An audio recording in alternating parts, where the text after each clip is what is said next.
The shaking is just happening, apparently. It's a thing. The shaking is canon. It's a canon event. Can't be stopped. Okay. Should be fixed now.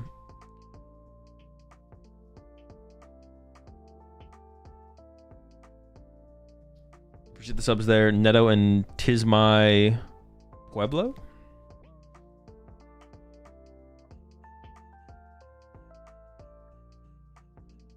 Alright, we'll see if my shit gets age restricted this time. Oh, I already swore. That's it. We're done. Dude, I don't know. I know. You know what it was? It probably was the ads. Because when I started up the stream, we were watching on Twitch, and I was watching in a incognito browser, so I wasn't logged in. Because I have Twitch Turbo or whatever. And then like we got the Twitch ads. So I feel like the Twitch ads had to have triggered the YouTube thing to be restricted for sure. Yeah. Also, do you like watching Control? I like watching cool, interesting games of the PokemonTCG. Alright, we got an interview. Like that important. Like I don't know. I get really excited for like day 2, but right now it's just like the first couple rounds. Not a big deal. First couple rounds, no big deal. Playing against Gustavo Wada, you know, also a regional champion this season in Belo Horizonte, playing, I mean, basically the same deck, right? When we saw this Gardevoir mirror, when you're setting up, presumably you were feeling that Gustavo was playing Gardevoir. How does the Jellicent build feel into these other variants? I knew Gustavo was playing Bundle from his Belo Horizonte list, and so I got really lucky game 1 and 3. I had 2 Jellicents so fast that his Bundle didn't do anything. So yeah, I mean, it's always better to be lucky than good, right? I mean, being lucky in a card game is not that bad, is it? But after all, you know, looking at these Gardevoir lists, I mean, we've seen all the Chow group been playing Gardevoir the entire season.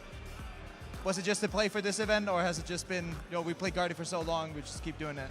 Well, we thought the deck was legitimately broken before Vegas, and then it was a little worrying that we did almost too good, but we just ran it back. I mean, we had some other ideas in mind, but I think this deck is just too good. I mean, now, Aban, you've won a regionals this season. We're standing here at the first IC of the season here in LAIC. You know, winning regionals doesn't. Do you get the feeling of, all right, let's go win internationals then? I mean, I've never cut an IC before. I went to 2 last year, and those are my first 2. And yeah, I mean, I really want to do well and like show that I can do good on like bigger than just a regional. Yeah, you're saying you went to 2. Now, I know you had a bit of a hiatus between 2017 and 2023. What made you come back to the game after that? Honestly, there was a store near my school, Tabletop Village, that I bought this Lost Box Kyogre deck for $40. And I played it, and I used to always like solitaire hands when I was a kid, and I was solitairing with that Kyogre deck, and it was so much fun. I went to a cup, I won that, and then I was just hooked again. Yeah, so from, you know, being unhooked to being hooked again, I mean, we played when we were both younger in the same divisions. Speaking of, you mentioned Tabletop Village. Anyone else you want to give a shout out for, you know, everything here? I mean, obviously I have to shout out Tabletop Village. Brian has done so much for me. Shout out Henry, he always like, you know, comes through with the broken deck. Shout out the whole NA Super Group, and yeah, shout out my friends at home who watch. All right, shout out to everyone watching as well this stream. And with that said, we'll throw back to Juancho and Pablo at the desk.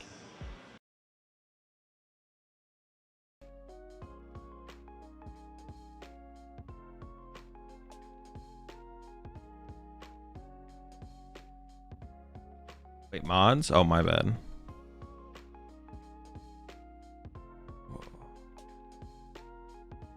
I think I'm the only mod alive right now.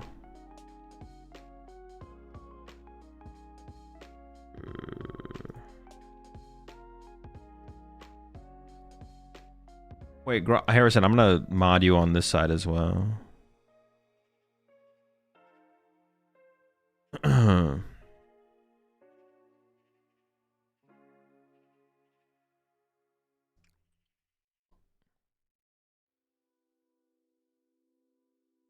You're still modded in YouTube chat, right, Harrison?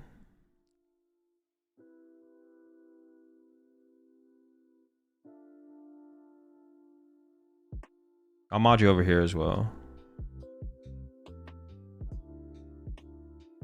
How do why can't I just click on someone's name and then mod them, right? Oh, I can. Never mind.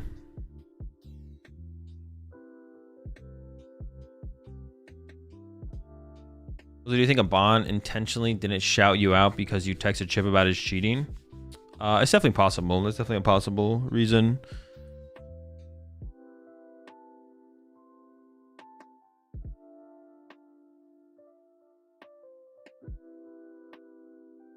Was we hit any gym maxes recently or going for any?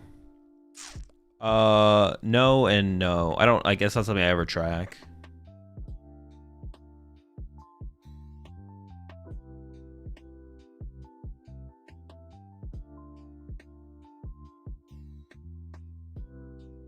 Yeah, I never go for PRs. I also don't do anything like, I don't know, like there's nothing really for me to PR either because I don't do anything with the barbell. Well, I do like RDLs, but I don't barbell bench press or anything like that. There wouldn't be anything exciting for me to PR on that I actually do. I don't know. This video is just age restricted for some reason. Fuck me, I guess.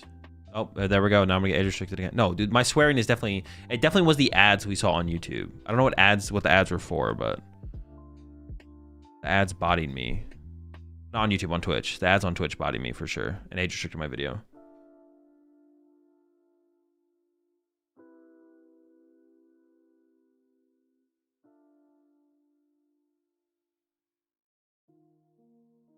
Oh, is this like an IC champion bracket? Are they like, it's a community voted IC champion bracket? Well, but Tord's just gonna win. No. Listen. All right, listen, chat. We gotta vote for. I just don't want it to be boring. We gotta juice this. Robin? I was gonna say Robin. We should vote Robin. How do you vote in this? When do you vote? It's on Twitch, right? That you can vote? Community bracket? Oh, they're getting the decks involved there as well.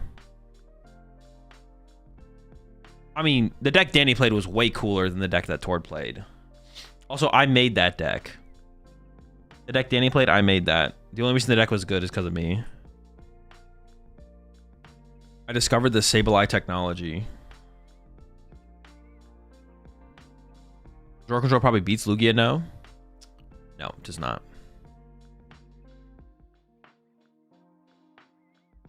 I thought Tord made every deck? Well, yeah. After he got it from me. He gets it from me first. Wait, can we go vote on Twitch right now? Hang on, I'm going over to Twitch to vote.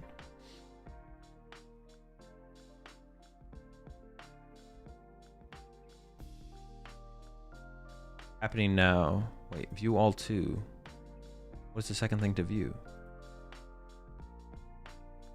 Prediction. How do you vote for this thing? How do you do the community bracket thing? Or did it already happen? No, I don't think it did.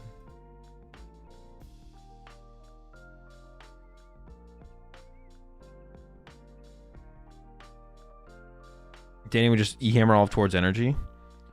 I don't think that would. I think Tor would probably just draw 6 prize cards before that happened. Double E-hammer as loop is GG. Nah, there's no shot. It's not up yet? Okay. All right. At a round 2 finish. Bond 1.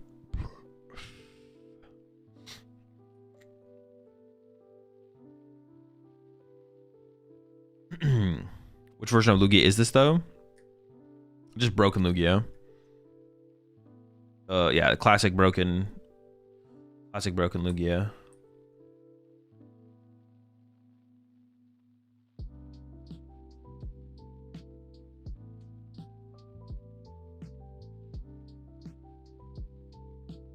You appreciate the Temacer Rolando. Yeah, I'm pretty sure Lugia would just farm, to be honest. Like, I can't even think of like a... You just punch with Lugia over and over again, and then... Wait, Lugia 1-hit KO Zorark. Wait.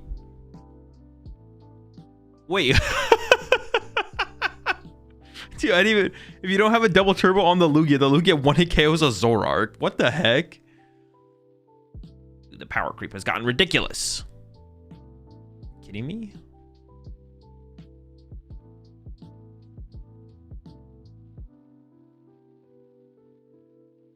Did Danny play Articuno GX? We did play Articuno GX, yeah. Surely plus E-Hammer would be enough? I don't think so. I think the Lugia deck has too much energy. The deck plays a lot of energy. Faba? I'm sure there was a Faba in there, yeah. I don't remember if we played Faba, though. But I would assume there was. Faba was just like a really good... If you're going to play a control deck, usually playing Faba is correct.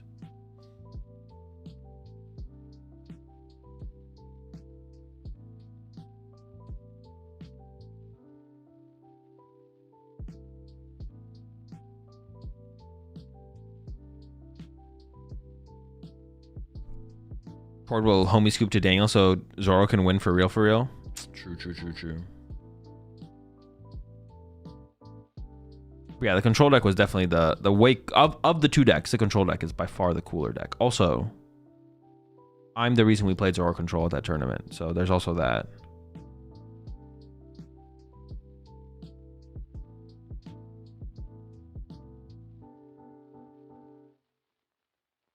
Yeah, appreciate the sub there.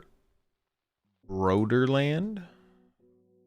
Good morning, so you probably don't remember me, but you asked me what Rotostick does at World. Just wanted to ask, how can I improve after my first high placing after Las Vegas Regional?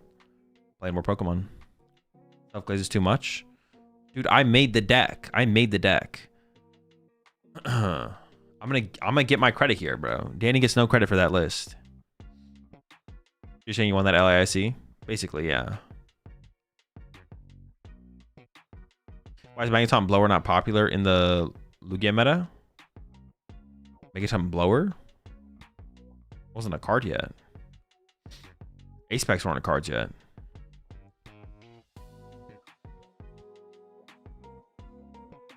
I think he's on the team.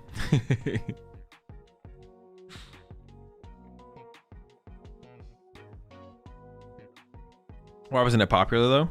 I don't know. I guess not that many people were motivated to cheat by playing cards that weren't even legal or released yet.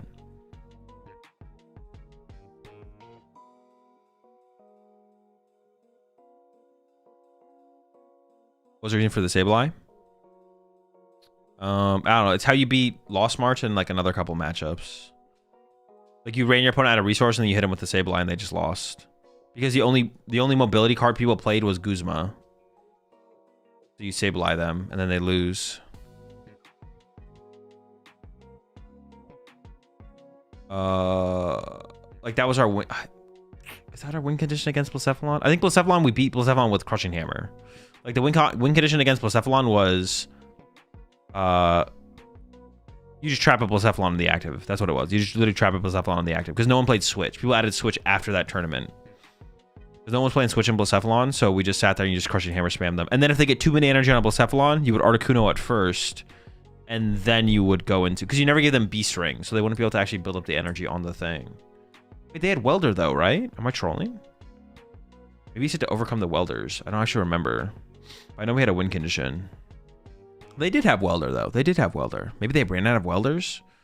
Maybe it's a run out of energy type situation.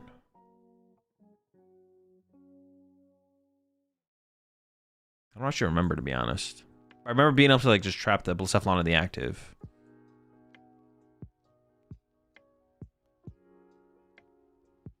Oh no, because they had the Lost Zone the energies, right? The way they had Welder already? I mean, that was... No, they definitely had Welder, because that... Oh, maybe not. Did they not have Welder? How did they set up Blacephalon to attack? Oh, it was Beast Ring. It was literally just Beast Ring. Oh, it was just Beast Ring. Okay, yeah, they didn't have Welder. Yeah, so the win condition was you just trap a Blacephalon in the active. Because no one played Switch. So they couldn't get into Naganadel. Or a Blacephalon on the bench with energy. Yeah, it was Beast Ring. That's, yeah, now I remember. That's the matchup we had to figure out, was the Blounce matchup. But then it was fine because they didn't play Switch. Dork won. Wait, I didn't even see the voting happen. What the heck? What the heck, man? All right, has my stream been age restricted? It has not. Okay, I think we're safe on the age restriction thing. I think we did it.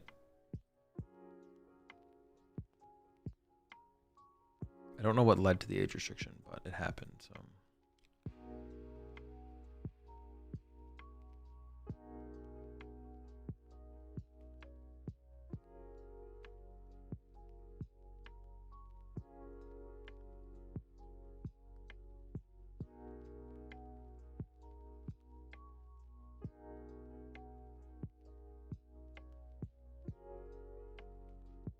Zoro win that one? That's crazy. I mean, because like one of the decks is way cooler than the other. Broken Lugia is just not cool. That deck sucks.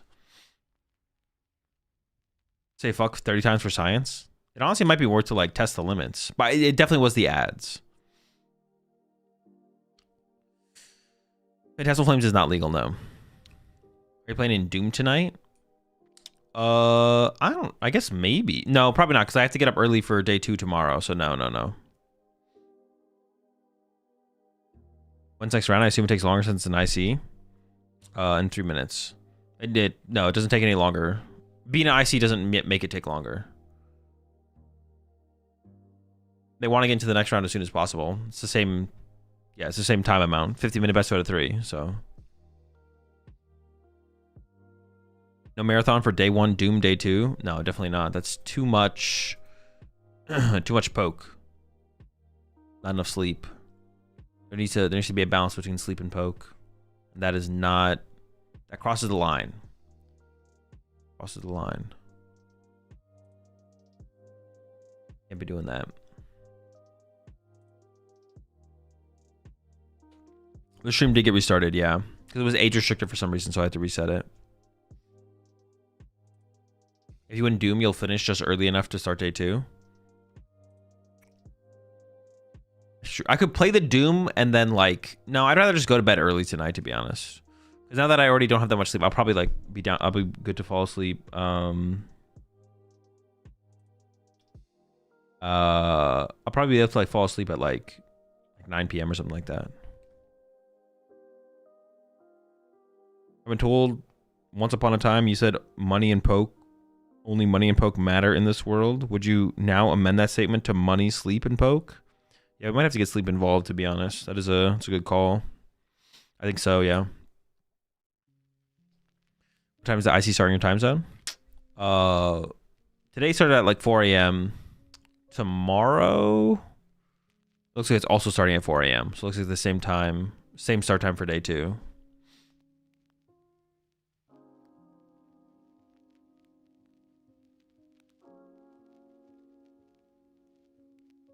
What's your prediction for the winner archetype? Now that I saw Gabriel playing Charizard, I'm going Charizard for sure.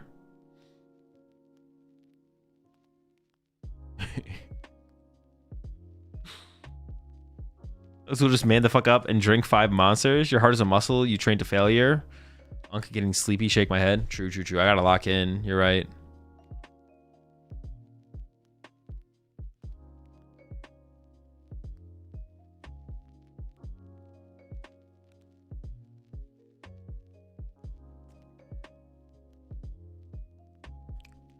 Oh, definitely not. Definitely not playing the Doom tournament today for sure.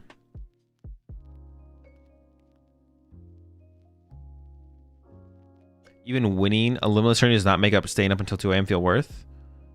No, that's definitely worth. It's definitely worth.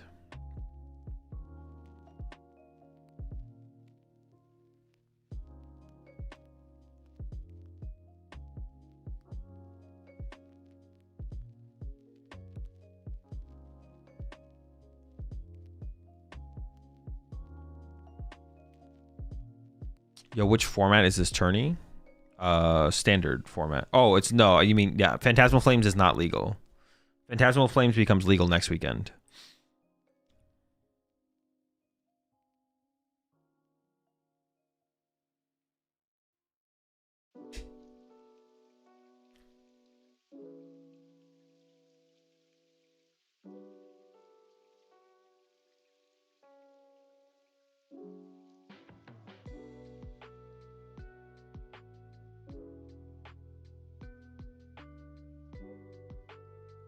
All right, here we go. We got Mike and Jesper for our next round, round number 3. I assume they're going to be doing 9 rounds today, right? Will we get the side station stream, though? That is the question. And for VGC right now, they already have 3 streams up. They have Feature Station 1 and Feature Station 2 for VGC. But we get no feature stations for the TCG. Where honestly, it's arguably more important for us to have a feature station than VGC, because VGC rounds end like so much quicker and like in a timely fashion. So it can move from round to round more concisely. And then like in the VGC, they don't have like time extensions and stuff like that either. So there's less delay between rounds because, well, I mean, I'm sure they do have time extensions sometime, but like not as consistently or as long, I assume, because there's, the fuck are you gonna do? Like, what'd you mess up? Like, come on. We're just gonna kick you out of the venue if you're messing up that bad. Just get out of here. If you get a time extension in the VGC, you should just be permabanned, to be honest. Like, you're playing a video game, bro. You can't interact with anything. There's nothing to mess up here. All right, Yoshiyuki versus, not sure.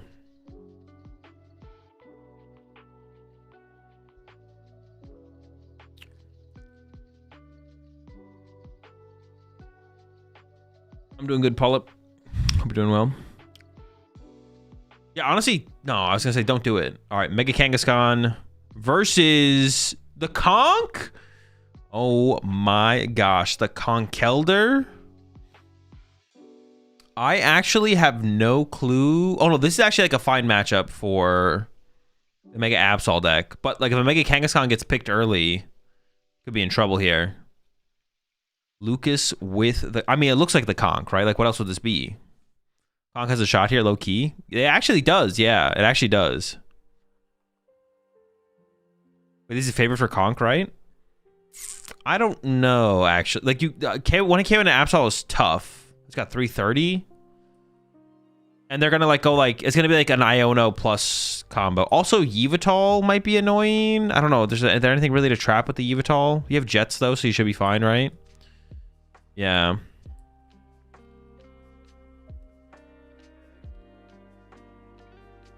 All right, here we go. Looks like Lucas is going first. Did open the Fan Rotom. It's hard to tell how good Yoshiyuki's hand is there, but Lucas here. I'm gonna see the Dunsparce is getting searched out here. Appreciate the 7 months there, Frodo. Thanks for being an inspiration as a creator and a player. I appreciate it. Of course, appreciate the continued support. Appreciate the sub there as well, Dale.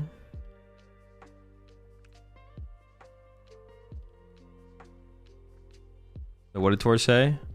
One of Absol's worst matchups? The Conkeldurr. And it, oh, it's even worse actually. It is a Pidgeot build from Lucas, which means, well, I guess that maybe just has to become the focus, right?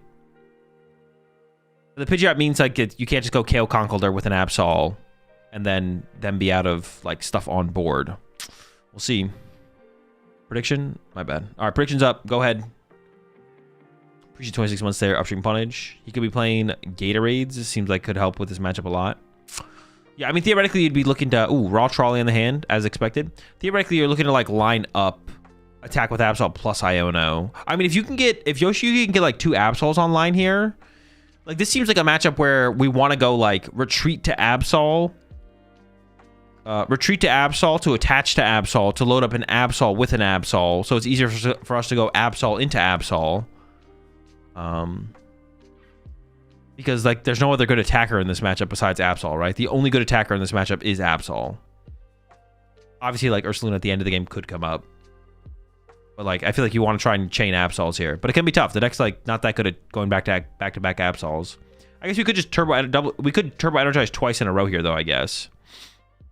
But Mochi Punch KOs Absol. I mean, get a Bravery Charm on it. Get your Lively Stadium in play. Like, yeah, I mean, you got 2 Bravery Charms. Put the Bravery Charms on the Absols. So you need more than just Punch. And then Lively Stadium plus take resources away from them and pray. That's got to be the play.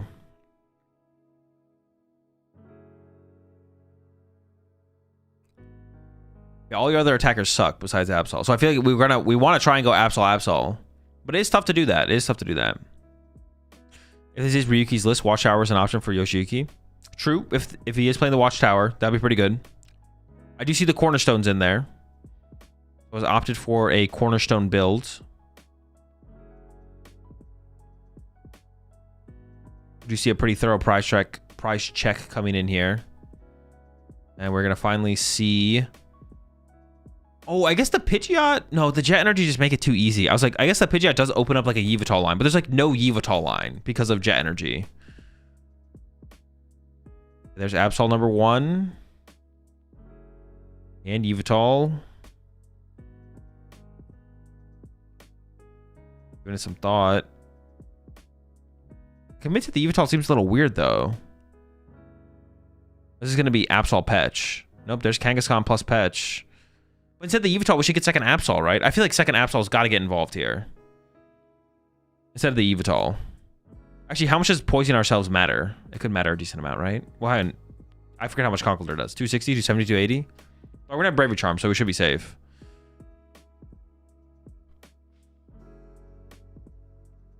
I guess at this point, we're just committing to 250. So pointing ourselves doesn't even matter. If we have Bravery Charm, we're out of range. If we don't, then we're in range.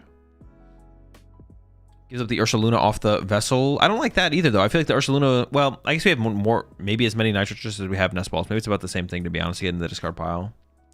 Well, I guess the Ursaluna itself, though, is an out to the Ursaluna. I feel like that's like a high potential for a late game attacker.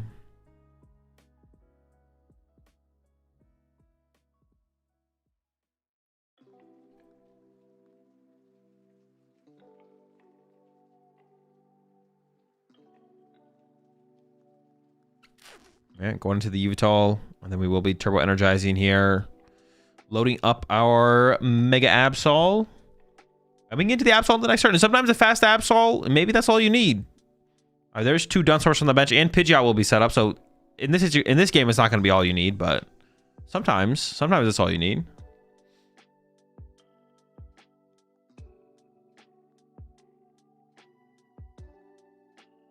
And we do have Candy. Oh, we actually have. Ooh, we have Hilda Pidgeot in hand, actually. Hilda Candy Pidgeot. And we could get the enriching involved here as Lucas as well. Like, Lucas doesn't need to be aggressive, so you could just, like, cycle it on Sparse here, and that'd be fine. Like, cycle it on Sparse and pass, basically.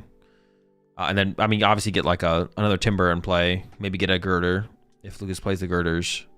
And then just, yeah, pass that over. Just chill. No need to be aggressive here as Lucas. We can figure out the attacks. We can figure the attacks out later for sure. There we go. 3 off the, or 4. Still needs Brute. Yeah, you need a lot. Oh, I guess you could go. You could get Brute set up and then go Mochi KO active. I guess, right? Mochi on the Fanorum KO active. That would work actually. There's Candy Pidgeot. But then you lose. But then the Brute could be Gusted. Gust KO'd, which means you lose a Brute and a Capsule to Absol. Unless you just want to... Oh, that's actually interesting. Yeah, I mean, honestly, like, it depends how many attacks you can get with Absol. That kind of is what this comes down to, right? There's, like, a lot of things that can be... Like, the Conkeldurrs themselves, I feel like, aren't super high priority. But, like, the Capsules, the Brutes... Like, if you put those in play too aggressively and it gets KO'd, plus you can pick a resource out of the hand. See the Ultra Ball on a Mochi, actually, and the Gravity Mountain. I do see the Poison Stadium. I do see a Premium Power Pro as well. It has quite a few modifiers, and we're committing to that to Dunsparce here as well. Conk wins into attacks. It can. The Conkeldurr deck isn't great at gusting, though. The hand here for Lucas almost has the attack this turn, though, with... Well, I guess you don't want to attack with Conkeldurr, though, right? You'd rather attack with Fanorum, but we discard the Mochi, so we're not attacking with Fanorum here, right? Yeah, we're not... We discard the Mochi, so it feels like Fanorum attack isn't... I feel like Lucas is just going to bench some little guys, some Timbers, and then, like, pass here, though. It feels like where we're headed right now is put a Timber on the bench and pass. Probably like Poffin here for like Timber plus. Oh, wait, hold up. The Brute is coming out. I don't like that. You can't attack with Fanorum. He attached Regime this turn. Oh, true. Yeah, we're locked out of the Fanorum play. Never mind. All right, here comes the Artisan. We're getting a Brute. We do have, I think there's literally Candy Conkeldurr in hand, but we can't get in the active anymore because we already played our energy for turn, so we can't jet. We must have a little Timber in hand, right? But yeah, then why would he get Brute here? Getting Brute here just seems like a misplay. Because that can become a focus from Yoshiyuki, is Boss KO the Brute now. Or honestly, even Boss KO the Lone Dunsparce wouldn't be terrible either. But the Quick Search probably gets us there, so... But Boss KO Brute's not bad. Maybe we have replaced Stadium with a Lively, plus Boss KO the Brute off the bench. That'd be pretty good. See the Premium Power Pro in hand. I think maybe it's double Candy Conkeldurr in hand as well. Retreat into the Kangaskhan to begin with. Draw a couple cards. The Bravery Charm has been found. That's good. I mean, we have Boss. Yeah, we have Boss. We have Bravery Charm. We have the KO on the Brute right here. We don't have the Stadium though, unfortunately. Yeah. Did Luca just bin a Gravity Mountain? Seems like -1 Stadium towards Watchtower sticking. I mean, it is. I don't know if you're playing around Watchtower here as Lucas, though, to be honest. But I don't even know if it would be the correct call to play around the Watchtower. I don't even know if you predict the Watchtower being played from Yoshiyuki here.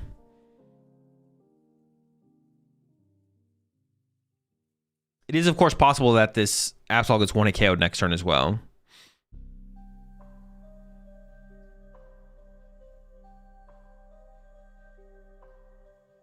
Yoshiyuki's thinking about it. It seems like he's committed to the boss. The question is just, what do you boss? He's going for the Pidgeot. I was punching Pidgeot with the Absol here. Or we could Yveltal it, I guess, for 20? Can we ever KO it?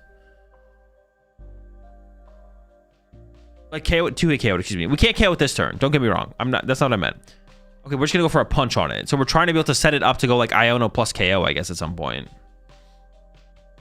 You're just trying to pressure the Pidgeot. But this seems like super low val. I don't know. This doesn't seem that strong. The Quick Search is pretty scary though. But I feel like this means almost for sure Yoshiyuki doesn't play the Watchtower. Unless someone saw it in his deck. I feel like he just doesn't play Watchtower. And the hand here, I mean, I guess you just get rid of the rare candy, right? Like everything else is a 2 of. Hilda would stop us from getting Enriching plus the Dunsparce. Maybe that's worth it. Get rid of the Hilda here. That is a lot of draw power potential there. But we could just like Quick Search for Hilda if we really want to. It's more likely to be a Quick Search for Colress though, I guess.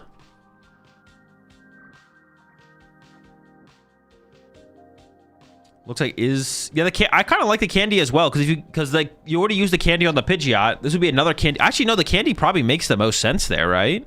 The more that I'm thinking about it, the candy seems like a really good pick there. The Hilda is interesting though because this does force Lucas to play through Quick Search. Like if you leave the Hilda in the hand, then Lucas can go Hilda for the energy plus the Dunsparce and then save Quick Search for after that. But now, unless Lucas top decks, which he didn't, then you have to play through the Quick Search. The boss top deck does mean we can just chase Kangaskhan if we want to though. See, the more I think about it, actually, I kind of like the Hilda. The Hilda discard is probably correct because, yeah, the Hilda discard is probably correct. It gives us the highest chance of just like the Absol surviving. If we take away the candy, the Absol probably gets KO'd here. Discarding the Premium Power Pro could be interesting, but as Yoshiyuki here, you probably don't know how many Lucas plays. I mean, how many does Conkeldurr play? Well, it's at least 2. I see 2 in the deck there from Lucas, but it could be like 3, 4, 5, 6.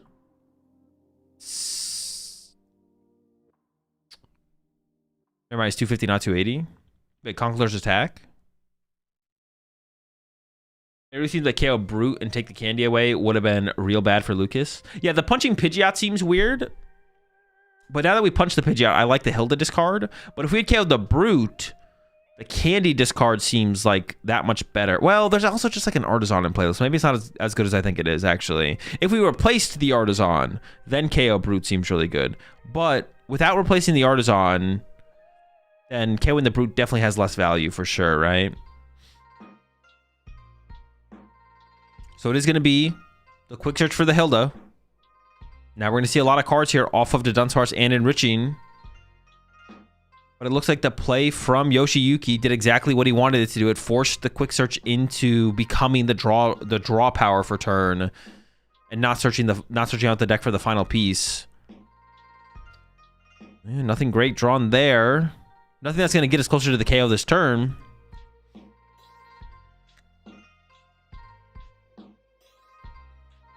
Let's draw 3 off the Dunsparce. Can't replace the Artisan with Lively and KO Brute because of plus 30. Well, no, in this situation we could. There's no tool on the Brute. If there was a tool on the Brute, or a tool on the Brute later, yeah, true. All right, here's the shuffle draw, or there was the shuffle draw off the Dunsparce. Did he actually whiff there? Whiffing there's pretty big. This gives Yoshiyuki another basically free turn with the Absol, and will also give him time to start to set up his follow-up attackers. Because now Yoshiyuki, well, could KO the Pidgeot, which would be huge. But then we'll also be able to start to attach to Petront maybe, and then go like Absol, Petront, Ursaluna. Of course, you're not taking 2 prize KOs, but just having more attacker setups pretty good.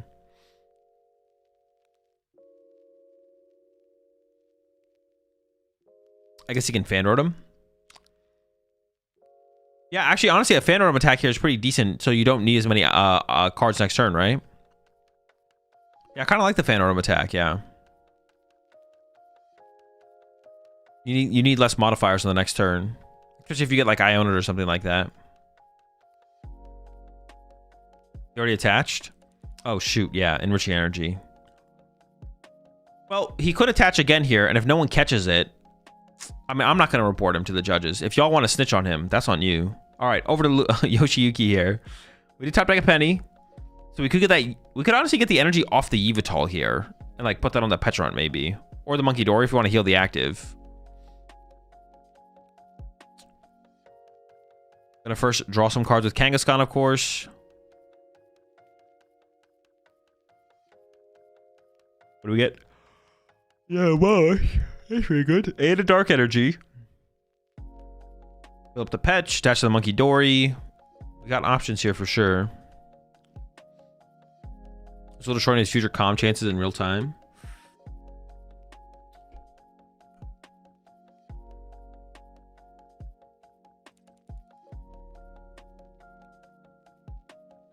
Does he ever Penny Kang?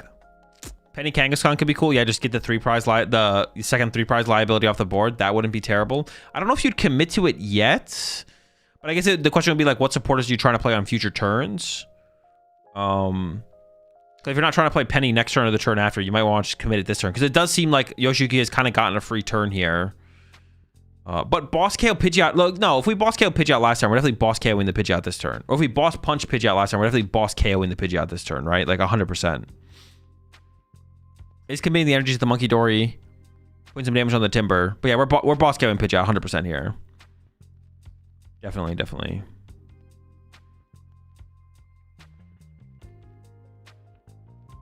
Says I have to verify my age even though I'm 19. On what? Twitch or on YouTube? Well, that's someone on Twitch. Why is your YouTube stream age restricted? Oh, my YouTube stream is age restricted again? Dude, what the heck? I don't know. It says it's not. It says this one's not age restricted. The last one was.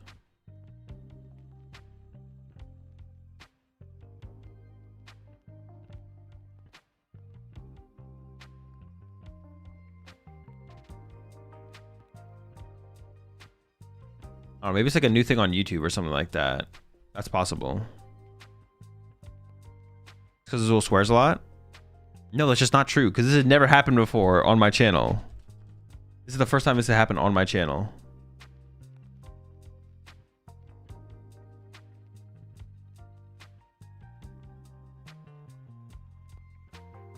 I was literally able to just open my stream in a Cognito tab without verifying my age. I'm pretty sure it's just not a thing anymore. It's not on it right now.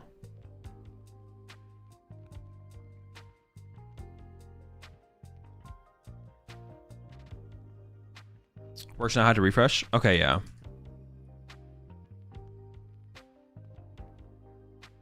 What did Yoshiyuki get rid of there? I wasn't paying attention. Dude, he went for the full spread there. He has a lot of cards. Premium Proud Pro discarded. And the bird was taken care of. Okay.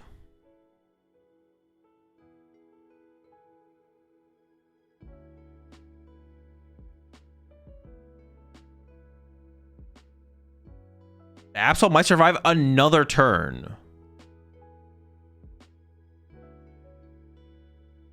Honestly, it does make you kind of question. That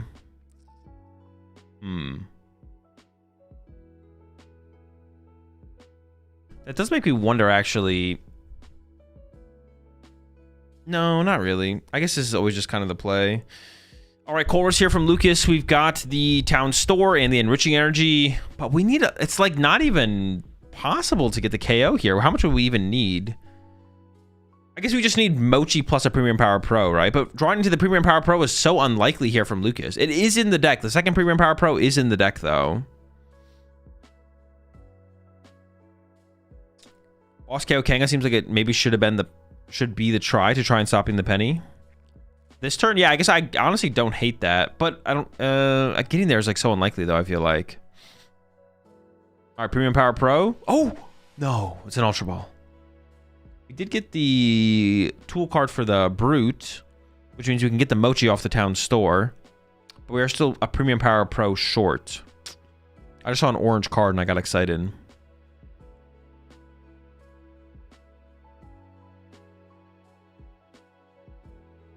Lucas giving it a thought. I mean, you don't really have a choice. You got to send this to Dunstar's back to the deck, though, right? Oh, might start with the town store. Okay, sure. Wait, did we already use the Artisan? Kind of feels bad to not get Artisan for Dunsparce here, but I guess we have Ultra Balls in hand.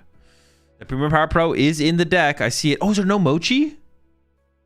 Oh, no. No Moch. Hold up. Was there a Mochi prize? That means there's no potential for a one-hit KO here, I believe. Mochi maybe was prized. There is a Mochi prized. Only placed 2 Mochi. 1 discarded early and 1 prized. This Absol is surviving. It survives another turn. What? Lucas can still win the game. Lucas can just 2-hit KO this thing.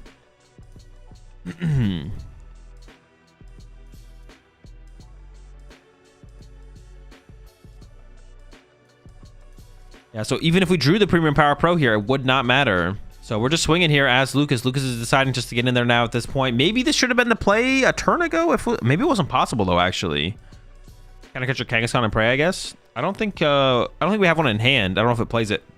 Yeah, I don't know if he plays Kangaskhan.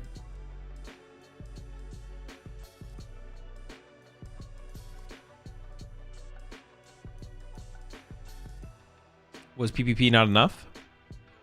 Was Stadium plus PPP enough? The Poison Stadium? What is the Poison Stadium? No, I don't think so. Because what is it? You do 250, 250, 280, 310. No, would not be enough. Does Yoshiki just eat the attack and keep Absol up front? Probably. You probably attack with Absol again for sure, yeah. Doesn't the Poison Stadium not impact the Absol anyways? Oh, true. It is a dark Pokemon. Good point. Dude, who even knows that? Nerd. All right, here's a punch from... All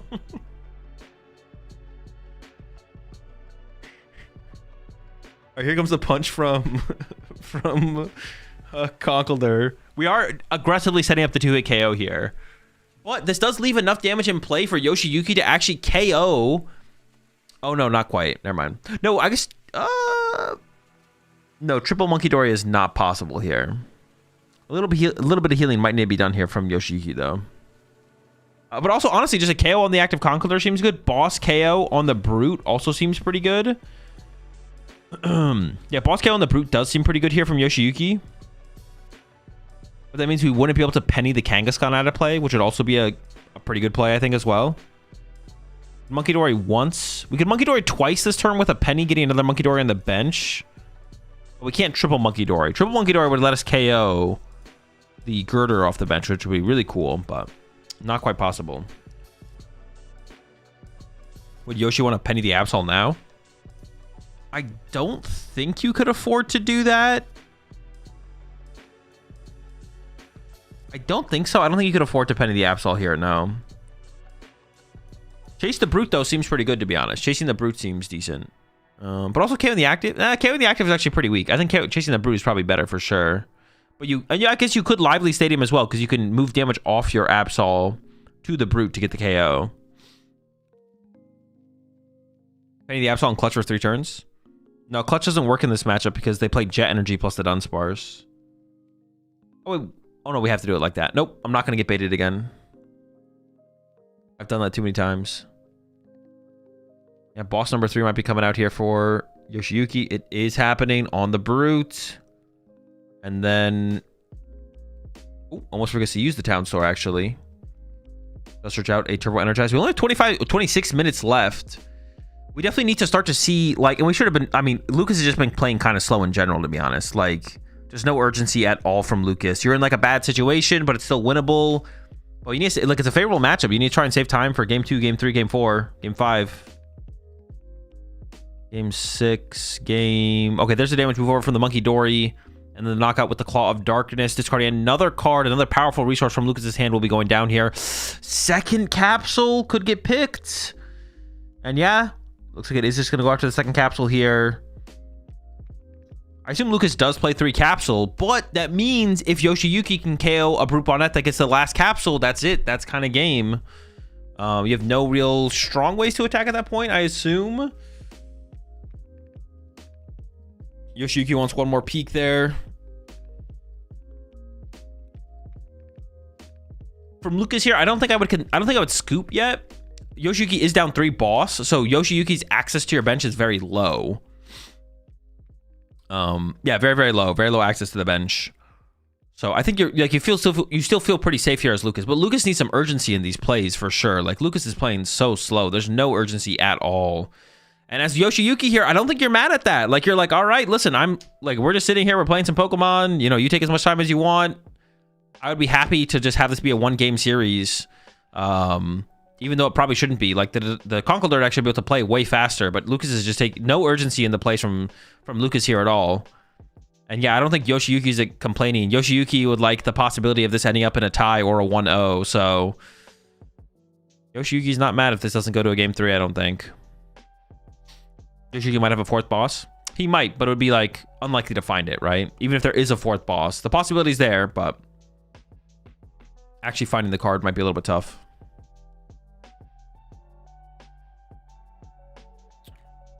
Booster's prized. Oh, is it? The 3rd booster is prized?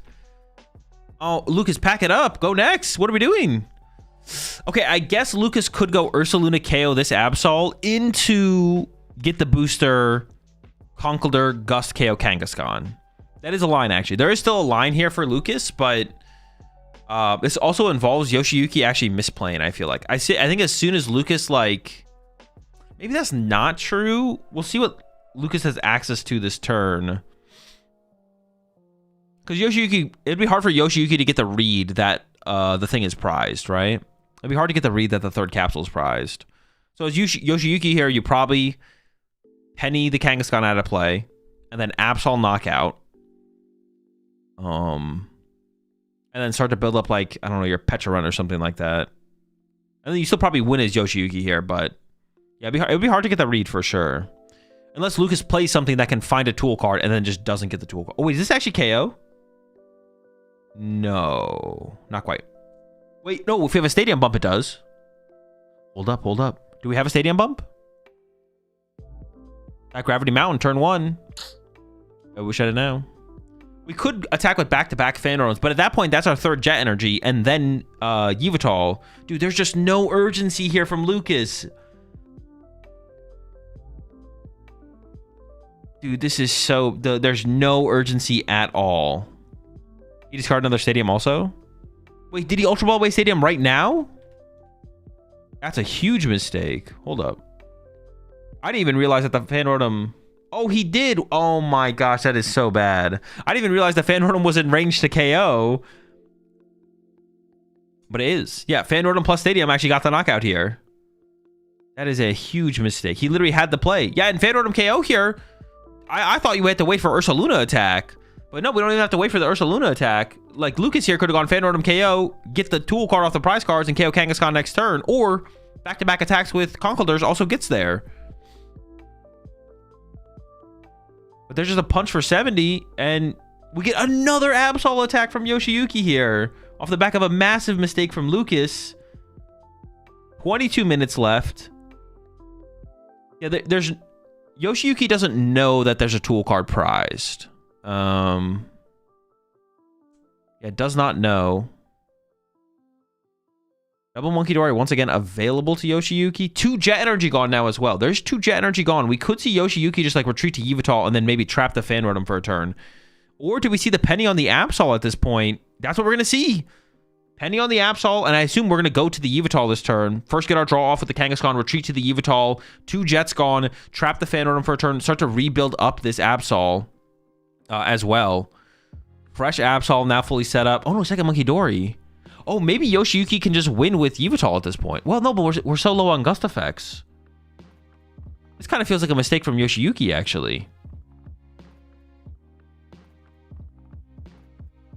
Like, Lucas still has a Jet Energy left. This actually doesn't feel that safe. Unless he knows the tool card is prized. Unless for some reason he knows the tool card is prized. I don't know how he would know that, though. But I guess it is safe because the tool card is prized, so... The problem with this play, though, from Yoshiyuki, though, is if Lucas has tool card and another Jet, you just go Jet, tool card, Conkeldurr knockout, and then you don't have a big attacker set up as Yoshiyuki to respond to that situation. And you're down 3 bosses' orders, so finding your last boss to use Yveltal back-to-back turns would be, like, unlikely as well, right? So,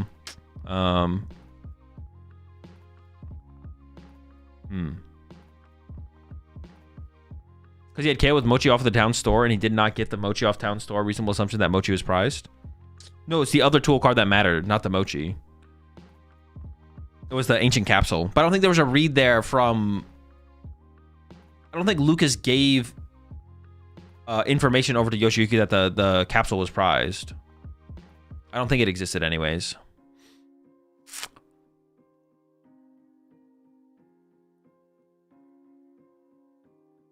Maybe he's assuming it's prized because it hasn't been played yet. Yeah, but there's no something not being played doesn't mean it doesn't exist. Like, it's one thing if Lucas uses town store, or if there's town store in play, and then Lucas doesn't get the ancient capsule, right? That's one thing, because it's like, oh, he used town store and didn't get the capsule, and the capsule's better here.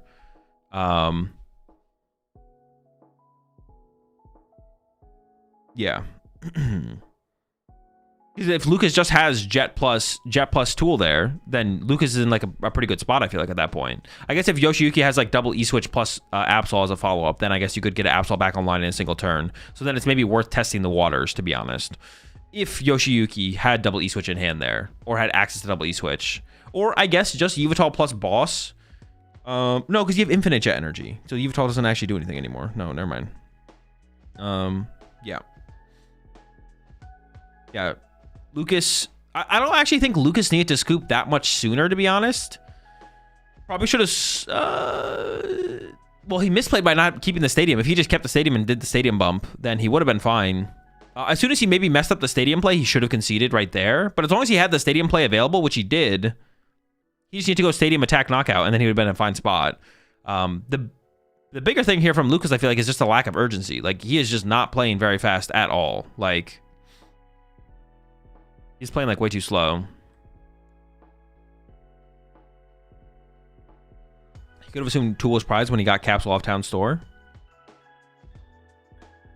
Why though? Why would that be why would that? Why? Yeah.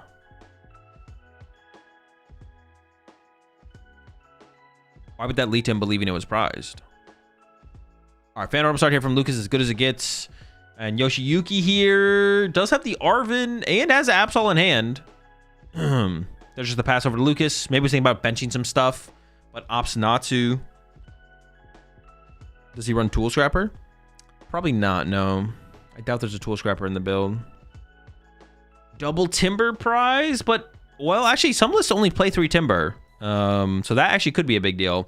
And we do know Lucas has the Sacred Ash. 1 Mochi prize again this time, but no Ancient Capsule prized. He's going to use Mochi to KO Absol. He had to draw...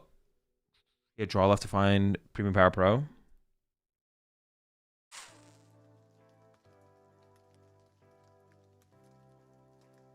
Wait. Mochi... It's not about Mochi. Wait, I'm so confused. we're curious about whether the other thing is prized or not.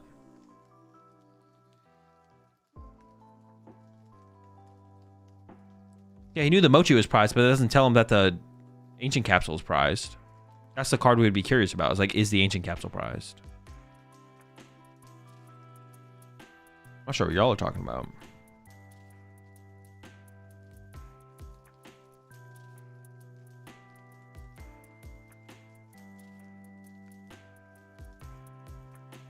Okay, looks go fan order Mochi, Brute Bonnet, Tool, Stadium, KO, and win. Oh yeah, true, yeah. I guess he could just win this turn. I guess maybe Yoshiyuki should have benched something here for sure. I also think he only has 3 capsule. Yeah, he only plays 2 capsule, yeah. Alright, Artisan for the Timber. I don't think we're winning this turn. But yeah, I guess it could have happened, to be honest.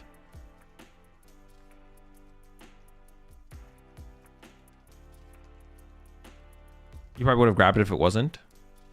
Well, no, because you don't want a capsule in your hand just for Absol to discard it when you already have a capsule in play. Yeah. Okay, there's the 4 off the...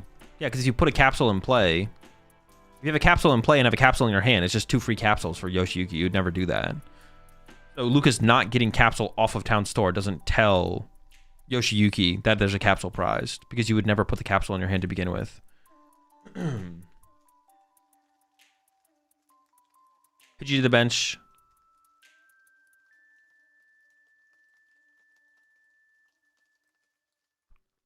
Did he already have one, though? Yeah, when Town Store was in play, he had a capsule on a Brute.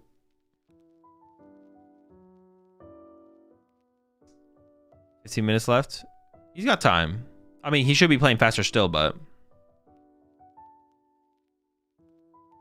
He did pull a capsule off Town Store, though. He had one in play and pulled one to the hand with Town Store. Oh, he did do that? I mean, that's just a misplay. Yeah, that's just a misplay to begin with.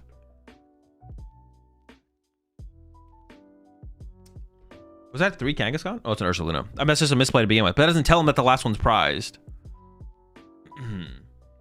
Went back and watched. He looked for Mochi. It wasn't there and grabbed one. Okay, sure. So he misplayed to begin with. He misplayed, but that doesn't tell you the 3rd Ancient Capsule is prized. So the 2nd Ancient Capsule shouldn't have even been in the hand, but it doesn't tell you the 3rd one is prized. Which is my whole point. Like, Yoshiyuki did not know the 3rd one was prized. That is literally my whole point. About that, like, end game there. Of when he benched 2nd Monkey Dory over benching Absol with energy. I don't think Yoshiyuki knew... I don't think Yoshiyuki had any information on it. On where the 3rd capsule was. So going for the Yveltal play going for Yveltal is fine from Yoshiyuki. Pennying the Absol is also fine, but I feel like we should have attached to the Absol. Unless, like I said, unless he had double E-switch access. If he had double E-switch access, then it's fine to not attach to Absol that turn, because then you can still go bench Absol, attach Absol, double E-switch off Monkey Dory, attack with Absol. Or I guess he maybe could have also gone like, if the... I don't know, if Kangaskhan gets KO'd. You could go like Petch into Ursaluna, but that's only if Kangaskhan gets KO'd.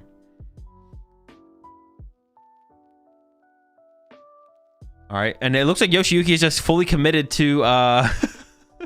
Yoshiyuki is not planning to win this game at all. We see the Yveltal get benched, the 2nd Monkey Dory. Yoshiyuki is playing for the 1-0 fully here at this point. Going the full stall route. Clutch is on the menu. Big chillin'.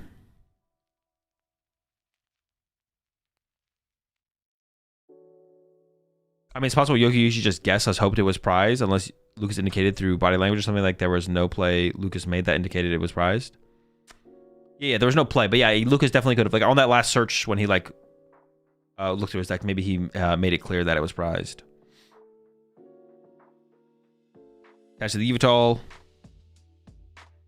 Got Iono, Penny, Arvin. Might be a boss in the hand as well. And now the Artisan was actually given over, or the Artisan also being given over to Yoshiyuki. Yoshiyuki is like super big for like chaining the Yveltals here, if he plays 2, which I'm assuming he does. Played the double Yveltal. Wait, what matchup is Yveltal even that powerful in that you need to play 2 Yveltals still in the deck? It feels like 1 is enough. Yeah, what match? Like the Noctowl matchups, Raging Bolt. I guess prizing it kind of sucks. Doesn't Conkeldurr run multiple jets? Why would he go for clutch? Because he's just trying to buy. He's literally just trying to win 1-0. So he's not trying to win through the clutch strategy. He's just trying to buy as many turns as possible, basically. He's just trying to buy as many turns as possible.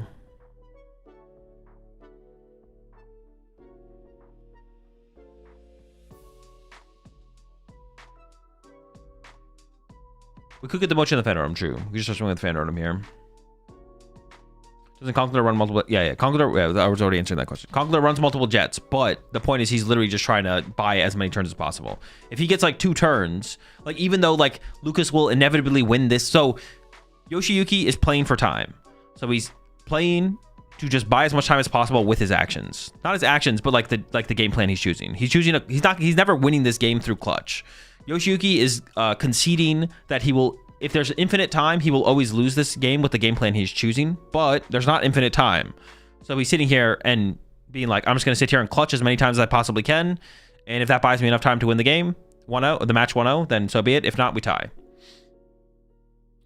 And like Lucas is playing with no urgency at all. So like Lucas is not doing himself any favors here with how long he's taking with these actions. Judging from how long his opponent's pace, he basically just needs to stall 1 turn. Yeah, probably. If he clutches him like for 1 turn, because Lucas also has to draw 6 prize cards. Like Yoshiyuki's only gonna put 1 prize in play if he can. He's gonna avoid putting any 2 prize, multi-prize Pokemon in play.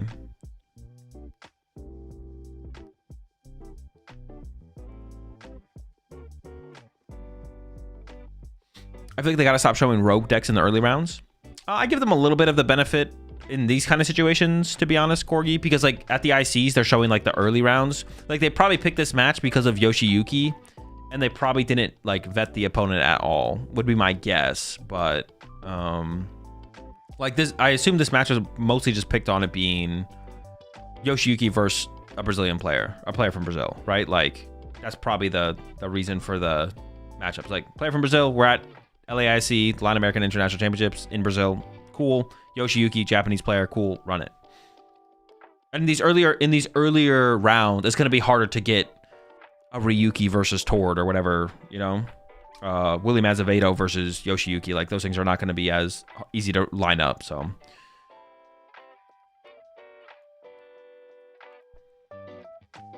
the first couple rounds being like, I mean, getting a Conkeldurr here, it's like not that big of a deal. In what should be, honestly, normally a favorable matchup for, or what is a favorable matchup for Conkeldurr, but sloppy play from Lucas in game 1 into playing not that quickly. Now we're in game 2 here. Lucas still not playing. Lucas is still not playing that fast. Yveltal pushed up here from Yoshiyuki and top deck the counter catcher. So we could see counter catcher plus Iono here from Yoshiyuki. I mean, honestly, though, with the Pidgeot in play, dude, I don't know, we'll see.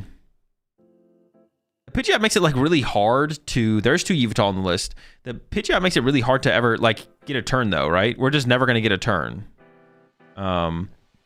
We basically should never get a turn, because Pidgeot can always, like, just search out the Jet Energy.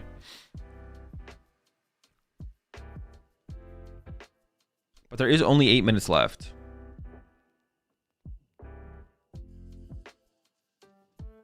We'll see. Kinda catch your fan. I guess you could also be betting on like some Jets being prize here as Yoshiyuki as well.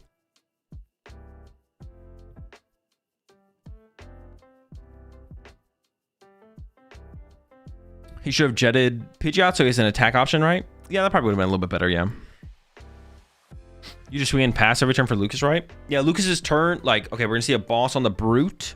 Lucas's turn should be quick search, jet to the Dunsparce, put it in the active, shuffle it back to the deck, Artisan for a Dunsparce. I guess in this situation, we can just bring up the Brute and pass, actually. We don't even have to trap it with the Yveltal, because it doesn't have 1 retreat cost. I guess the Phantom could only be retreated with an enriching energy anyways, though, right? So it's not even like that big of a difference.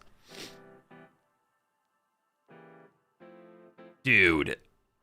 Lucas, you have one thing you need to do. Go get a jet. No way, bro. I can't. I mean, there's no excuses. There's no urgency. Did he just shuffle the Dunsparce back in before finding the jet? No, I mean, there's no excuses. These are just like, he's not playing fast, making errors. Like, yeah, there's no, yeah. I mean, he's just gonna, he might still not lose this though. He might, he still might not lose, but he's, yeah. Play is obviously pretty poor up to this point. It is possible he still wins though, this game. We might get a tie still. There's nothing to like, yeah. I mean, he just keeps making the same errors over and over again. There's nothing to analyze here. Like, he's shuffling, but he could just be quick search. Like, well, I'll analyze it one more time. He's shuffling his deck, but he could just quick search and not shuffle his deck.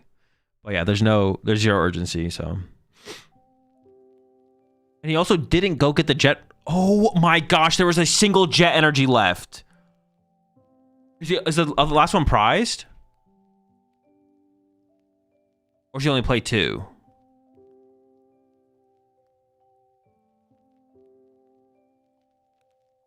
I want to see the prize cards now.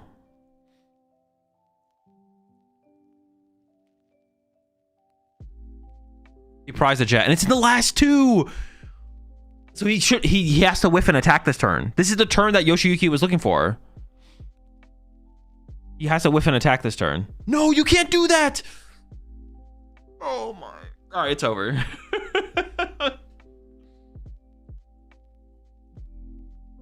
He used to get 1 prize card here. He's hoping for the 20% chance that he gets the jet off the prize cards here. But he literally loses to Boss Brute. He loses to Gus Brute here.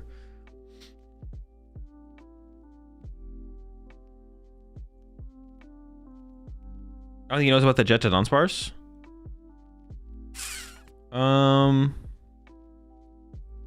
I mean, maybe. I mean, we can't know if he does or doesn't know, though. All we can do is analyze the gameplay, and he's throwing. I guess Clutch is a viable win con. Well, actually, at first I thought Clutch would matter, but it kind of doesn't, because Brute just has 3 retreat cost, and you have to Brute to draw prize cards. So, like, Clutch actually just does not matter in this matchup at all. Yeah, because Brute has 3 retreat costs, like...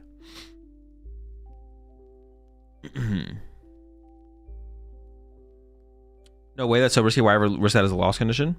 I mean, it's just a mistake, yeah. There's like no justification for the play. There we go. Kind of catch her on the Brute, and that's it. That's game.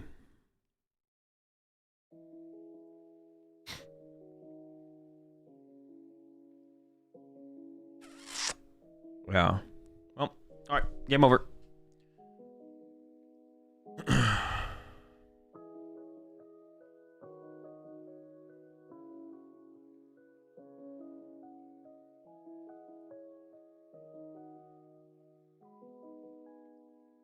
That should be a reminder to make sure you get a good night of sleep and eat a nice breakfast, and you don't throw like Lucas.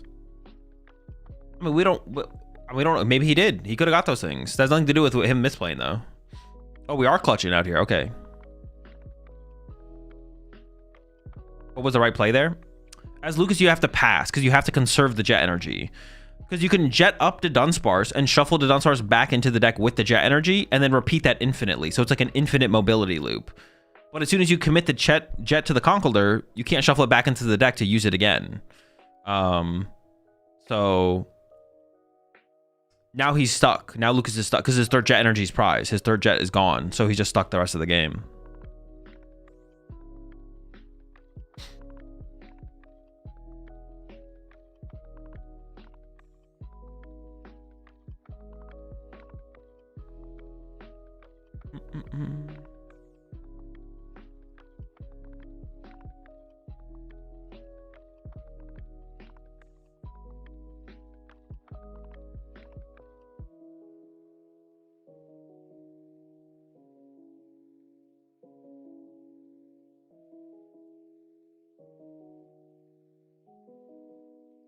Slow play at his limits?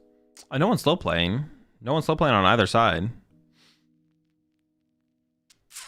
Has he just realized about the 3rd jet?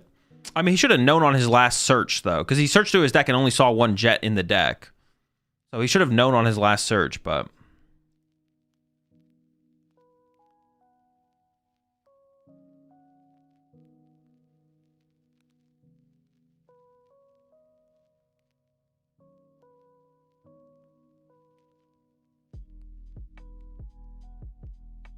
Is coaching a lot of tournaments between rounds? What do you mean? Like, you can go talk with your friends and talk with other players and stuff like that, yeah. And they could give you advice on like plays and situations and like testing groups and stuff will talk to each other all the time before like going into a match, like going over a matchup if they haven't like gone over it thoroughly beforehand or something like that. Or if that player doesn't know specifically like the best plays and stuff.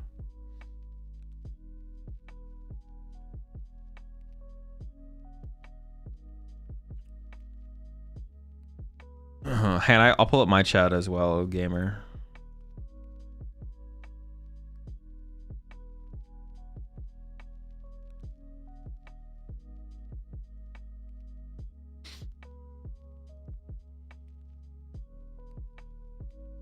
Yeah, I did not see it. I didn't see any of the comments, but yeah. I guess like to go on I have to do this rant at least once a stream, but yeah, we're always just judging the game and the gameplay. Lucas did throw. Lucas did play poorly. He did play bad. He needed to play faster. He needed to not throw, but we're never judging the player or the person. We're only ever judging the gameplay. As long as y'all keep it about the gameplay and not about the person, I'm not going to time you out or ban you, but as soon as you make it about the player or the person, then you get timed out or banned or whatever. 24-hour ban, 24-hour timeout, whatever. But yeah, we're just judging the gameplay. And Lucas is throwing and playing poorly, but we don't like nothing to say about him specifically.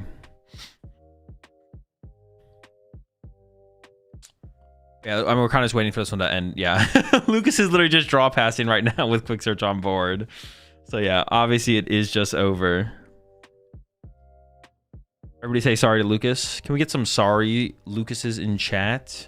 I've seen enough FF15. This game is cooked. I mean, it's been cooked. Both players know the game is over. Now time's been called, and it is truly over. It's sad because given more time, we probably would have won this game.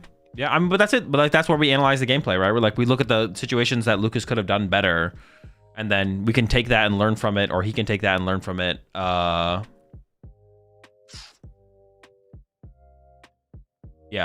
right. You can just take it. You can take it and learn from it. Try and become a better player.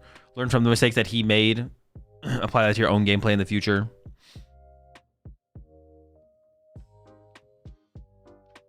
What the fuck? Why does that duck have an energy, bro? Get that away. Get that off him, bro. The heck? Charging up Psyduck for the love of the game.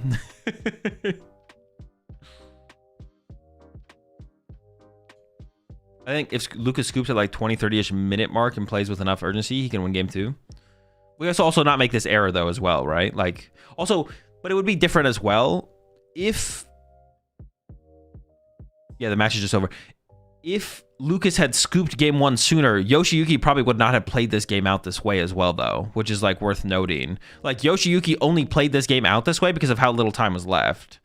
So he's like, well, if there's only this little time left, I'll go for the stall win condition. Bring up Bruponet over and over and over again. Hope you whiff Jet at some point, or the Jet combo, whatever. Although you should theoretically, with the board state, you should basically never whiff the Jet combo. Like quick search plus Artisan, like I feel like you should. Well, I mean, the Artisan could get replaced at some point, I guess, but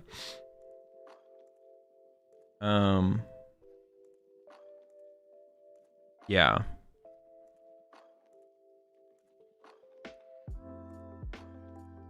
But Yoshigi would have approached that match differently, probably, if game 1, if there was more time going into game 2.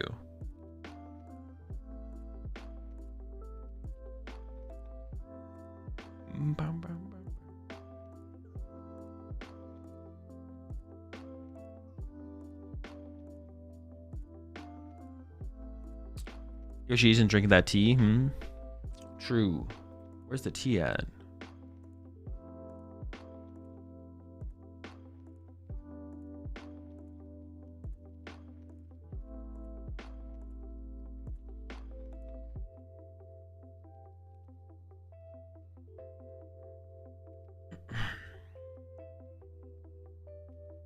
Have you seen the new revealed cards in the Mega Dream EX set? I have, yeah. We'll probably take a look at them at some point. I mean, this game went to time here, so the next round should be coming pretty quickly. But whenever there's like a quick round, we'll take a look. What deck do you have winning, Azul? I'm going with Charizard. So what rank are you in League? I'm currently unranked. I have not played this season at all. I don't even know if I played last season.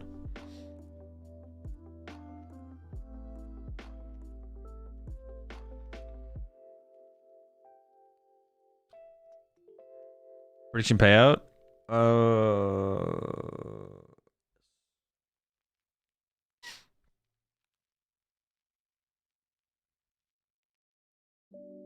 Have you seen the speculation around the Ascended Heroes release for Europe? The lack of like ETBs, was that, or was that for everywhere, or was that just Europe?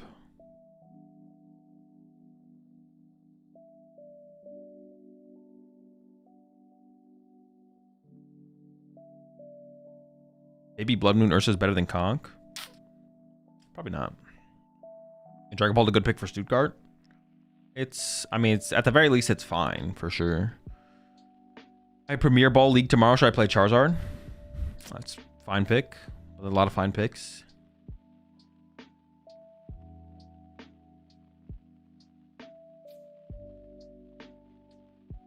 Based on the dates, is exclusively the 2 and 3 pack blisters that are going to be available for UIC. I mean, does that really matter though? We're just buying singles, right? Do we see that Erica is getting her own owner Pokemon line? Wait, is that real? How do we know that?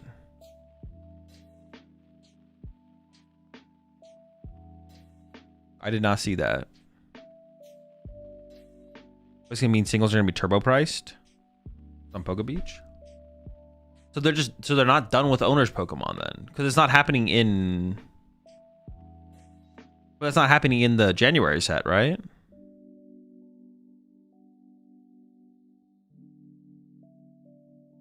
New trainers to get trainers Pokemon cards in starter deck 100 battle collection, including Larry's Kamala. Larry. Interesting. Oh, it will be in the January set though, right? We just, because our set is like a combination of multiple different things, not just one thing. Will Rotom be a good pick for Stuttgart? For you, yeah. It should be in the January set. Okay, that makes sense. Yeah, interesting. More owners Pokemon. So I guess we could still see stuff from like Ethan's and stuff like that, right? That's one thing that I saw when we from the dude. Why is my about to rage? Because in Mega Dream EX, there's like no Ethan's Pokemon, or there's a couple other owners missing, I think, as well, right? I guess we could see more of them in the 100, but they're doing stuff in the hundreds. I mean, there shouldn't be any trainers, or there shouldn't be any owners Pokemon after.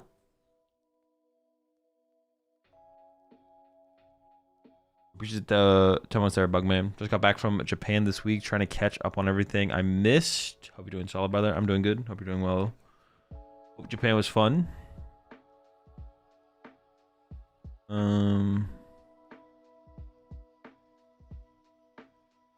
Missy's the only one missing an EX.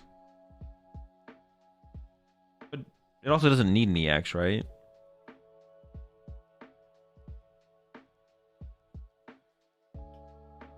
What I was going to say is there's probably not ownership Pokemon past the January set, right? I mean, there could be. I feel like there shouldn't be, but I could be wrong, I guess.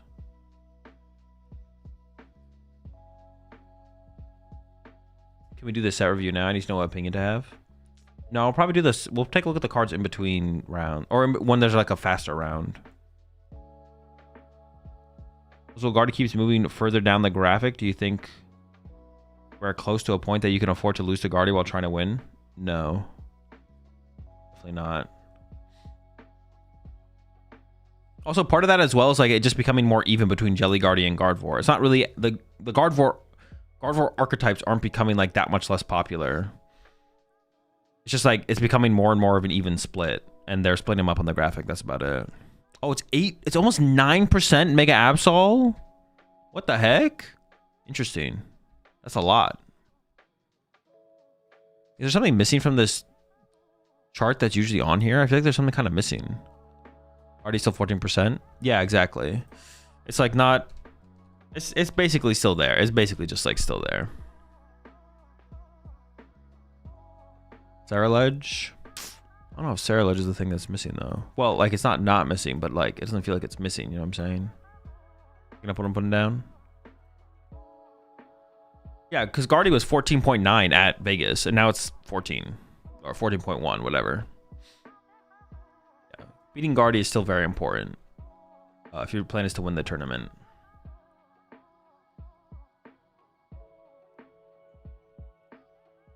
Zoro's always very low. Yeah, Zoro's never on the chart.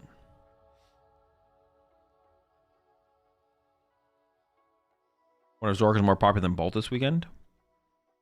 You'd hope so, but it's very possible it's not.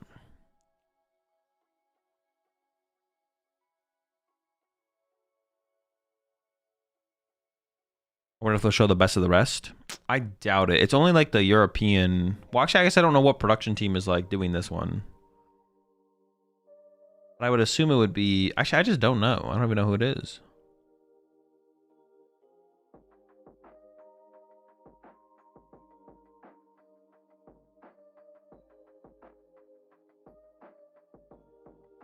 Terra and Flareon are always below the top 5 too. Terra Box sometimes is on the chart. Flareon is like never on the in the top 6. But Flareon sometimes makes it up there.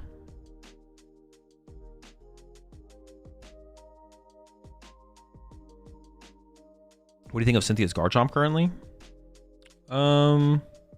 It's like not terrible, but I don't think it's competitive. Too many hard matchups. Why are the Guardy bar so short? It's basically the same as Zard, but so much shorter. Wait, yeah, what the fuck? That's a good question. There's 157 Guardy decks, but there's 158 Charizard decks. This is one deck right here. It is a single deck's worth of bar. 158th deck is huge. It's just a huge deck. That one player must be really tall. Yeah.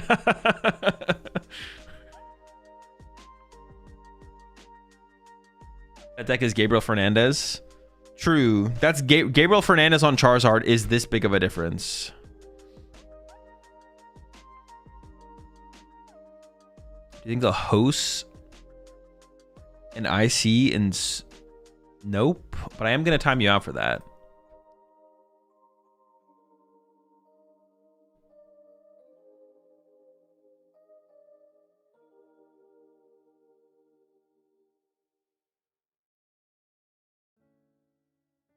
You almost got me. Maybe the bar graph isn't about the decks? What would it be about then? Is it the same background image for each tournament? No. Well, maybe they are reusing one. I guess that's possible. No. That'd be weird.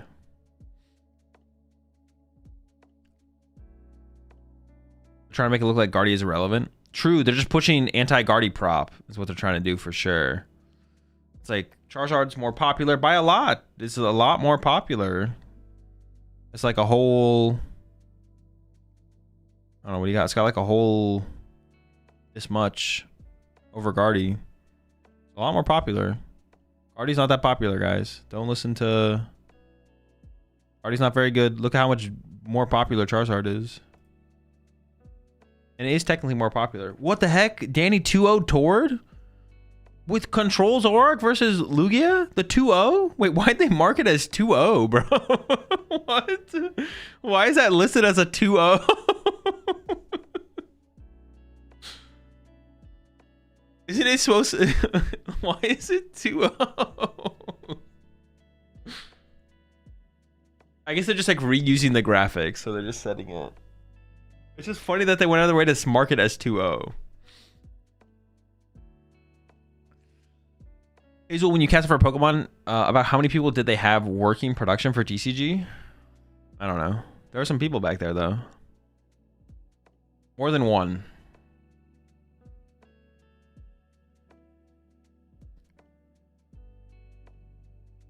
They played the match between rounds? Oh, true. They actually physically played the match. Oh, true. I don't understand new Zard. Why cut Briar / North for seemingly nothing? You cut it for consistency. Also, like, you get to play stuff like Monkey Dory and Gouging Fire more easily. What's the bracket for? It's just like a community vote. These are all the LAIC champions over the year. Is this history or is this players today? This is the 8 LAIC champions. This is the 8th LAIC, and these are the 8 champions. Right? I'm not trolling with that. Yeah, these are the 8 LAIC champions. So they're just doing a bracket. They're bracketing them against each other.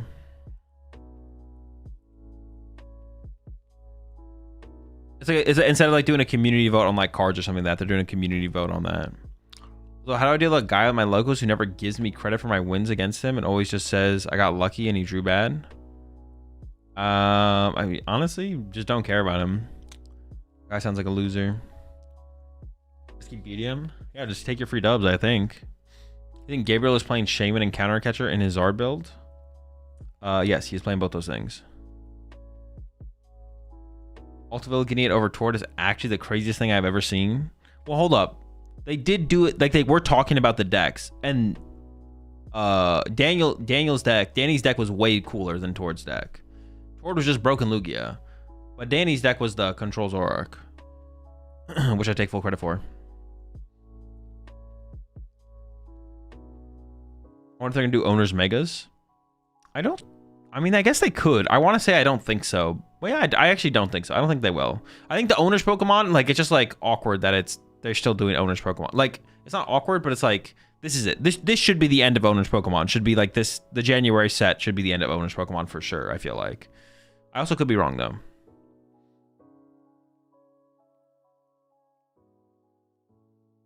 Don't forget Azul made. Don't forget, guys. Azul made the Zorak deck. I did make the Zorak deck. Yeah.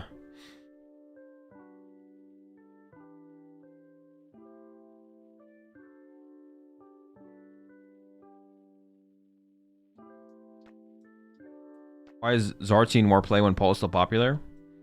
Because Pult's not like that good of a play into the format and metagame overall. So you don't have to beat it to win the tournament. And now the Zard against Pult matchup is better because you have the Duck. The Duck don't give a fuck. Oh, there we go. Now my video is age restricted. Thanks a lot, chat. But yeah. Matchup got better. Deck is worse. Yep.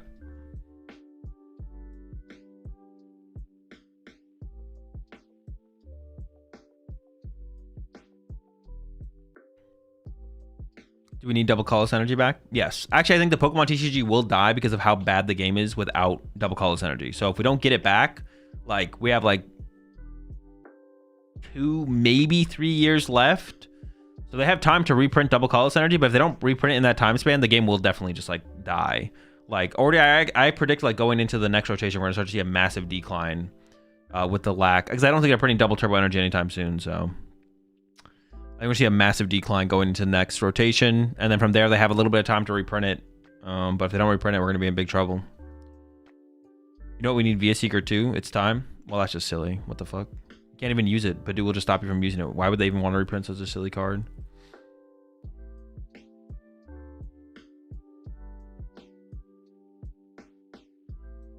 Everyone moving on to Riftbound to play for non-existent product.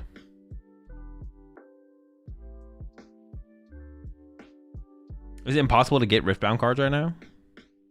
Is Tord not playing? Tord is not participating at the LAIC 2026 season championship. Riftbound is cope. Riftbound is butt, to be honest.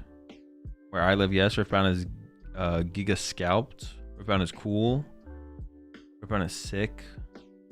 New League, Azul Seismos ODX, Quaking, Super Quaking Punch. Wait, hold on. Give me 1 second.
Someone in chat said Riftbound is already way too sweaty.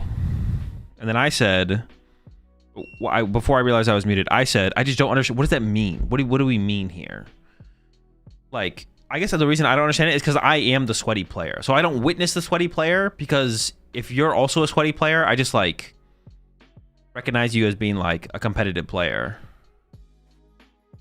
And then in my situation, I am the sweaty player. It means they are crying because they lose. That makes people sweaty. Well, that's just stupid. That has nothing to do with being sweaty. As a sweaty player, there's only normal players and dry players. There's 3 types of players in card games. We got your dry players, we got your normal players, and then we got your sweaty players. I'm extremely dry.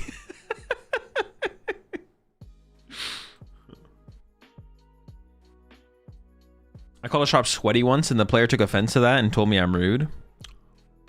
I mean, there's no reason to get offended either. If you just 21 months there, who do you say I am? Yeah, there's no reason to get offended for being called sweaty, but like, also the idea of being, I just don't understand. I just don't get it. Yeah, I just don't get it. I don't really get how you can be a sweat in a TCG.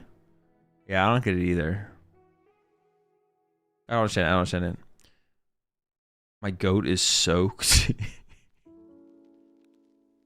Unless, like, I mean, I feel like some people like call people sweaty when they're like rule sharky, but I would just call those people rule sharks.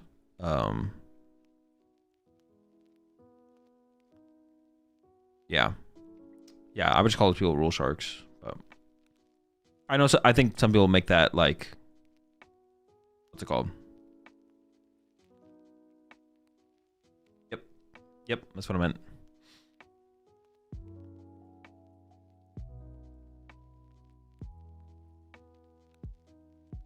All the players be losing and be like, my opponent was sweaty. Brother, you got outplayed. Yeah, that's the thing. It covers such a wide range of situations of calling people sweaty. Like, someone will, like, use Badoo.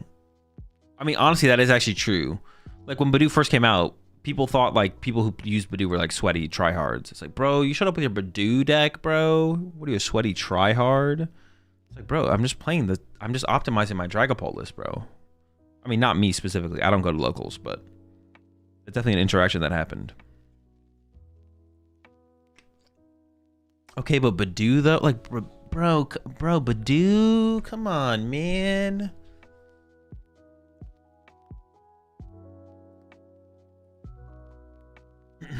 The people that think sweaty is bad, but it's really just code for people who love what if isms. Wait. I don't really fully understand what your statement was, but isn't, like, I mean, the term sweaty is generally used in like a negative sense though. Like when people get called sweaty or say they can, like, yeah, like superheroes who were try hard and sweaty, it's like used negatively. It's not like a positive thing.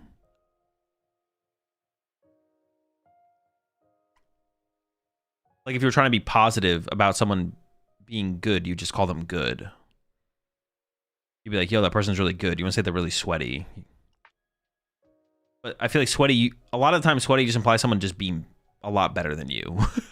Like, I feel like that's usually what sweaty is. Like someone sits down from you, takes it reasonably serious, is pretty competitive. They beat your ass and you're like, dude, this fucking sweat, bro. Except for when people like refer to people as being sweaty when they're like rule sharks. That's like another thing. It's like when people are like, someone like takes a sip out of their water bottle during their turns, like, oh, you're slow playing. Judge, DQ, penalty. That's a violation of rule 3.7. No water bottle drinking during your own turn. That'll be 10 minutes time extension.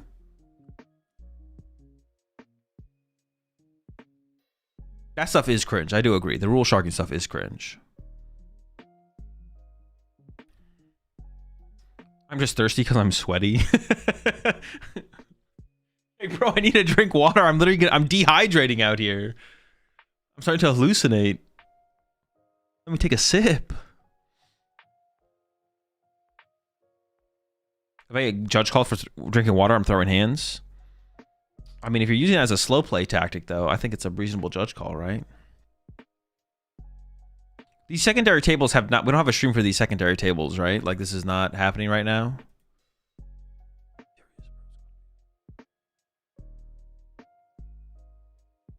Dude, it kind of looked like... It looked like Jesper was hitting him with, like, the eating cereal or eating out of a bowl. A little bit, maybe. What's he eating? Someone Photoshop something into his hand. Do they have cereal over in... Where's Jesper from again? Denmark? Do they eat cereal over there?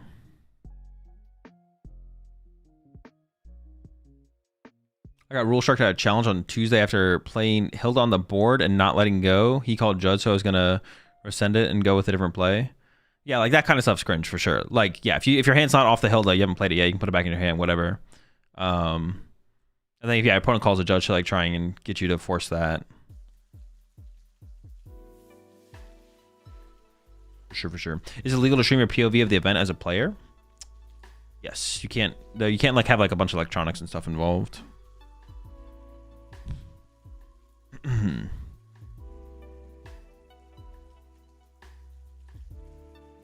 Although, like, you probably couldn't. Like, what if you like recorded your game with your like Ray-Ban glasses? That's got to be against the rules, right? Can you use a GoPro even? I don't think so. Like, it's possible you could get special permission from the TO. I think like you could approach the TO and be like, hey, can I use a GoPro? Can I use Ray-Ban glasses, whatever, and record my games? But they'd probably say no like 100% of the time. But I think technically you could ask the TO.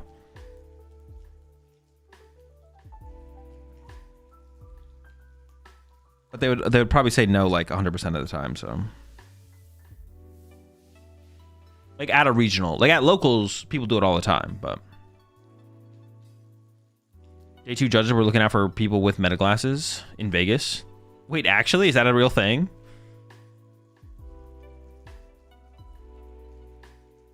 Is that what is the game? What is the thing I always say? What happened to the game I loved? Meta glasses, Ray-Ban glasses.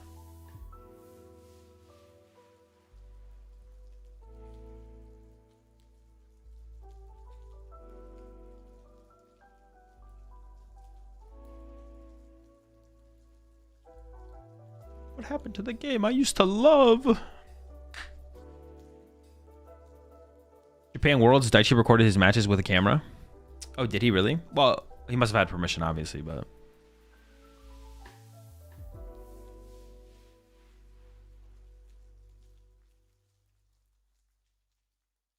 Can you wear a smartwatch at a regional? You can, yes. It's supposed to be in airplane mode, though. But I don't think anyone does that. Actually, is that even true? Does it? No, you're supposed to put it in airplane mode, right? If you have a smartwatch on, you're supposed to put it in airplane mode. Oh! Double... Oh! Double do... Oh! 2 Morgrim, 2 Badoo, 2 Dreepy, 2. Dude, what are these prize cards? These are terrible. It just kept getting worse and worse. That's insane.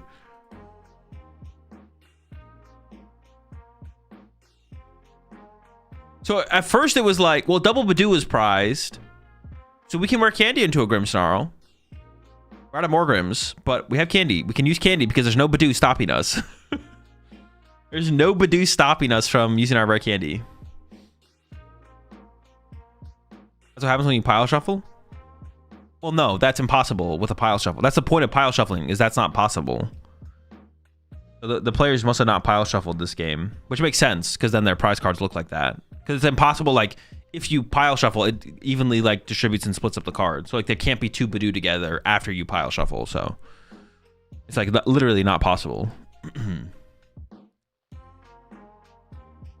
Takashi pile shuffled? I mean, not good enough, apparently. This is, like, a weak power shuffle. You mean power shuffle? Yeah, power shuffle, excuse me, my bad. I used the wrong term. I apologize. Okay, we do have David going first over here. Gets the Buddy Poffin, of course. No Badoo to be found and only 2 Dreepies, but that's still enough, right? And it is Pult Dustnor here. Takashi on the other side. A thing that it seems like a decent amount of Grimmsnarls have been including recently is the Psyduck, which is of course very powerful in this matchup. So that'll be a big question, I think, here for sure, is does Takashi play the Psyduck? Yeah.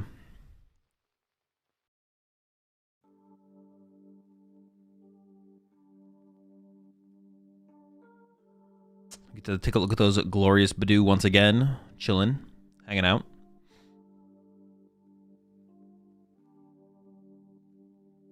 Oh wait, I have to do the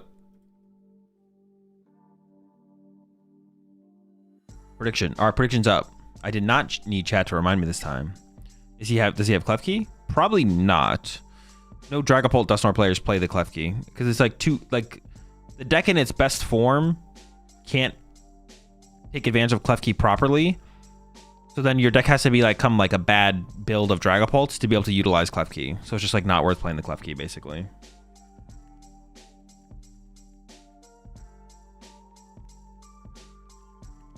Takashi playing Grimmothy or just Monkey Frostlass? There is Grimmsnarls in here, yes. Ooh, and we see the Maractus as well.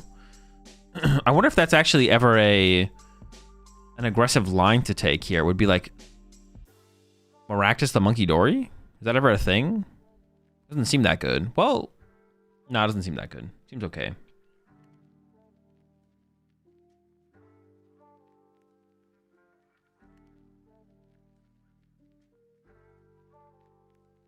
Vessel and Grim, interesting. Yeah, we usually don't see the Vessel, I feel like.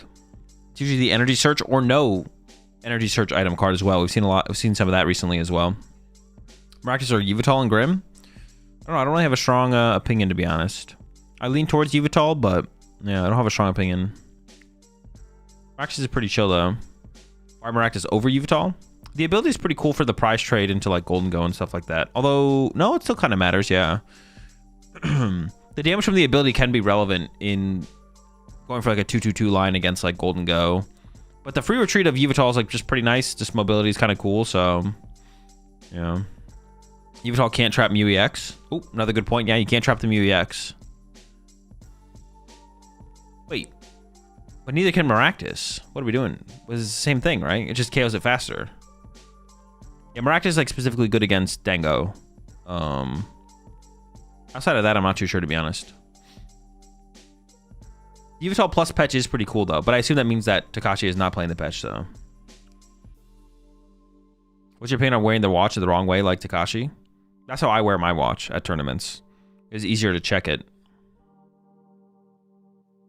You can, like, check it while you're looking at your hand. Multitasking. But you see, if you hit them with, if you're holding your hand like this, it's here. But if you have to go like that, it's a whole, like, look at that. Look how much, like, movement has. You can't be, like, holding your hand. Like, it's a mess. I usually wear my watch on the inside as well. Why can't it retreat lock Mew? No, it can. I don't know why someone said that. And I believe them, too. I literally believe them. Dude, misinformation these days is just kind of crazy. Gotta protect yourself. Gotta second guess everything.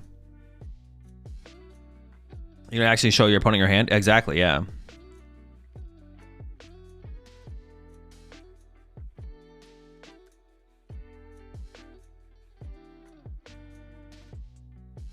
I'm just gonna tattoo a watch on my wrist so I never forget the time. Genius. Okay, so a couple Dark Energy searched out here. The Tatsugiri actually found alongside that Imp off of the Buddy Poffin. If you're just tuning in, there is double Morgrim prized here for Takashi. What? The switcheroo on the Snow Run handed off to the judge. He's actually trading with the judge in the middle of the tournament. All right, he's back. He subbed in a Morgrim. Holy smokes. All right, so we're looking for like a... Ooh, we're not going to be able to TM Evo this turn. That's kind of unfortunate. But it definitely is unfortunate to not be able to TM Evo on this first turn. Is there another broken sleeve?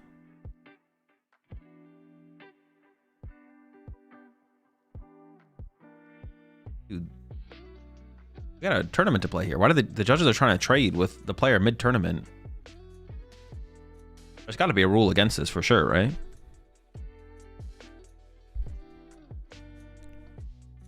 You can copy the 110 off of Yveltal. Oh, sure. I guess that makes sense. Yeah, it's not an infinite trap, but yeah, it stops the clap back. Yeah, so no TM Evo this turn from Takashi. I was like, and I just, wasn't his name something else just a second ago? No. All right, Takashi here into the Tatsu. Top 6. We're looking for a Lily, I think ideally. Arvin and Iono. I mean, Arvin could set us up for next turn more so than anything. The hand's pretty weak though, but we do have Frostlass. We have Frostlass and the Spikemuth. Maybe Arvin could work here, but it looks like Iono is going to be the take. Oh, give it some thought. Because evolving to the Frostlass on the next turn is pretty good, but also TM Evoing into the Frostlass. I wonder if Takashi did check for Morgrims here though. I wonder if Takashi did do the Morgrim check. Some lists also played 3 Morgrim. It wouldn't be crazy if we saw a 3rd Morgrim out here, but...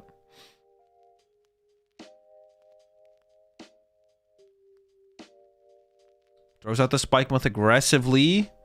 I assume Imp number 2 would be on the way then if we're going to put that... Oh no, we have Iono still to play. My bad. Iono first. Oh, the hand was actually dead there for David. Oh my gosh. I didn't even realize that.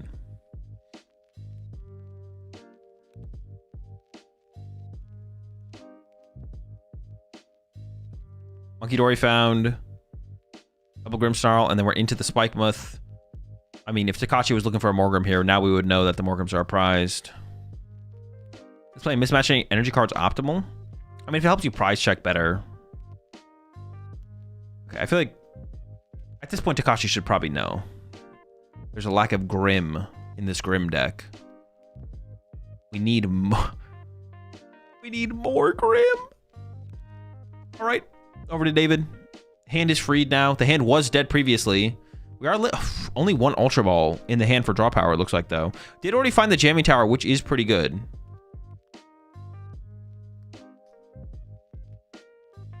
Oh, giving this some thought. Poffin and Dragapult instead of the energy. Yeah, there might be a draw supported. I couldn't see like quite the last card in the hand. We might be living off the Dracloak. But honestly, you're still on tempo here as David. So even if all you do is go Dracloak attach pass, or Dracloak Recon Directive attach pass, you're still on tempo for a powerful following turn. And Takashi's got to get prepared for that. Yeah, it looks like the hand... Oh, no, there's an Iono. I take it back. And we already found the Counter Stadium, which means TM Evo might not be available for Takashi. But honestly, Frostlass is not even that strong in this matchup. Frostlass is just kind of fine. Like, it's not like... Well, it is how you can, like, pressure... Like, once the Dragapult player, like, sets up... Like, at this point, I don't even know if I'd set up Frostlass. If you can get Frostlass set up aggressively, then you're like, okay, cool. But if you don't get it too aggressively, it's sometimes better to just not put it in play, because it's, like, just works against you more than helps you. Goes for the Ultra Ball over the Dragapult. This would let us establish a Dusclops this turn for the possibility of a Dusknoir next turn. And it looks like that is what David is going to go for. And aggressively is discarding this Dracloak. Was the other thing a Nest Ball? I don't know. That Nest Ball is kind of chill.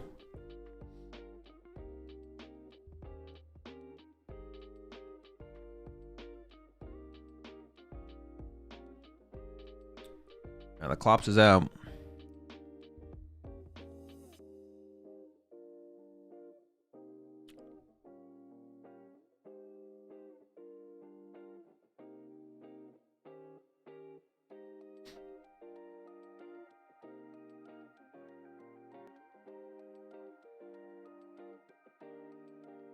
All right, starting off the turn by going to the Tatsugiri. I'm not sure what we're looking for here because I don't know what's in the hand. But if we want to TM Evo this turn... Oh, there's a Frostlass in hand, so we have the ability of Frostlass. But with the Morgrims prized, we have to be a Candy Grimmsnarl. Looks like maybe lining up a potential Secret Box play. Getting rid of Monkey Dory would not feel great. It is going to be the Arvin, which means I think Secret Box is on the way here.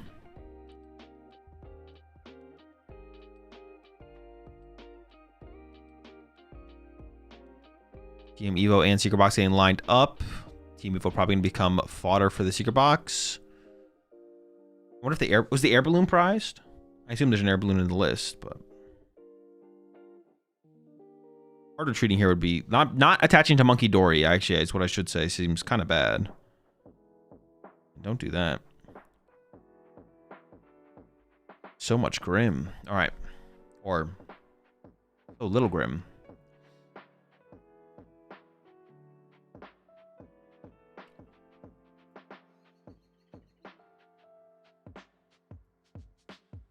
I didn't see the air balloon in there. Maybe he just doesn't play air balloon, but we'll see.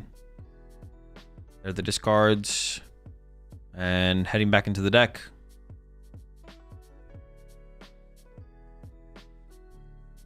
Yeah, the camera's shaking. Yeah, I mean, it's pretty bad. It's just pretty bad. It means the camera must be mounted on the stage. Like, yeah, the feet of the camera must be on the stage, and the stage must not be that sturdy. It's the only thing that makes sense, I'm pretty sure.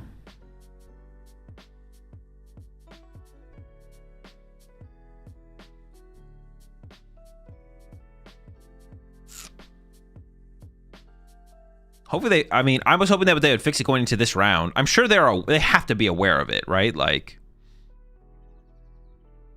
is the table shaking, Azul? Is the table shaking, Azul? Azul is not moving. Azul, it's not the camera.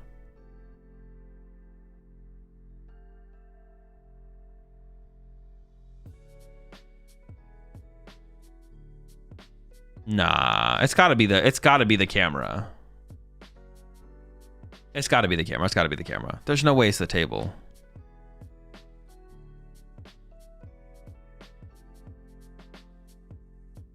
Probably an earthquake. Yeah, probably. Yeah.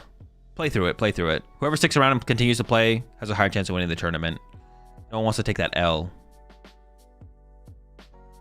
All right, there we go. Grimm's ready to go, and it looks like Takashi is going to swing. Frostlass also coming into play, so getting fully aggressive here.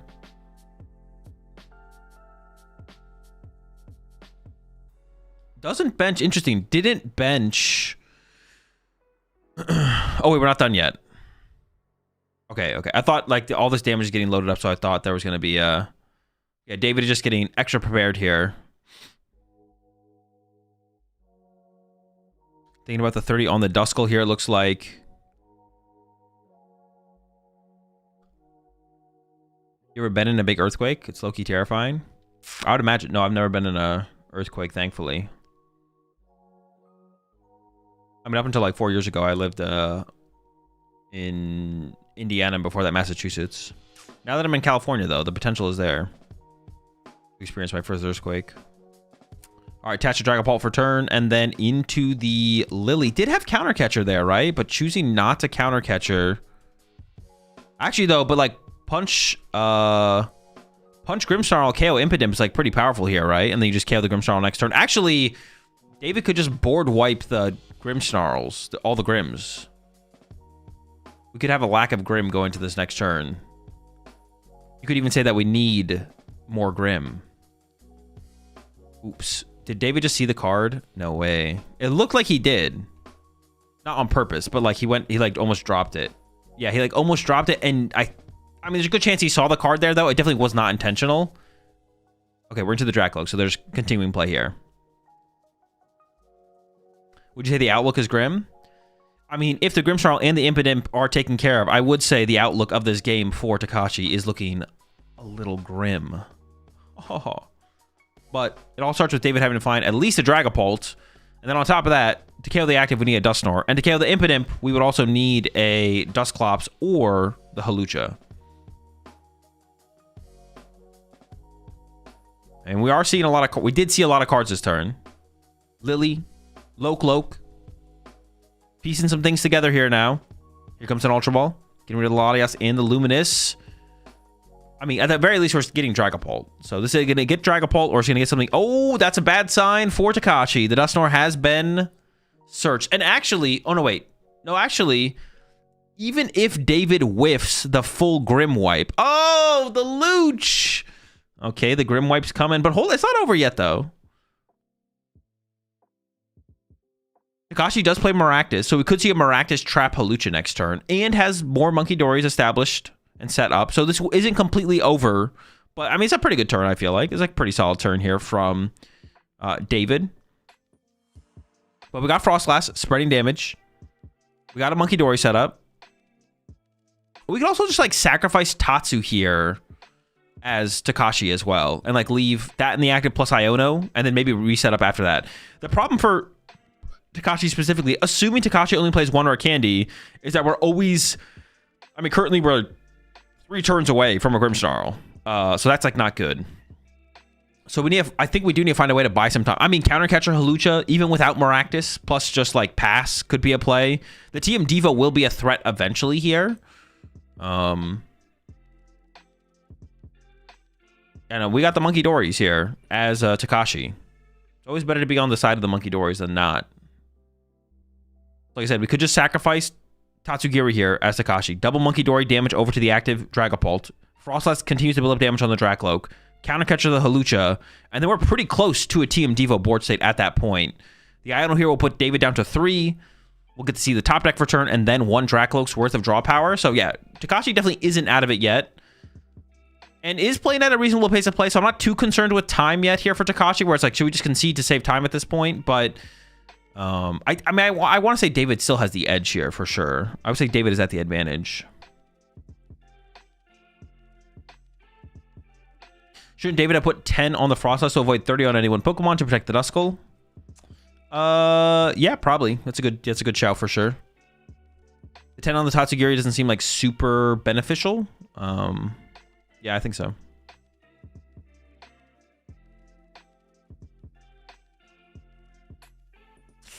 The draw there from Takashi is looking like the only play is pass. Oh, no, we found the Countercatcher. The rest of the hand is dead, though.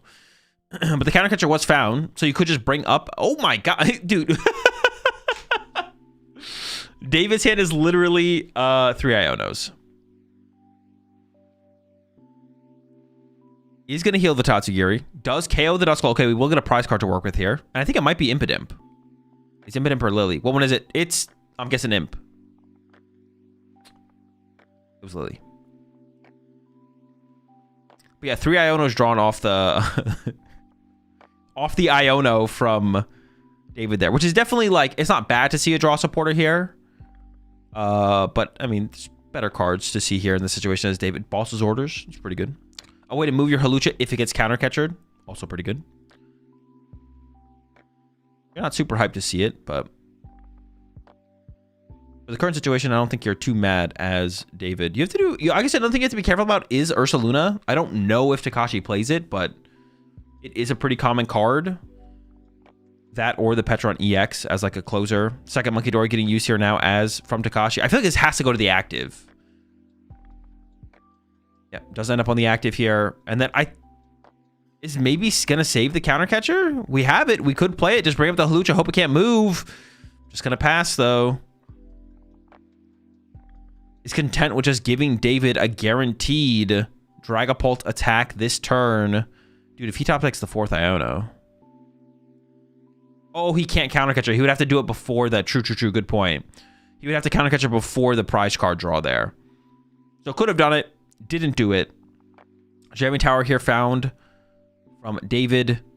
Could have taken the Hilda instead. Chose not to. And then into the Iono. I don't think Takashi's too mad at that Iono there. Does lose the Countercatcher, though. Maybe that was a big piece to try and have for next turn. I think with a 3rd Monkey Dory, though, TM Devo is, like, pretty scary. The draw there from David is Ursaluna, Dusclops, and Countercatcher, so nothing else to do. You're just attacking here as David. And here comes the attack. And I'm trying to do a 3rd Monkey Dory here. 3-3-3. 7. Yeah, TM Devo would board wipe the Dragapult out of play here. For Takashi. If Takashi can find Monkey Dory, Dark Energy, and TM Devo. 60 to the active, 30 to the bench Dracloak, TM Devo, both Dragapults get KO'd. Towers in play. Okay, we need a stadium as well, yeah. Double Night Stretcher, Grimstar, Ultra Ball. It could... could you get Ursaluna to KO the act? I don't know if that's possible. How much damage is on the active? 3? I get Ursaluna KO active here, I guess. There's Ursaluna. And the hand for David is actually dead. We do have Dracloak. We did get a prize card. And we'll have the top deck as well. But we can Ursaluna KO the active here as Takashi. This keeps you in the game. And David only has 1 Psychic Energy on the bench built up as well. This does give... Oh, but no, David just wins with Ursaluna next turn, though, right? Because there'll be 2 damage ticks from the Frostlass.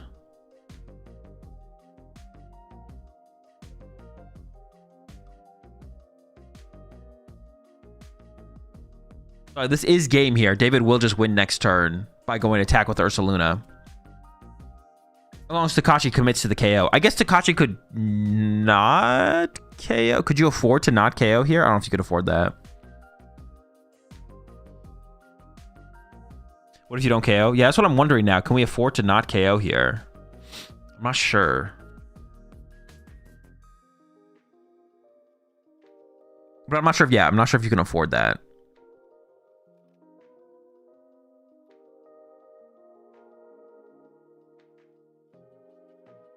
But it looks like it's just going to commit to the knockout.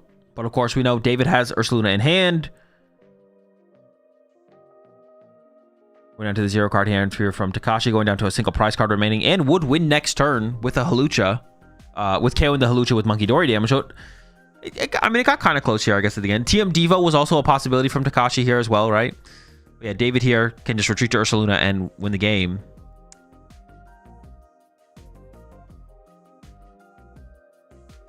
Hold on. Does he not see the play yet? Boss and Poffin. Does he not see it? Hold up. Maybe the win condition here for Katashi is David just not realizing he has game. He's 10 short, right? No, it'll get KO'd by Frostlass going into his turn. Wait, actually, does the Hawlucha get KO'd as well? No, it has 4 on it. Okay, never mind. Did he just play counter catcher?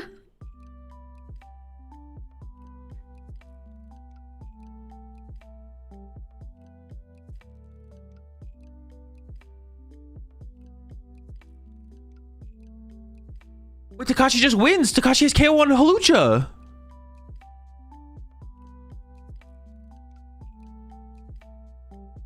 David's trying to explain to him that it gets KO'd by the Frostlass. But it... Oh, no, wait, hold up. We don't have a dark energy on the... We don't have a dark energy on the Monkey Dory. It's not over yet. It's not over yet. Wait. No, it's not over yet. It's not over yet. But David had game. David had game on the last turn. Will he get punished, though? Takashi doesn't have game yet.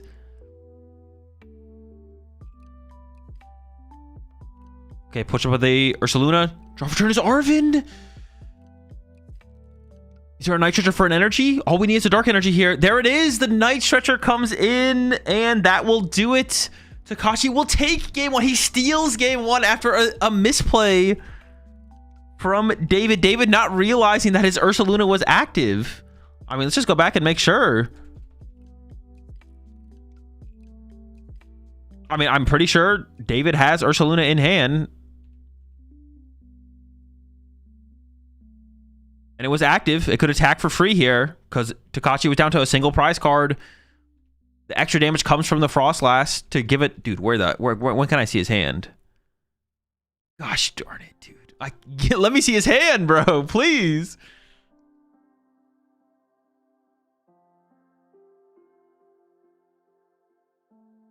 Can I get just like a peek? Can I just... I just want to make sure it was there. Wait, this is...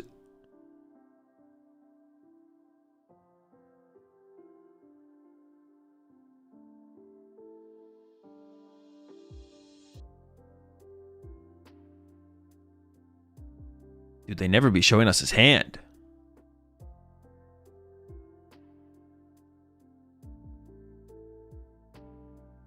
Oh, that's the fucking... You know, I'm just going to believe what I first saw, and I'll believe chat on this one. And he got bottom from the 3 Iono? Didn't he draw it to it after the Iono? Oh, wait, did it get Iono'd?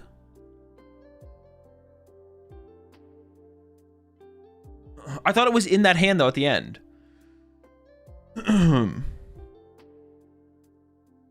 Was there an Iono in the mix? No, it was in hand.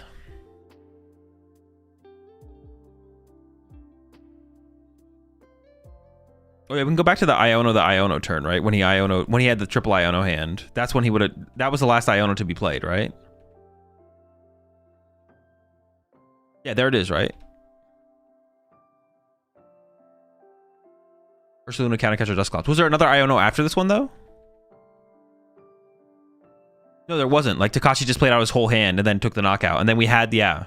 Okay, he did have it, yeah.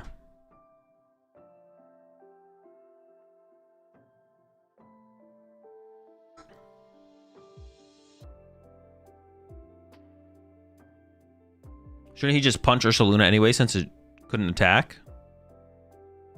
Well, no, because then he just loses to the Monkey Dory. Because he KO'd the Monkey Dory that had Dark Energy. So, assuming David not seeing the Ursaluna play made the next best play if he thought Ursaluna couldn't attack. But Ursaluna could attack. The best play was winning the game. The second best play was making it so Takashi didn't win on board.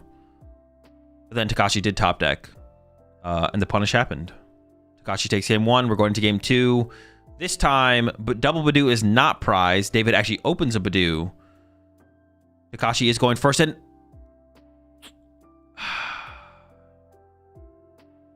honestly, I'm kind of rooting against Takashi now. Like, bro, you don't just get away with that and then open Buddy Poffin. And dude, I actually now I'm just curious at this point. How many Buddy Poffin? How many Buddy Poffin? He could just be one. It could just be one Buddy Poffin.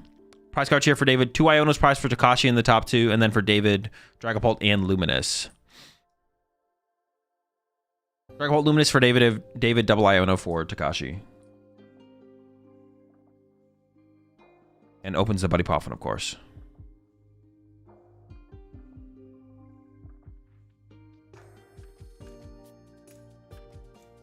He only plays 1. That's how it works, bro. You know this? Dude, it's just so disgusting. So disgusting. Grimstar players go first, open Buddy Poffin. Like, what? Just absolutely insane. I was gonna say didn't go for the snow run, but the snow run is in hand. Is debating playing this earthen vessel. I don't even know how much I like this. Oh, okay, I actually like that a little bit more. I thought we were gonna see a supporter get discarded. I was like, I don't even like the idea of a supporter getting discarded here. But discarding the Dark Energy honestly seems like okay. But overall, I mean, you do want to get back-to-back attachments, I guess, right? Well, that's not even true. If you don't have a second Monkey Dory, who cares, right? Yeah, I'd have to look at the hand again. Is this Vessel even worth playing? Because I feel like we're just playing Lily next turn anyways, right? Why are we playing this Vessel then? Getting a Dark Energy in the discard pile is kind of cool for Night Treacher as the game develops, of course, but for harder treating this Monkey Dory, which is definitely very possible, it doesn't even really matter. Yeah, it's like a Lily out of hand anyways. Yeah, I don't even know if I like that. I don't know. Okay, over to David.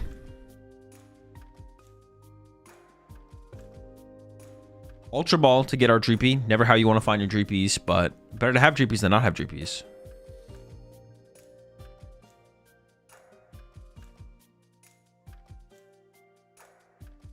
Strong gets rewarded for everyone desperately wanting to go second. True. They go second. We open Buddy Poffin. It's pretty sick.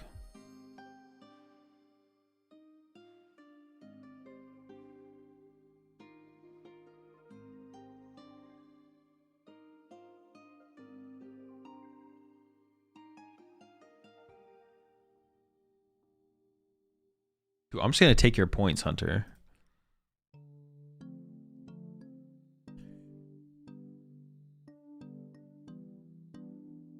I played to a Grim to a challenge last night and opened either Poffin or Nespal / Artisan on each time. I only play 1 Poffin, 1 Artisan. Dude, it's just disgusting.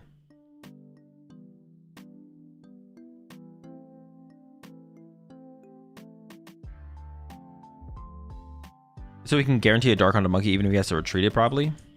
Yeah, but you're not retreating the Monkey this turn, and you probably don't attach double Dark to the active Monkey either. I guess we'll see. If Takashi attaches the second Dark Energy to the active Monkey, then I'll be like, okay, there was like some merit. There's more merit in it, I feel like. But if he doesn't do that, the Vessel play seems a little weird.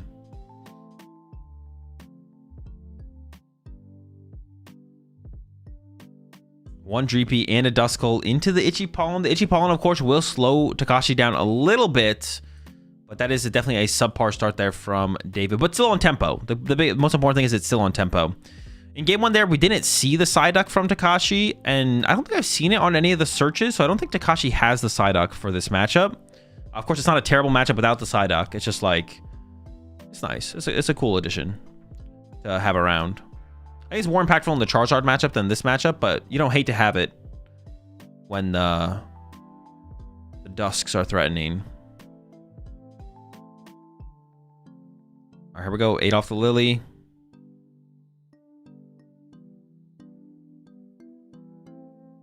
I think we drew Team Eva there. That's pretty good.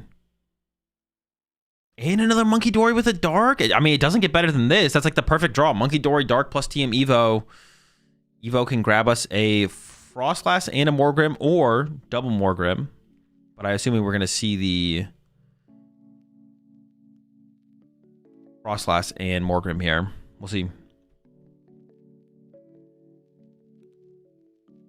Moves the damage over to the Badoo. This will allow us to KO the Badoo next turn with a single Monkey Dory instead of both. There we go. Team Evo. Snorunt and Impidimp targeted. There's one Frostlass and one Morgrim prize this game.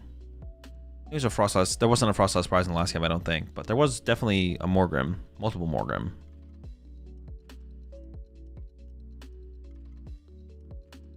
Solo Loke into play now for David. This is when things can get kind of scary for the Dragapult player, because that Dracloak is not safe here at all. On the next turn, wait, I'm doing the math right. Yeah, Takashi can go KO active, KO Dracloak. Actually, Takashi's 1 damage counter would maybe should have gone onto the Dreepy. Maybe. Maybe she didn't want to hit Vessel off his Lily under item lock. Yeah, that'd be fair too. That'd be a reason to play the Vessel there for sure. Also, it does thin out. I mean, drawing Dark Energy is like pretty good though. Because Monkey Dory, getting a Dark Energy on Monkey Dory is just kind of good. So. Ooh, the Air Balloon to go with it as well here from Takashi means we don't actually have to lose an energy off of Monkey Dory as well. Saving the Air Balloon to make sure we can move our Frostlass is also relevant though, because like one of the plays that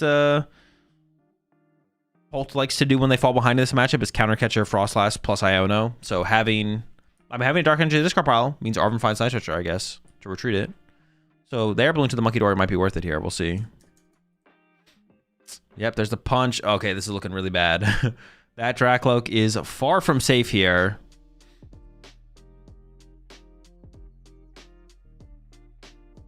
Wait, 3, 6, 7, 8. I mean, we do have to double Monkey Dory to the bench though, right? If we want to...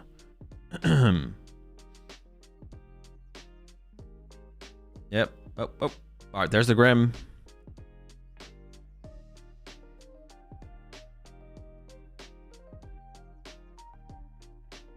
Would he kill the Dracloak if he moved the damage onto it instead of Badoo? I mean, we can still KO the Dracloak here. The Dracloak still gets KO'd here, but we do have to expend +1 Monkey Dory, I think, right? Like, we could have put the Monkey Dory use somewhere else.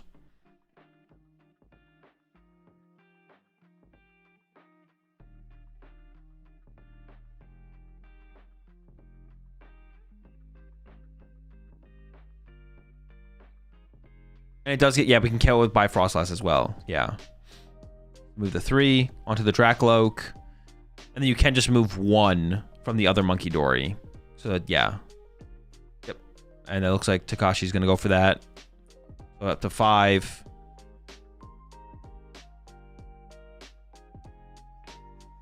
Punch, punch. Oh, I guess Badoo gets KO'd by from what's it called? So it actually doesn't play around that at all. Never mind. So we're KOing the active Badoo. Oh, but he can't fez twice for each. He can't fez for Badoo and then also fez for the Dracloak. So this still plays around that. And then we get to save 1 damage on our Monkey Dory. Well, we definitely want to keep the extra damage in play for sure. All right, 2 Duskulls and a Monkey Dory is not great for David here, obviously. I mean, hold on. Okay, David could actually have still a pretty good turn this turn. David could Dusclops the active, Ursaluna Energy Iono. To make a comeback here. So I do see a possibility here for David. Although that would be a lot to draw into without Dracloaks. But Fez is active, so we have some draw power going on there. There's the Iono, and didn't attach to Neo Upper Energy, so I think David is aware of this line. Unfortunately, though, I mean, Ionoing Takashi before you pop the Dusclops potentially is not great, because now Takashi draws 4, and then if you pop your Dusclops, you get 2 more, and the draw from David doesn't even have that line of play available, so it's looking pretty rough.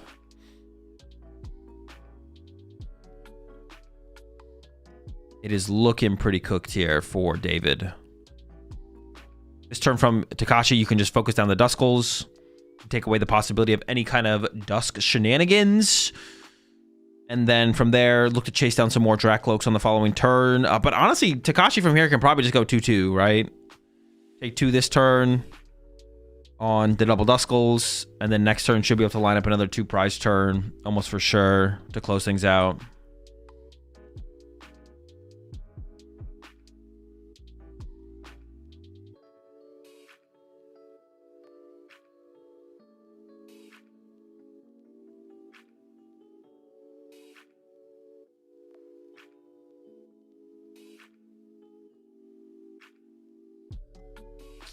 Let's have one more Dreepy that could make its way to the bench here. This could have been a lot, I mean, just a lot closer of a set if David had not missed the Ursaluna line.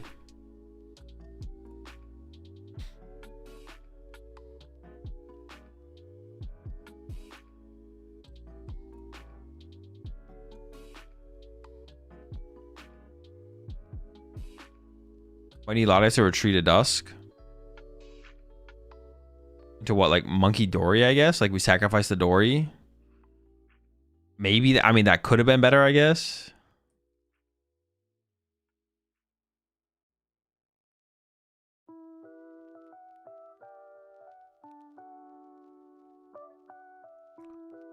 All right, Morgrim off the Spikemouth. Today for that second Grimmsnarl, although it probably just won't be necessary. I haven't seen a rare candy from David. I guess like maybe there's some play from David with rare candy on the next turn, but I haven't seen one yet. So do you stack your energies and tools to the side or on top? I don't even know, to be honest. I don't even remember what I did like last time I played. Does David scoop and ask for a best of 5? That is 1 out, although unlikely to happen. See the dark energy coming down to the Frostlash just to pre-prepare. One of the few win conditions left here for David is the Iono plus counter catch or something that can't retreat. So even that play is removed as a possibility for a turn. More damage coming out from Takashi. And does end up with it on the Monkey Door. I wonder if that should be just put on one of the 2 Dreepies though, to be honest. Yeah, I feel like that damage should have been put on Dreepy, not on the Monkey Dory. Because the Monkey Dory is always the obvious push here, right? From David. So if you have 2 on a Dreepy, I feel like it makes more sense.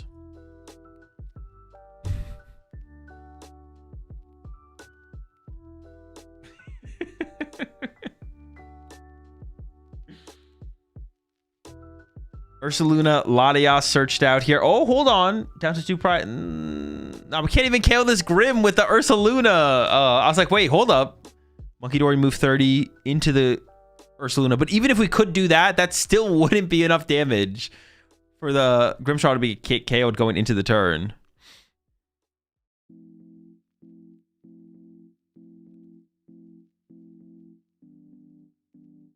It looks like Takashi is going to be getting the 2-0 here in just another turn coming up with, I mean, this is the strongest play David's got. It's not going to be strong enough. Needed like some, I don't know, counter catcher, Yveltal. I don't even know if that could do. I don't even, there's like not a real play. There's like only fake plays.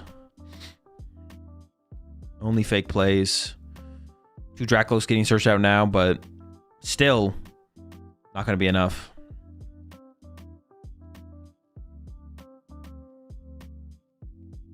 Does 1 on GP even matter though? I mean, it would have been 2. I don't know if it would have mattered. I think it matters more there than on the Monkey Dory though, it feels like. I guess you could, but like, I think Courage just mentioned in chat, you can like double Monkey Dory to KO the Monkey Dory. Now you can KO the Monkey Dory with your own Monkey Dory, which I guess there's value in that. Maybe that is the higher value play then. Because yeah, the Monkey Dory, it is being pushed to the active, but if you can just remove it with Monkey Dory, same difference, right?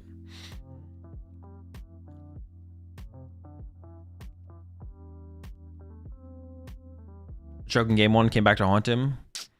I mean, yeah, it came back to haunt him instantly as well. Like, he just lost, and then, yeah, I mean...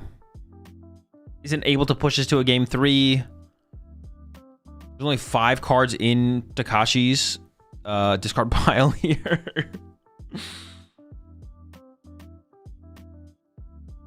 I don't even know what David is like looking for to try and come up with as far as the play goes.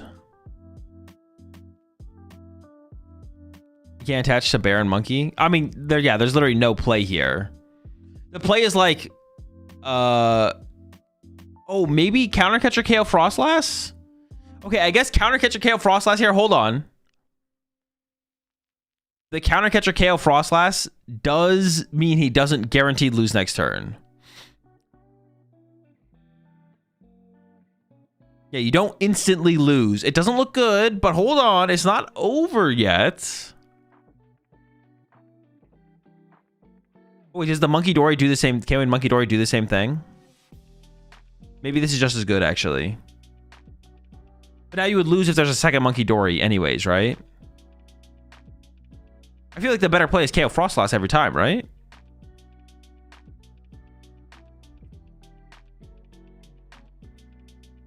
What about Boss KO Latias? Well, I mean, if Takashi has a boss here, there's like a million ways to win.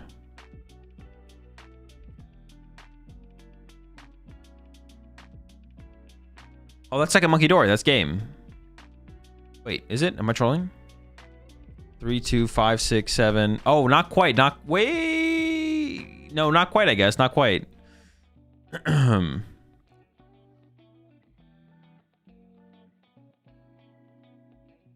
Game? No, we're a damage short.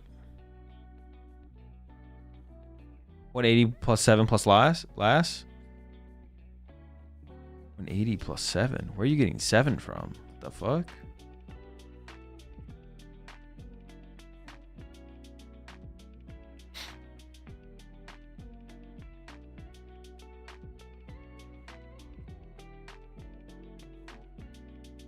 We have 180 plus 5 right now. 6 total. Yeah, but... Yeah, 6. So yeah, we are 1 damage short. The Ursaluna would survive with 1 HP. So yeah, the game's not over yet. But there will be an Ursaluna with 10 HP left. And a Frostlass and 2 Monkey Dories and 2 Grimmsnarl set up for Takashi. So it's still going to be tough. For David. Actually, 5, 8... No. Does Takashi run Iron Bundle? I haven't seen it yet, but maybe he does.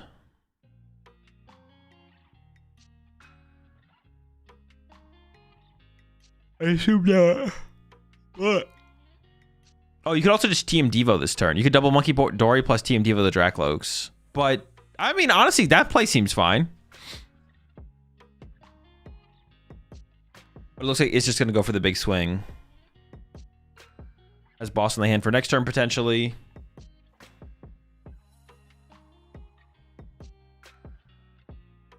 Would have to be Turo next turn or the bear just dies. It does, right? There has to be a... Yeah, there has to be a Turo on the bear for sure. And it would have to be like Dragon Ball plus... Wasn't the KO on the Frostlass still just better from David? Like, I keep going back to that. Like, wasn't the Frostlass KO just better?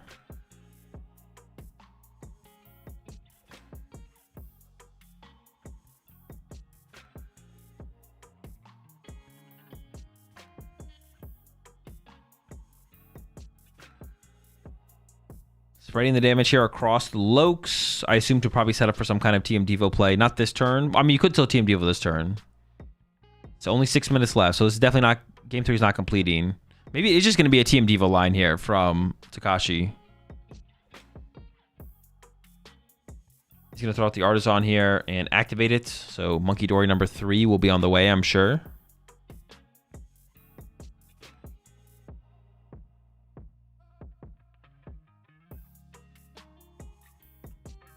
It's just going to be a fail on the Artisan, actually.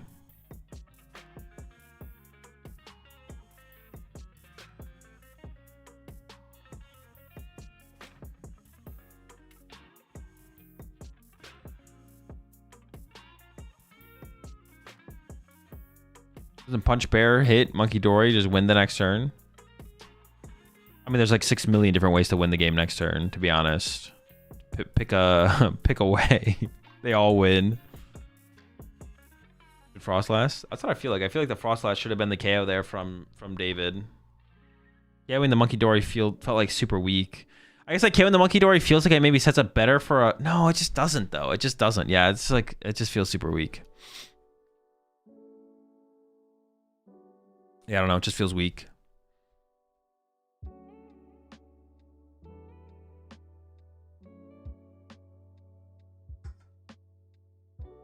The KO on the Frostlass I feel like had to be stronger. Because now this turn you basically have to KO the Frostlass anyways. Oh. Good catch from Takashi. Did not draw a single prize card, so Fez isn't doing anything here.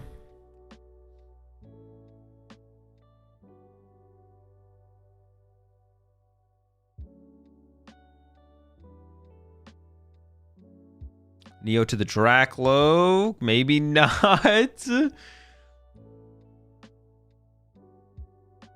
David's doing some math here. I mean, probably just trying to figure out if he can actually even win. Okay, well, he hasn't conceded yet. Even if the line involves Takashi throwing, he thinks there's a line remaining. Well, I guess there's always a line remaining. Your opponent could always just like concede the game, I guess, on their side. Into the Iono. Fresh 6 for David. Dracloak number 2 is in this time now as well. Night Stretcher, I see Boss. I feel like we need like Dragapult plus Countercatcher here to have a chance. I feel like punching the active... Well, yeah, punching the active always loses us the game, right? David shakes his head. Looks like he did not... Whatever he was looking for, he did not find it. Although I don't even know what he could find here that would make him not shake his head. I mean, I guess it had to be Countercatcher, right? Because punching the active is like terrible. Yeah, Dracloak can't evolve into Dracloak. Alright, here we go. And then, yeah, Dragapult punches, but that should be game on board, right? 200. Wait, even if you did find... Oh, there's a concede. Even if you found Countercatcher here, there's no out, right? Countercatcher isn't even an out there, I don't think. You can't change that, can you? No, you can. The intent was obvious, so it's not a big deal. The opponent might have to let him, I guess. The opponent, like, Takashi might have to be okay with it. Yeah, but the intent is, like, obvious. Like, if you play the night... If you played Night Stretcher, took the Dracloak, put it in your hand, did some other actions, and then went to go to evolve to Dracloak, it'll be like, oh, shoot, that's supposed to be a Dragapult. It's like, well, that's too late.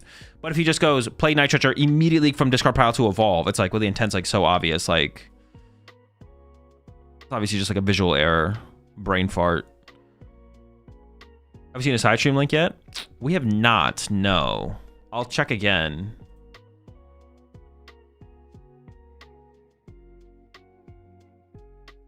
But yeah, there's nothing up.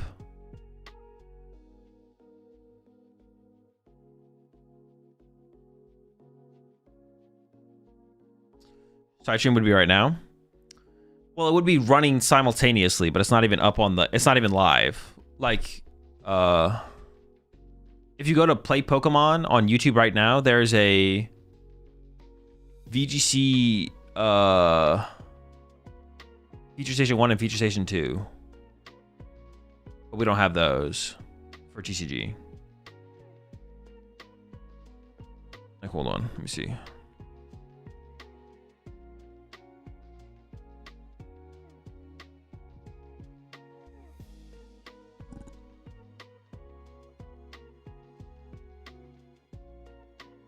If we go here and you click on live, they have these two right here.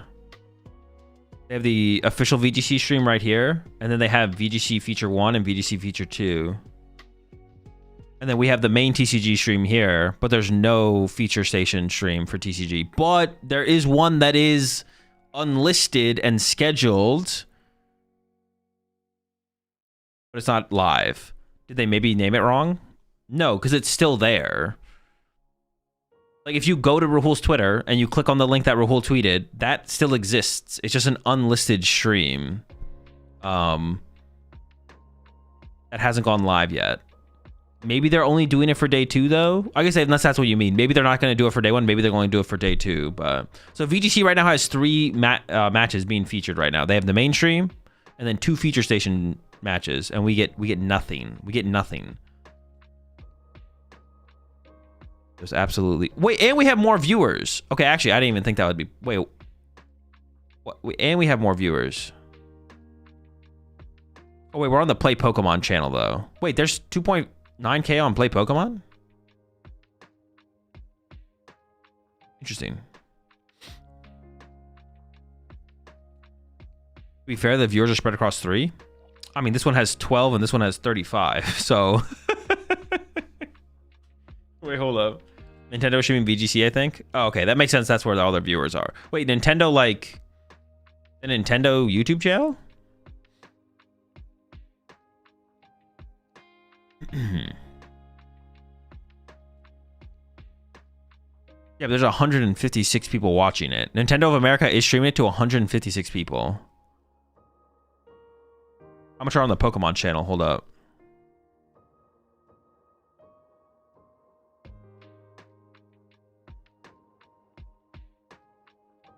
On the Pokemon channel. So they're also that was the play Pokemon channel. Why not watch on Twitch? Because the ads. On the official Pokemon channel though, we're still beating them. Bro, just honestly, VGC, bro, they complain about having an extra round during day 1. We have more viewers than them. Just get rid of it, bro. Just get rid of VGC. What's even the point anymore? I don't even get what's the point of the VGC. They used to have more viewers than us. They used to not complain about having to play an extra round during day 1. But now that they're... Dude, it's just too much of this. Get rid of them, bro. There's no point. Actually, how many... Okay, they do have 10K viewers on Twitch. Okay, sure.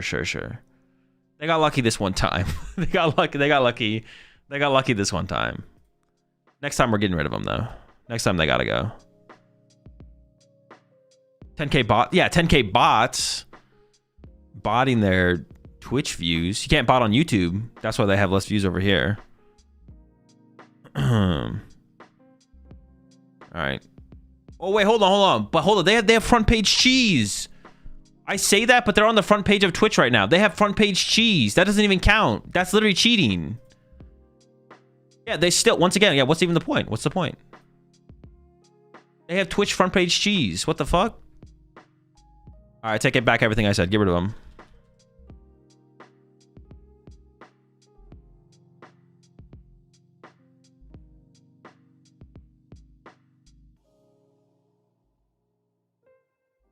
All right, hold up. We'll get back to the interview here.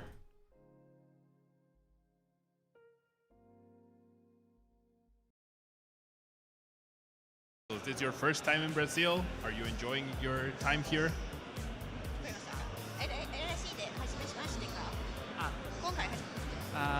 そうです。LAIC は初めてで、NAIC と EUIC は出たことがあるんですけど。So he's been to EUIC and NAIC, but for LAIC, this is a first. Okay, great.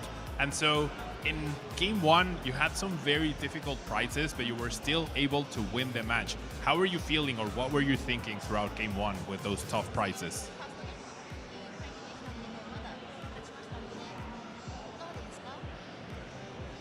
そうですね。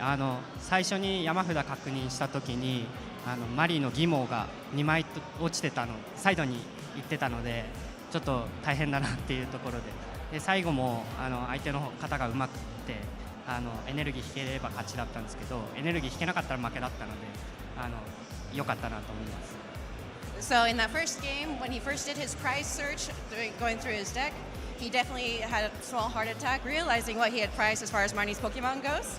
But as far as the energies coming out, it definitely gave him the win there. Okay, and now tell us a little bit about your deck choice, Marnie's Grimmsnarl. Why do you like it? I think in Japan it's been more popular than over here in the Western world. So why did you choose Marnie's Grimmsnarl over other dark type options? 結構長く使い続けてきたっていうのがあったので、今回それを握りました。So he's been playing Marnie's Grimmsnarl for a very long time, so he went with what he is comfortable with. Okay, makes sense, and it's working out really well so far for you. Now, in game 2, you clearly had a big advantage when your opponent didn't have any Dragapult in play. How did you try to play the last few turns to make sure that nothing went wrong for you and you won the match? 最後ナンジャムを打たれてヨノワールが特性で、自分の場を、なんていうんですかね、倒してこられると困ったので、それだけケアして戦ってました。So his opponent playing the Aino at the end, leaving him with just 2 cards in hand due to his prize count. Gave him a little worry, but seeing what he had as far as board state goes made him very confident. Yeah, makes sense. It showed with your plays. And now, one last question before I let you leave, Takashi. You have a very famous and good brother as well that plays at PokemonTCG. Do you feel a little bit of pressure because of his history in the game, or are you feeling like you want to create your own piece of history here at LAIC?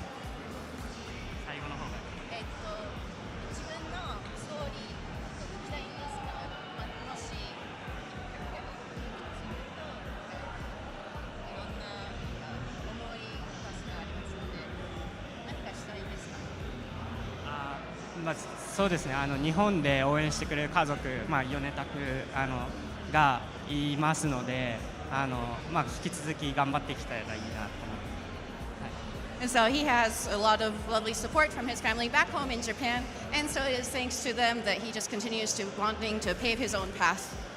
That's awesome. Must be fantastic to have such support from your family. Well, thank you so much, Takashi, for talking with us. Let's get back to the desk for some more Pokemon action.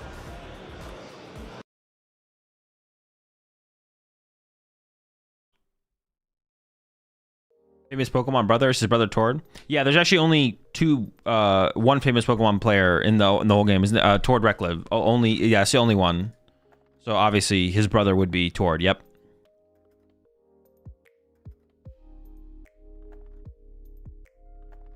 No, he just called his shot for Aichi Champions League and is planning to win with Ancient Box. Wait, what are you saying? Crazy thing is that youngins have no idea who Takuya is. No one really knows. I mean, I honestly don't even really know. Takuya was like before my time as well.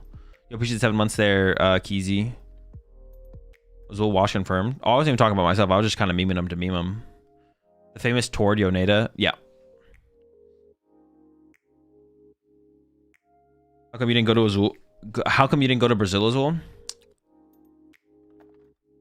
I didn't want to. The TCG needs a Wolfie. It would be good to have someone fill that, well, yeah. That would be good. We don't necessarily need a Wolfie. Well, yeah, I mean, yeah. I see what you're saying. I know what you're saying. Very high caliber player who, like, makes content in a very broad, available, what's it called? As well as the Wolfie, TCG Wolfie or J-Wits. Your Wolfie? Not really though. No. I mean, it's different. I might be one of the biggest, like, I probably have like the biggest crossover between content creation and like performance in tournaments, but it's not, my style of content is not Wolfie style. Like, Wolfie is definitely different. So I'm definitely not the Wolfie of the TCG. Because like the kind of content that Wolfie makes is like highly digestible by a more casual audience, which is like something that would be good to have in the space, but also by a really good player, right? We don't really have someone like that in the space. Well, I say really good. I mean like really, really good. Like really, really, really good. Yeah, we don't really have a Wolfie in the space. Like elite level player, not just a really good player. But yeah, we don't really have that in the space. We don't really need a Wolfie though, specifically. I think that's also just kind of not true. Like we just need more people to create content in this space. That's it. We just need more content creators. We don't need Tord or Henry Chow or someone like that to be a content creator outside of being a player. We just need more content creators in the space specifically. Who want to try and do it full time. That's also part of it as well. Like, it's hard to like do content, and like we need like successful content creators, but it's hard to be successful unless you commit to it full time as well. So it's like, we want people to be on the success level of Wolfie for sure. That would be great. We don't have that yet though, because that just creates like a bigger like just crossover and getting people interested in talking, like interested in the game and like aware of the game and stuff like that. We need like more people who do kind of like the stuff that, not exactly the stuff that me and Chip do, but like on that level. Or like I think Tim Franklin's videos are really good as well for that. Shout out to Danklin specifically.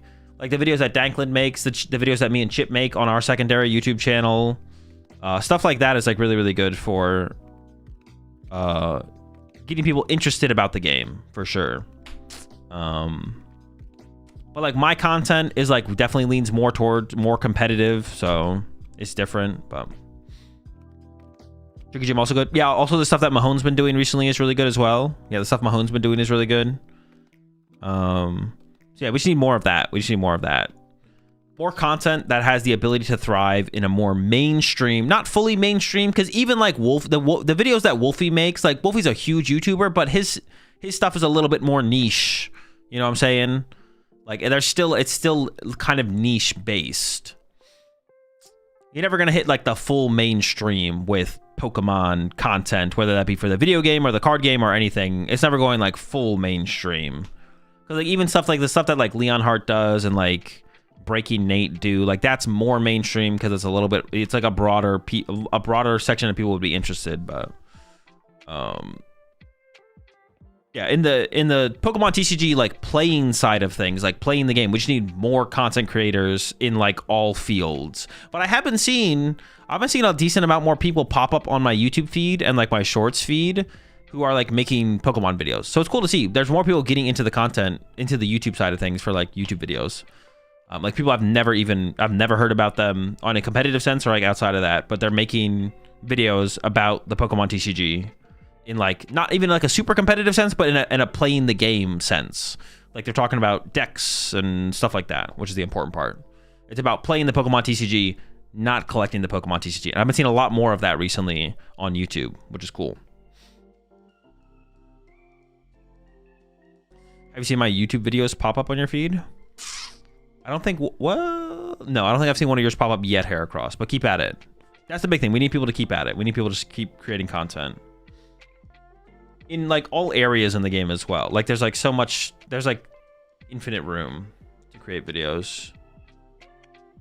There's also, streaming is a little bit harder for sure. Streaming is like a bigger time commitment, stuff like that.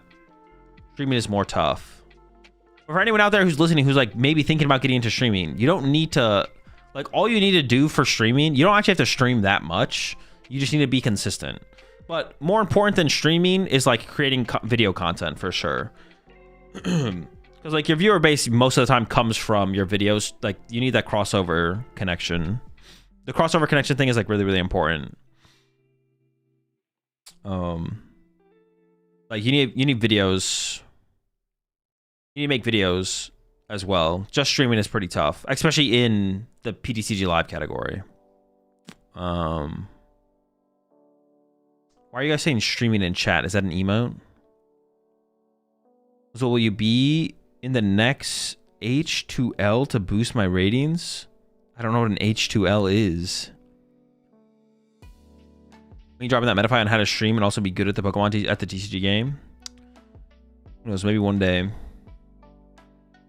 Dude, creating videos is so much harder. All that editing is the death of me.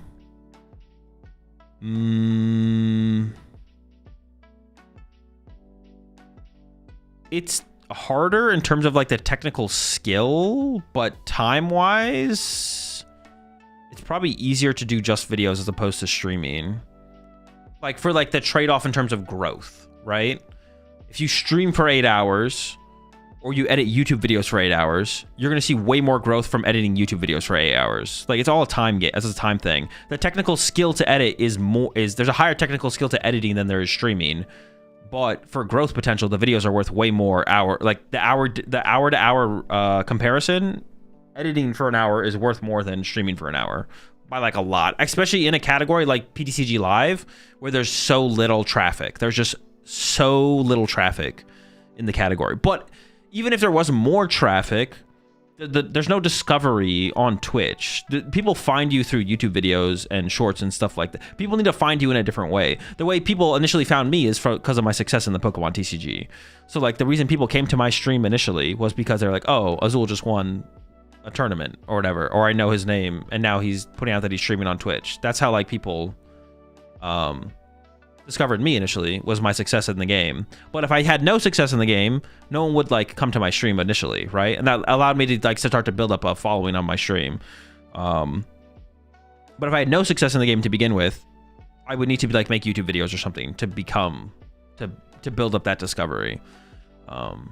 Simply just streaming without putting anything out there is like, it's just really hard. But it's really hard. But if you have like any kind of like, it can be anything. It doesn't even have to be like YouTube videos. You could do TikToks, you could do Instagram Reels, just some form of other content, basically. Even just like videos on Twitter.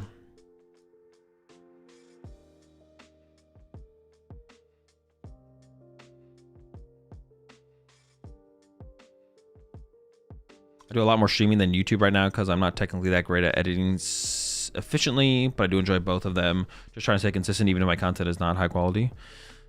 I mean, that's the most important thing is to do something. If you want to get into content, the most important thing is just do something, or and the thing that you enjoy the most, for sure. But if you're trying to be strategic about it and you don't really care what you're doing, you just want to do, you just want to maximize your potential in the content space, videos are definitely worth more than streaming. So it really depends on how you're tackling it. If you just like streaming though, you don't like making videos, then by all means, go ahead and stream. But if you're like, I just want to make content, but I want to make content in the strategically best way possible, then that's when videos definitely should have priority.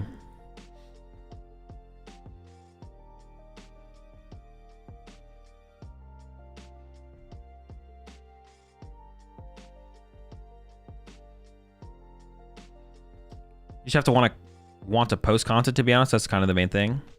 Well, yeah, obviously, but I'm assuming that's like the starting point.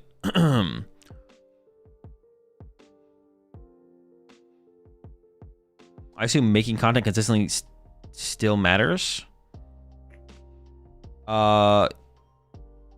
Yes, but like kind of within like an expectation more so than anything.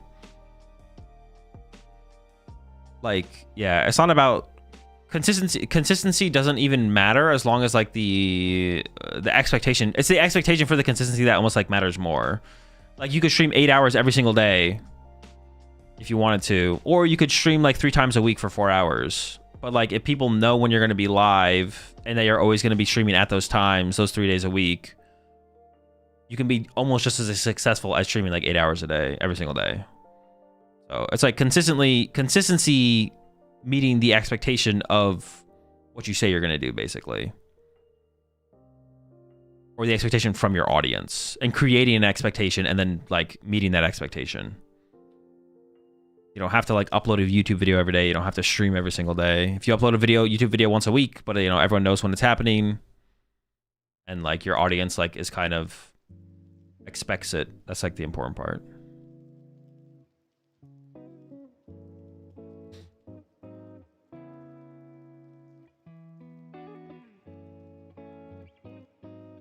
Condragoni X has a chance to be meta this season.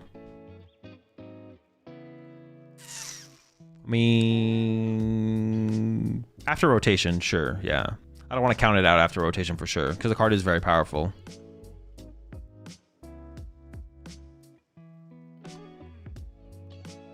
So you don't compete anymore? I haven't competed yet this season, but I might still compete at some point. Good editing goes a long way too. This is true, yeah.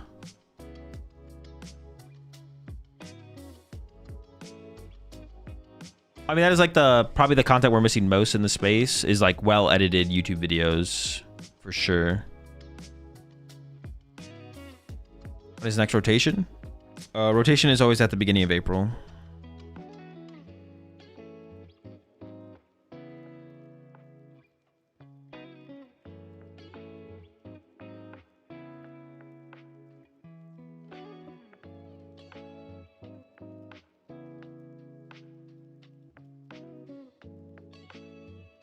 Queso's one of the biggest streamers right now, and he only streams a few hours, same time daily.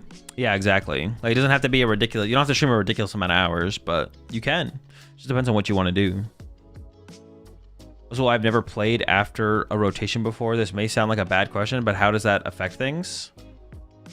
The card pool changes. Just like when a new set comes out, the card pool changes. That's it. And then players build decks from the available card pool. We're just told what we get to build from, and then we build decks. Also, video editing like isn't that actually that hard as well. I mean, you need like a good software, but like once you learn a software, like video editing actually isn't that hard. There is like a high ceiling to it, but like you don't need to be like a wizard with it to like make a decently edited video.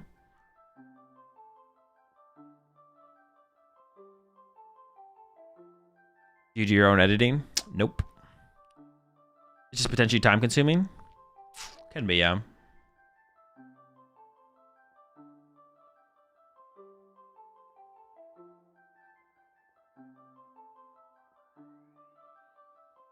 Also, a lot of editing now has AI. That helps so much. I have to imagine. I've never tried any AI editing, but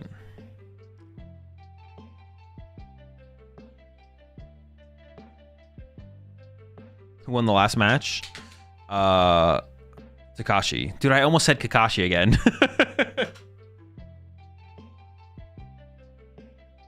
Who's your favorite content creator for Pokemon TCG?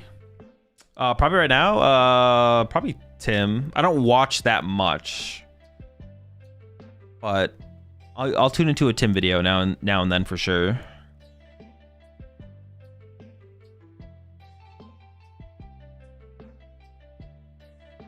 So I'm not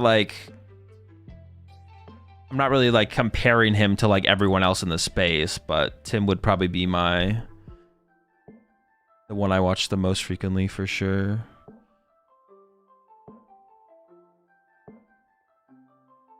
Some of us are overpaid by corporations. Some of us are overpaid by corporations to do videos, so please do not say it's easy. Thanks. All right, I'll keep it on the down low.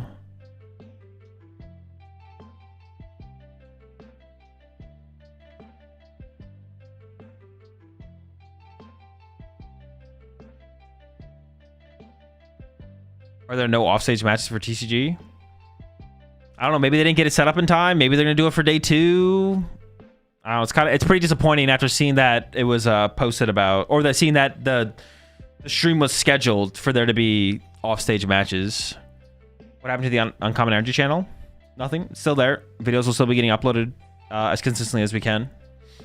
We have a lot of content to be uploaded. It just needs to be edited and stuff. But yeah, that's like the process that takes some more time, obviously.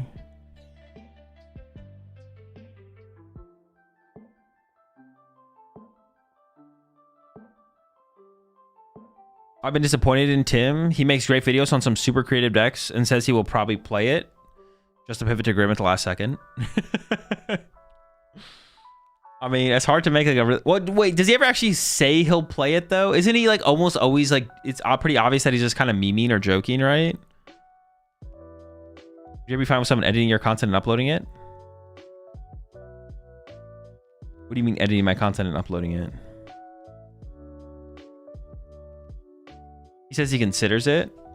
I don't know. I never take him seriously. I always think that he's just kind of like, he's like, I want to do it, but like,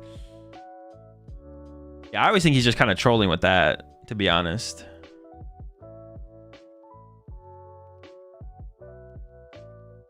I don't think he's ever going to bring like the baby Ursaluna deck to a tournament.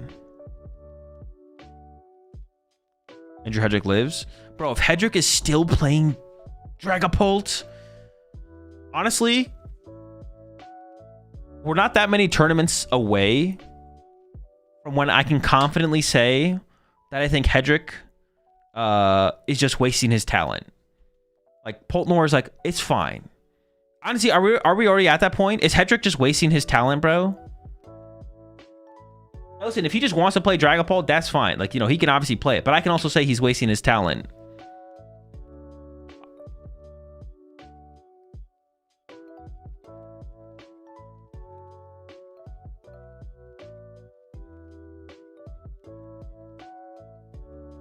I got Lily, and next it'll get Dawn for real, for real.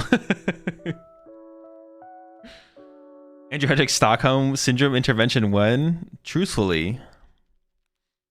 Let the man have fun. Look, he can play it if he wants. He can play it if he wants. But I'm also going to say he's wasting his talent on Dragapult Dusknoir.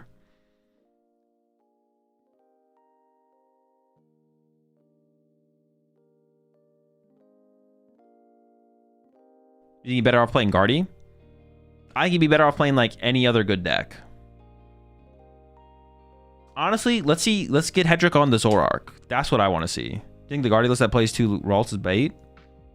I mean, seems fine as like the jelly build. I think it makes sense that it's like less relevant to have the extra Ralts in that build, because that can play through no Guardy boards a little bit easier, and like your disruption of your opponent is higher than the other build, leading it to make it less likely for your opponent to actually ever be able to like go like if you prize a Ralts.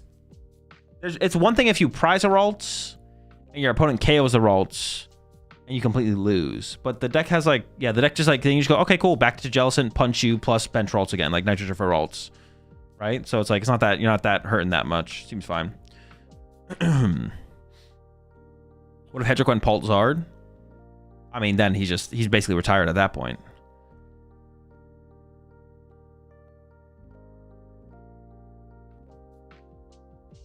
Anyone who plays, any good player who on purpose picks up Pult Zard is basically retiring. At least for the season. At least for the season. They're chalking it. They're like, all right, this is just, the game's not for me right now, or, you know, I'm done. It's like Pokedad status, basically. Poltnor is the Pokedad deck for good players, if that makes sense.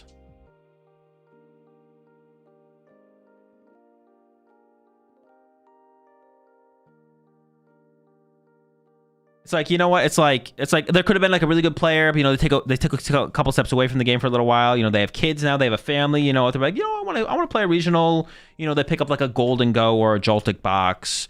But then, like, you know, the good players, they're a little bit better, a little bit harder to play the Pult Zard than it is to play a Golden Go deck. But it's like you're phoning it in at that point. You're phoning it in for sure. Yeah, it's not, you know, going super try hard. Going super try hard isn't the thing for me anymore. I'm gonna play Dragapult Charizard.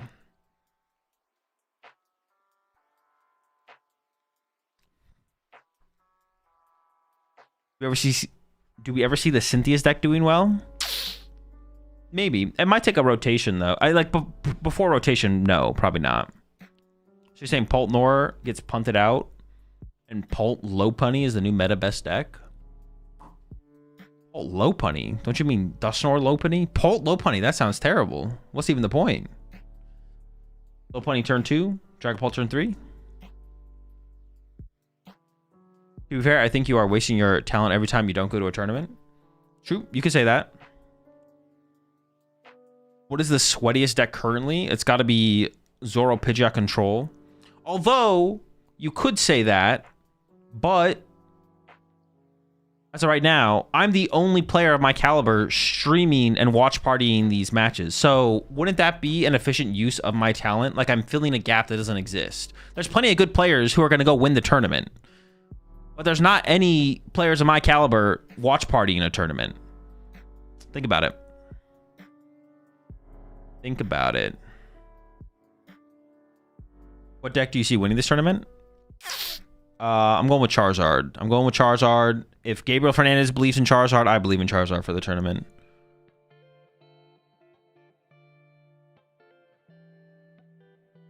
Ooh, taking a look at all the action.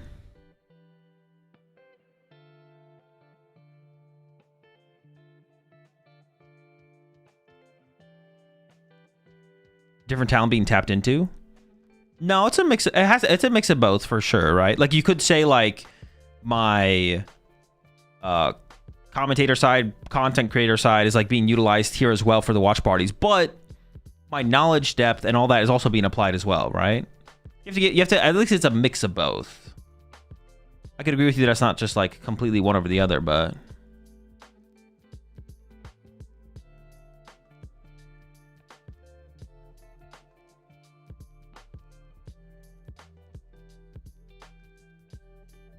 why are they playing League of Legends? Is Faker's just like that? Faker's just that hype right now. Like, how could you not watch a Faker clip? You guys think Faker tried Unite? Like, not to like go pro in it, but do you think he like tried it? Actually, do you think Faker even plays other video games? Maybe he just doesn't. It'd be really funny to hear Faker's thoughts on Pokemon Unite. But I wonder if he even plays other video games like that. Like during the off season, does he like load up Dota?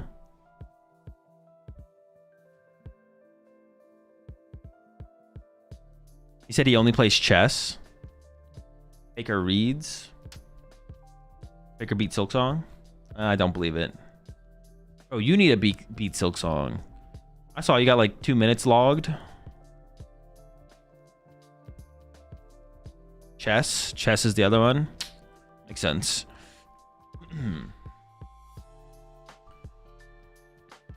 What happened to your Pokemon Go channel, Azul? I never had a Pokemon Go channel. Did you beat Silksong yet? No, I have not beat it yet. I have to find time to go to do it again.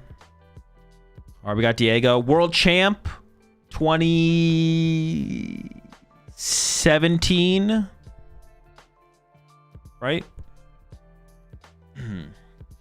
Diego Casiraga, world champ with Guardy. Was it also EX? Guardy GX? Guardy GX 2017. Anaheim regional champ, Anaheim World Championships, right? Yes, Anaheim. Nope. Yep. Why is this the stream match?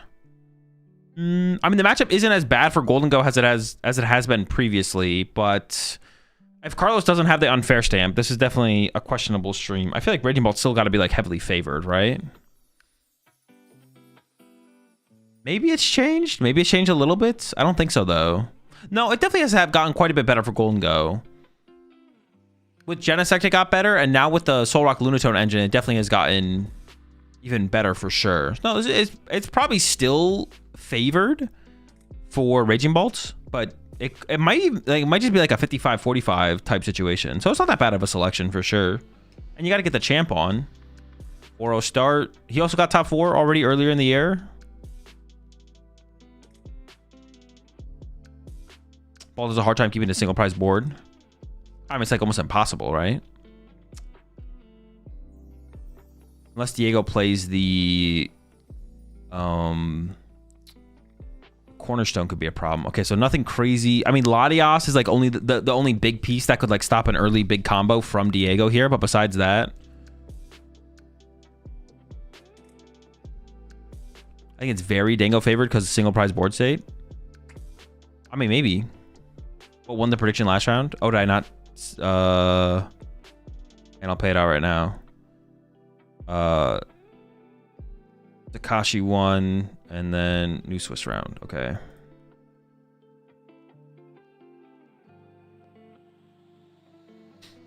You think Guardy is better with a Mega Guardian on it? No clue. I have no opinion on Gardevoir. I was a couple mulligan draws there for Diego, and did open a Raging Ball though. That's not good, especially with Latios prized. It would have to take some kind of prime catcher play on this next turn, but the possibility definitely will be there for Diego. Has the Fan Rotom, has a Nest Ball, plenty of options for Diego.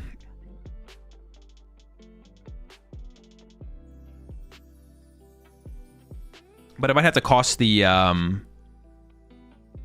prime catcher on this next turn to actually... Oh, it's the Water Pond build. So it might not be prime catcher. Nope, it's still prime catcher. It is the Water Pond build, though. Does that list play the Vitality Band as well, or no? Actually, is this like one of the reasons that the deck has evolved to this point is because you need the Water Pond to like for this matchup?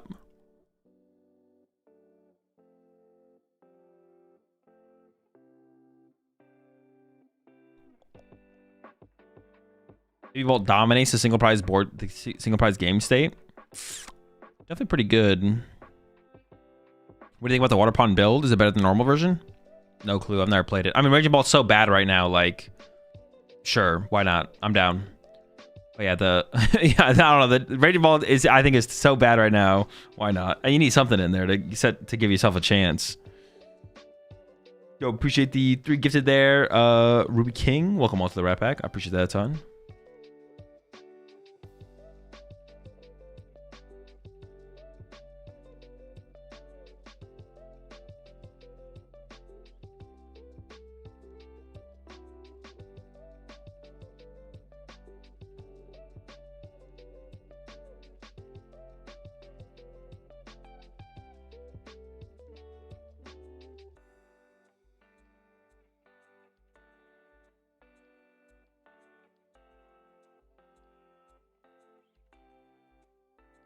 I was bolt into the dark type decks that are popular right now. Bolt into the dark type decks that are popular right now. Grim, Zoroark. Your favorite against Zoroark. Your favorite against Zoroark, your favorite against Grim, right? There's no reason that Grim would all of a sudden have an edge. Zoroark, Grim, something. What's the other one? Oh, Absol? The Absol matchup might be unfavorable because they just Yveltal you the whole game, right? Yeah, because they're not going to set up Absol against you. They're just going to literally sit there and Yveltal you the whole match. So they might be favored against you for sure. Could see it.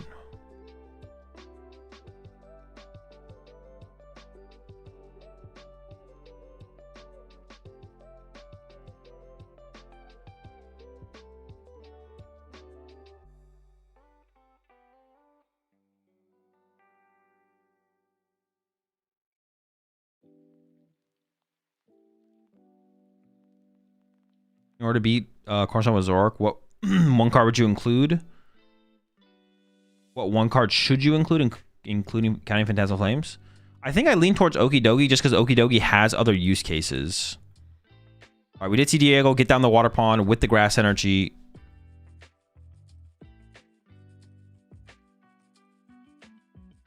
Get down the water pond with the grass energy, and then over to Carlos here, starting off with the vessel. I can't see what was discarded there, but it's gold.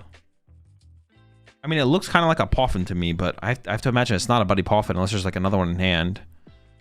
Oh, maybe it was a Poffin because there is a trolley. Sure, makes sense. Raw, just in the hand. Can we see a turn 1 boss KO on a Hoothoot here from Carlos? I think that's the question here. We definitely want to get a Soul Rock or Lunatone into the active here from Carlos. That's for sure. You really don't want to put Genesect in play because that opens up more options for Diego. Now all of a sudden Diego could just go Raging Bolt, Prime Catcher, or even Boss East. No, that wouldn't work. Raging Bolt, Prime Catcher, KO, 2-prizer, but so I think you'd like to avoid Genesect here as Carlos, but if your hand sucks, you gotta do something. And it looks like the hand sucks enough where we feel like we need the access to the Golden Goes more aggressively here. But maybe could have risked it. Maybe could have just gone for another gimme goal there and then drawn 3 and hope to chain the Golden Goes off the raw draw from there, or draw into an S-Ball that could later find the Genesect, something like that.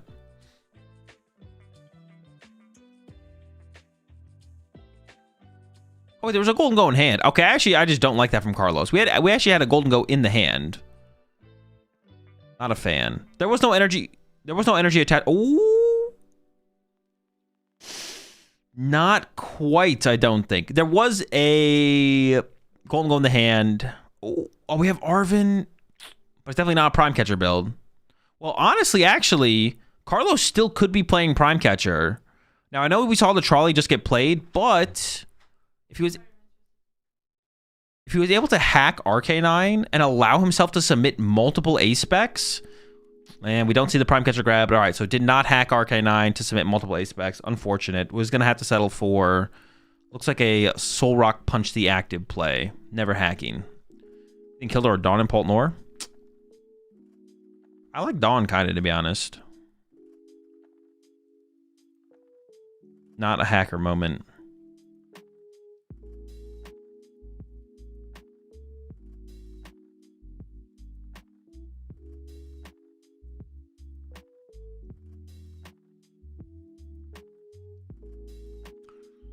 He's just going to be the Soul Rock Punch and then over to Diego. So Diego is set up pretty well to get the first 2 prizes, and that's kind of the name of the game in this matchup. Not even a single prize card drawn here for Carlos. You'd like to draw 2. I will say, now that there is the Solrock and Lunatones in the deck, though, we could see Carlos go for a 1 prize, a 1 prize KO next turn on a Hoothoot with a Solrock, leaving a 1 prizer in the active to like force Diego to need more resources while eliminating the powerful option of the Noctowl. So that's probably the route we'll have to see Carlos go. I assume Diego here is going to get like Crispin Prime Catcher. But that is, and this is one of the things that happens with Water Pawn. If you attack with Water Pawn, you lose all your energy in play. And if you lose all your energy in play, you don't have anything set up. So you can still pick apart the board here and get yourself back in this game as Carlos, despite going down early in the prize race. It's not over because of how unestablished Diego's board will be, especially if Carlos can KO the only Hoothoot in play after that. Oh, we see that actually the caster's making note there. The Solrock, actually, ooh, you could actually KO the Gimmighoul with the Air Balloon and then KO the Solrock with the energy here.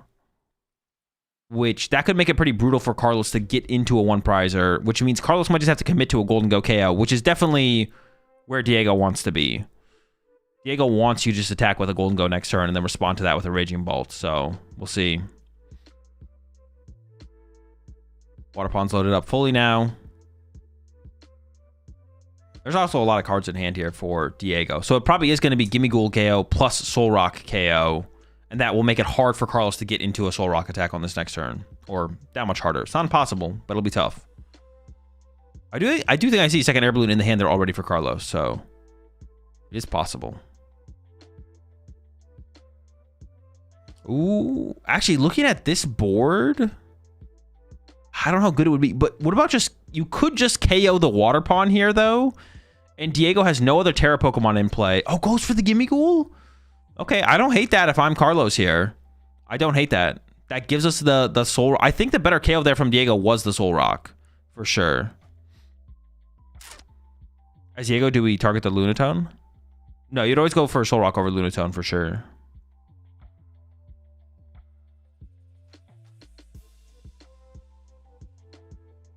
Dude, where did that come from? Does it make sense to KO both rocks? No, because you can't. Both Lunatone and Solrock have 110 HP, and Water Pawn does 100 damage.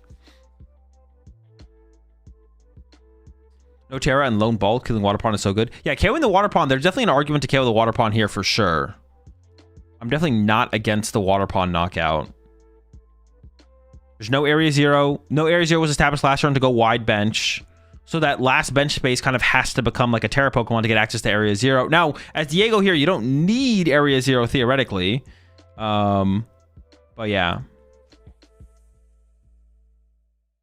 Here comes drawing 3 off of the Lunatone. Couple Superior. A lot of energy. I think the KO should be available here for Carlos for sure. If he wants it. There's a Boss's Orders in hand. I don't know if there's an Air Balloon. I thought I saw one, but now I'm actually not so confident. So if we are attacking with Golden Go here, Carlos does need to find, and we did see a Nest Ball get drawn here, does need to find another Gimmighoul. Yeah, now I don't see the Air Balloon in the hand, to be honest. So I feel like we're going to see Carlos. The question at that point is, like, do we prefer the KO on the active or do we prefer the KO on the Raging Bolt? Or, excuse me, the active or the Hoothoot? Like, you could still Golden Go KO Hoothoot here, but I kind of lean towards KO in the active there because it's the only Terra Pokemon in play. So even if Hoothoot's left in play, Diego would also have to find a Terra Pokemon to be able to work with the Noctowl there. So I'm curious to see what Carlos chooses. Nest Ball's coming out. I guess you could grab Fez off the Nest Ball as well. You don't have to go for the Gimmighoul. Actually, there's a Gimmighoul prized. There is no Gimmighouls in the deck here for Carlos. So honestly, Carlos maybe wants to try and get into that Solrock this turn. Yeah. There's no Gimmighouls to be grabbed here. So if we can't find our recovery card, this Golden Go goes down. We're going to be in trouble. A lot of Fighting Gongs found there. It looks like a 4 Fighting Gong build, to be honest. Appreciate the 7 months there, Keon Speed, and also appreciate the subs, Lumiko and Yuso. I have no idea to pronounce your name. Appreciate it, though. Welcome both to the Rat Pack.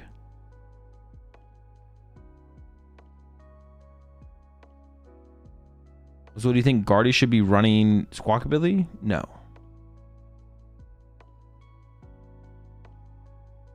There's the boss. Oh, actually going after the Raging Bolt here.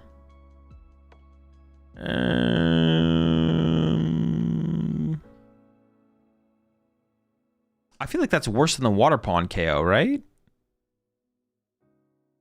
I feel like I don't like that. I feel like I like, because now you can like go as Diego here. Well, we have the area 0, but you could just go like bench Fez, draw with Fez. I think if we're taking a 2-prize knockout, I feel like it should be the Water Pond for sure. Having the Raging Bolt doesn't seem that good, because like if you KO the Water Pond, they need a Pokemon search card for the Terra Pokemon. If you KO the Terra Pokemon, but the Terra Pokemon can lead to Noctowl, which leads to Raging Bolt. Raging Bolt can't lead to a Terra Pokemon, right? So, yeah, I feel like that was the weakest of the knockouts to take. Like, I feel like KOing Hoot was probably better than KOing the Water Pond. No Teal Mask? No, the deck plays Teal Mask. They just don't have any online yet. I don't love that. I don't love that. And we do see the Ultra Ball for the Noctowl here now from Diego. And we got access to Area 0. Fez got used. So things are looking pretty good. I think things would have been a little bit more awkward for Diego. Maybe. I think there was a fighting energy in the discard pile, though. So Diego could have started with a Sada. I think there is a Sada on hand. So could have pulled it together from there for sure. But I think this like leaves things to be a little bit smoother on Diego's turn. And yeah, the KO on this Golden Go should be happening for Diego here coming up.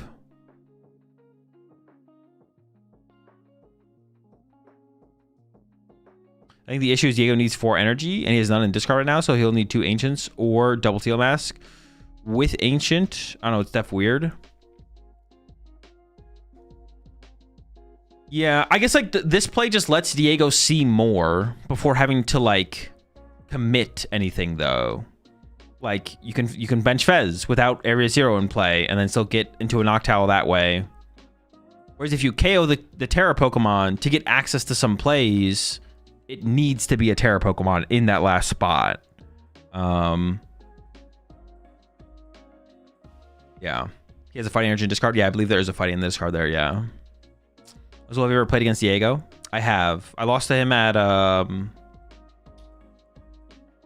NAIC that Stefan won with the Zoroark Dugong deck. Whatever that one is. I lost to him in round 8, I think. Yeah, round 8. Maybe 9? End of day 1. It's definitely boss kill Hoodoo with Zoroark because Prime was already used. Ooh, that is also another good point there, Ethan. Yeah, that would kind of like it would be hard for Diego to go get a 2-prize knockout that turn. He taking away the Noctowl is like pretty powerful play for sure. That's another good point. But I don't know if it's still definitely that play because like Diego could chain attackers out from there and be fine. Still, because if you only take a 1-prize knockout, then Diego only needs to take a 1-prize knockout, right? So you're not putting Diego on the clock by doing that, right? As soon as you take a 1-prize knockout as soon as you only take 1 prize card as Carlos for the turn, you're not putting Diego on a clock. But this play from Carlos, as far as KO in a 2-prizer goes, puts Diego on a clock. So as soon as you don't put your opponent on the clock, then Diego could just like whiff for turn and be fine theoretically. But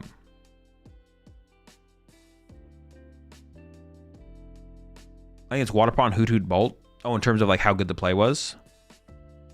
Yeah, the Bolt seems like the worst of the things to... worse than those two to KO for sure. That's why I like the Water Pond knockout better than Hoot. Yeah, so like the Water Pond knockout puts Diego on the clock and is disruptive to his potential turn. Oh, dude, I was like, what kind of Sada is that? It's a Glass Trumpet, all right. So Trumpet plus Sada. Was it a Crispin or a Sada? I wasn't paying attention. But gets the 4 energy for the Golden Go KO. And maybe most importantly, Carlos does not have another gimme goal on the bench, like we mentioned last turn. So there's no potential for a 2-prize knockout here from Carlos. Carlos's only play to get a prize card is Solrock KO Fan Rotom now, which is pretty bad. It's not very powerful.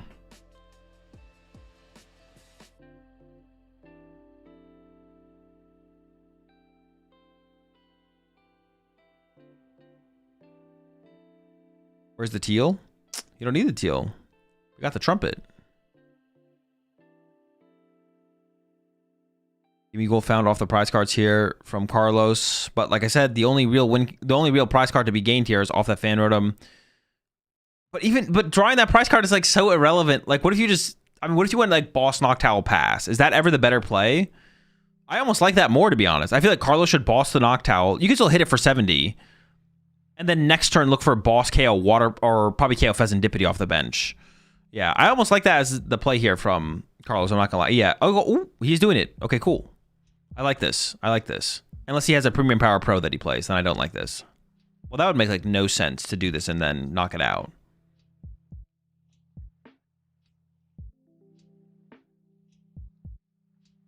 Yep, there's the punch for 70. Okay, I like this a lot. Diego could still set up a pretty inevitable board state, though. Like 2 Raging Bolts with a Sada this turn would be pretty tough to come back from, but...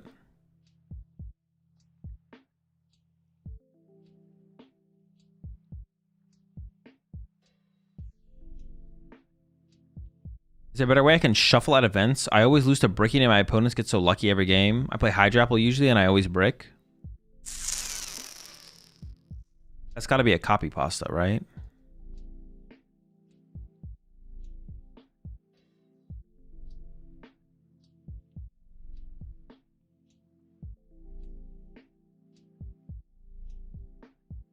Hello, I'm a VGC player that wants to start the TCG. What deck would you recommend for a beginner? Probably Golden Go.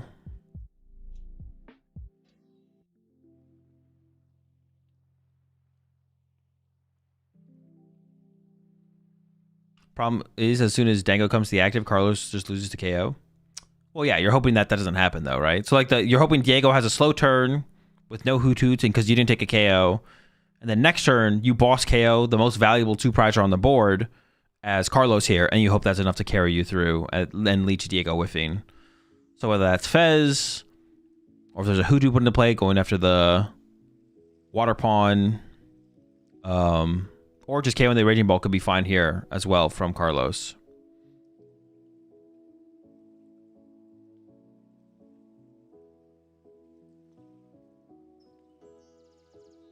Has no Lightning in the deck. He might be out of Lightning, I'm not sure. How's Kieran doing? Not sure. We haven't looked at like the standings at all yet, because it's pretty early in the tournament still. Are you a fan of the unlimited damage ceiling Pokemon being printed? Seems like it's been happening a lot lately. I mean, I'm not a fan or not a fan of it. The only thing that matters is if the Pokemon TCG is fun and enjoyable to play. So far it is, so I don't really think about the game too much past that, though. Is the side stream just for day 2? We don't know. I don't know if they said something on the main broadcast about the side stream, but it's not live right now, that's for sure. Okay, just a pass from Diego. Now from Carlos, I feel like chasing that Hoothoot with a Soul Rock in the active could be worth it. That could be the play here from Carlos. Or if we are going to go in with a Golden Go here to put the clock on... Oh, that's tough. I don't even know what you chase here, to be honest. If you are going to attack with Golden Go, you definitely need a KO a 2-prizer. The question is, would you KO... You can KO Water Pawn. You can KO Fez. There's even an argument to KO the Raging Bolt, I think, as well. But I think from Carlos here, probably just going boss KO the Hoothoot with Soul Rock. That's so... Then you just get to draw 3 more cards with Pheasantipity as Diego. No, actually, you know what? I think the best play here is probably just boss KO Fez as Carlos. I would just boss KO Fez. Boss KO Hoothoot is just too slow. Okay, hold up. We have an Artisan. It's not even that... Well... I mean, you just discard the Water Pawn or the Mew, right? As Diego here. Yeah, it's not even that consequential. I guess if Diego discards one of the Terra Pokemon, though, I guess you have to keep both Terras, because then you could chase the Terra. Discards the Mew. Gimme Ghoul gets promoted. Yeah, I mean, I think you just boss KO Fez. Maybe KO the Raging Bolt, depending on how many Raging Bolts are left. I could see boss KO on the Raging Bolts possibly being the better play. It just depends on what the resources look like for Diego at this point. I think we're down. This will be the second Raging Bolt to go down. But I'm sure Diego plays Night Stretchers, and you know he probably plays Night Stretchers. So potentially going after the draw power could be higher value for sure. But it looks like Carlos is pretty much locked in on a boss KO here. No question about that. The question is, what does Carlos think is the better KO as far as the 2-prize Pokemon go? Definitely not going after one of the Terra Pokemon at this point, with both of them sticking around. Ooh, he's playing the Tool Scrapper. What does Carlos go for?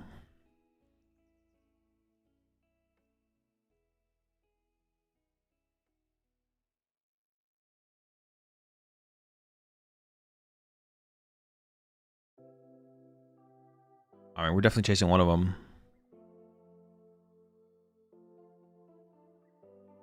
I assume. Otherwise, the Soul Rock should just be in the active, but...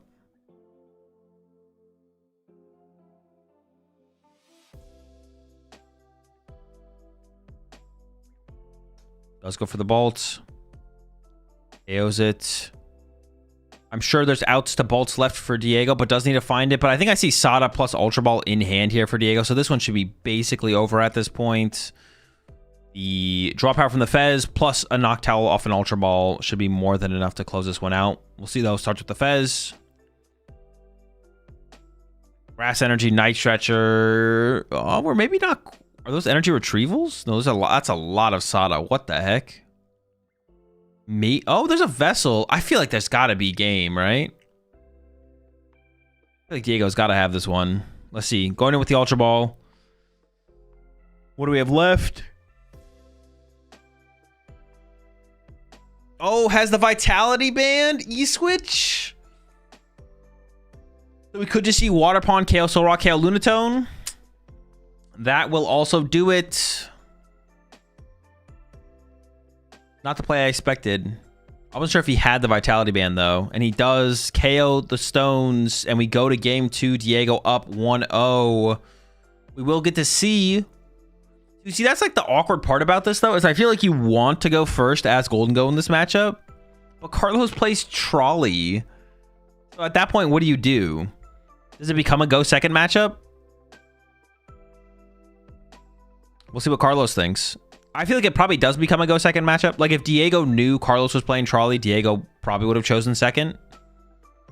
Because the potential from the Soul Rock Lunatone deck on turn 2 after going first is just so low when it's a Trolley build. Yeah, because you can go second and just turn attack with Soul Rock, right? And maybe get a KO on like a Hoothoot or a Fanrodom or something. So it definitely is like a go second matchup. But we'll see what Carlos thinks. That's what matters here. Even if I think that, and obviously I'm right because I'm never wrong. Even if I think I'm right, or even no, hold on. I know I'm right. But even if I think that, it doesn't mean Carlos thinks that. The important question is, what does Carlos choose?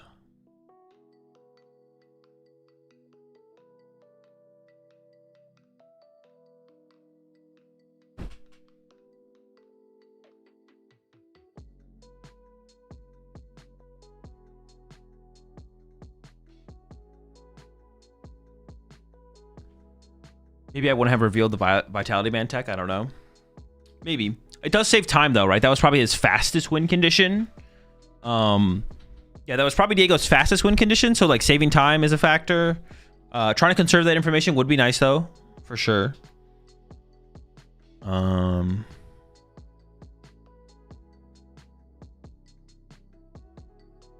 heck?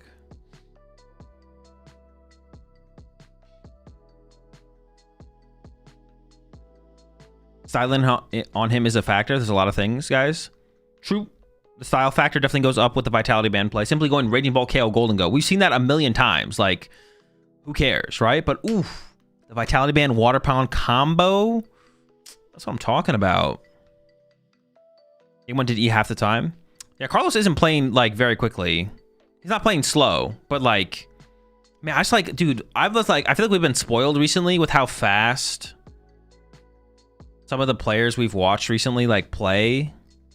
But of course there is there's something with that to be said as well, where it's like there is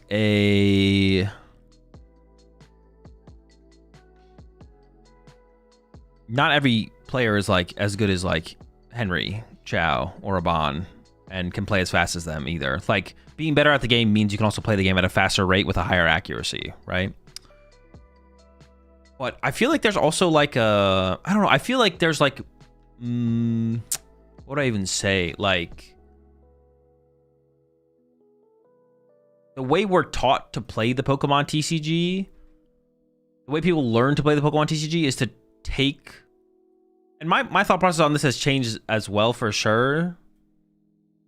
Over the last couple of years, like the way people are initially taught to play the Pokemon TCG and learn the Pokemon TCG is like at a slower pace of like thinking too much, when you should just be making actions. Like, play a little bit more, was it off the cuff? Is that the term people use?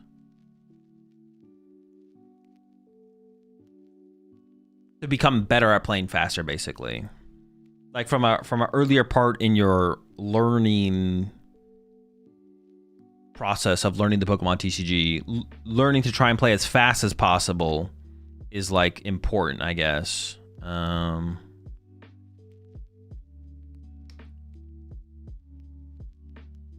think in the long run, it'll benefit people overall for sure. In terms of getting better at the game. And it'll be like a plus just kind of in general as like to make the game more enjoyable for everyone if everyone's just playing faster. You guys want to think about things, but I don't know.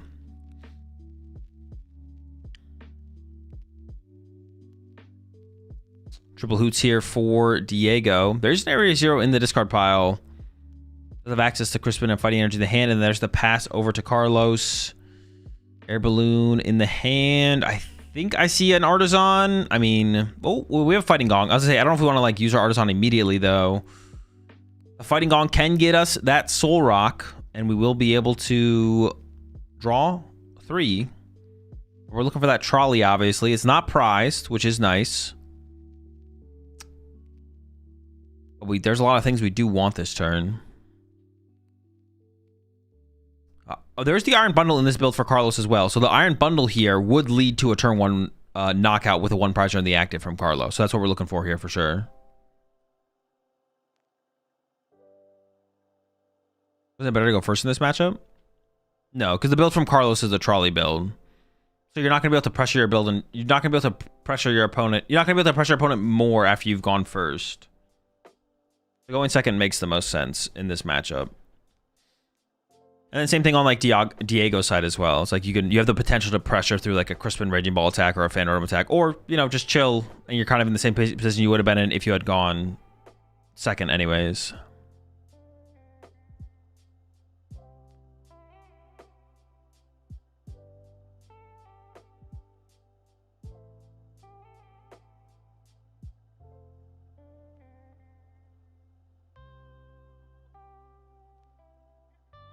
All right, there we go into the Lunatone.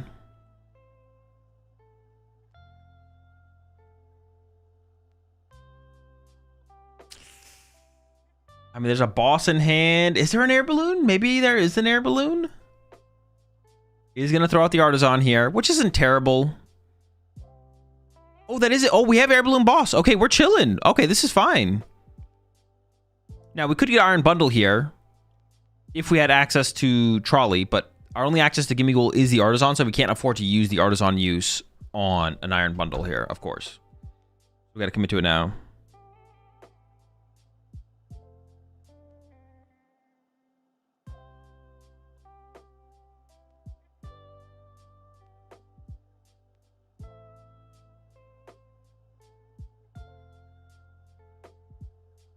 There's the air balloon. So was able to draw into this first KO. And the one thing nice about playing boss, of course, is if you use Iron Bundle, the Phantom's going to get pushed. But with the boss, you can go after the Hoot Hoot. But there's 2 more Hoot Hoots to back this up. There's only 1 Gimme Ghoul on the bench here for Carlos. There's 2 Noctowls in the hand for Diego. And we know Diego plays Energy Switch. He's playing that Water Pawn. And honestly, the Vitality Band can get involved as well. Like, Diego can just go Water Pawn, KO the active, KO the Gimme Ghoul this turn. Or maybe some kind of Prime Catcher up the Gimme Ghoul, KO the Soul Rock. Like, yeah, Diego is, I don't think, stressing about the situation. The Water Pawn play is pretty good, but it will leave Diego with a lack of energy in play going into the next turn and a lack of threats. So it might not be too scary for Diego going to the next turn.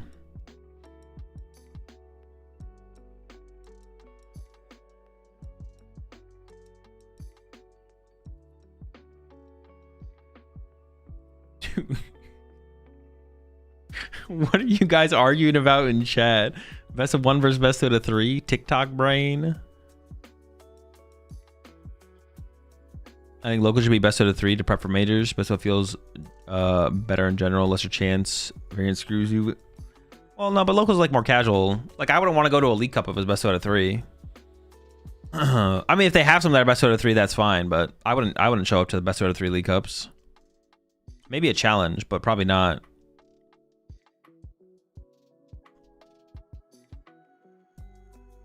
Best one cups is actually insane. Wait, like a good way or a bad way? You don't want to go to League Cups anyways? Yeah, but if I was going to League Cups, you wouldn't catch me at a best out of 3 League Cup.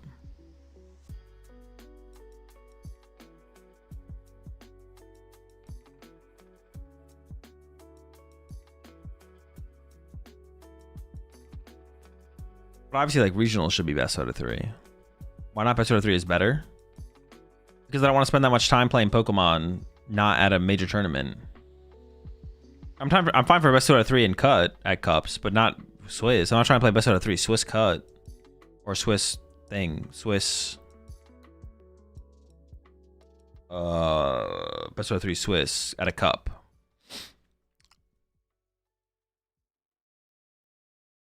All right. So Diego does have the play here. The question is just like, how far does Diego go? And it looks like the Vitality Band is getting lined up. We have Latias on the bench, so we can free retreat the Ogerpon into the active with the Ogerpon. And then we just need an energy attachment for turn, which I assume is in hand at this point.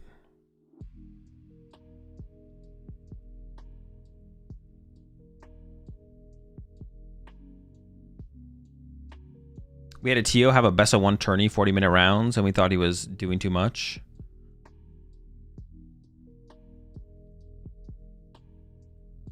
All right, there's the Water Pawn. Double KO. Lone Gimme Ghoul gone. I mean, if Carlos can reestablish a Soul Rock and KO the Lunatone off the... Or KO the Hoothoot off the bench, there is still a line here for Carlos, to be honest. If we can KO this Hoothoot. We have the boss. We have the Vessel. I think we are just short a Soul Rock, though, here for Carlos. So it was actually almost there, but not quite.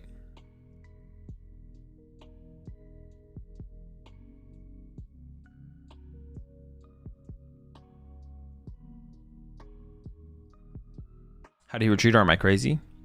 Latias on the bench. Genesect does make his way to the bench here for Carlos, so we won't lose next turn for sure. Gets a couple golden goes out of the deck, so we do increase our odds of top decking something a little bit better, but still looking pretty rough here for Carlos.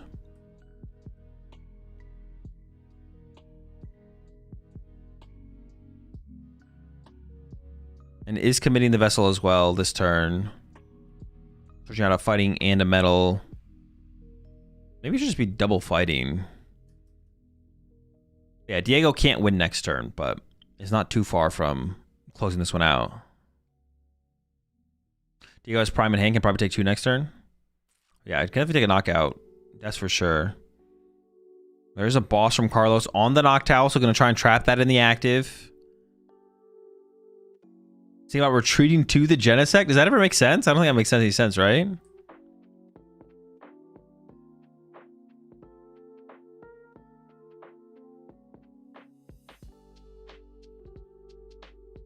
All right, there's the Teal Mask acceleration. What is the... I mean, we could see like a Prime Catcher, Raging Bolt KO. Oh, but the hand is not great for Diego.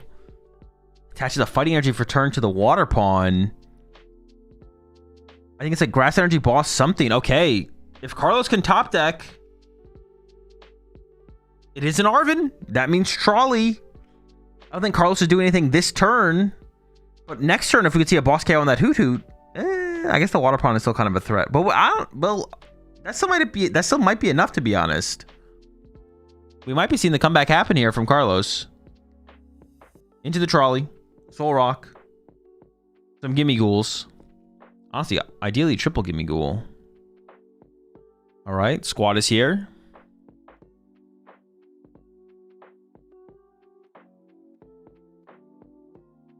Retreating into Genesect means that Prime Catcher doesn't get Noctowl out. Wait, what? How would that not do that, though? I mean, for the 2 prizes, I guess. But taking any knockout here is like good enough, right? Yeah, the rock is prized. Is it? Okay, we're gonna have to wait another turn, I guess.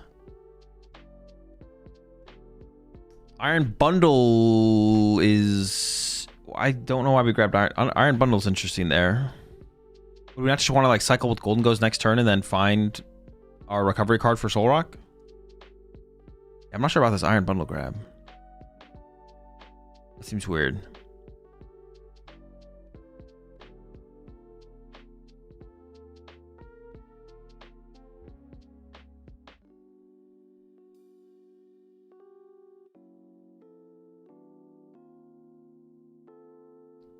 Thinny, I guess.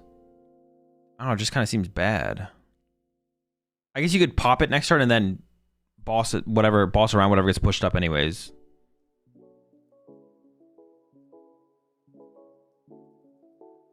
I mean, aren't we just passing with the soul? Why are we're just passing with Lunatone in the active, right? Yeah, okay. Like, yeah, I don't understand why the Iron Bundle's on the bench. Because if we pop Iron Bundle next turn, the other Noctowl is getting pushed. Or something better than Noctowl. Better for Diego than Noctowl would get pushed. So the Iron Bundle like makes 0 sense. Now we just have to pop it if we want to create a bench space for Soul Rock. But I guess that's maybe also fine if you're always planning to boss next turn, to be honest.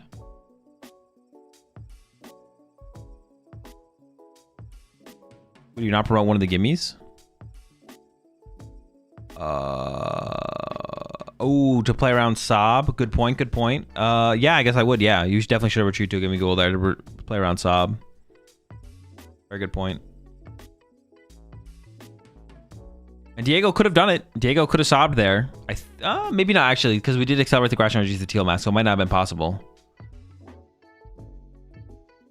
Okay, I mean, I think here from Carlos, I think you go after the Hoot Hoot, right? And you try and go boss KO Hoot Hoot with Golden Go. We don't have access to the Soul Rock here, so... Yeah, Carlos is looking to be in an okay spot. Diego, I think, is still maybe living off the top deck here. 8 or 9 rounds day 1. I assume it'll be 9. I'm not sure. Alright, Golden Go has now been promoted to the active. Congratulations on your promotion, Golden Go. It's 8 rounds day 1. Well, it's 8 rounds in phase 1, but they might play 9 rounds in day 1.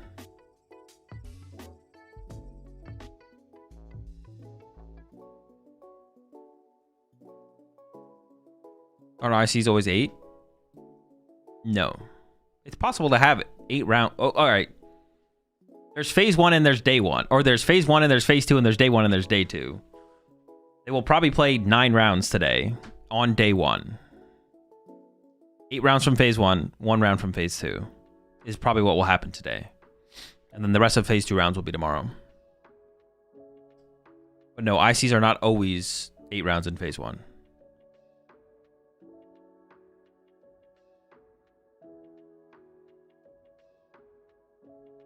That's interesting. I mean, it's just to like get the players out of the venue earlier. Well, it's like a time thing. Like if we have what 4K plus players, there's 9 rounds in phase 1, and then they probably would not play a phase 2 round in phase 1. But the potential for that is like EUIC and NAIC, and that's it. Would get over 4K players. But if we hit over 4K players, it's 9 rounds phase 1. We'll definitely hit over 4K players at EUIC and NAIC this year if the cap is there. If they give us the seats, we'll fill them, I think, for sure. How many players are anticipating through phase 1? X1, X2, 1 and better. I mean, at Las Vegas, it was 3K players, 500 players in phase 2.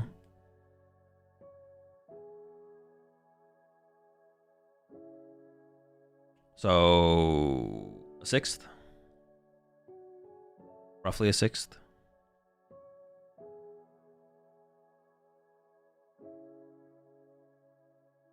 If Lorcana can fill 4K seats, we can. Yeah, I mean, I think NAIC last season could have had 5K players, 5K masters. It just all comes down to space and advertising the event. All right, it's just gonna be a fan order punch here from Diego. Oh no, hold up, we got Boston the gimme goal for a 1 prize knockout, leaving a 1 prizer in the active here. 3 prize cards remaining, but Carlos can win with back-to-back Gust here. Gust, KO. In this situation, I'd probably KO the Teal Mask because it has 2 energy, and the Water Pawn has 1 energy. And then Gust KO another 2 prizer. Carlos is in a pretty good spot.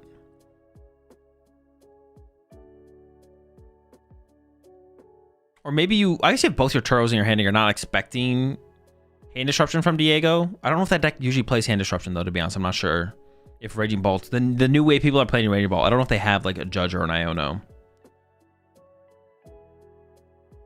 We need to go back to 9 rounds phase 1, not gonna lie. I mean, why though? It's the same thing. It's just no difference. And the 6 players in phase 2 of Vegas get top 10-24 points? I think so, yeah. Hurry up. That is also, yeah, Carlos has not been playing very quickly. There's like been no, I didn't even realize that. This would probably end in a tie. There's only 7 minutes left. Carlos has played with like very little, if any, what's the word I like to use that I am forgetting right now? Oh, there's just an Arvin from Carlos. Urgency. Yeah, a lack of urgency. All right, that is not great for Carlos. No 2-prize knockout. There's a Tool Scraper on the Vitality Band. And then it's just going to be this KO on the Fan Rotom. Urgency, a lack of urgency. Does Diego select second game 3 and try to donk? If we get there, you definitely go second. This is definitely a go second matchup. Whether you're trying to donk or not, you choose second. Whether you're trying to cheese or not cheese.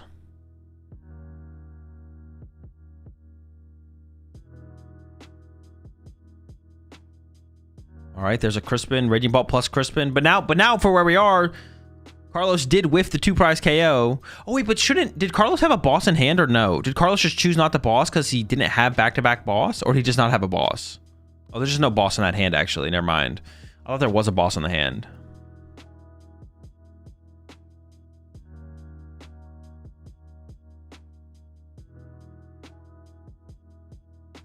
Is Diego's Bolt still using Prime? It is a Prime catcher, yeah.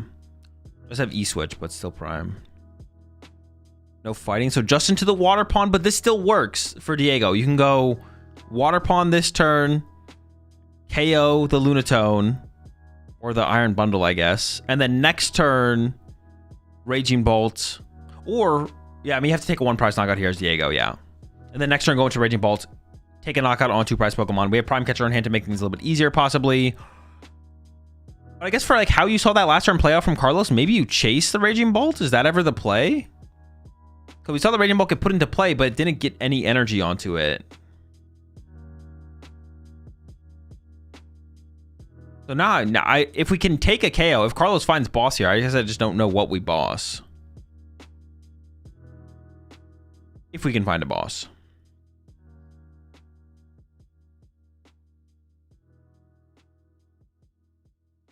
Ogerpon get the KO too? No.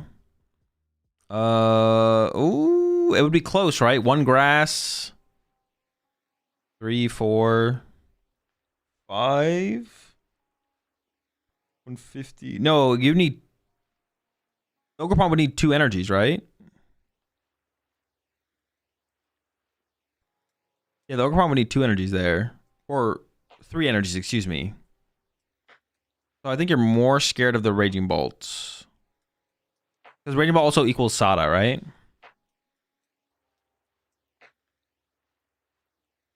Wait, 1, 2, 3, 3, 4, 5. 5, 150. Yeah, you would need 3 more energy. And at that point, I think we're more scared of Raging Bolt. Also, a lot of Crispins have been played, right? So I don't even know if Crispin is like a play we play around here. We did just draw boss, so we have the possibility of the Raging Bolt or the Teal Mask. Yeah, we're definitely not finishing game 3 here at this point, though.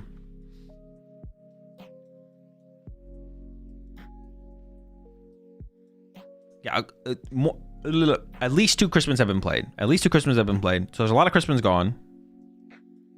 Golden Go number 2 getting used now.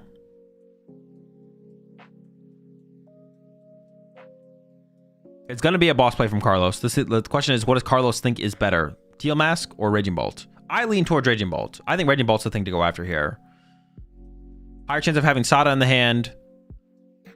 And if you can get 3 energy for the Teal Mask, I feel like you can get 3 energy for the Raging Bolt. And we are attacking with the active here, it looks like, from Carlos. We're not retreating to a fresh Golden Go. So we don't need... There's no Prime Catcher shenanigans. to have to happen. To KO the damage angle, you just need 2 energy? On the Cornerstone? On the Teal Mask? Did I troll my math? Grass, 4 energy, 5, 6, times 3, 180, minus 30. No, I'm not wrong. It's got resistance.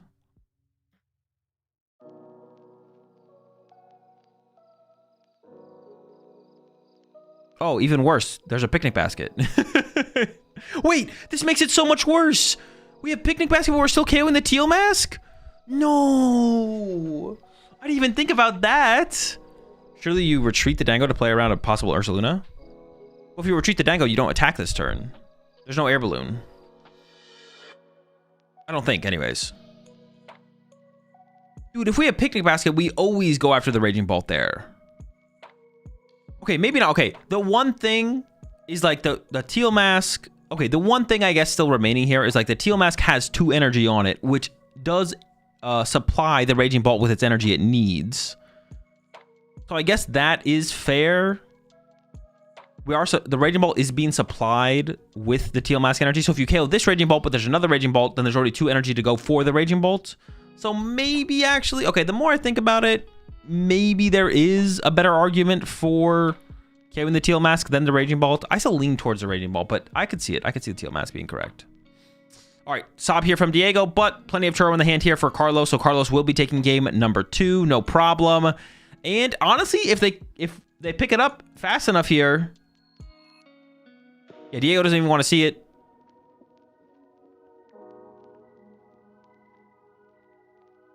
Wait, Diego, he has two superiors. Wait, why did Diego put his cards back down? Wait, why are the judges getting involved? What are we missing? You can't put your cards back down? I don't know. I don't know what's happening.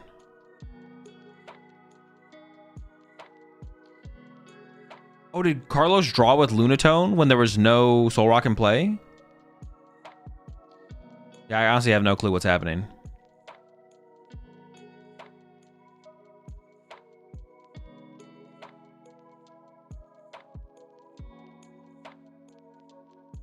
He maybe used Lunatone without Soul Rock.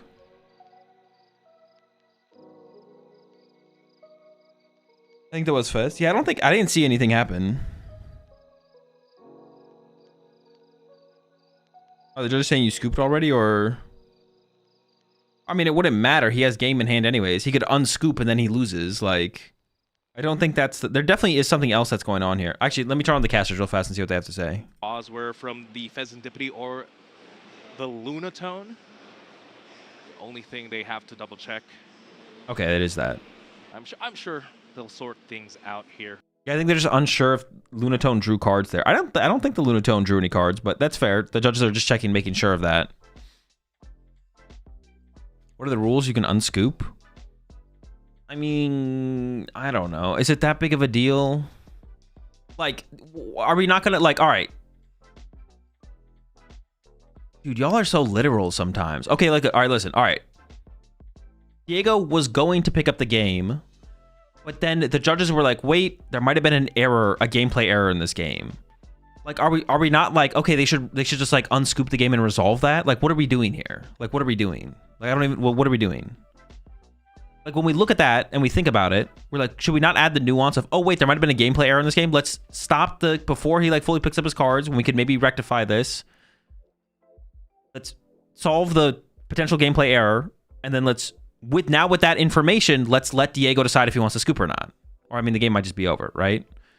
If a gameplay error was made, Carlos gets a 2-prize penalty, and let's solve that before we get to game 3. Why would we want to like not solve the DPL right now and then like let him concede and then solve the DPL? Like, why not just do it now? Like, we can stop everything and fix it and make everything where it should be, and then fix it, and then proceed from there. Like, yeah, technically, if you've, like, scooped up a game of the PokemonTCG, like, if you conceded a match, you've conceded it, like, to an extent, but whenever we can add nuance and... What is the word I'm looking for? De-escalate or escalate or whatever. Like, why do we want that to be the reality? Why are we pushing for that reality?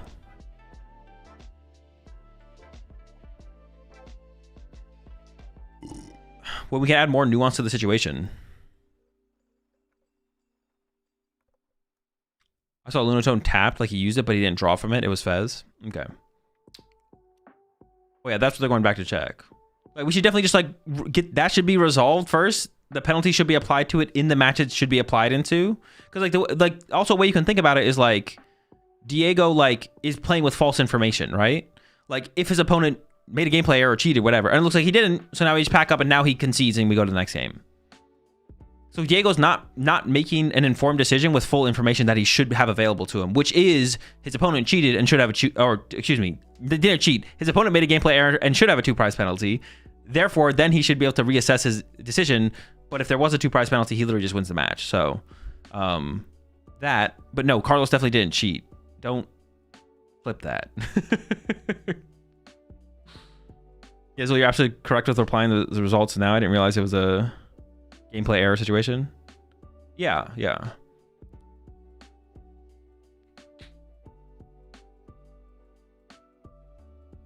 The scoop cause as the result of incorrect information can definitely be enforced, but a scoop cause as a result of incorrect information can be enforced.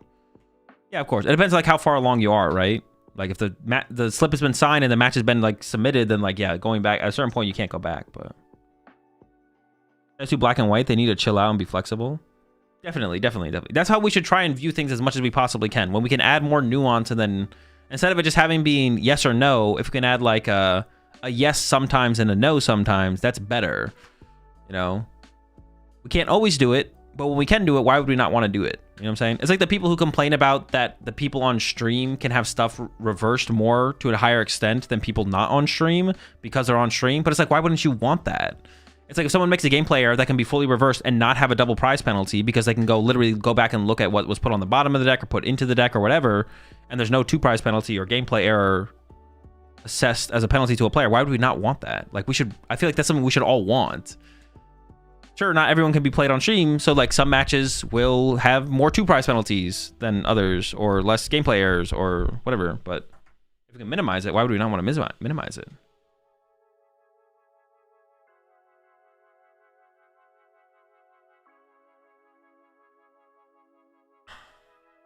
But sometimes it is as simple as, oh, you fucked up and that's a 2-prize penalty, which is fine.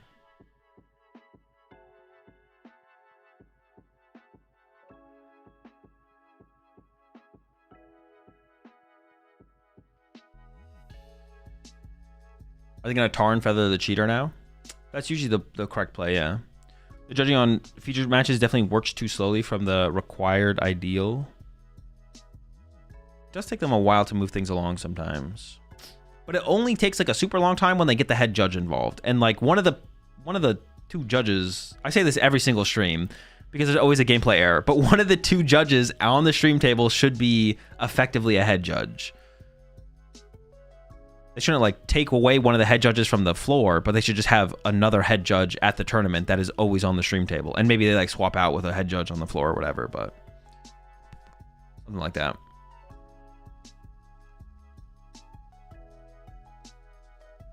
Another thing with that as well, like the role of like stream judge, I feel like is, I don't know for sure. I don't know what things look like right now, but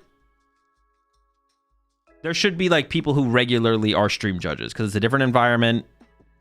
Like let people become more familiar with their environment so they can do their job at a better rate. And you should still bring new people in to become stream judges, of course, but like we should see a lot more of the regular faces on the stream judge table as often as possible, or to like a pretty high rate.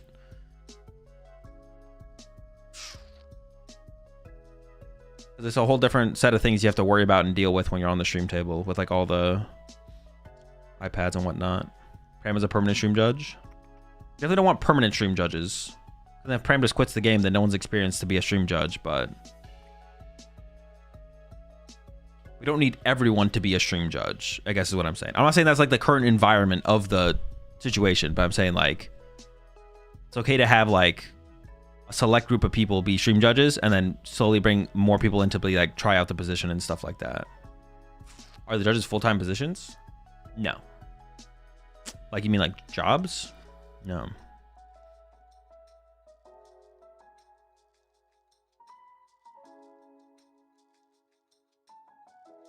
Why are they setting up game 3? Because there's time left. They'll add some more time to the clock because they had like the judge call. There should be like 1 minute to work with here. So Diego's going to choose second and attempt to donk Carlos, basically.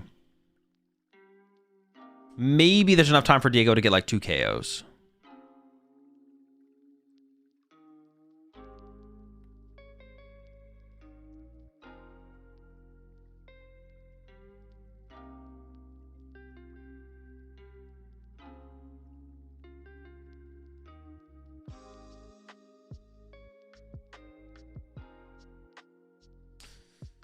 Anything surprising happen?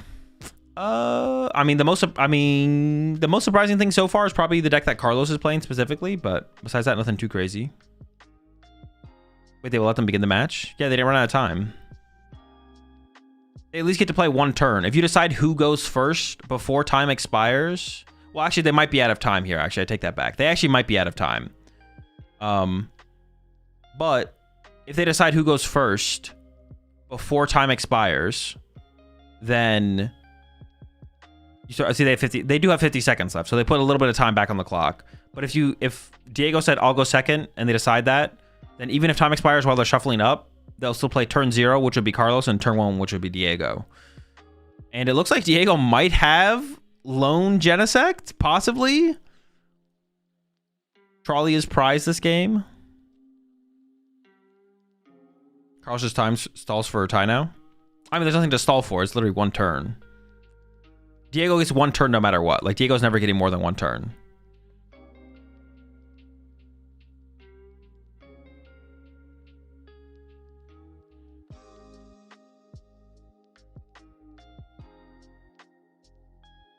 What time is called between games?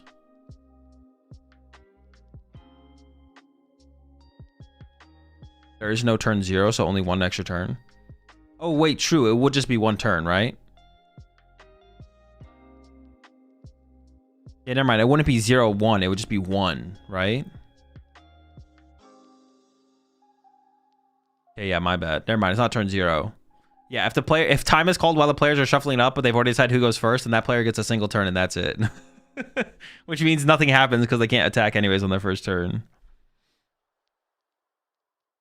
Why is Carlos pride checking? Because he can never win the match. Only Diego can win the match. So the more time that's left in the match is just negative for Carlos. So may as well maximize your potential of winning the game. If somehow they get like plus 10 minutes, you'd rather know your prize cards or not. Like, yeah, there's no reason to give Diego more time to win the match, basically, because you can never win as Carlos. You either lose or tie. So the less time there is, the better it is for you.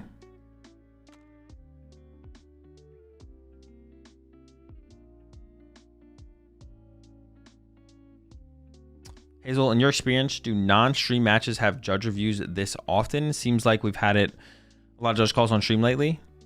No. Definitely not. There's 2 reasons for that, though, I think. One is that everyone plays worse on stream. I'm sure there's like a 0.1% of players who play better on stream. But by far, the vast majority of players play worse on stream. So that leads to more... what's it called? There's also...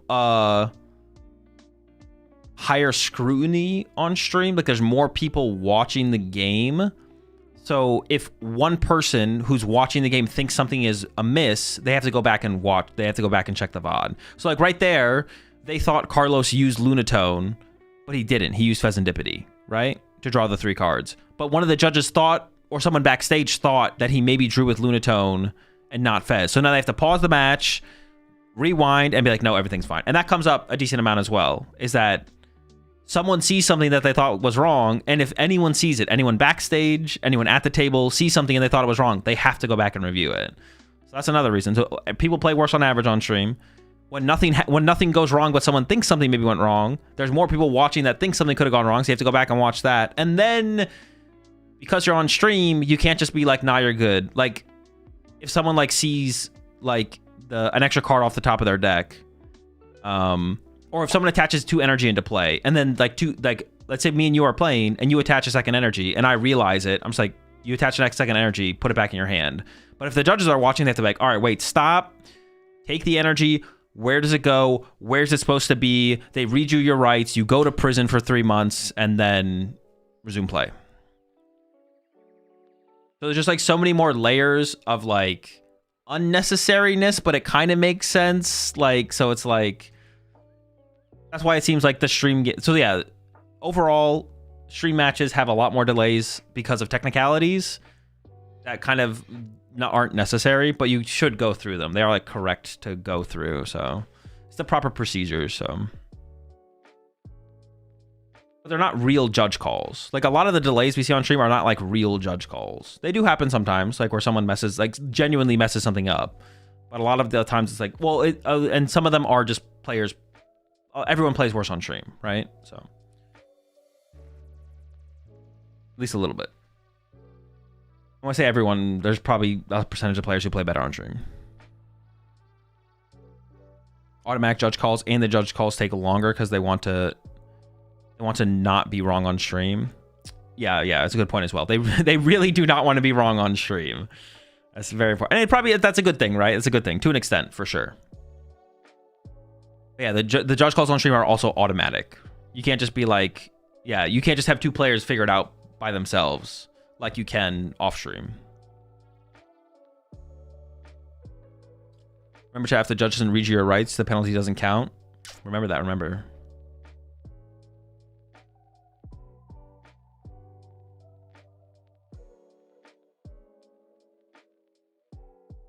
You can also apply. Is it like you ever see one of those TikToks where like usually they're like lawyer TikToks. What is the one? There's like two guys that are pretty funny where they tell you don't talk to the cop. Like if a cop pulls you over, don't talk to him or whatever. It's like that. If a judge comes up to your table and asks you what went wrong on the board state, if you just ignore him. The weed lawyers? Yeah, the weed lawyers. Those guys. But for a PokemonTCG judge call. Am I being detained? I have the right to remain silent. Yeah. Plead the fifth. Ask for the head judge. I would like to speak to the head judge, please.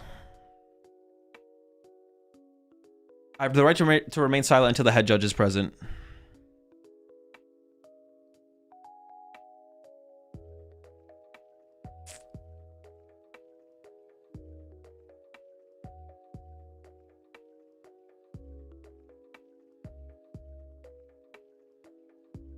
So never let a judge tell you that you can't smoke weed during a match. Exactly. Shut the fuck up. Yeah, that's it. It's shut the fuck up Friday.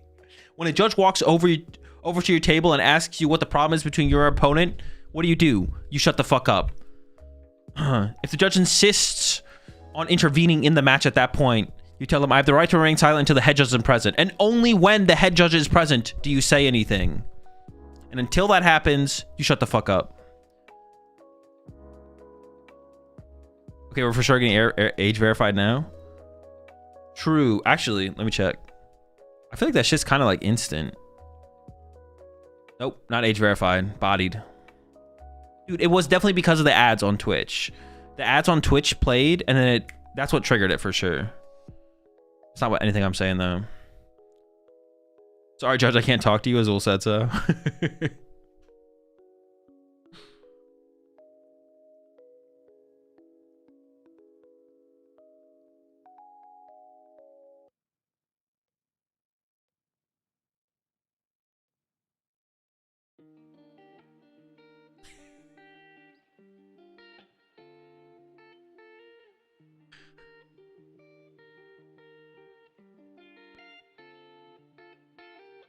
This time it's going to be a game loss. Yeah, I'm going to need a phone call, buddy. I'd like my phone call now, please. You bring a lawyer to a Pokemon tournament to argue your calls. There's nothing specifically against the rules that says you can't do that. Just have a lawyer on standby with you just in case.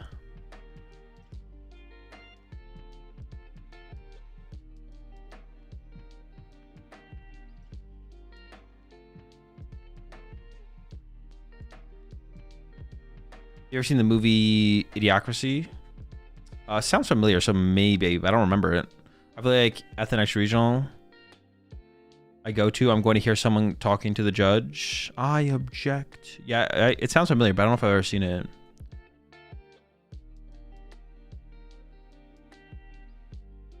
Do they prevent people that aren't players from getting close to the players? Well, I mean, but it's my lawyer. It doesn't make any sense, right? You have to allow my lawyer to get involved, right? They're there to protect me. It's America. Well, actually, no. They're actually in Brazil right now. But when we are in America, is my lawyer allowed to shuffle my deck for me? Possible. We could figure it out. South America? Still America.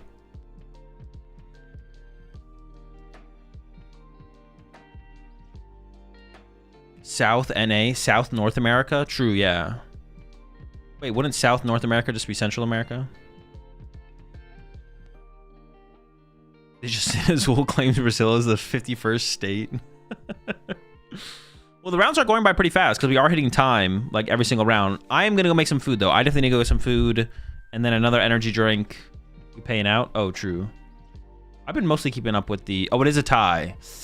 That's a big dub for somebody. Who voted tie on the prediction?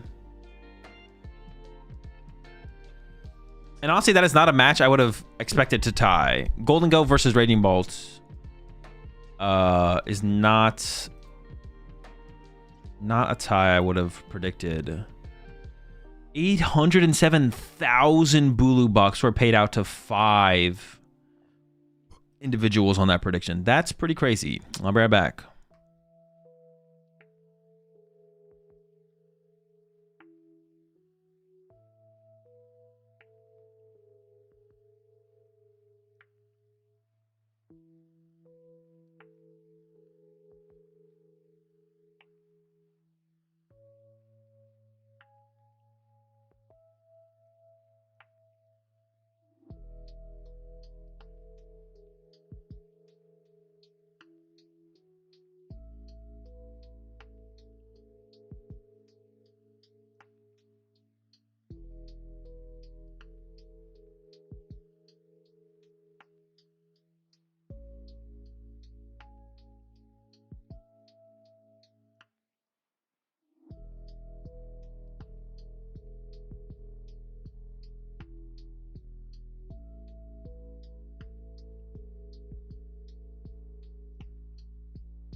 Isn't it supposed to be drops for PTCG Live, like a deck box and everything? It's just on the mainstream, I think. I don't think I have access to them. Hang on, I'll check on Twitch real fast. Let me have a look-see here. Is it viewer rewards, drops, Pokemon?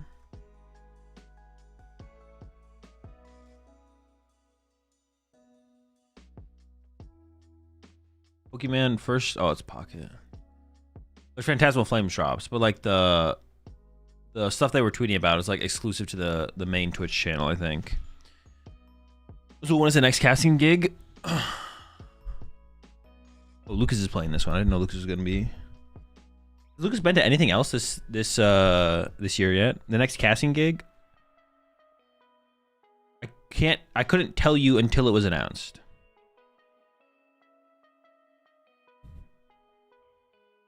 If I'm doing any more casting at any point, you'll have to wait until the announcement before the tournament happens. That's when you'll know if I'm casting or not. Honestly, you should like make a command that just says you'll know when the announcements happen. Is it okay to ask you for a pick at regionals? Not you, no. No, it is fine. I'm just joking.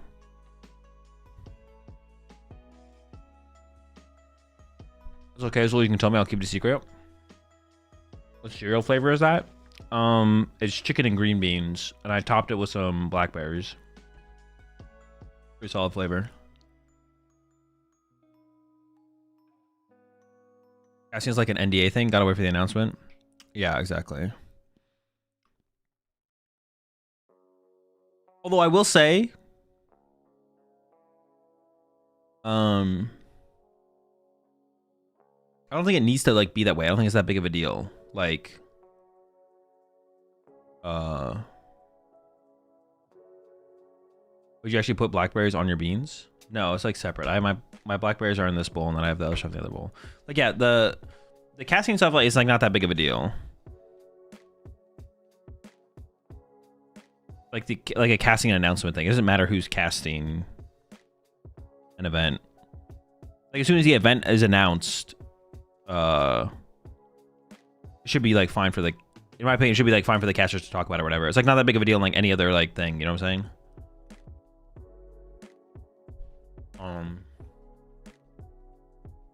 What was I gonna say? Yeah, that's it. Obviously, if the event is not announced yet, if you know you're casting an event that like wasn't announced yet or something like that, that'd be like different. But if you're casting an event that you know was announced already, then it shouldn't really matter. The announcement of casters at an event doesn't need to be a big deal. They can still like do like little promotion thing ahead of time and stuff like that, but I don't think it's that big of a deal. Can a player decline being on stream? You can request to not be on stream. They'll probably tell you no, and if you don't go on stream, you'll get a match loss. If you fully decline, you just get a match loss, basically. All right, Owen on the Charizard. Love to see it.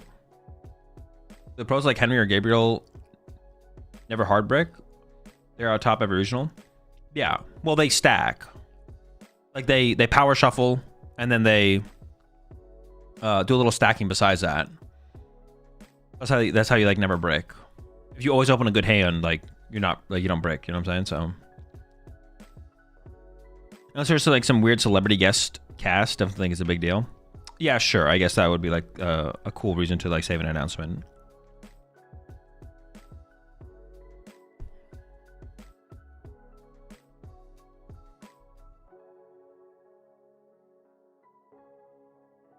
Like every top player who you consistently see doing well, Aban, Henry, Tord, they're cheating. Like they couldn't draw. They wouldn't be able to draw as well this consistently without cheating. It's like not possible. Like me and you both play the PokemonTCG. We know it's not possible. We play the same lists. We play just as good as them. Like we know it's not possible to be this consistent. We're all playing the same game. Like it's not that hard to figure out.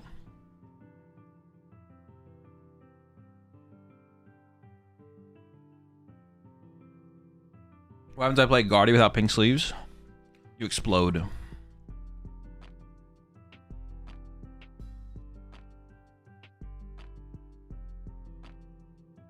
I always know you cheat, Izzle. Whoa, whoa, whoa, whoa. Me? When was the last time you even saw me win a tournament? 2 candy prize. Honestly, though, up against the Frillish build, you're going to be getting item locked a lot anyways. Honestly, it's the fire energy that's probably the bigger deal here for Owen. But yeah, the price cards for both players, nothing crazy, I don't think.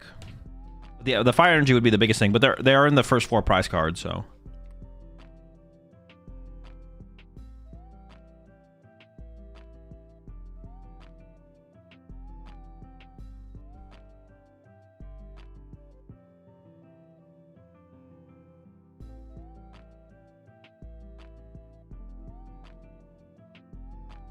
I appreciate the 10 months there. Black Ghost.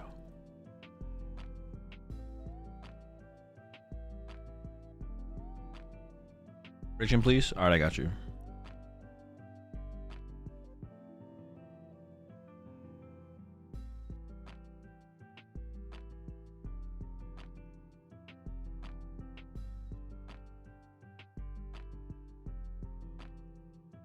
I got Halucha. It's pretty bad. It's not good.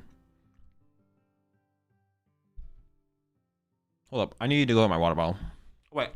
I didn't do it beforehand. I'll be back.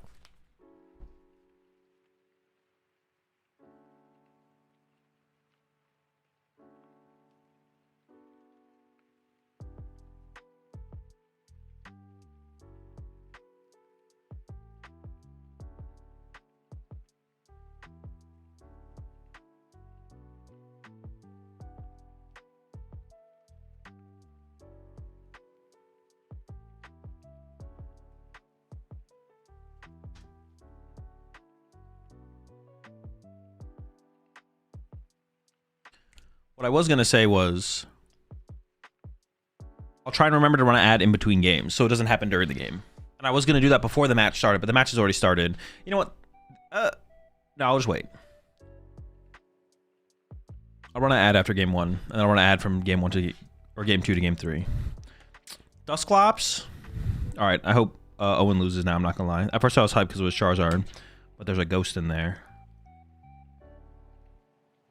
Run ads now, just Poffins? Okay, I'll run it now.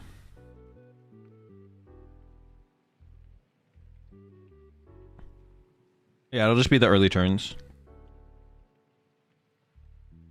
Okay, I ran it. Run it now. I should have ran it before I went and got my water bottle.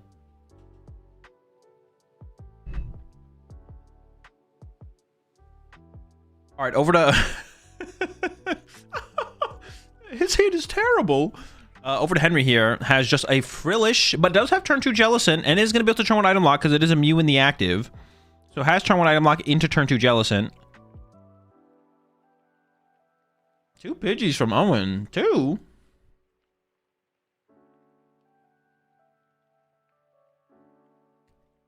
Is playing the Heroescape as well. Nobody played Maximum Belt apparently. We saw Gabriel earlier with Unfair Stamp. And now we see Owen here with the Maximum, or with the Hero's Cape.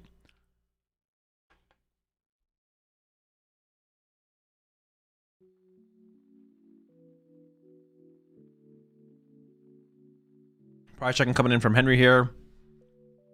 But nothing crazy prized. When is the next Dude stream? Probably next week. I'll work on the schedule going into next week, but the first one will probably be next week. The first one for this format.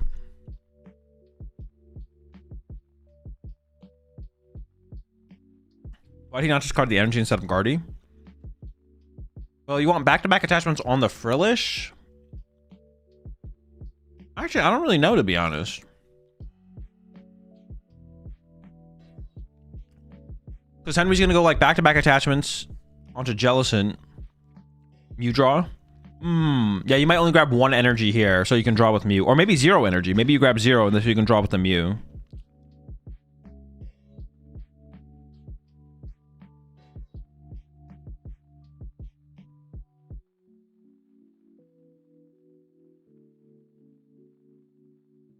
Maybe not this turn, but next turn.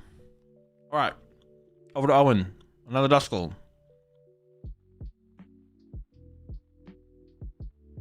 Saves the Hero's Cape and then into the Lily. Interesting.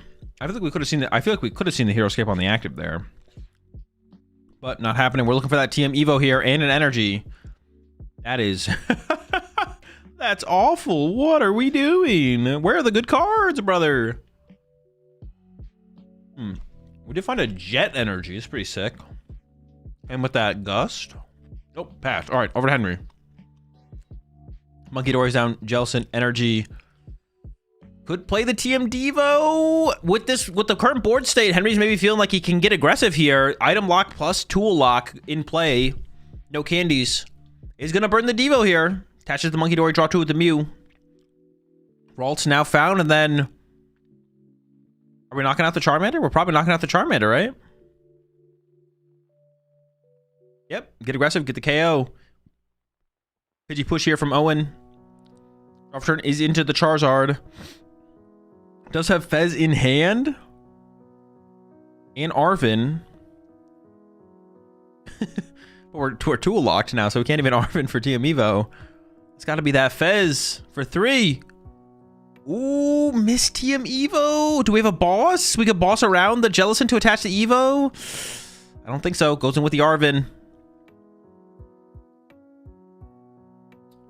Gonna be a slow opener here for Owen. And now with the Fez on the board, you're feeling a little bit worried about the prize race, I think, as Owen. If Fez wasn't on the board, you know, you could probably piece this one back together.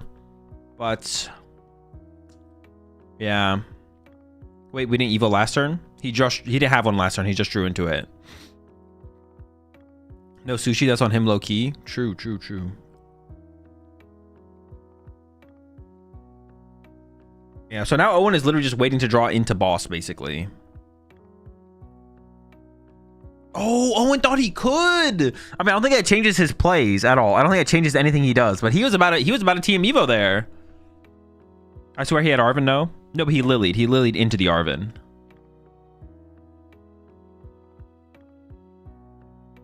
Yeah, you gotta lock in half tub.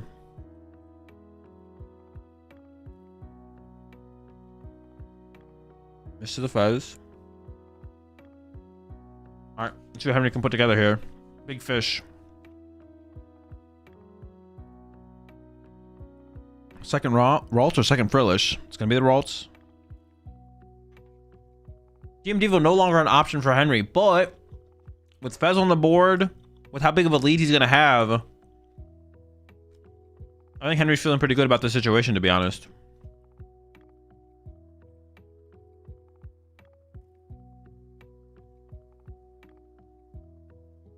There we go. Pidgey down. Another prize card drawn. Item and tool lock still in place. Pidgeot off the top, but we need a boss here from Owen to get access to... go next. Go next. Pack it up. We're done. Now we could probably stick it out for... Nah, let's get out of here. Let's get out of here. Let's go next. We can play another... Gust? Moltres?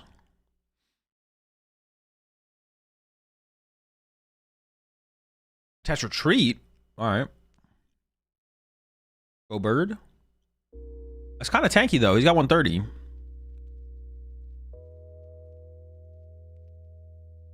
So winnable, you can't gust? What do you mean? You can boss. If you drew a boss there, he could TM Evo. Yeah, we scooped these. This can be a long game. Ooh, yo, Henry's not fucking around, bro. 4 energy jelly.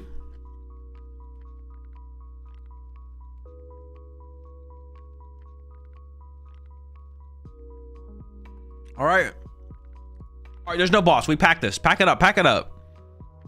You're about to lily a 20 card hand back into the deck that has all a bunch of dead cards. We're not doing this. We need this time.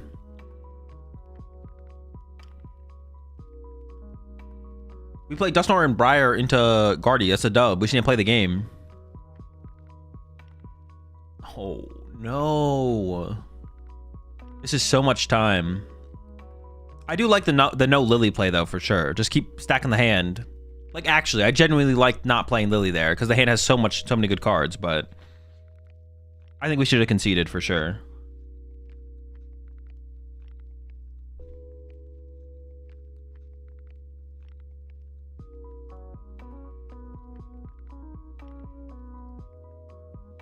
Not a fan.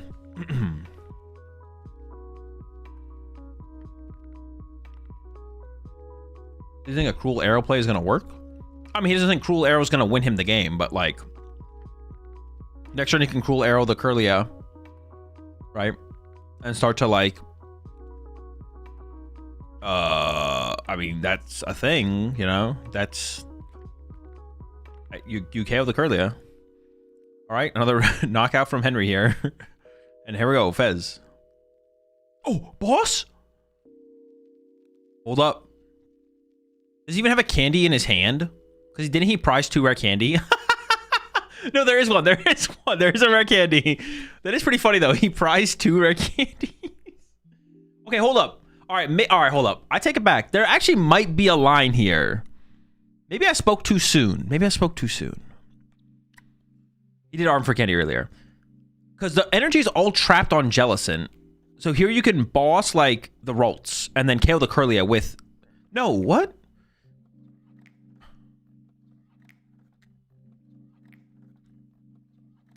Well, now I'm kind of confused. Dustin or KO Kirlia, boss Mew? No, we're out of candies. I assume Owen only plays 3 candy, but... He's probably killing Jelly. Yeah, I assume Owen... he could have KO'd... No, KOing the Jelly here is terrible. KOing the Jelly is really bad. Because that leaves the Kirlia alive and it frees up the energy for Screamtail.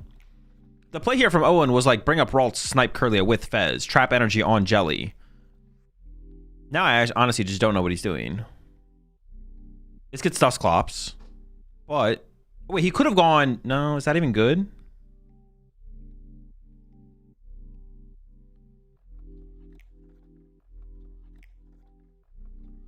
Was Gabriel playing with or without ghosts? Without ghosts. We actually could have gone... That's such a bad play. Owen technically could have gone Candy, Dusknoir, KO Kirlia, KO Ralts. And put a Charmeleon in play. But that seems terrible.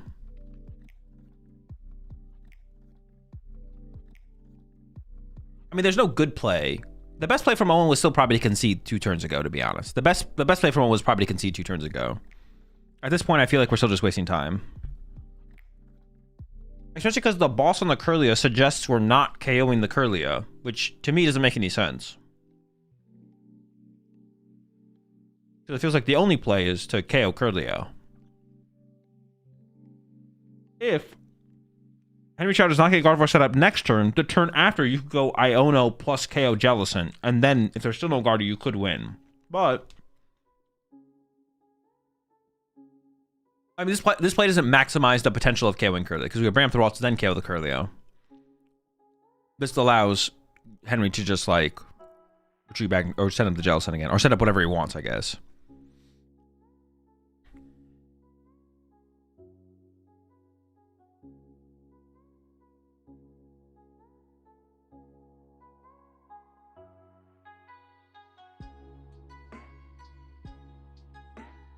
Yeah, boss Ralts and snipe Kirlia. Yeah, that's the play I'm saying he should have done. I'm still got a Hero Escape. That's pretty chill. Doesn't Henry just Devo next turn and it's over?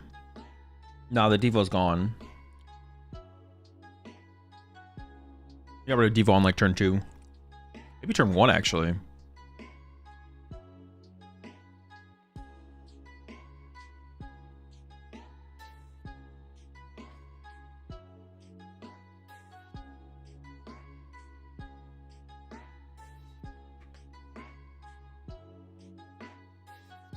This is why this makes no sense. Because the Ralts could have got trapped in the active. Like, it could have gotten stuck. But at the very least, now Henry gets a punch with the Jelly. At the very least.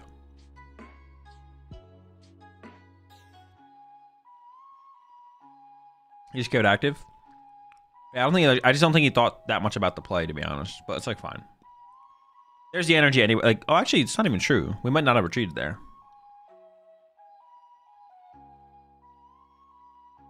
What is Henry grabbing here? His card's a Screamtail. Are we just gonna like Lily? The Ultra Ball back in the deck. Try and play for Candy Guardy. Oh, well. I guess you can't win this turn as Henry, right?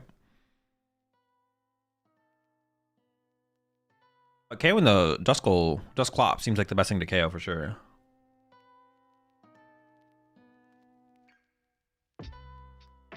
What's Henry's best play here? I feel like the best play was Screamtail KO Dusclops. I guess Owen can't win next turn no matter what, but Dusclops is kind of scary. Oh, we have Candy Guardy with this play. Okay, okay. This makes sense then. I didn't think we had Candy Guardy, so I wasn't actually sure about this, but we have Candy Guardy, so.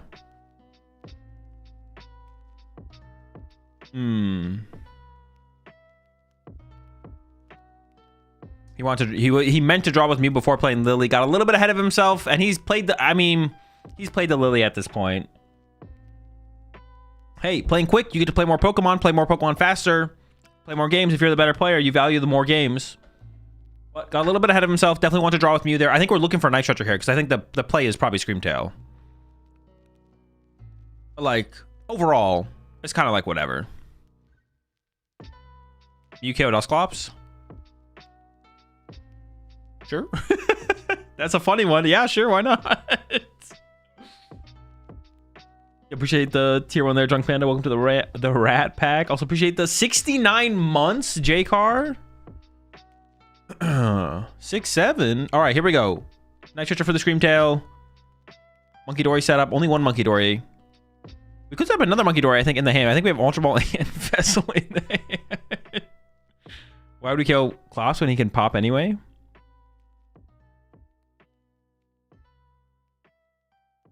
Oh, true, yeah. When he can't pop anyways. Yeah, true. KO the Charmeleon. In my head, I was thinking to either punch the active or KO the Dusclops. But we could also just KO the Charmeleon, and then you can't use the Dusclops anyways. Good call. You're saying I was testing you specifically. Congratulations, you passed. Your prize will be mailed to you in 14 to 21 business days. That's getting searched out as well. So all the draw power. Only a single Guardy, though? Okay. This is a little scary. I assume Henry is going for the Screamtail KO Dusclops. I guess you could load up energy on Mew preemptively as well, though. Because I was going to say, what if Owen plays Shaman? And then just goes like counter catcher KO Guardy plus Shaman. But we can load up... Oh, we're just super loading. That works as well, though, right? Super loading this guy also works. But we should maybe load some energy up on something else as well. Because, yeah, Owen could have Iono Countercatcher. Ooh. And Shaman. Candy. Oh, no, but all of his candies are prize. Did he get a candy off the prize cards there? I don't think he did. Oh, no. I don't even know if he plays Shaman as well. I don't even know if there's a Shaman in this list, but he's out of candy. Charmeleon. Wait, we're just going... Wait. Oh, we can counter catcher. Oh, no, we can't trap. Oh, we could counter catcher Fez. Oh, into the Iono. Oh, into the Fez. Snipe the Screamtail. This is Guardy's thing. This is still... You still win in, like, 3 turns, though. Like, we're still so far away from winning this game. And there's draw power of Mew on board. And if you KO the Screamtail, there's Fez draw power as well. Owen still should have conceded like 3 turns ago. Like, Owen still should have conceded like 3 turns ago, for sure.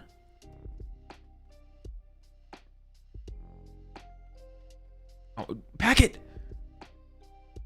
Oh, dude. Another 8 minutes off the clock! Alright, we'll see. Dude, Henry's still locked in, bro. He's like ready to go. He's like, all right, game 2, let's get it. He should have scooped for sure. Yeah, he should have scooped like on turn 3 or something like that. I don't know the exact turn he should have scooped, but he definitely should have scooped.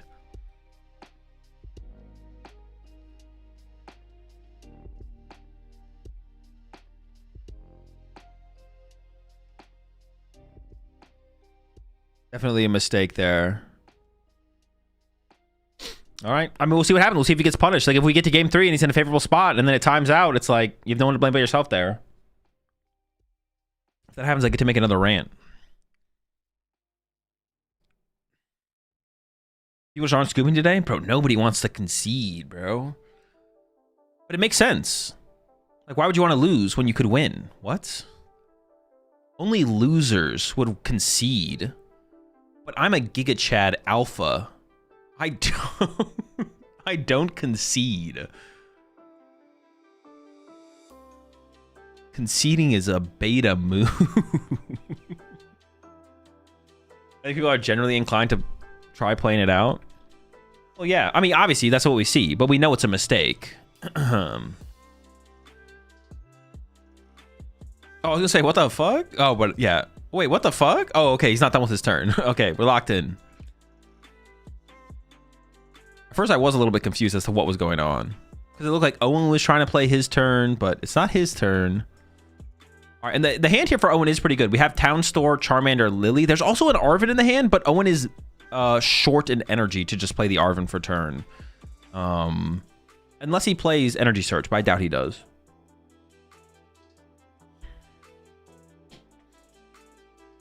So done with the lack of urgency, bro? Yeah, I'm just done, bro. I'm just done. Honestly, I just hope everyone ties for the rest of the tournament. I hope it's just a bunch of ties, and then the production staff and the tournament staff just gets sick of it and kicks everyone out of the venue and throws a party without all the players. Like a really dope party, like a really sick shebang. Everyone's a slow player. There's 2 Ultra Balls on the top 2 of Henry's prize cards, but yeah, it's nothing crazy.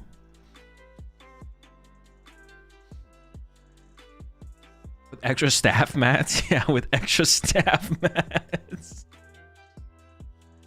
All right, over to Owen. That does line up pretty well for the Ultra Ball. That Moltres card sucks. That's actually why they play Moltres. That's why people play Moltres in the Charizard deck, is to make it really easy to discard stuff with Ultra Ball.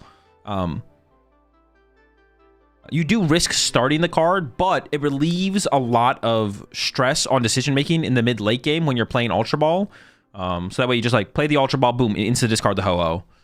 There's the risk that you start it, of course, but it's worth the trade-off of the mental strain in the mid-game. So, all right, looks like Pidgey is getting acquired there, and we do have the Charmander in hand. Like I said, there's the Town Store, so all Owen needs is the Moltres? Ho-Oh. Oh, Ho-Oh, my bad. Ho-Oh, Moltres, same thing. It's a bird that flies, it's a fire type, right? Actually, do they both know how to fly? Ho-Oh, my bad. That's why they play the Ho-Oh. It's because it's easy Ultra Ball discard fodder. Less thinking involved. More playing.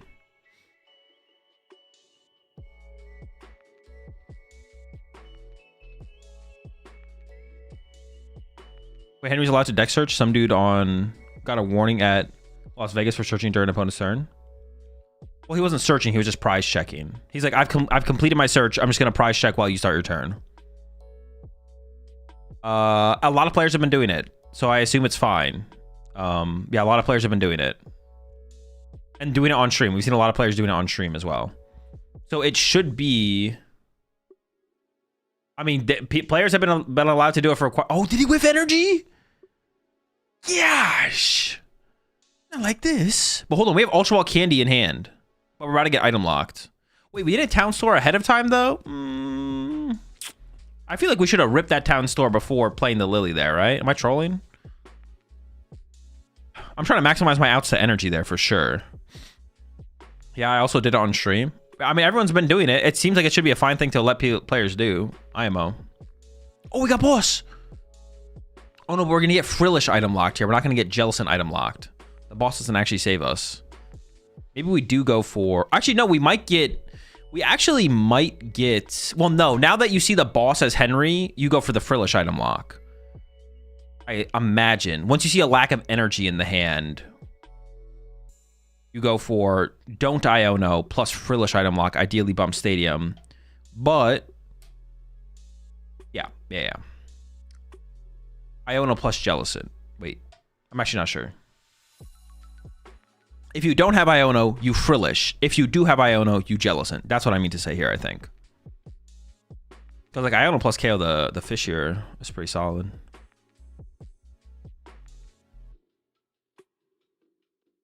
Owen's going through the Ultra Ball. Well, now that Owen has like sacrificed all these items, though, I guess you're not as scared of the hand, right? That's the thing here. If you discard all these item cards as Owen, if you discard this, then if you discard Rare Candy, okay, you didn't discard the Rare Candy, thank goodness. But yeah, if Owen's going to sacrifice all these cards, then Henry can be like, oh, there's no way you have Candy combo in your hand. I'm just going to evolve to Jellicent and knock out your active for sure.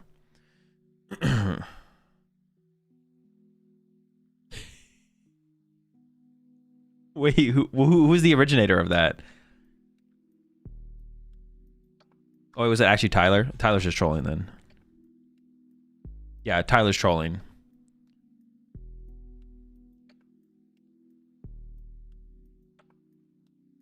Okay, did go with the Jellicent plus Iono combo here, which is also fine. Jellicent Iono or Jellicent no Iono feels pretty good there after how Owen played out that turn.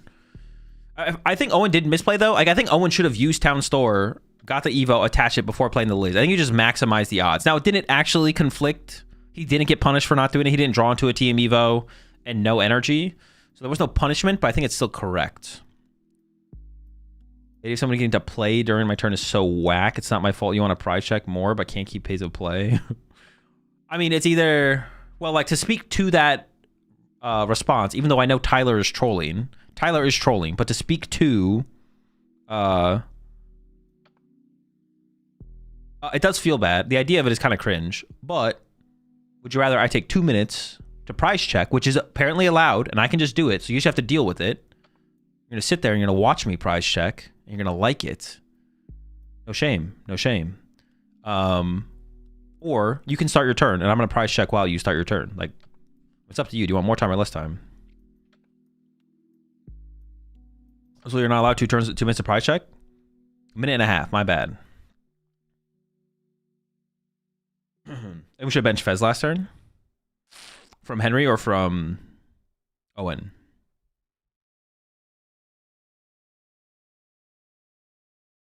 Kind of 6-7 of you.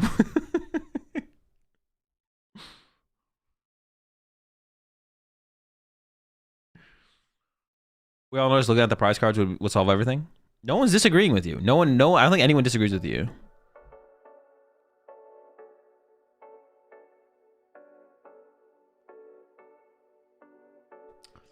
All right, Henry's still cooking over there. It looks like the Secret Box is getting played. We haven't set a prize check and we let opponents look at our prize cards.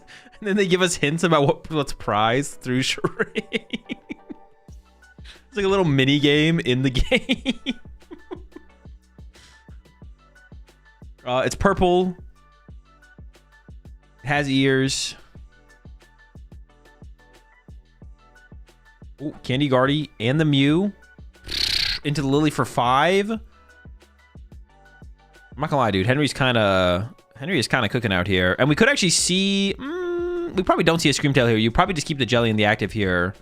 Oh, I think I actually agree with you. I see what you're saying, Half Toe, because we know we're gonna get Jelly punched. We want the draw power of the Fez. Yeah, I think I agree. I think I agree with you. Yeah, for sure. Like you're in a situation where it's like Henry has so much information of your hand because you played the Ultra Ball. I honestly just wonder if that was just a mistake from Owen to play that Ultra Ball as well, though. Like, yeah, I'm not sure. Like, you had TM Evo access plus Iono into Energy if Henry goes Jellicent or stays Frillish. And if Henry goes Jellicent, no Iono, then you have Ultra Ball Candy Boss in hand as well. But yeah, here's Henry. You probably sit through behind Jellicent for one more turn, but you might go into Screamtail on the next turn. And Pidgey dead. All right. Over to Henry. We see a Charmeleon. We see a Charizard. The rest of the hand is dead, though. It's just a pass. All right. Over to Henry. Dude, it's actually kind of funny. Like, when they initially, like, announced Jellicent as a card, everyone, like, freaked out about its potential in Gardevoir. But we haven't really truly seen it until now. Now we're seeing... Well, I don't know. I don't think the deck's, like, that broken or anything. But this is what we were warned about. We should have listened. We should have listened and petitioned to get it banned before it's too late. Now Henry Chow and Abon own us all. Yo, appreciate tier 1 sub there. TJF Hall. Also appreciate the 15 months there, Drago. Jelly is mid. Henry's just cracked. True. Yeah, actually, Jellicent sucks. Jellicent sucks. Don't tech for Jellicent. I'm not going to play it at Toronto. Wait, when did that Ralts get there? I thought we were at a lone Guardy board or solo Guardy board. My bad.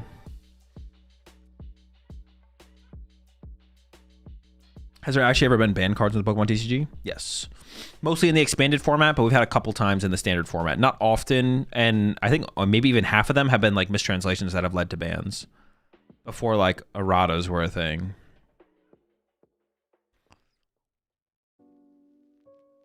What if a player reads a flavor text and player B responds correctly? It gets to see the prizes. If not, player A does. Honestly, I think that'd be reasonable. I think that'd be fair. Or we're not quite getting the KO here.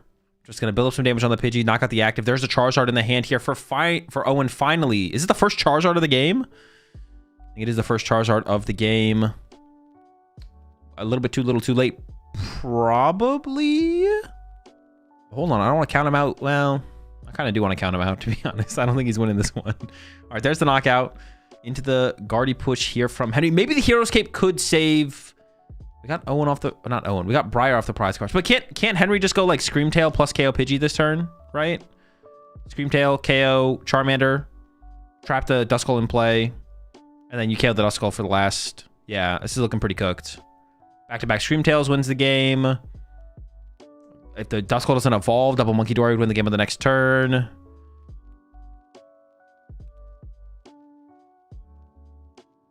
I swear he had a 5-card hand, but I guess not.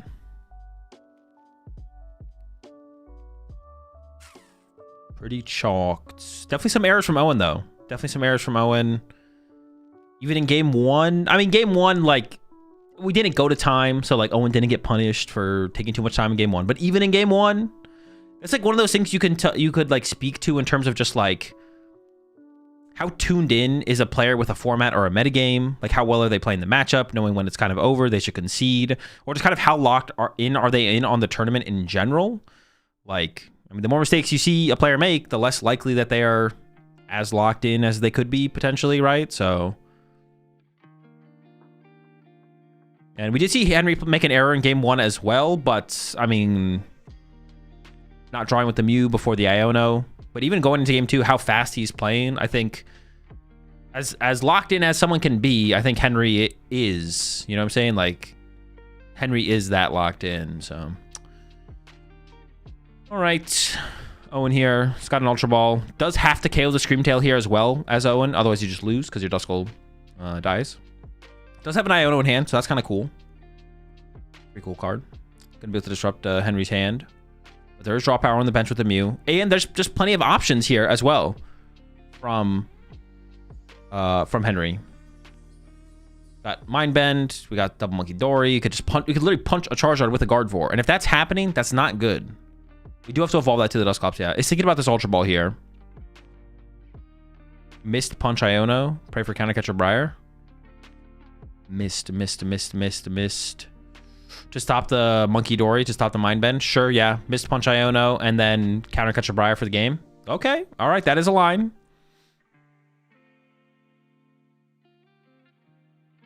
Is Ultra Ball in here? I don't think whatever we grab here is getting benched, so just grabbing some random Pokemon.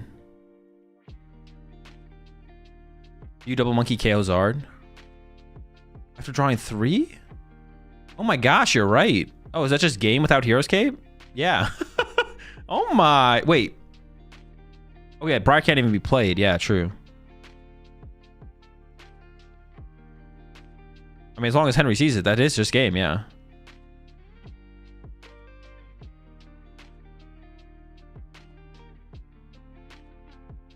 Jesus, man. He just smoked him, bro. What the jellies just did work. How are we using Briar?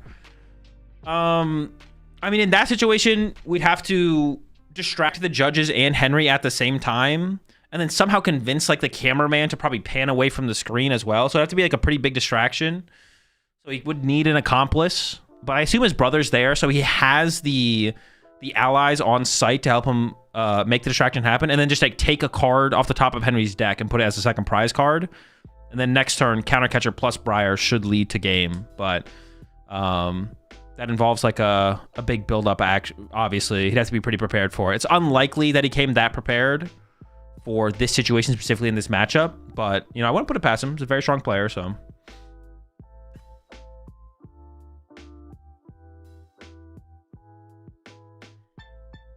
Brennan, where you at? Your brother needs some help. The idea you get 2 minutes for your first deck search is due to people misunderstanding the table in section 7.4.5 of the PokemonTCG rule handbook. The 2-minute in that table is for initial setup. No, that is not misunderstanding at all. And this idea, dude, I don't understand where this idea that there's this misunderstanding of the 2 minutes for the initial setup thing. People are taking a minute and up to a minute and 30 seconds. Let's call it a minute. People are taking a minute and 15 seconds to check their fucking prize cards. The judges know the rule book. If there is a misunderstanding between the rules and how players are interpreting the rule book, they would be corrected. This is not the first time I've heard this take, is the most brain dead take on the why players are taking so long to check their prize cards available. This is it. This is like in the dialogue tree. This is the most brain dead take you can have. This is the one. Well, cussing is going to lead to YouTube age restrictions. No, dude, it was the ads. It was the ads. Fell for the bait. I didn't fall for the bait. Dude, this is their genuine take. This is not rage bait. You guys just can't excuse everything with rage bait. Please look at the table in the section I mentioned then. No, EDFM. I have seen it. I have read it. No one is misinterpreting anything. Players are being allowed. I've been playing this game since 2009. Players have always been allowed extra time on their first search of the game. It is a unwritten rule that needs to be written. There needs to be a clarification on what you can do for prize checking. It is an unwritten rule that has it is an unwritten rule that has never been officially addressed in the rule book ever. And it needs to be addressed. There is no misinterpretation of the rules. There is no players misinterpreting the rules. If the players were misinterpreting the rules, the judges would tell them they are wrong and tell them what they can do. But that is not the case. That is not the case. This game saying that you playing this game since 2009 the same as saying that you've played with a deck X times. Exactly, that take has the premise that every single judge is dumb. Yes, all the judges, TPCI, every head judge, every discussion about rules, it means nothing. And these conversations happen. Judges have like the judging summits and these conversations where they have talked about this situation. The thing we were talking about right now, they've discussed. It has happened, 100%. And they either think nothing needs to change, or they're working on what they think needs to be adjusted. But it's not players misinterpreting the rules and then no one doing anything. It's like someone steals from you and you're just like, let it happen. And they steal from you again. It's like, well, I mean, they just don't know any better. Which you typically say as a rougher matchup in Charizard, but you made that look easy. How so? Well, I do think that Gardevoir is actually favored into Charizard. That said, is maybe not the best demonstration. I mean, they do really struggle with the jelly, but I feel bad. I mean, Owen definitely drew unreasonably poorly, especially when he missed the energy for his Evo. I felt quite bad for him, but I think the matchup is solid. Don't worry too much about the fact that it's a dark type. Yeah, Jellicent really can destroy that deck. Even when they have the Pidgeot in play, it kind of feels like they need to quick search for more than one card to keep up with the Jellicent and Gardevoir and Monkey and all the pressure. Yeah, so you're mentioning Gardevoir, Jellicent, same 60 as Evan we saw earlier. I saw you standing down by the seating area when we had a Bon on. You know, why Gardevoir Jelly, not just, you know, the normal straight Gardevoir variant? Yeah, actually, I wonder what Abon said earlier. It was a pretty big buzzer beater for me, or for all of us, really. The night before was deciding between playing a Fluttermane variant or like a straight Gardevoir Fluttermane variant or a Jellicent variant. Ultimately, I was really leaning towards the Fluttermane variant for a while, but I felt like the Dango matchup wasn't too good, whereas this Jellicent really has an excellent Golden Go matchup. And honestly, it's very similar deck to what I played at Las Vegas. That deck just flowed incredibly well. The deck just seems absolutely banana strong, and I feel like I'd be doing myself a disservice to not play it again. Speaking of disservices and services, I mean, you're doing yourself a service so far, 6-0, heading into it, and, you know, being here at LAIC, 6-0, I mean, would you be disappointed with anything but winning? I mean, my goal is to win the tournament. I fully intend to win the tournament. Ever since Worlds, where I unfortunately could not make top cut, I lost my win in it, or the second to win in it, essentially. I've been locked in on the ICs. I mean, I care a lot about the regionals, but I really want to win an IC this year, and I plan on doing so, yeah. I mean, three-time regional champion, potentially IC champion, we got to figure that out. Now, going forward, you know, already having done so good this season with the entirety of the group as well, going a bit further in time. When we hit April, we're going to have rotation at some point. Henry, I think there's a lot of people who's dying to know, what will you do with yourself when Gardevoir rotates? I mean, there's no real way to know, right? We don't even know all the cards that are going to be legal. So much meta development. I'll still be playing Pokemon, and I think I'll figure it out. But while Gardevoir's here, I'm going to enjoy it because I think it's possibly the best deck ever printed. I mean, I didn't play all that much, so I don't know all the history, but I've never played anything stronger than Gardevoir, that's for sure. I mean, we're going to be figuring out whether or not you get to win the tournament on Championship Sunday. But speaking of that, we're going to figure out what Juancho and Pablo has to say at the desk.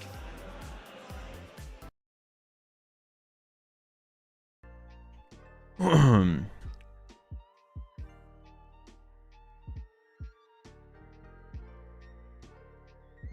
I'm back.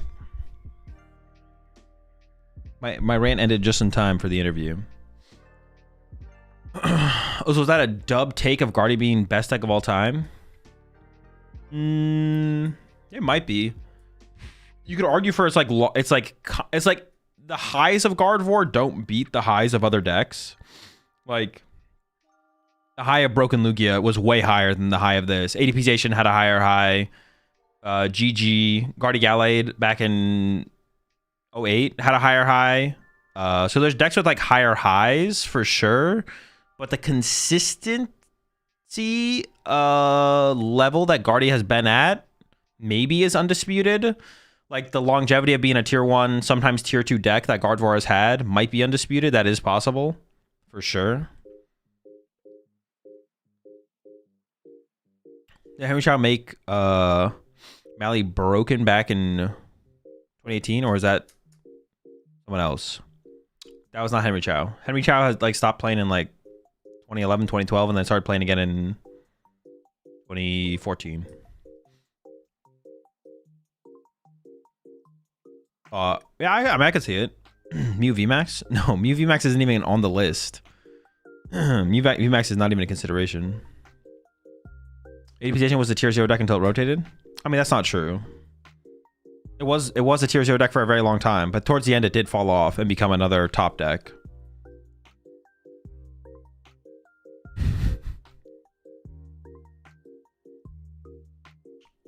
Maybe you should do a best deck ever tournament at the Uncommon Energy, like a card market guys do for MTG. Wait, is it like, well, playing the best decks of all time against each other in the Pokemon TCG isn't very fair.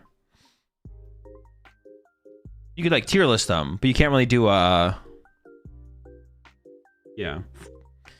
ADPization is maybe the most broken deck of recent memory. It's just COVID took away the tournament it could be used in. Yeah, COVID did take it away. I don't know. What's it called was pretty good though. Broken Lugia was pretty insane. It's tough to say for sure. Broken Lugia might have been better than ADPization. ADPization, I don't know. They both felt like pretty terrible formats. ADPization felt worse though. For me personally, at the very least, I could play Lost Box. Like, like I had fun playing Lost Box despite like it not being as good of a deck as Lugia. But when you in the ADPization format, like, dude, you couldn't even have like fun was not allowed. Like you were not allowed to have fun. Also, playing ADPization was also miserable. Like playing Broken Lugia was kind of fun. Like Broken Lugia was a fun deck to play. It wasn't fun how broken it was. ADPization, you had no fun playing against it, and you had no fun playing it either. Like, it's just all miserable.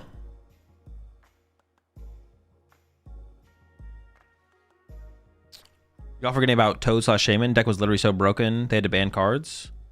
Was Toad Alright, someone just tell me I'm wrong. Because I always, for some reason, when I think about Toad/Shaman, wasn't Toad/Shaman an expanded deck? Like, in the standard format, it wasn't that big of a deal. Was it, or am I trolling? Was it also a standard deck? Was it broken as a standard deck? It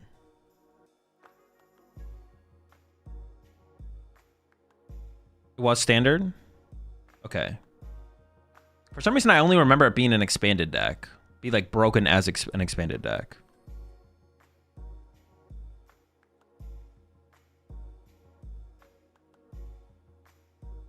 Oh yeah, Toad/Shaman with Trump card was broken, right?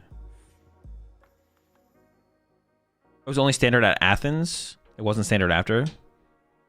Like one regional format, it was legal. And then the card, and then Trump card got banned, right? But so it could have been in more standard formats, right?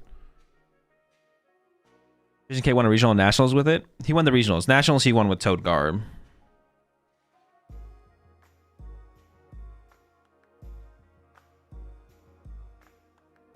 I only played the GG format compared to the others, but GG and 08, the only time I've ever felt like we had an impressive format. To be fair, though, GG mirrors were highly skilled. Yeah. But it does create like an unenjoyable format. The game is unenjoyable at large for sure. But the people seriously downplaying Trevenant Break? No, bro, no. Trevenant Break was like annoying, but like nobody's downplaying Trevenant Break. That card was like whatever. It was good. It was a good card. Item lock is annoying. Come on, we gotta lock in.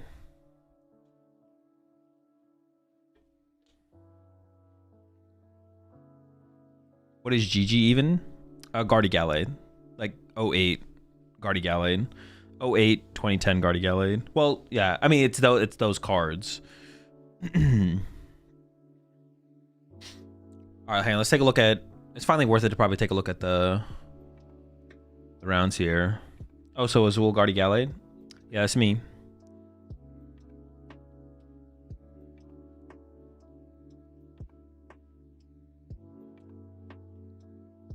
Oh, it worked. It usually doesn't work.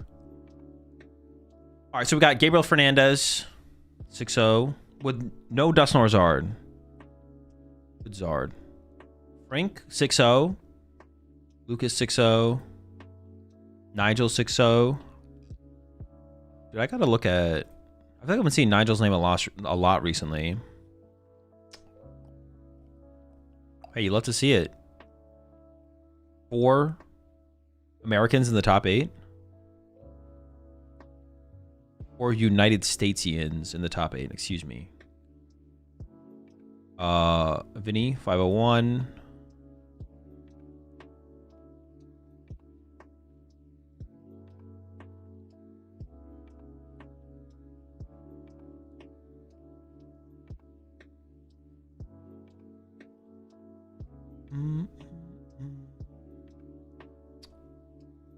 Gotta follow the Cremasoli. Trottiers over there. Did Trottier just like start playing again recently? I feel like I haven't seen his name in a long time, but now he's popped up in Vegas and popped up here.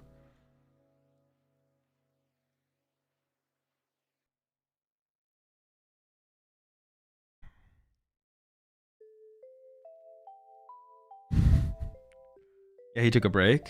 That's what it seemed like. Everyone always comes back though. Onison, Ryota. Wait, which I don't remember. There's the Ryota who got back-to-back top 8s at Worlds. Is that this Ryota? I don't remember his last name. I don't know if this is that Ryota or not though. But he got top 8 when Henry won, and he got top 8 in London. Ryuki, already have him favorited here. 5-1. Should follow Kai here. Kai's been kind of killing it recently. Owen, we did just see Owen lose, but dude, no. Sebastian, favor Sebastian.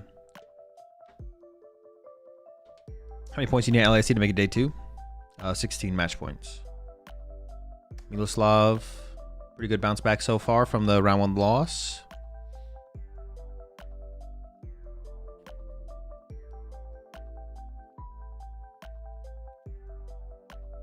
Bond. Someone in chat just said a Bond lost. But still, 5-1's okay. You can do better, but...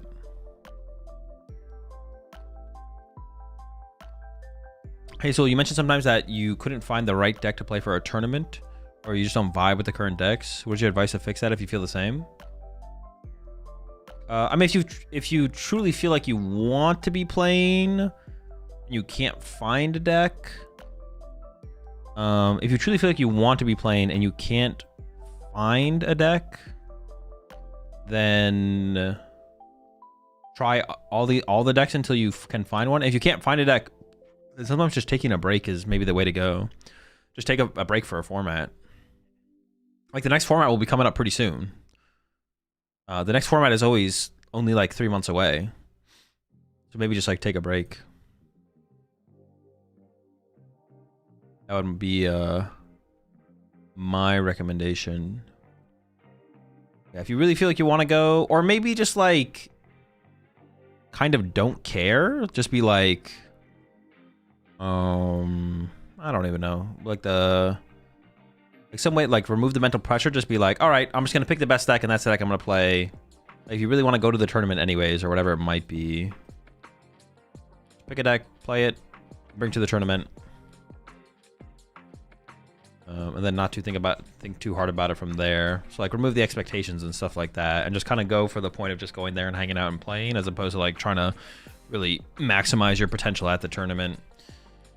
But then also like just taking a break. Like if you're not that invested into the scene right now, and you don't have like a big tournament coming up that you really want to go to or anything like that, even though you could go to it, then just like, yeah, take a break for 2 months or whatever till the format changes, and then you're good to go.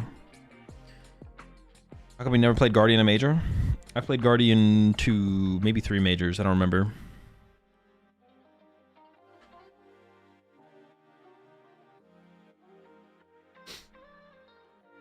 But like, even if I had played Guardian 0 majors, my response would be... Actually, it's not even true. But it basically is just simple as like...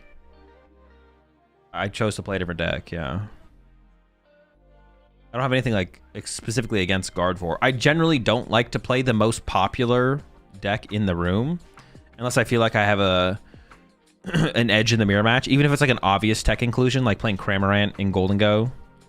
Like, even if I know everyone knows about Cramorant, to tech Cramorant for the Golden Go mirror, even if I know everyone knows that, if I'm playing it, I know not everyone else is playing it, then I would like consider playing something like a Golden Go.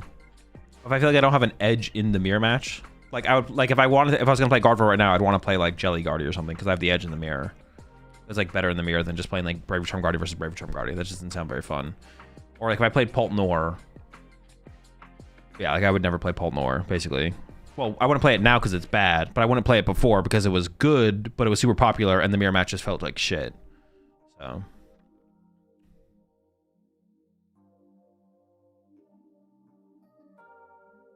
So generally, I don't like playing...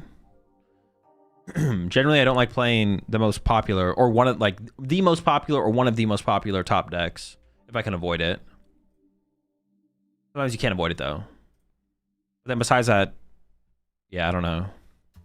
Usually the answer for why I haven't played a certain deck, or didn't play a deck for a certain term, is because I played the other deck instead. Whatever I played. But that is like one thing I generally try to avoid. But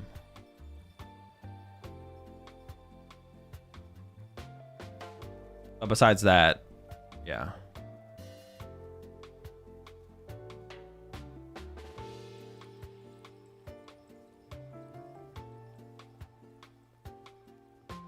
Community bracket pick. Yeah, what was the choices again there?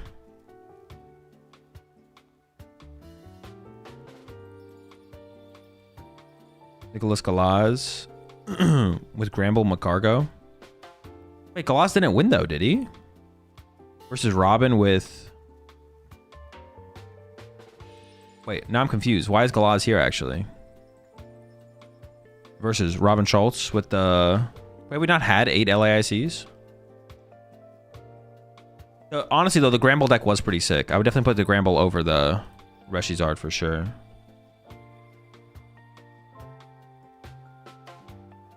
So what's your favorite deck of all time? I don't have one. Reshizard won. Yeah, Reshizard won, but Gramble wasn't even legal that year, I don't think. Or if it was terrible. Gloss was the year that Danny won. He got second after the DQ. Oh, okay, yeah. That's right. Yeah, I'm saying that. Yeah, that makes sense. That was the year for sure. Also, so why are you not on that list of people who won at LAIC? Because I've never won at LAIC. Wait, where's the bracket? I want to see the bracket now.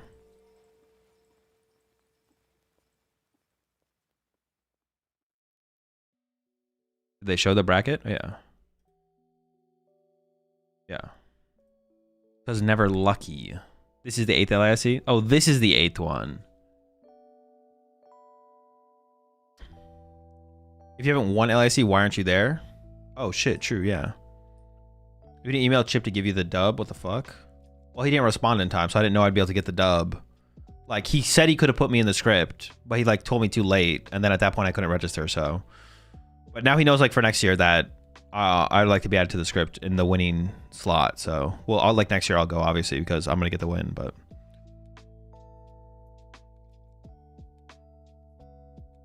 Second stream tool doesn't exist? Nope. I just checked. I mean, I'm going to go to the link that Rahul tweeted again. I didn't check that. I just went to the channel, but... I mean, hopefully they make it happen for...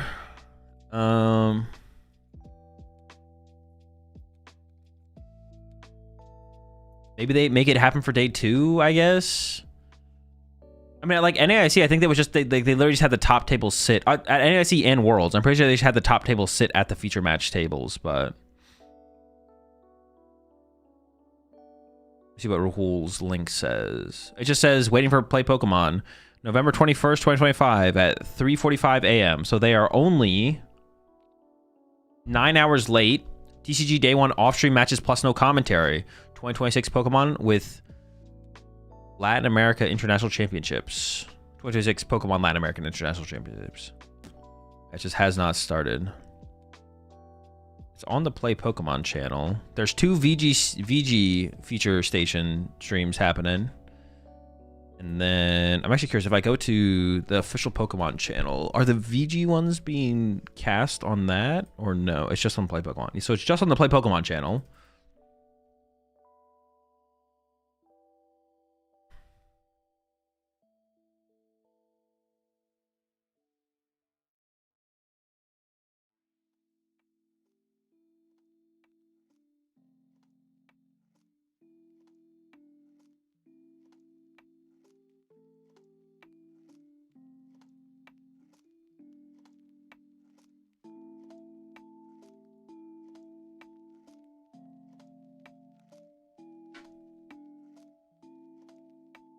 Do you get to write the script for who will win LASC or someone else writing the plot for this? Well, I can't tell you that. What the heck? Determine end for the day? No, we still have 3 Swiss rounds to go. 7, 8, 9. Like if Pokemon has a regionals in Atlanta, they should in New York, but I prefer if they were in neither. Heck, what do you say, hater? Wait, have we had a regionals in Atlanta recently? Have we ever had a regionals in Atlanta? Wait, no, we have, right? That sounds familiar. How on earth did the round 1 judge call take 12 minutes? Is an extra card in Iono like the most common error? Wait, did it actually take 12 minutes?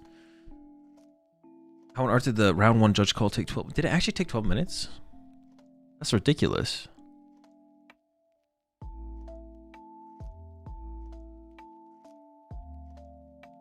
Now, well, I mean, we got time. I want to go see if it took 12 minutes.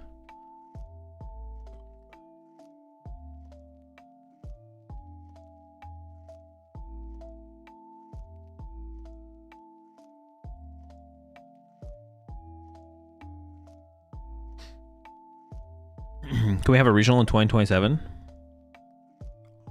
Oh, you're not asking me.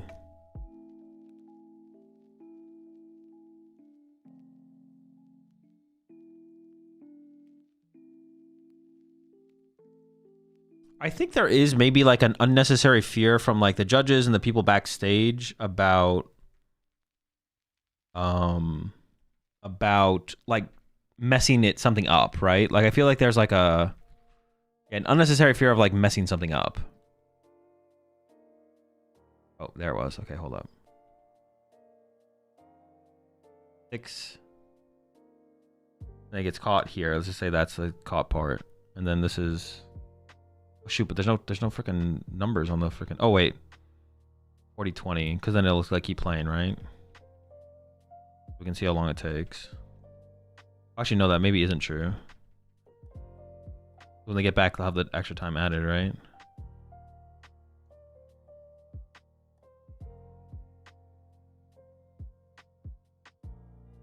I'm like curious how long it actually ended up taking. Dude, I'm not gonna be able to put this together. Alright, back to the front. You're setting a precedent when on stream? Yeah, for sure. They should be like slightly more thorough, but I wonder if they're like I think they're like I wonder if they're like being overly like they probably are. I think that it does seem like they're being overly cautious. They should try and be like super thorough, right? Because like, yeah, what you showcase on stream, it's more important to make that reflect what the correct thing should be, right? For sure. Which is why we get to take 2 minutes to check our prize cards. So that, you should try and make it as correct as possible. For sure. But I wonder if they're like overly cautious because they overdo it out of fear, not out of like... They do it out of fear, not out of like, okay, we were thorough enough, let's go. They're like, we're thorough enough, but let's just check one more time. Okay, let's just do it one more time. Let's just make sure one more time. So then they just overdo it. Because like they do want to try and be correct or whatever, but... But it definitely seems like it takes too long for some of these things. Like, yeah, like literally drawing one extra card off an Iona. Like, why is that taking 10 minutes? Like, that's insane.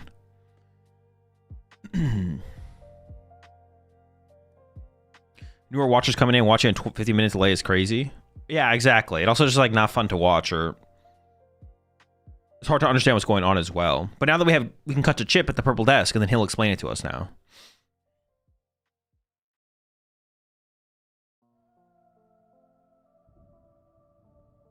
No wonder Tor didn't go to this event. Shake my head. Yeah, no, Alta Villa bodied him with Control Zorak in 2025. In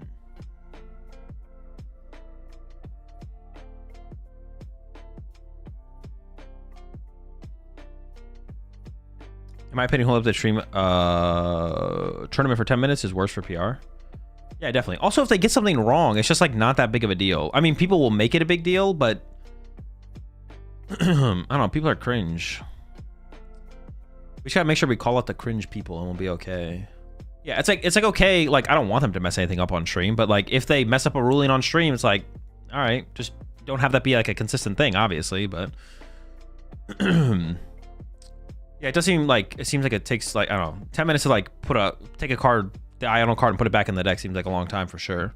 But hopefully that's like something where it's like, the thing is like there's so much communication going on. That's maybe like one of the bigger problems. There's like too many people, there's too many cooks in the kitchen, right? And maybe it's not just on the judges on the stream. Well, it is partly because like they do sometimes call a head judge, which is silly. They should just be a head judge. But besides one of the people on stream being a head judge and not having to call a head judge, it is a thing where there's like too many cooks in the kitchen, right? You got the two judges on stream. They each have like the iPad talking to people backstage, and there's people backstage talking to people front stage. So it might be like one of those situations where it is like too many cooks in the kitchen, and that's what causes the longer delays than there needs to be. It's like maybe the judges want to get things moving, but like someone in production hasn't given the go ahead, so they have to like wait. And then Tommy wants to take a look at it and investigate it. So it's like maybe not all on the judges specifically, but like the whole process needs to be improved, I think, for sure. The whole process needs to, and they got to get a head judge on stage, bro. They just put. I don't even know. They don't even have to have the qualifications. Just give them the shirt that says head judge. Like, just give them the power. At this point, don't even give them the qualifications. Don't even make sure they have the qualifications. Just give them the power. All the power. Just start double prize penalty, DQ, ban. Just like start swinging on them. Anyone gets a little bit out of line, that's it. Match loss, game loss.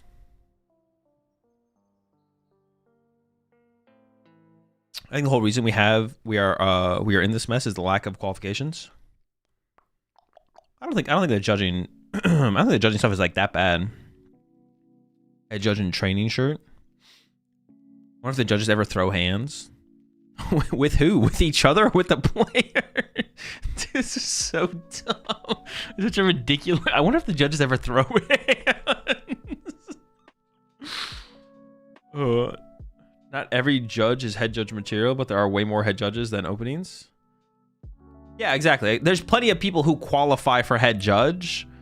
They can just like hire one more of those, and they probably are at the tournament. That's the thing that's like silly. Is like, let's say there's 4 head judge roles at a tournament for a division. There's probably like 10 head judge qualified judges at that tournament judging and staffing the tournament. Just take one of them and give them a head judge role on the stream. Like, that's it.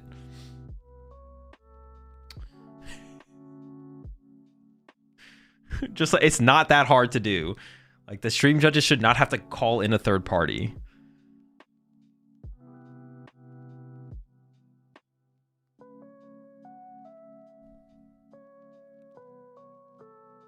It's not that easy. I'd have to be explained how it's not that easy. I actually just don't fully believe you that it's not that easy. I have to be explained why it's not that easy.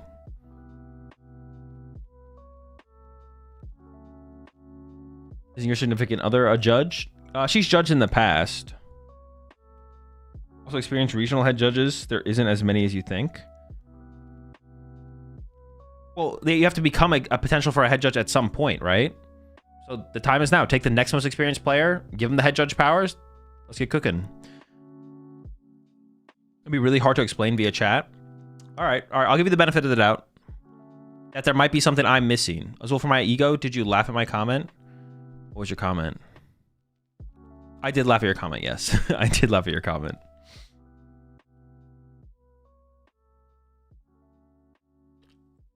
Get me in as foot judge. And listen, I'm not against the potential for calling in a third party.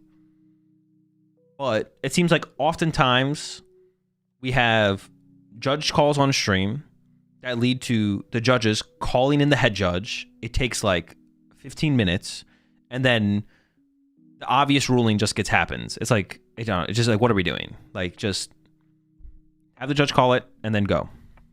Yeah, there are plenty of people qualified. I've head judged regionals. Can you use Control plus F? Then you're basically qualified. Whoa, whoa, whoa. Oh, Casey's just coming at everyone. What the heck? His name is actually AzulGG. The Pokemon Company International intentionally spells it as Jew at the behest of the world government who wishes to cover up the existence of the will of D. They seek to do this to erase... Dude, what is this copy pasta? Because you guys did that with Tord as well. I don't know this copy pasta. I was also fed up with the big Pikachu bureaucrats. It's a one-piece pasta? Oh, wait. That does actually kind of sound familiar. Well, the world government. That sounds familiar. As well as in a One Piece. I've watched season 1 of the live action show. That's as far as I've gone, though.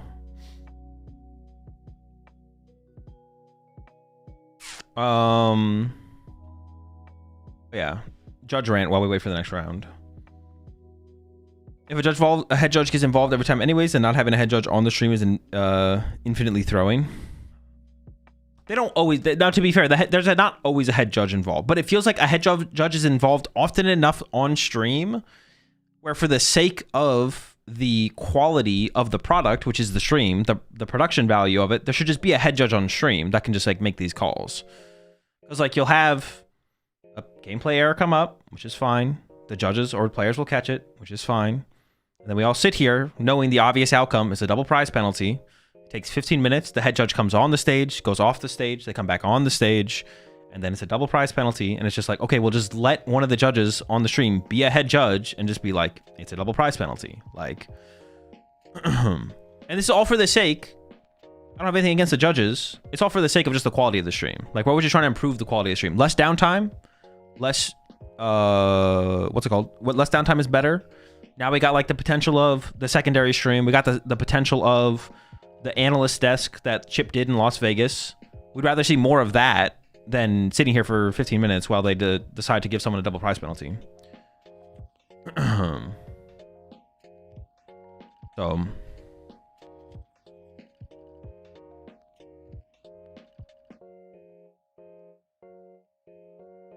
That's all I'm saying. That's all I'm saying. Well, have you seen the Meganium Terrabox deck? I have not, no. Is it just like an E-Switch Meganium deck? Was it play Noctowl, or does it just have like Water Pond and stuff in there? And you like... It's like kind of like a Turbo Teal Mask one, but you have other energy types.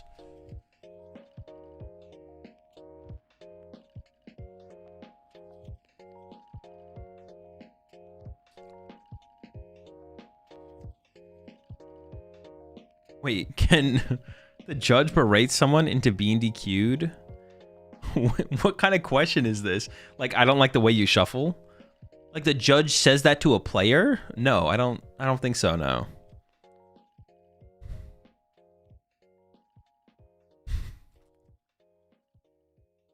Have I seen the Palmot Rogue deck yet? No, this is the first time hearing of this one. So you don't understand. When the judges are dumbfounded for 15 minutes, it's comedy relief, like in sitcoms. Without it, the show wouldn't work. I guess because I always have the stream muted, the laugh track isn't there to influence the what's happening in the scene.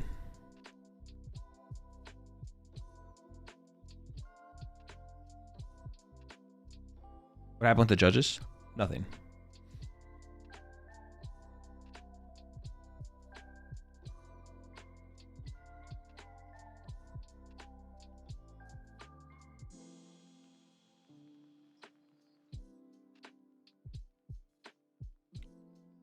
So whenever we have a judge call on stream, you should set the music to the Benny Hill song. I don't know what the Benny Hill song is.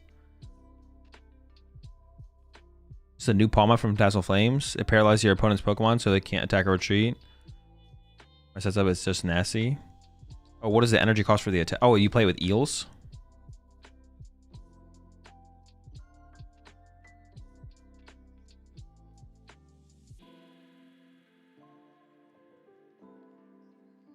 Best topping for a cheat meal pizza? I mean, if I'm getting pizza, I'm not like worrying about what's on it ever, to be honest. So it's just like whatever your favorite toppings are.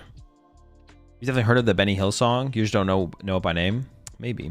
You've heard the song before? It's the old song that plays in the every chase thing, every chase theme. Also, do you have any input on Zeraora being an industry plant? What, Mega Zeraora? I don't know. I thought he looked kind of cool.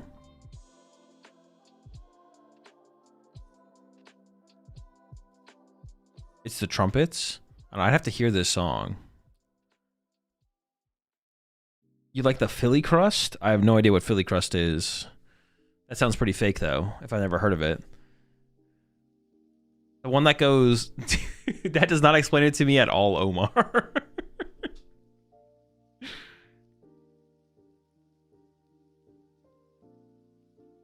Philly Crustal. Is Philly Crush just a deck made by someone named Philly?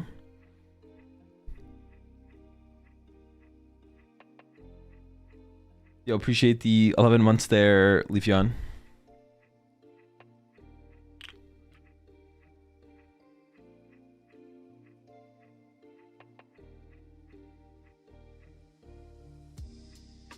Philosopher's Cross. That's stupid. How many wires could a wire chip? If a wire chip could chip wires? Well, he definitely can chip wires, so we don't have to ask that question. I don't know what the rate that he... I don't know Chip's current wire rate, though. All right, here we go. Dude, Josh still on the Terra box. Hunter with the Gardevoir. Generally a tough matchup for Terra box, but not unwinnable. Especially if Josh is playing some of the inclusions like Gravity Mountain. I assume Josh is still playing like the Flareon build for sure. But what was the most cringe matchup they could have put on?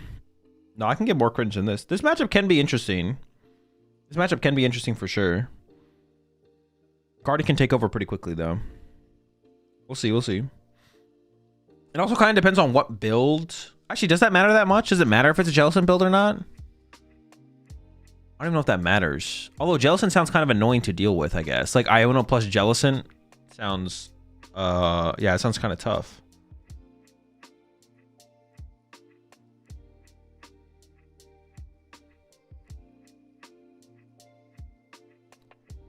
All right, prize cards getting laid out here. One water pond. Can we see two water ponds one time? It would just be funny. Oh, no. Both grass Pokemon, though. I assume it's just a single Ogre Pond. A Clearlia and a Rare Candy prize for Hunter. And the Secret Box. Secret Box is never optimal to be prized. You'd rather have that unprized, but it's not terrible. Yeah, prize cards for both players isn't anything crazy. It's kind of whatever.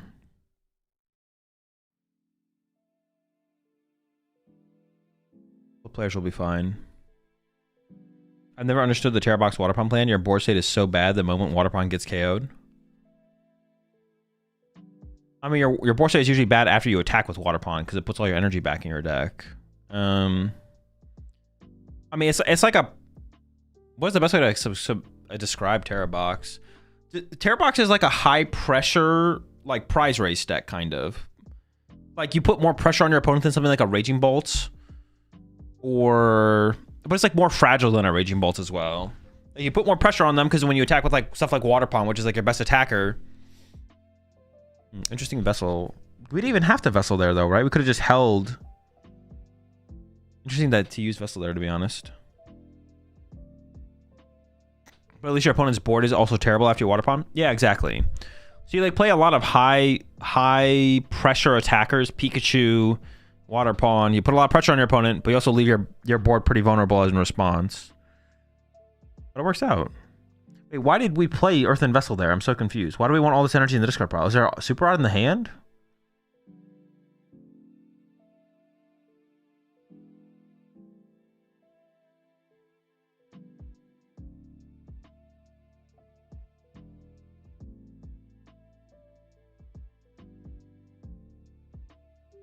I'm genuinely confused why we played the Earthen Vessel there. Instead of Ultra Balling away the Earthen Vessel, we didn't end up with even an extra energy in hand, right? We vesseled away an energy to get 2 energy. Oh, do we value getting access to the water that highly? Are we not crystalline next turn anyways? I guess that means we don't have to crystal? Okay, I guess it gives us... No, but we could Crispin into the water. Okay, I'm genuinely confused by the Vessel play there. I don't know. Isn't Trumbull... Isn't Vessel worth the prize check? No, because you're always Ultra Balling for a Fan Rotom anyways. Right? Is Crystal prized? It is not, no.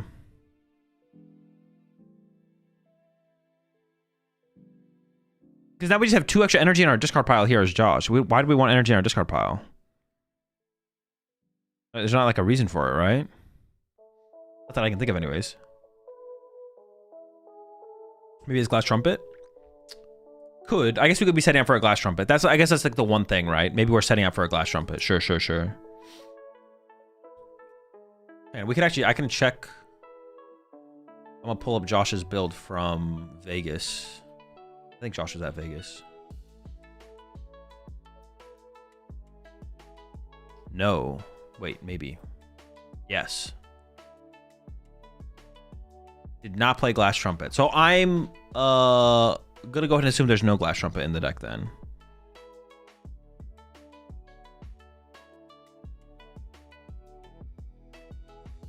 That's gonna be my assumption here. So there's no Glass Trumpet in the deck. So I just don't even know, to be honest.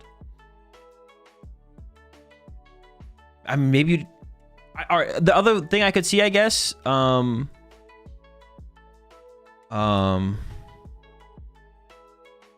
would we maybe just want to thin out the bad energy, I guess? But grass energy is just like always good energy, right? Because it just like synergizes with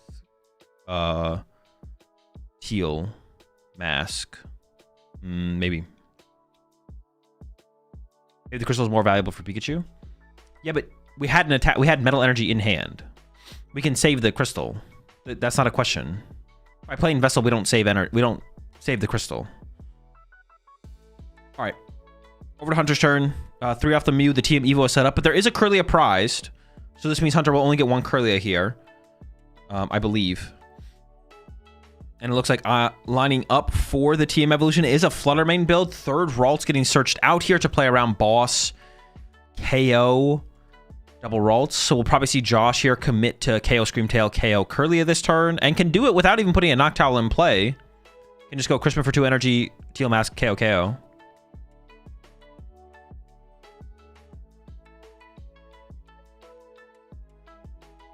And immediately into the Crispin here.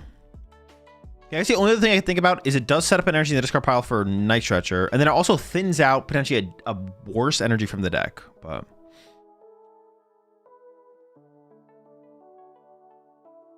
is committing to the Noctowl here. I expect that means we're going to find Area 0, which not only is that good to expand your bench now, but also getting rid of the Artisan from Hunter is also pretty good.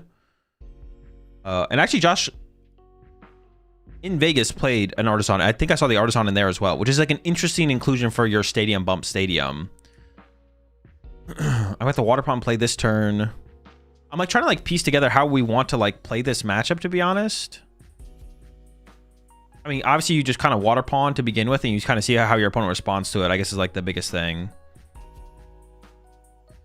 But does not play any way to actually reach... Oh yeah, so the list here from Josh just cannot one-hit KO a Gardevoir.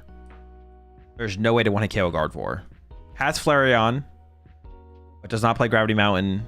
So there have to be damage left on it to be able to get the KO.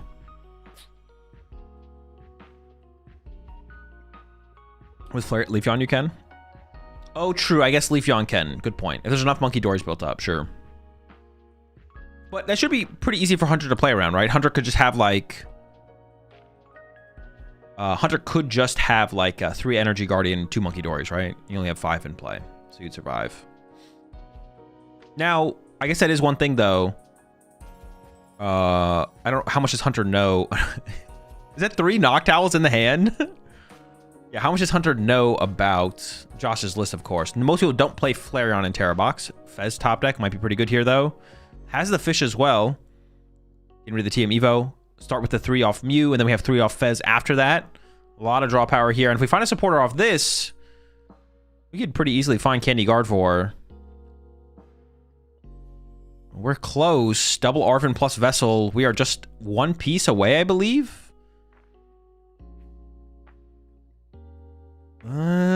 Ooh, okay, this hand is not that good. This hand has gotten pretty gross now.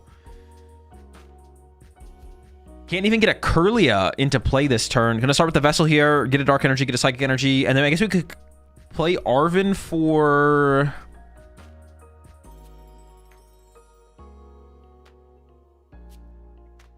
Secret Box.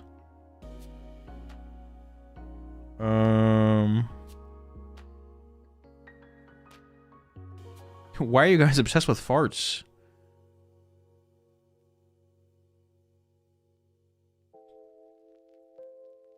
Yeah, we can't get like, oh, Luxurious Cape. Oh, wait, hold up. Attack?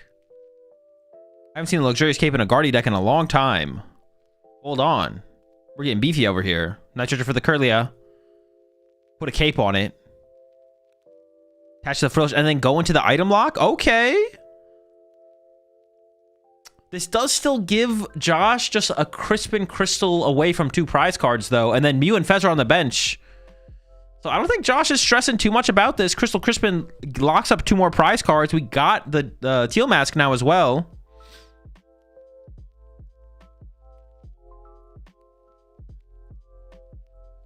There we go. 2 more prize cards for Josh. And then this is always the question with Terra Box. Well, assuming Hunter even finds an Iono, is like, how do you survive the upcoming Iono? We might not need an answer for that question if Hunter can't find an Iono with no Secret Box last turn. It's prized. Hunter might not be able to find an Iono going to this next turn. We'll see. But I'm sure that's what would have happened last turn is Hunter would have gone Secret Box, get Iono for next turn, set up to try and find Candy Guardy. Go from there. There we go. 2 more prize cards for Josh. Item lock, not really slowing him down at all.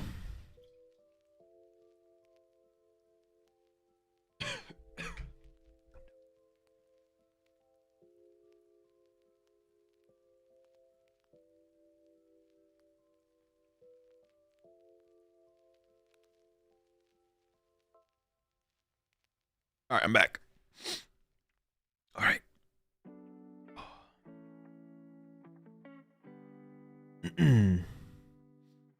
I don't know what that last card is in Hunter's hand. We got the Guardy. All right, Mew for 2. Then we have Fez for 3. We need to find an Iono here, though, it feels like. Okay. Into Ultra Ball. And then we have Fez for 3. After that, we can thin out 3 more cards of the deck. I don't even know. What do you even grab off this Ultra Ball? Second Monkey Dory, maybe? Like, what is even the grab? Maybe nothing? Well, no, that's not true. You always grab something. You maybe just don't bench it. But we've already used Mew, so we don't have to bench this. We could just Fez first, see what we get. but is going to commit to the Monkey Dory here. Which, honestly, I actually don't think I like that play from Hunter. Obviously, we should grab something, but now we, like, lose the ability to use Screamtail at this point. So we can't, like, trap an owl in the active and then Screamtail around it or something like that. But Screamtail might be prized. I actually don't remember. All right, did we get an Iono? No, but we have a Garden here. And we found the Iono finally. It took a while, but we did get there. Also got a Bravery Charm. I don't even know what you put the Bravery Charm on, though, to be honest. Does it even matter? Maybe the Monkey Dory is just going to commit to the Iono, though. Yeah, Monkey Dory is like the only thing only place that I could think to put it, but I guess just save it for now, then.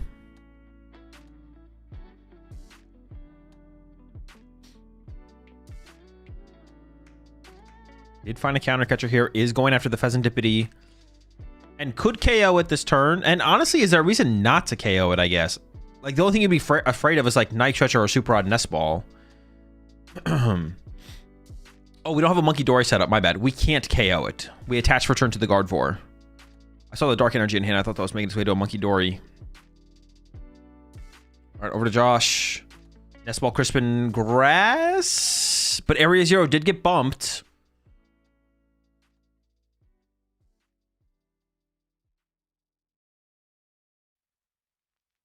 Starts with the energy on the Teal Mask. Fire off the top is not great. Fire. Do you just let the... actually, leaving the Fez in the active seems kind of... Well, what are you going to retreat to here? Maybe attach to Fez Pass is the play. So you threaten being able to move it. Oh, we're actually going to go into the Crispin here. I guess it does let us draw one card with Mew. But this doesn't lead to, like, a win condition. We can't win this turn, right? Not that we need to, but...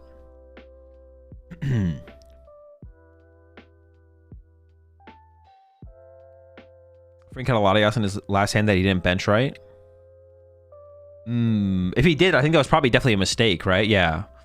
Actually, I do remember seeing a Latias, but for some reason I thought it was on his bench. But yeah, if he didn't bench it, that's definitely a mistake. Because this is one of Guardy's plays. Bring up something with even just one retreat costs, and maybe you can't move it and win the game or something like that. All right, Water Pond is set up. That was the Mew for 1. Does Josh have another option this turn? It's 2 grass and a Nest Ball. The answer is no. You can retreat the Pheasantipity, but I feel like the Pheasantipity should just sit in the active here. This gives you more information to work with. And also, Hunter might just whiff a Dark Energy, which means you have to go Guardy Punch the Fez, which I guess could be an argument to retreat it, but I think it's more of an argument to keep it in the active. All right, and this is where the comeback begins. Oh, there was Screamtail. Yeah, it's just in the discard pile now. Yeah, I think Hunter misplayed by benching the second Monkey Dory. I don't think it's going to matter in this situation. I mean, now we don't have the bench space, so it doesn't really matter, but... But the options... Oh, we have a Turo. So Hunter could go Turo and then get into the Screamtail here, actually.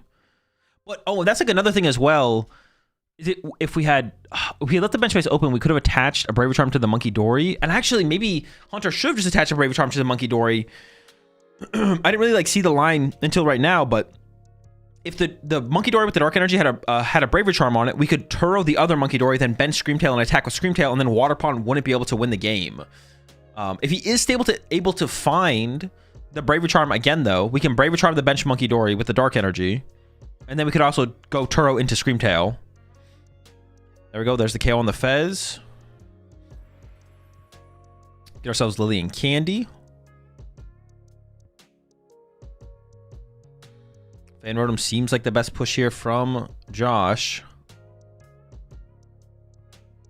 He's going to commit to it.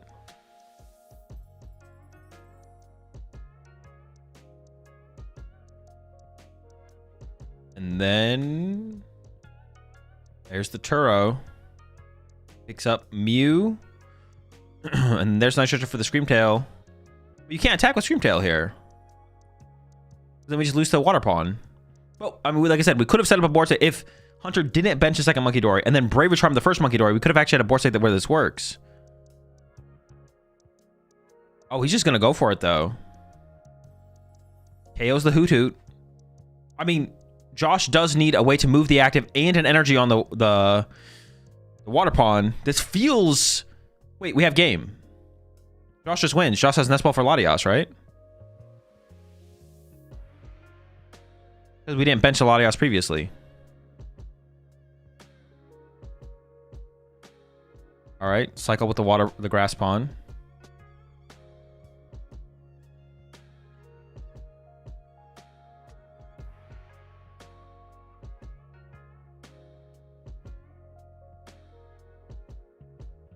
Yes, no, maybe.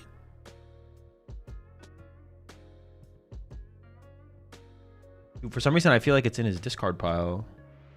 Oh, is Latias prized? Oh, Latias. No, there it is.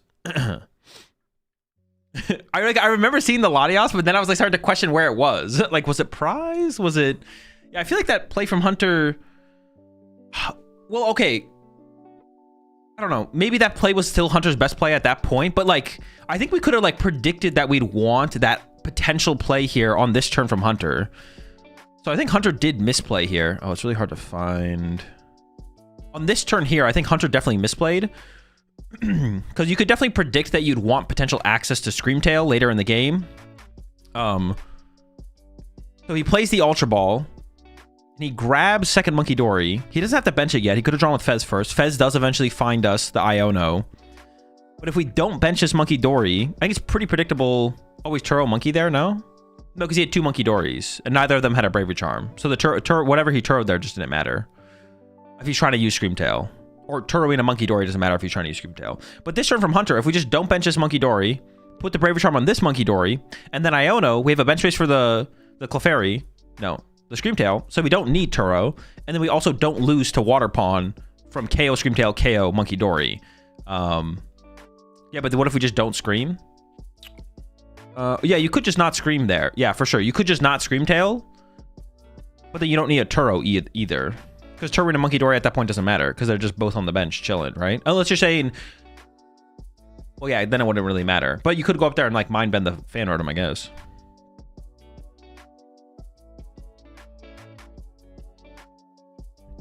Pretty sure you had second Counter Catcher in hand? I don't think so, no. I don't think he would have played it that way if he had second Counter Catcher in hand. Because then you just go chase the Guardy. Or just chase the Water Pawn and kill the Water Pawn. You should have just attacked with Guardian and Turo up Monkey. Well, Turo up Monkey at that point is not that big of a deal. I don't know why we want a Turo Monkey there. Turo Monkey only matters if we have Screamtail in our active. But no, Turoing the Monkey is just like irrelevant, I'm pretty sure. The Mind Bend, unless we're going to Mind Bend. If we're going to... But punching Fan Rotom with Guardy is like super mid. Because like we're so far away from winning the game. I mean, it's not like the end of the world, but to do it. But yeah. Looking back, I'm almost certain he had it. I don't think he did. I don't know why he didn't Counter Catcher Water Pawn Cat with Guardy. Did he have Counter Catcher? All right, I'm going to go back and see if he had Counter Catcher. But then I got to time out someone if he didn't. I'm pretty sure he did not have Counter Catcher. If he did, I mean, yeah, he definitely should have KO'd Water Pawn. I agree. Do we ever get a look at his hand, though?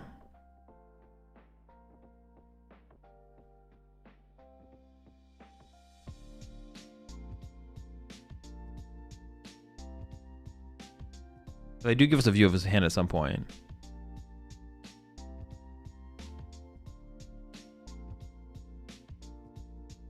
Dude, we're just never going to see his hand.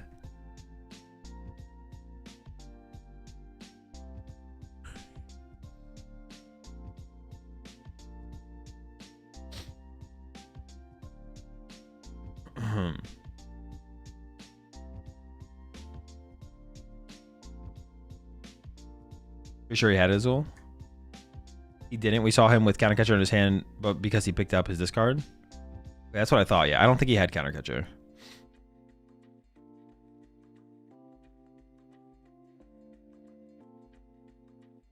And they just show Zoroark on stream already? Like, damn. Dude, that's what I'm saying.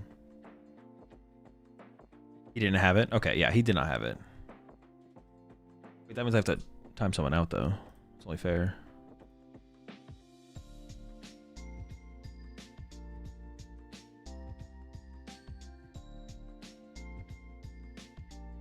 All right, we got our fan rotom here from Josh. We also have the Sob as well. I think Hunter is not playing Jellicent. It's just like the solo Frillish, I'm pretty sure. So the Sob is actually pretty relevant here because it does trap this in the active. There's like no potential for like a turn 2 Candy Guardy Screamtail or something like that. Or turn 2 Candy Guardy KO. The Water Pawn, I guess, would also be a potential play. And item lock generally not super strong in this matchup or just against Terra Box in general. Artisan comes out here from Hunter. Looks like thinking about burning the TM Devolution. Commits it to the active. I actually don't like that because isn't Bravery Charm good on the active here? Bravery Charm. Yeah, the Bravery Charm's good on the active because it stops a double prize turn from Joshua. I think it's a misplay that put the team. Burning the TM Devo is fine. Oh, but do you want a Bravery? No, you should put on the Curlia, right? You put the TM Devo on the Curlia. Oh, no, but you might want to Luxurious Cape the Curlia or the Ralts. Oh, but I guess if you draw into Bravery Charm, you might want to put on your Monkey Dory. Oh, maybe it is actually correct there from Hunter because you just don't have a better target. But you could like Luxurious Cape your Ralts and Bravery Charm your Monkey Dory, I guess, possibly. So maybe it is just best. We do see the secret box found here, and I believe Earthen Vessel. So Hunter can kind of do, honestly, whatever he wants. Oh, but we can't TM Evo if we put the Devo on the active. Did we know if like, oh, I didn't actually check the prize cards when it showed them. Let me go back real fast. While he figures out that Lily. There's a TM Evo prize. He maybe only plays one TM Evo, so maybe he can't even TM Evo.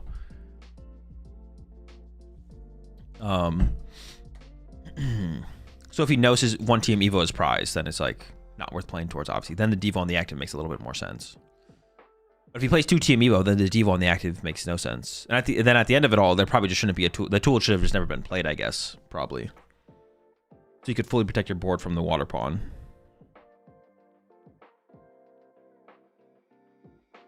All right, here comes the secret box. At this point, we're committed to like... Well, actually, we don't even have to item lock with the Frillish here. You could just not item lock. Item lock is so irrelevant. Not so irrelevant. It's not that relevant. Unless you're going to spam it. Turn after turn after turn after turn. Unless you're doing like the Pult thing.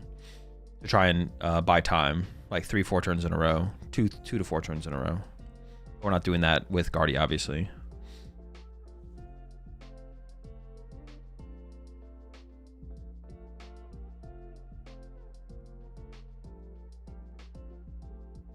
Imagine Team Devoing a bunch of Noctowls.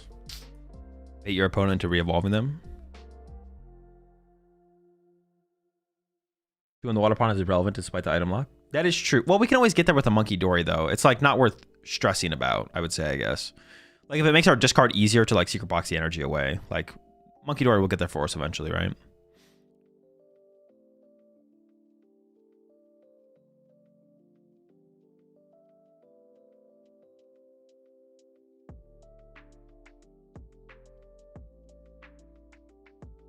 Any Zorgs at the top tables? Not that I'm aware of. Okay, there's Curlia with the Luxurious Cape and then the item lock on the Water Pawn. We're into the Noctowl here for Josh. The Water Pawn play can net 2 prize cards here.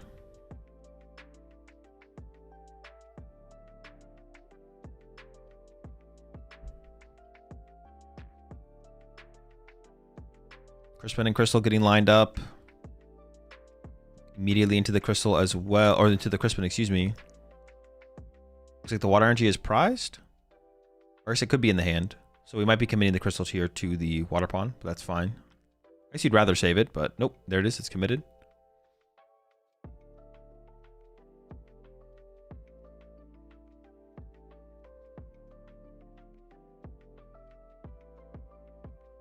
It also gets us pings on the 1 prizers to take a 2-3-1 or a 3-3 prize map if you can get monkeys established, but it's looking chalk, so never mind. Wait, chalk for who? For Hunter? I think Hunter's in a fine spot. There we go. Immediately into the knockout.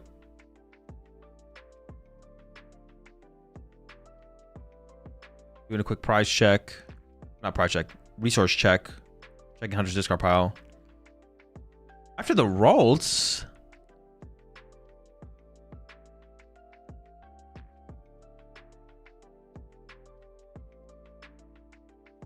I mean, he played Crystal. He can't get into Flareon or... That's not... Wait, is that true? He could Pikachu next turn, I guess. Okay. He can Pikachu next turn, I guess. Okay. I was like, does this make any sense? Like, we can't even, like, go for a big attack. But I guess, like, so what Josh is trying to... The play Josh is trying to, like, leave open here is, like, if you don't bench another Ralts next turn, then I can go, like, Pikachu, Crispin, E-Switch, knock out your Gardevoir because you don't have 2 Monkey Doors established yet to have a full HP Guardy, and then you have no Guardy on the following turn. So I don't hate it, I guess. Ultra Ball here from Hunter. No Dark Energy found yet. That's not great. Does have Fez. And honestly, it kind of looks like Hunter has to play the Fezandipity here because there's no draw power in the hand. Can use it this turn to draw 3. And then has the Guardy KO on the Water Pond, which is good. The first 2 prize knockout on his side of the field. And at this point in the game, I would definitely say I think Hunter is favored. But that Pikachu play could happen from Josh. Josh could get the Pikachu play. And just KO this lone Guardy. Well, there's a Ralts in Hunter's hand, so Hunter can still bench a Ralts here. It does leave a 1 prize Pokemon in play that Joshua could KO with a Fan Rotom, though. And it's just gonna... Okay, I mean, this is it. The Pikachu play is available. If Joshua draws it all. Adios, Crispin, Terra. I mean, we're close. We're like a Noctowl away here for Josh, I think. A Noctowl or an E-Switch, depending on where the energy are, what energy are prized.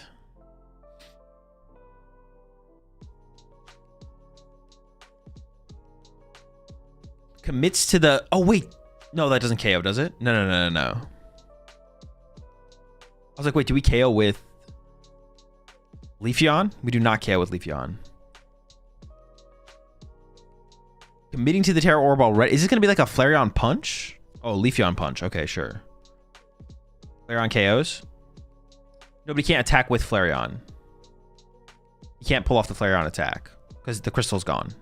And Grass Energy is not part of Flareon's energy cost, right?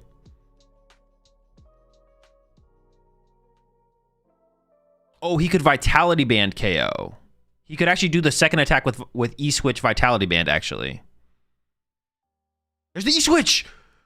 He just ripped the E-Switch. Is there Fire Water in the deck? Oh no, but he needs Vitality Band. He needs Vitality Band. He does not have Vitality Band. I'm getting too excited. Too excited here.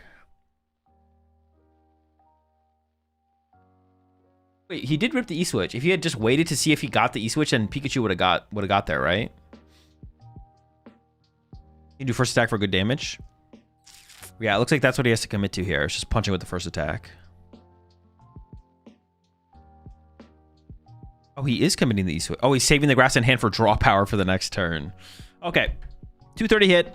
It's only 230 on the second attack? Dude, why do I think it's always so 270? I literally always think the second attack does 270 damage. No, you guys are right. It is only 230. Dude, listen, I just want better for Flareon. Or Leafeon. That's what it is. At the end of the day, I just want better for Leafeon. It deserves better. 230 wasn't enough. It's a shame that it's this way and they didn't buff the card more. Never lucky.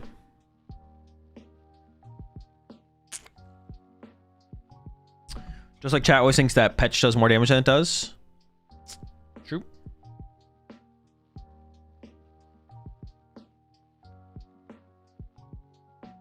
First attack seems slow with monkeys on board. I mean, I don't think he really had a better play though, right? Like, what else was there to do? The Tool on Guardy? It's a Luxurious Cape. Oh... I mean, they probably need to just reshuffle. It's not that big of a deal. But they probably should reshuffle before he draws the cards. You see, like, this is simple. Wait, he should not be drawing 8 as well. Is he drawing 8? Like, what happened here? Flip the Brave Charm. Yeah. Cut. Like, there's not a big deal here. He should just shuffle the whole deck again. Like, the whole deck should just be reshuffled. It's not like... Yeah, it's not a big deal at all. He's also trying to draw 8. He is also trying to draw 8, which is... Yeah, you only get 6.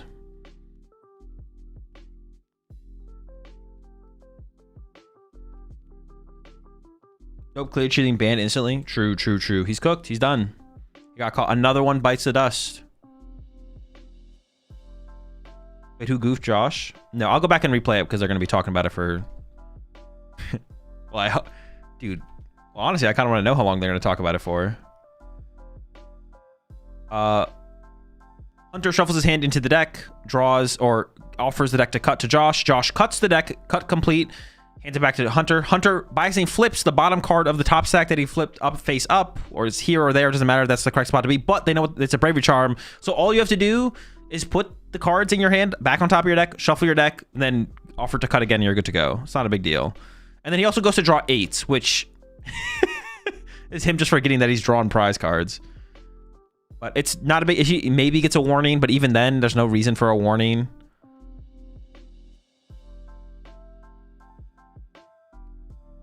Okay, I do actually kind of want to know how long this is going to take.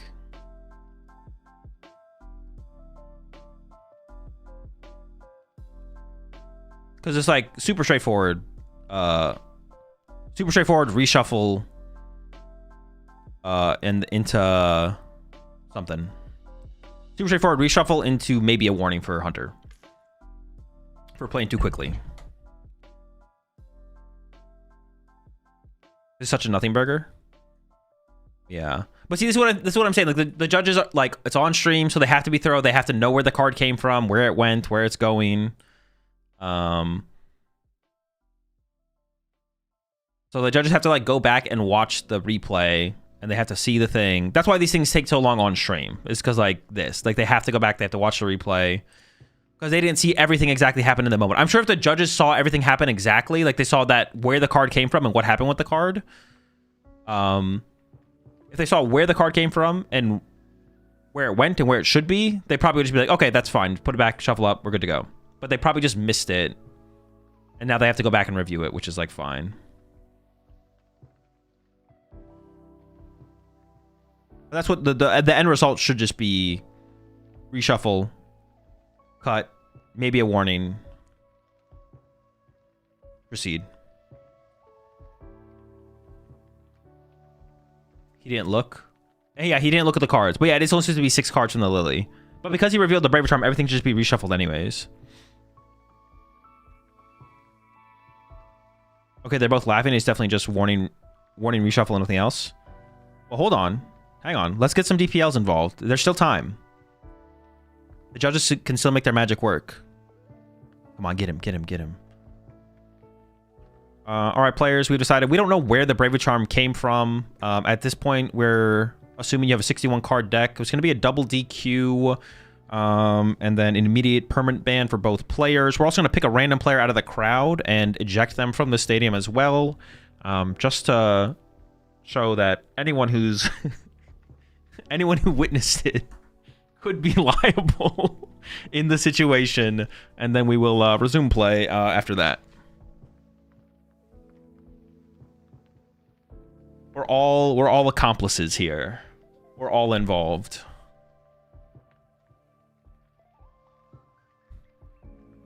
No witnesses.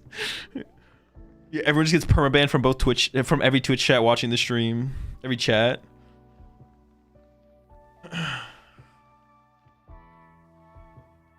All Bravery Charm players need to be deck checked immediately. Yeah, but to make sure, where does this card come from? Are the viewers at home safe? No one is safe. Okay, dude, there's no. All right, now I'm getting pissed, dude.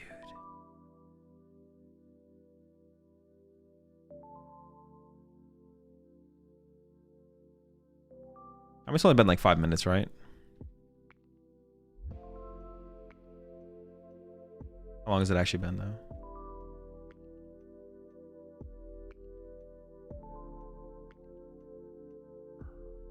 It's hard to tell, actually. It's been like 5 minutes. Okay, that's not too unreasonable.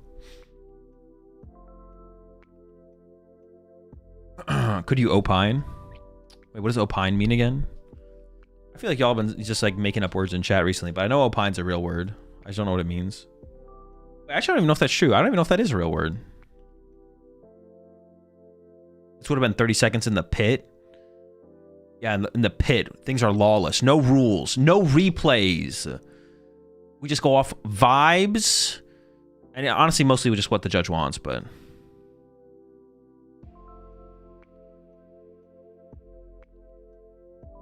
Opine was the Wordle the other day? Maybe that's where I saw it. Maybe I saw someone's Wordle pick. Yo, Wordle picks? And that's where I saw the Opine, to be honest. I was like, I know I've seen that recently. It's a lot of words from the judges. No, I think they're just giving the go-ahead. Like, I think it's all good.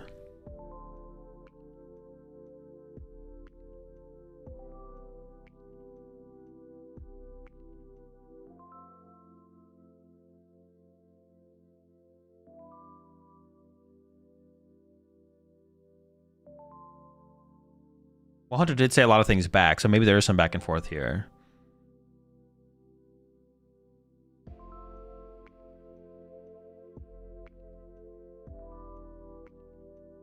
But I thought the judge just shuffled the hand into the deck and then draw 4. What's taking so long? Well, we draw 6, but yes. That's, I mean, that's literally what it should be. It should be Hunter maybe gets a warning. Judge takes all the cards, shuffles them together, and then deal 6. But we'll see. We'll see. The judges, you know, they might come up with something in the rule book. Actually, on page 73, Article 7.5, nah, and then, you know, DPL.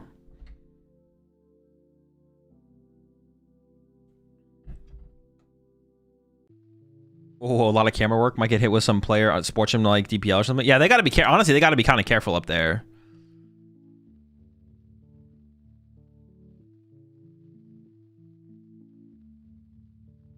Did we just call a head judge? Dude, is there a head judge on this stage right now? It's fine. It's fine. It's fine.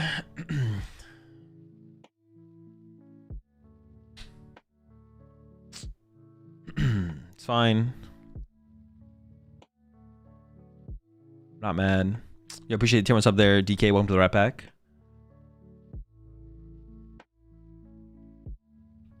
So relax, man. It's the judge's first day. Bro, if it's the judge's first day, get them off the stream table.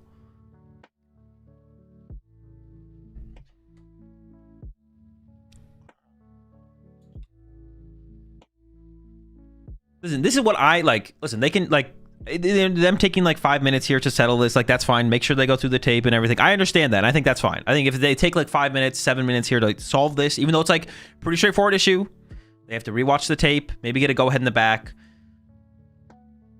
But they shouldn't need to bring a head judge on the table to resolve this. There shouldn't need to be a head judge on the table to resolve this, like, at all. This is, like, not...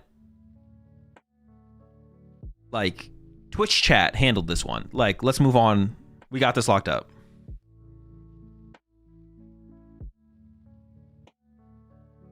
How's this fine, though? It's a simple game in the whole event. How's it fine? I mean, they have, like, procedures and stuff like that. And like I said, like, them taking the time to, like, review the tape. Let us be head judge for real. Yeah, you just put the chat up there. You just put the chat up there, and anytime there's, like, a penalty, you just put a poll in the chat, and then we can vote on what we want. Yo, appreciate the 5 gifted there. Miner, welcome all to the Rat Pack. I appreciate the support. Also, welcome to the Rat Pack there. Zion Life as well. Thank you so much, Miner. Yo, appreciate the tier 1 as well there. Epicop, welcome to the Rat Pack. I appreciate it. Are they allowed to look into the crowd? Yeah, you can. Yeah. Like, you shouldn't do it just for, like, worry of, like, suspicion of something. You shouldn't do it while, like, your match is playing. Like, you know, focus on the game, whatever. You want anything weird to happen? Okay, they're back. I am curious how long that took, to be honest. It looks like it took about 10 minutes. You appreciate the... subs there, Lexu and Tortola. Welcome to the Rat Pack. What if you appealed but just wanted to tell the head judge a joke?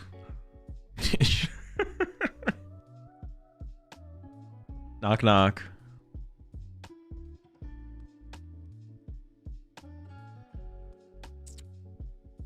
All right, we are into the game now. Hunter is playing his turn.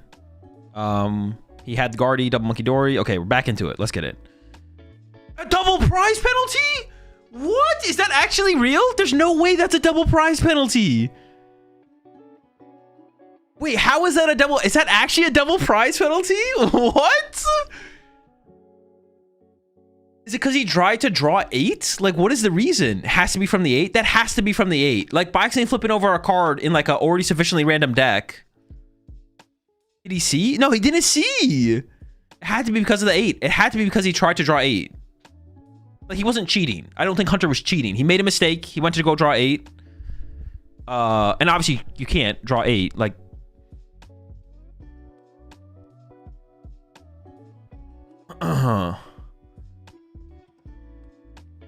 Hunter can win next turn, though. Fluttermane, KO a Hoothoot, go down to 3, and then next turn go KO Leafeon plus KO Fanrotom. Oh, but that's going to be tough, though, because we could see the heal attack here from Joshua, but he doesn't have it in the hand. Or we might still get a game 3 anyways here. That's why you call a lawyer? Yo, dude, we need Saul, bro. What the heck? DPL is ridiculous. DPL does seem kind of ridiculous. Yeah, it has to be because he drew 8. Yeah, it has to be because they like. Yeah, he like you can't draw 8 here, and you try to draw 8. I don't know. That's the only thing I can think of. Well, I'm gonna go back and look at it. I don't think he saw any of the 8 cards though. He just dealt.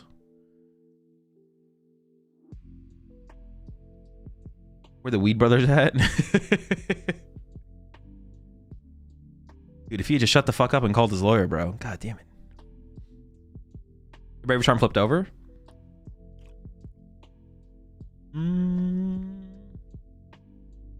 He didn't shut up. Yeah, he talked back to the judges. They weren't gonna call the head judge or anything. They weren't gonna call the head judge at all. But then Hunter talked back to them, and they were like, "Wait, hold on. Let me get my guy over here involved."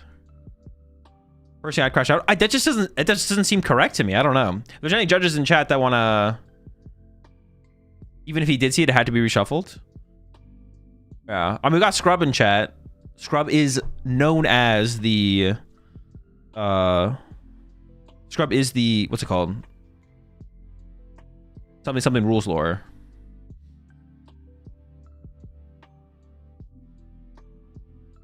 Only way that's reasonable is if there were priors. Okay, that's true. That's something we can never know as well. There could have been priors. Like Hunter could have like multiple warnings at this point, I guess.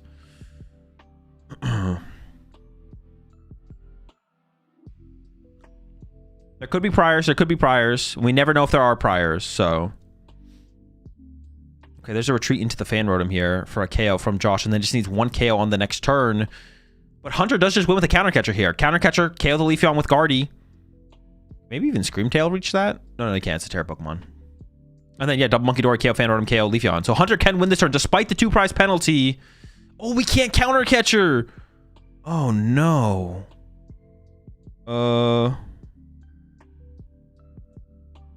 From judging perspective, the deck was cut and the deck was randomized. Then Hunter confused the deck randomization by flipping a card incidentally. But I agree, should have been de-escalated if no priors. Is that actually like the correct outcome for a judge call there? That seems so cringe for that to be a 2 prize penalty, but.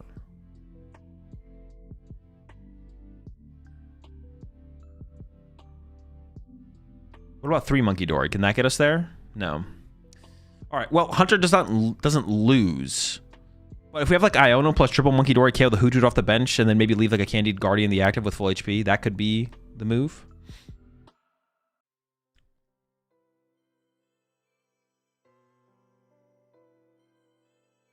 Who's gonna be the person who says Screamtail KO Leafeon?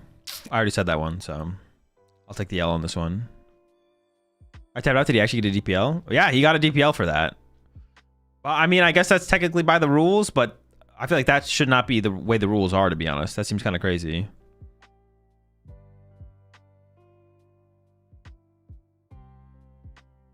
I mean, I'm down to go back and like rewatch it and see fully what happened to see if we missed anything, because it's maybe we missed anything, but is he had a boss? Hunter? Hunter doesn't play any boss. Can Hunter still win? Yes. It'll be tough though. I mean, currently Josh has nothing. Oh, Hunter does have triple Monkey Dory. Hunter can KO that Hoothoot off the bench with triple Monkey Dory, right? But isn't gonna bench it? What is he waiting for? Why is he holding out on benching the 3rd Monkey Dory here to KO the Hoothoot? Clefairy the play? I mean, you don't really want to leave something like... You'd rather just leave a fresh Candied Guardy. I mean, you could always just retreat to Fez here as well. It's so cringe, to be honest. The intent was so clear to be it was an accident. Yeah, that's another thing as well. It's like the intent also like is very obviously a mistake. I don't know. If he has priors, like maybe I could see it not being de-escalated. I guess if it is technically supposed to be a penalty. Oh, he is going with the Clefairy here though. He does have counter catcher, but he obviously can't do that. You're just confirming as well. Yeah, I can't do that. That's cheating. Man, I'm just gonna check real fast. Hunter did have like at the beginning of the turn there was 2 dark. Yeah, there's 2. Why didn't we go 3rd Monkey Dory to KO this Hoothoot off the bench? That Hoothoot is so scary. Like, I'm terrified of that Hoothoot right now. Counter catcher pull off the prize cards there. Oh, Josh is just gonna sacrifice the lad. He's going down anyways. Ooh, I guess the Iron Bundle here for Josh is pretty high value. You can't send up Ogre Pawn. You can't send up Leafeon. You can send up Noctowl, but then it could get stuck. If you send up Hoothoot, you can move it. He's going to send up the Hoothoot. He has Ultra Ball in hand as well. But I guess that could become like a Mew or a Fez or something. Only need 1 prize card once again here for Josh. A Water Pond Snipe off the bench would win the game. Boss with... Oh my gosh, there's that Ralts on the bench. Boss with Fan Rotom wins the game here for Josh. Does Josh run Ursaluna? I'm not sure, actually. Maybe. Oh, actually, yes, his last list did play Ursaluna. Oh, so we can just go Ursaluna KO active here. Yeah, Ursaluna KO active also works here. Here comes 3 for the Monkey Dory. It's going to load some extra damage on the Leafeon. Draw for turn. Super Rod. Has Super Rod and an Ultra Ball. But Hunter's down to 1 prize card, so Ursaluna just wins the game. If he's playing it. He did play it in Las Vegas. I don't know if he's playing it right now, though.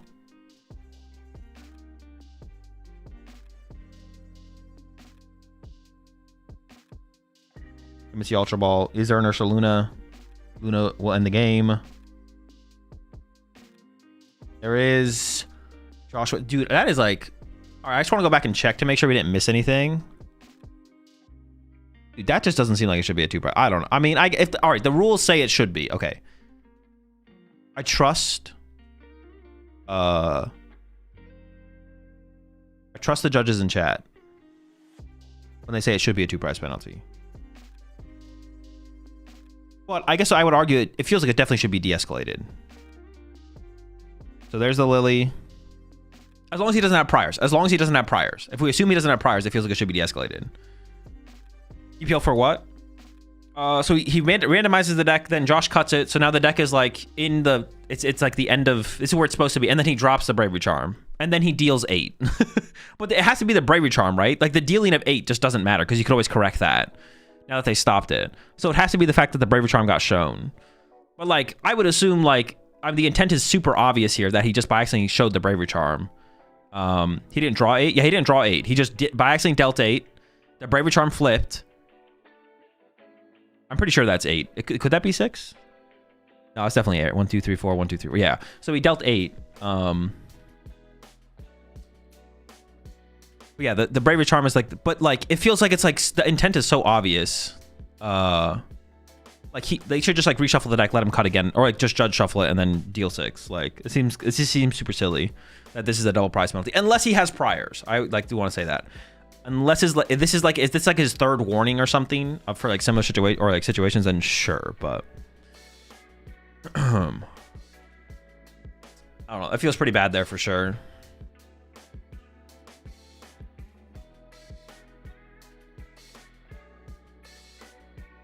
And the final sword actually showed a missed energy and nothing happened. Well, it depends on like the current state of the game. Because like in that situation, Hunter was supposed to be drawing from a deck that was in order, and the order isn't changing based on the action Hunter is doing. Like if you go to use Artisan and you backswing flip over a card when you go to pick up your deck, that's fine because you're about to go enter your deck, and the deck will return to a random order after Artisan is complete. But the deck was supposed to be in a random order after the cut from Josh. And then you're supposed to draw with Lily after that. So then the deck after the Lily. So like having the information that Bravery Charm is at a certain point in the deck. I don't know. Does that even make any sense though? Because once you draw your hand with the Lily, you see the Bravery Charm's not there, so you know it's in the deck. So you could have just shuffled the rest of the deck with the Bravery Charm in it, and then both players just know the Bravery Charm's in the deck. and you know it's not in your hand, and if you know it's not in your hand, you know it's in the deck, but then you have the information that it's not prized is the argument to make at that point, I guess. I don't know. That feels... by the rules, it's supposed to be a double prize penalty, but it definitely feels silly that is a double prize penalty. So at the very least, it feels like it should have been de-escalated for the situation. But I would say that just shouldn't be a double prize penalty. Like, that should be removed from the rules, that type of situation is a double prize penalty. Unless that's what the de-escalation is supposed to monitor. It's supposed to be like, well, it's supposed to be a double prize penalty, but obviously this situation is silly, so that's when you're supposed to de-escalate. So, yeah, because it definitely feels like that's the time to de-escalate. If there's ever a time to de-escalate a prize penalty, as long as he doesn't have prior warnings, that would be the time to de-escalate for sure.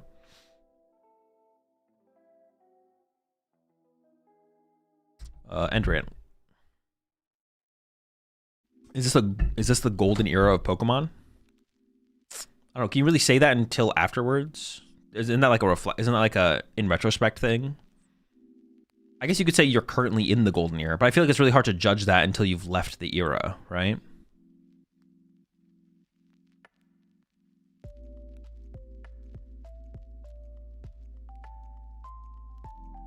What's the way to de-escalate? You have to call over the head judge and like argue your point of whatever, like what happened, stuff like that.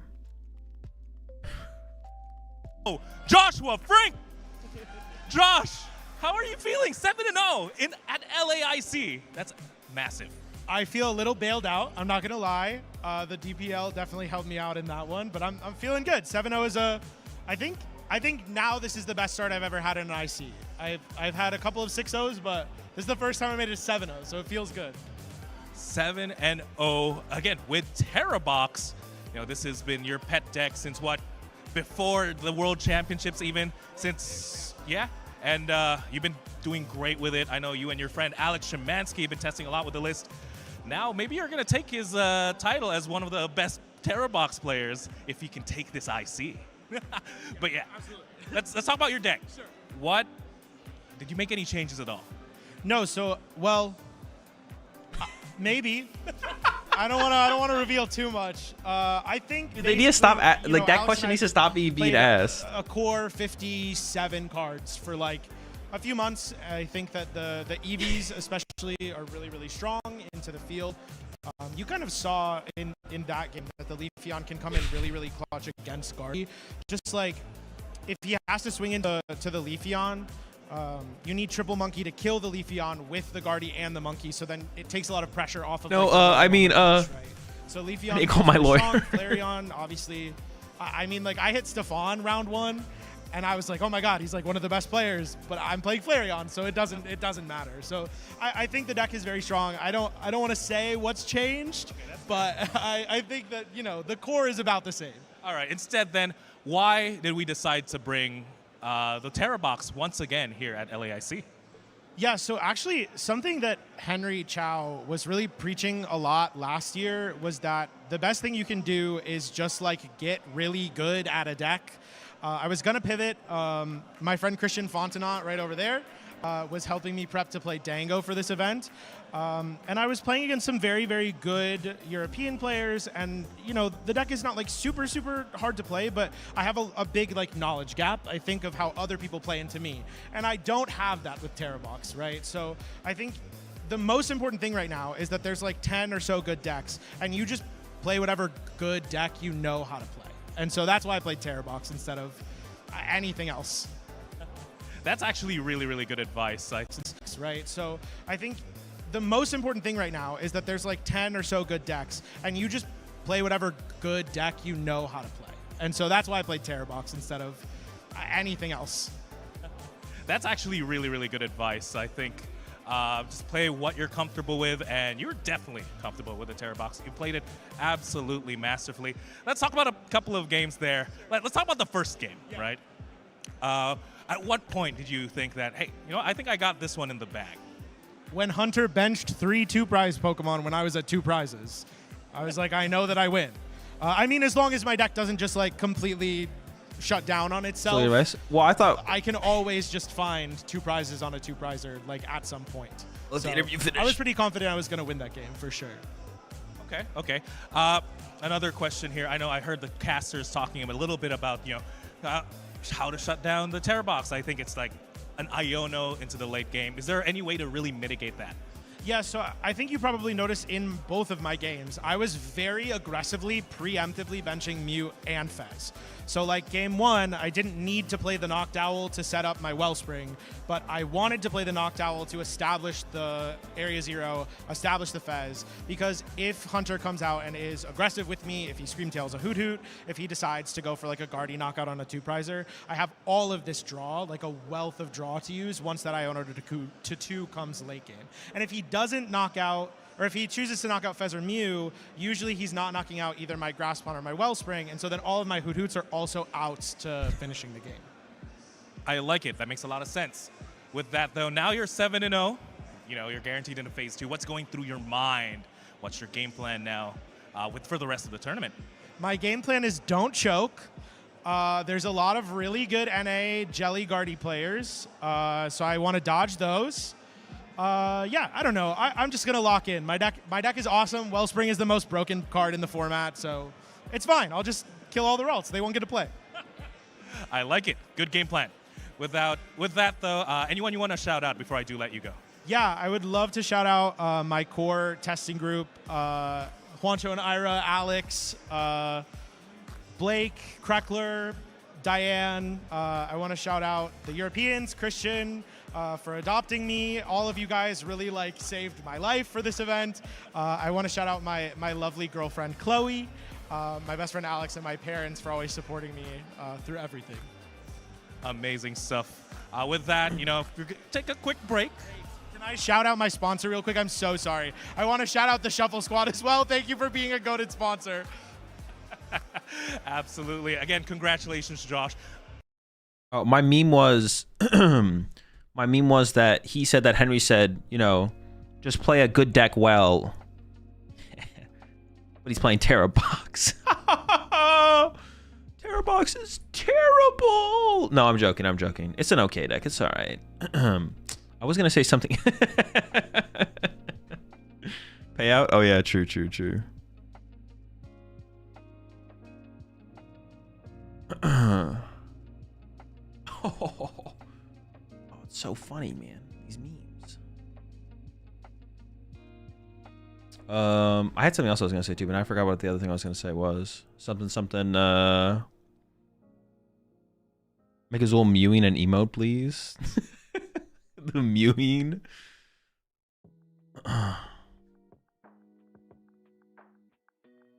Dude, looks like Brent's gonna have to carry Australia in this one. Dude, I had one more thing I was gonna say. What were we talking about? We were talking about the judge calls. Oh, I guess I have nothing else to say on that. Yeah, I just kind of that feels like pretty bad, but appreciate 27 months there, Justin. Also appreciate the sub there, Tortola. Welcome to the Rat Pack.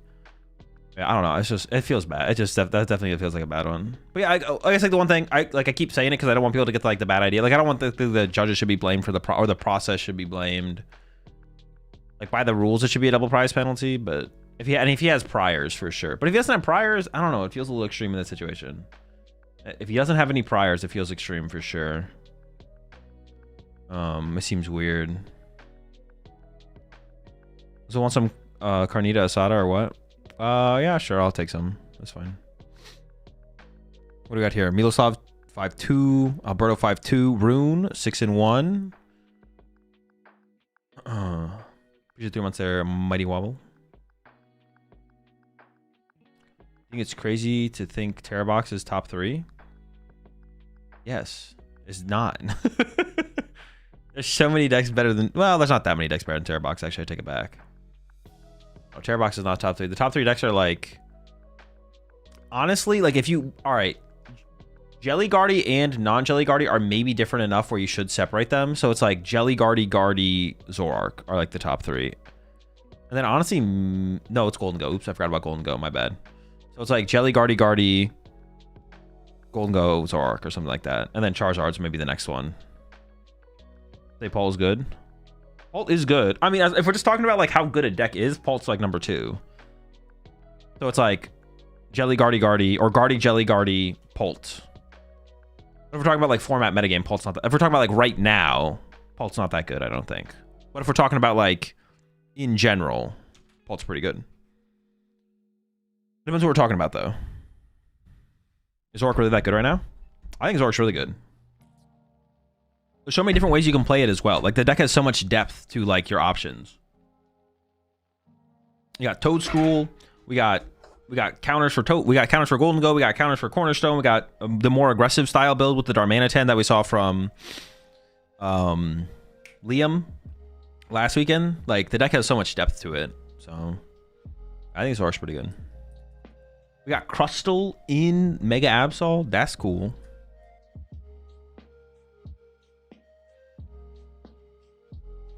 Yeah, so does Terrabox.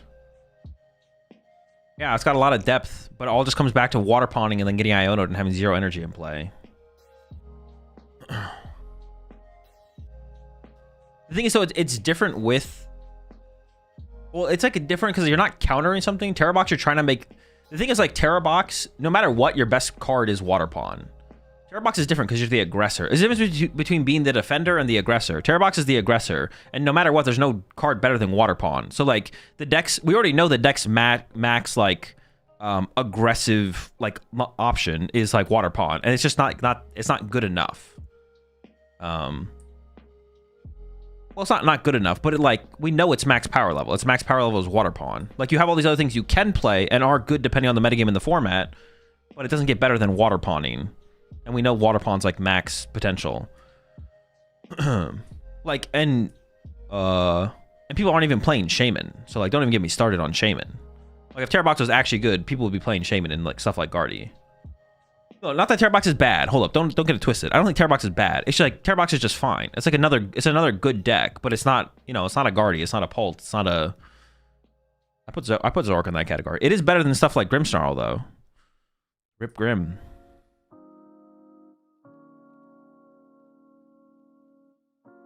True, I always defend Telebox. Hella, that's how I cope without Lost Box. Like, the deck's cool, the deck's good, the deck's cool, but yeah. It's not a Gardevoir.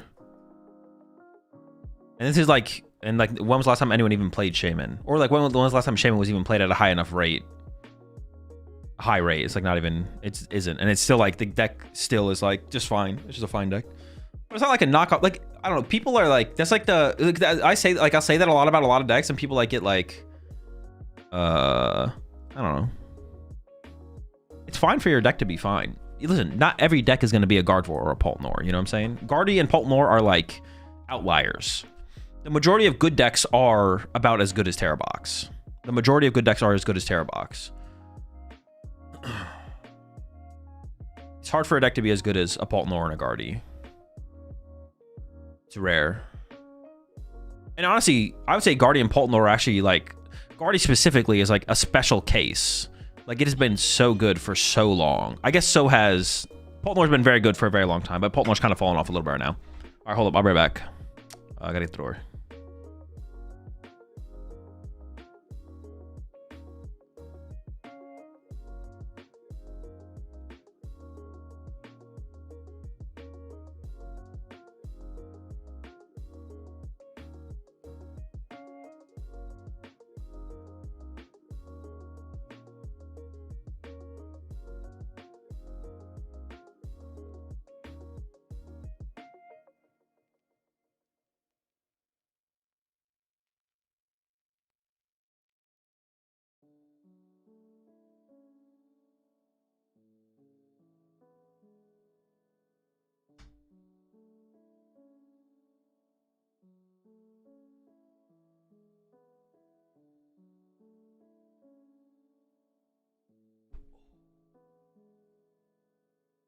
Question, why do you hate Pultnor more than Guardy, given they're similar?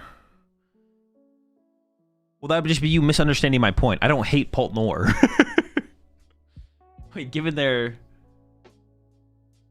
do you say that word? And power? See, but you're confusing my critique of the format and decks in the format with hate. That's... So, yeah. There's no real answer to your question because you're confusing my critique of the meta... of the format and meta decks as hate and not as a critique of meta decks in the format. Is it an okay time to use my Bulu Bucks for a tier list? Yeah, you can do it whenever. I might just not do it before the things end. Y'all are obsessed with this ice cream tier list.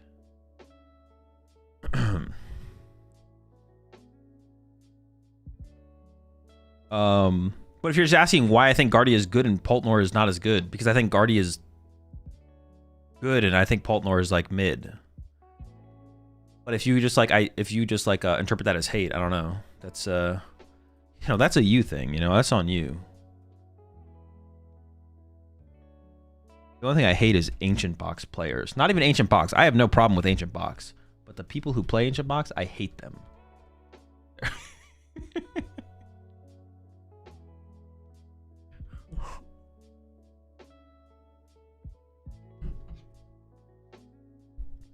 You hate Lostina still?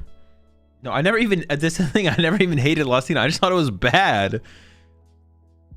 And the deck was like, all right, the deck was definitely better. All right, but listen, I'm not right all the time either.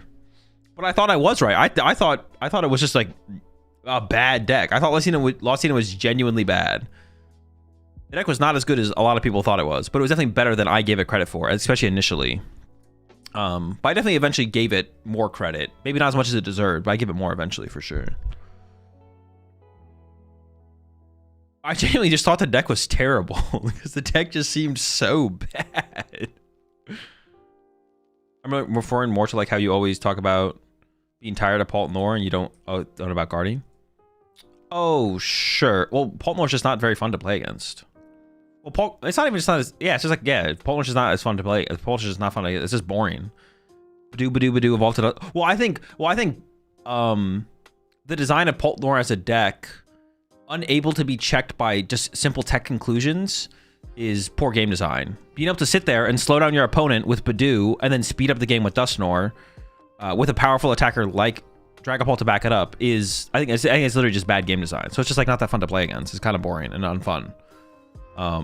Unless you could like play like a one of tech card that just like kills their deck or like makes it really like a really favorable matchup. But Psyduck doesn't even do that. So yeah, I think Poltnor is just bad game design. That's why.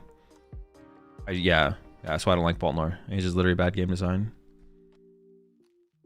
Whereas like Guardy isn't like inherently bad game design, but Guardy probably got too many options for sure. Like Guardy is overpowered, it has too many options, but it's not inherently bad game design. I don't think. I think Poltnor is literally just is bad game design, which is something I don't really think about or talk about much. But when like I don't know, when it comes up and I all of a sudden have an opinion about it, sometimes I do. But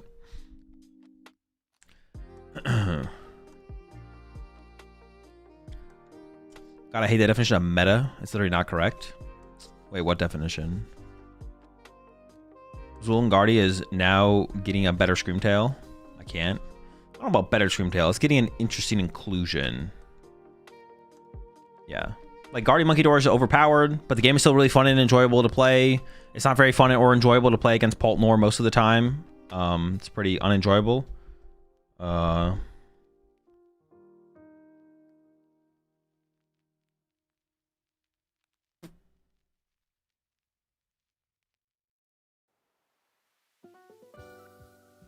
Isn't Guardy gone before the horse?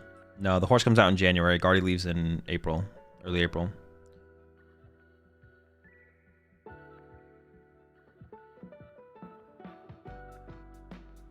Ancient Box needs to come back for real. What do you think, Mr. Blue? Yeah, definitely. Sure, yeah, yep. Meta equals Monkey Dory every time available.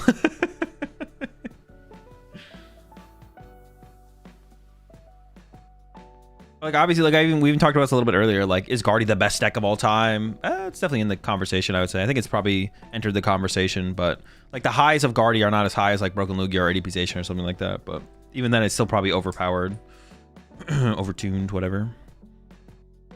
Or maybe just like maybe nothing's overtuned, and maybe even all the options of Guardy aren't overtuned, but the plethora of options it continues to have, format after format, is probably too much. Like.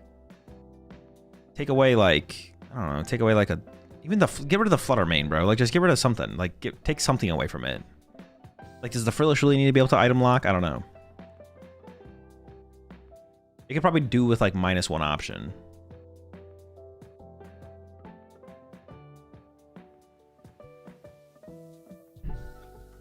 I think EG decks are more fun, but I want stronger decks like Towards. What do you kind of do? Play whatever deck interests you the most. It sounds like playing towards deck interests you, so you should just play towards deck. So you're thinking about a what if?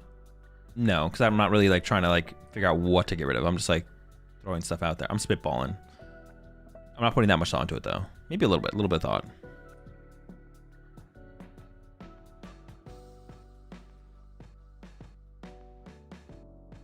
What are you seeing about what if, guys?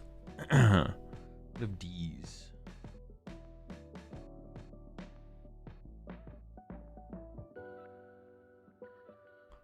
Wait, what is Brandon saying? Meta right now is healthier than it's been a long time. Complaining about this meta is weak. Wait, who's complaining about the meta?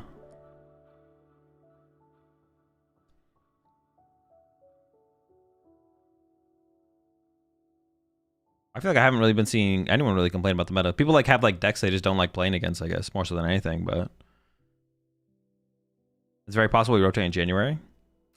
No, I don't think that's possible at all. I don't even think that's like a consideration. I would actually bet. I put down. I'm not gonna bet that much money, but I would bet that we're not rotating in January. Actually, I'd bet like a decent amount of money that we're not rotating in January. Next set is not rotation. Yeah, the rotation is what's it called? Ascended Hero says J-block cards. I don't think that matters, to be honest. How much is Azul? I don't know. Throw a number at me and DM me. Yeah, I see it, Pokemaster. If there's enough time between this round and the next one, we can do it. Which regionals or internationals are you planning to attend?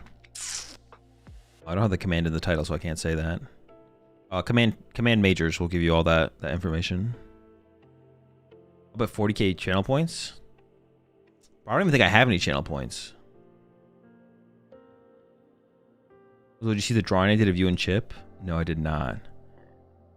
What sets will rotate next? Everything with a G regulation rotates. It's not specifically set to certain sets, but most of certain sets are that regulation, but are possibly other regulations as well. Like there could be cards. Well, actually, it's not even true. Is that? No, I guess that's not true, actually. Don't mind me.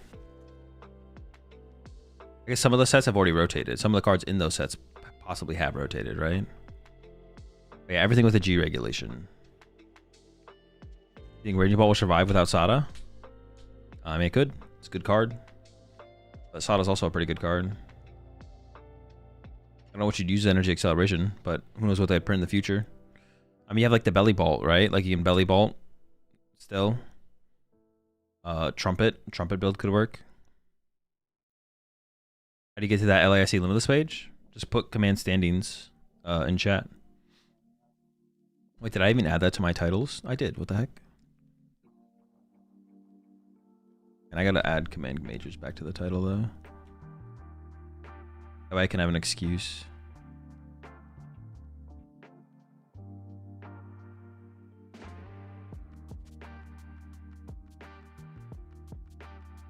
Imagine it would without Sada. Lamau, it's not even surviving right now. I mean, I think a lot of like Raging Ball's shortcomings right now are just like it's not power specific, it's meta specific. Raging Ball just has like no good matchups right now. Like unfavored against Pult, unfavored against Guardy. Golden goes like a 50-50 now, maybe slightly favored. I mean, you need like the water pawn stuff. Like, what does this deck even beat? But it's not like for a lack of power. It's just for a lack of metagame format stuff. I think more so than anything, for sure. Definitely like a meta format thing. Are we getting 9 or 8 rounds? I assume 9. I assume they're going to stream 9 today.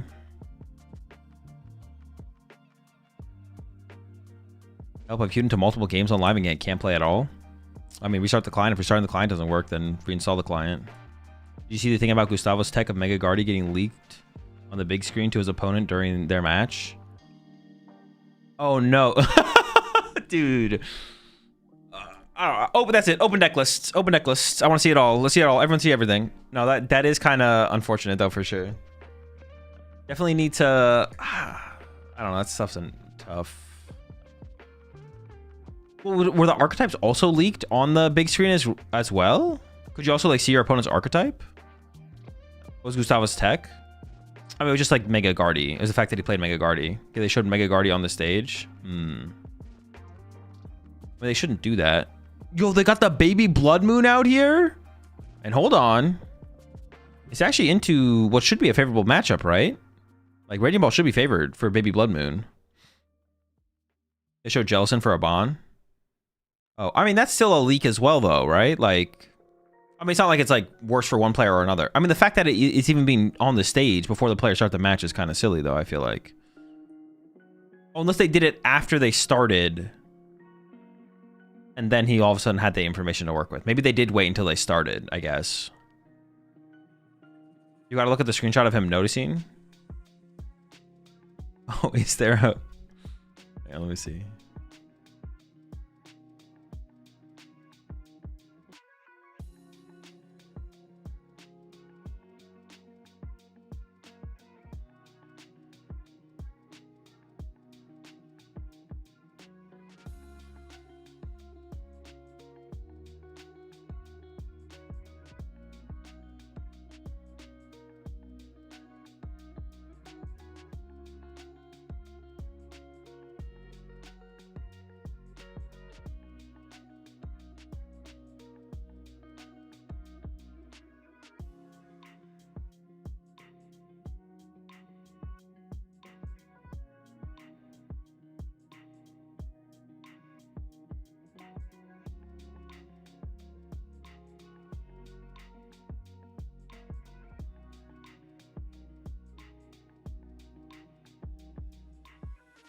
Yeah, I mean, that's definitely... I see the pictures on Twitter now of Gustavo. Definitely should not be happening. For sure. Nope.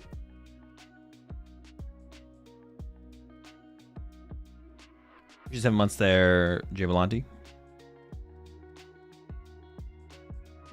How long are we going to shuffle? Bro, a little bit here, a little bit there.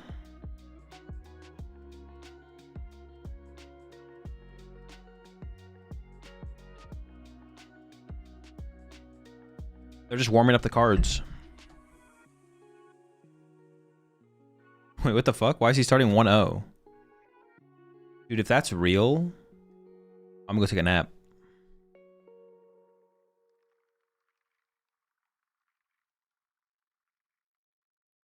Leak the script? Yeah. They're getting a little bit too far ahead of themselves. Wait, is it? But that wouldn't even be a bug from last game, right? Yeah, that wouldn't even be a bug from last game. Wait, did he like donk him or something? Did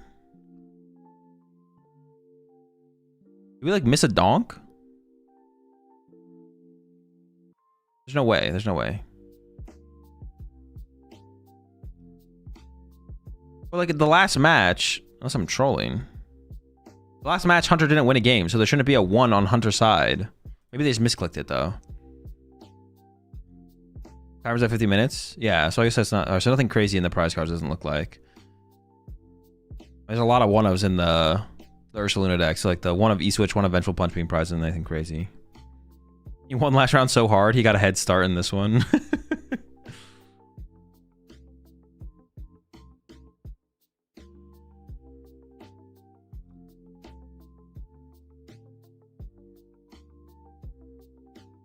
Wait, is there some leaks in chat?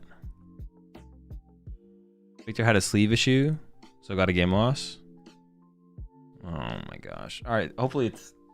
All right, it's fine. This is a favorable matchup for Victor. He's going to make the comeback. Love to see it.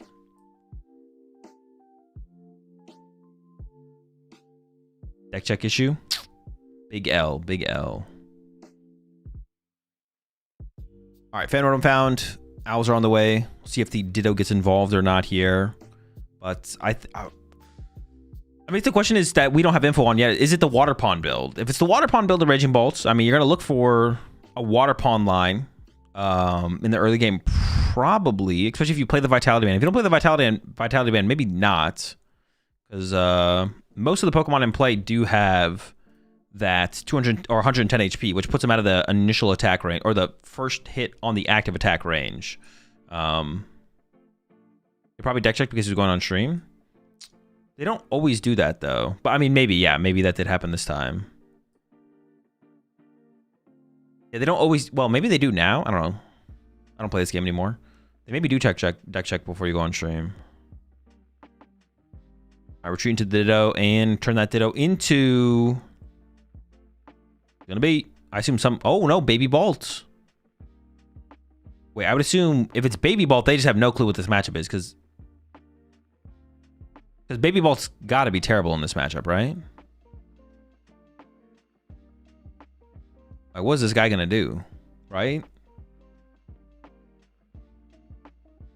Is there some confusion on the current card count? Attach retreat. Oh no, this should be good there. Yeah, so definitely not aware of the matchup. Did not look at the screen behind Victor to see the Baby Ursaluna on the screen. Respect. There's no Terra Pokemon in the hand here, actually, either. Well, there is an Ultra Ball. I feel like that should have been a Terra Pokemon there, to be honest. Okay, Fighting Gong. Yeah, that... Like, even if you don't know what your opponent's playing, getting Baby Bolt there feels weird based on the hand. We have to, like, Ultra Ball away, like...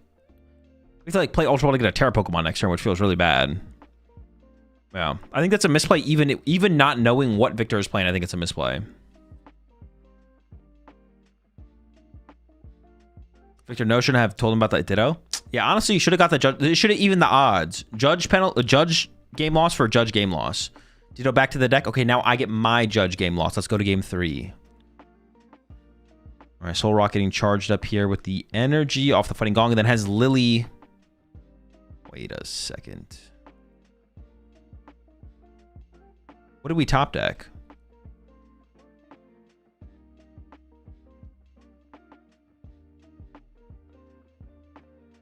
Oh, we top decked the Lily. Okay, that's a reasonable top deck animation. I thought we top decked Fighting Gong and then hit him with the top deck animation. I was like, no shot. Just looks behind him mid-turn. Oh, wait, it's Luna. Yeah, he's like, dude, what am I up against here?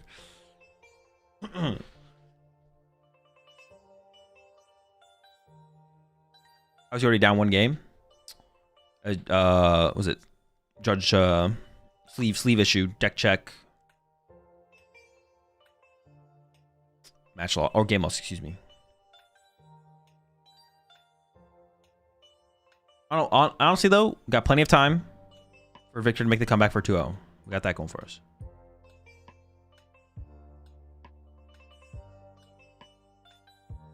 Harsh penalties today, I see. I mean, this one was definitely potentially justified, right? Like, we can't know. This one, it's harder to... Because we didn't see everything on the field. And even with the Hunter situation, maybe he had priors, so then it's like, oh, okay, maybe that is fine. But in this situation, for sure, like, we have no idea what the penalty was. So it does feel bad still, like, to the stream match that's going on the stream, someone is starting at 1-0. Unfortunate, couldn't have been avoided. Well, maybe it could have been avoided. If the deck check had happened at the end of last round and they still put this match on stream, then it could have been avoided. And that is kind of negligence on the stream, the match selection side of things. So there maybe there was some negligence on that side as well. That's definitely possible. Because it's possible they got it's possible Victor got deck checked at the end of last round, going into this round, and got a game loss, and they still picked. This match anyways.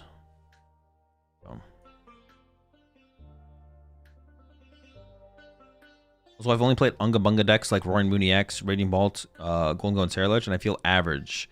Is it my deck choices, or are some people just not meant to do well in the game? You can be a very good Pokemon player playing any style of PokemonTCG deck. See, now we have to Ultra Ball away 2 things to get a Terra Pokemon. I feel like that Baby Raging Bolt should have just been a Terra Pokemon. Not just based on the matchup, but like based on our hand composition. So now we have to Ultra Ball for a Terra Pokemon, which feels so much worse.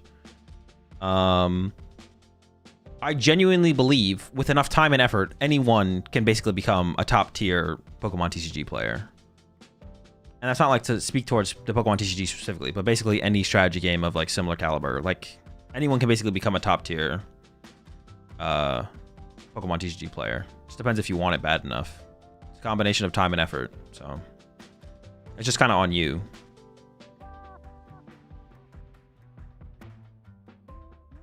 How do I shuffle better than not brick? Well, I can't tell you that. I can't have y'all, all of you getting that good. Like, I have to save some secrets for myself. Except Trift? Except Trift, yes.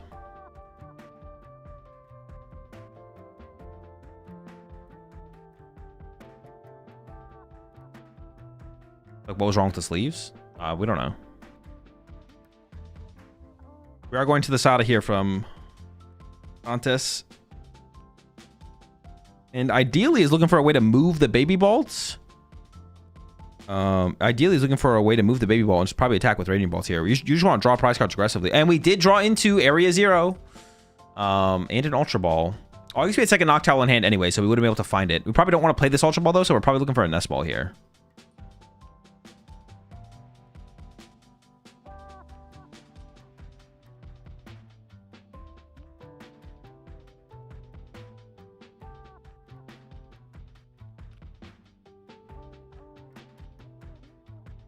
There's one more match on stream after this. Should be, yeah.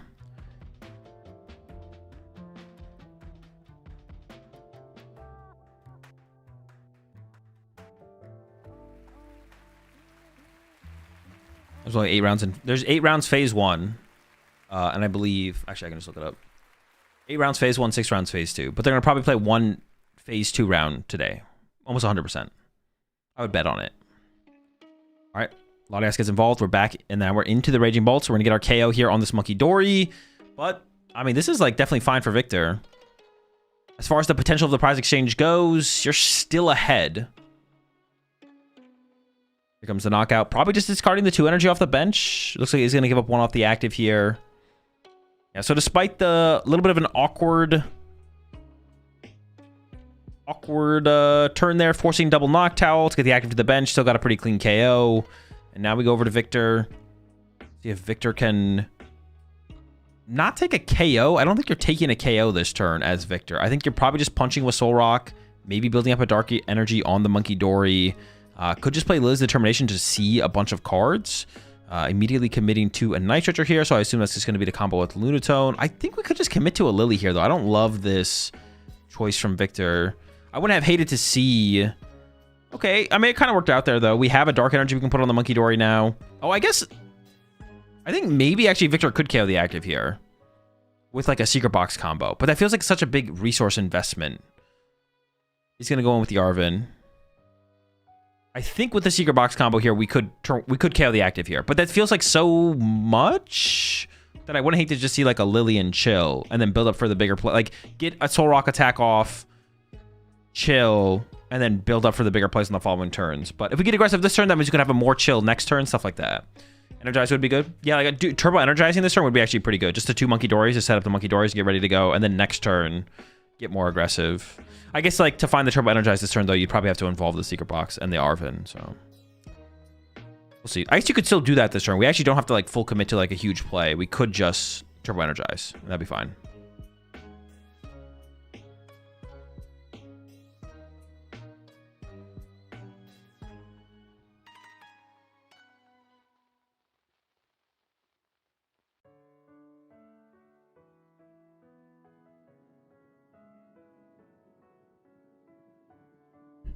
Will round 9 be played today? I believe so, yeah. I'm just going to start saying yes, actually. Yes, round 9 will be played today.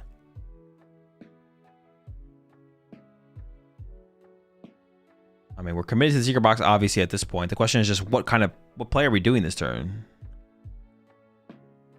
That is the question at this point. Have you ever had burnout from the game? Yeah, of course. 2 Dark Energy biting the dust. Let's see. This doesn't have to lead to an attack with the Ursaluna. It just feels like if we're going to commit our Secret Box, that probably is where we're headed. There's the Stadium.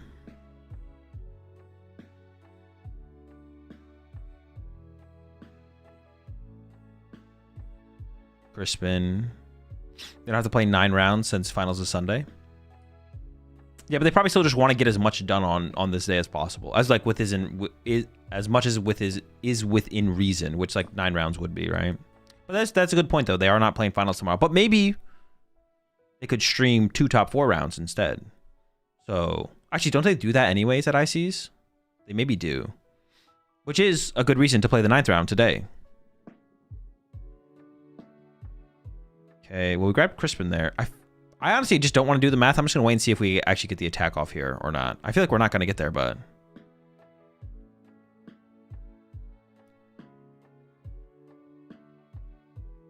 I'm just going to let him cook. I'm actually not sure if we can get the attack off or not, but... I'm going to go ahead and bet we are. Based on how they're playing this so far, I feel like we are. Alright, some damage to the Dory. We only need 1 damage on the thing, right?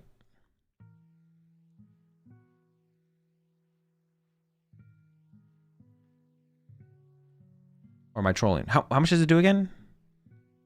Oh, maybe we're not actually getting the KO here. 30. What does it do again? 110 plus 30 more. So if we move 30. Oh, actually, we just wouldn't do enough. We would only do 120 damage. Oh, yeah, we're not taking the KO here. Okay, sure. Wait, then. Okay, then I just don't like this turn. I feel like we could have done way more without using our secret box then. Maybe I'm wrong.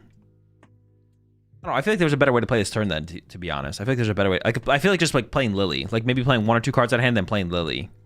And just drawing a lot. Setup for the next turn would have been better. This feels like an overextension for sure. But we're still set up in a good spot.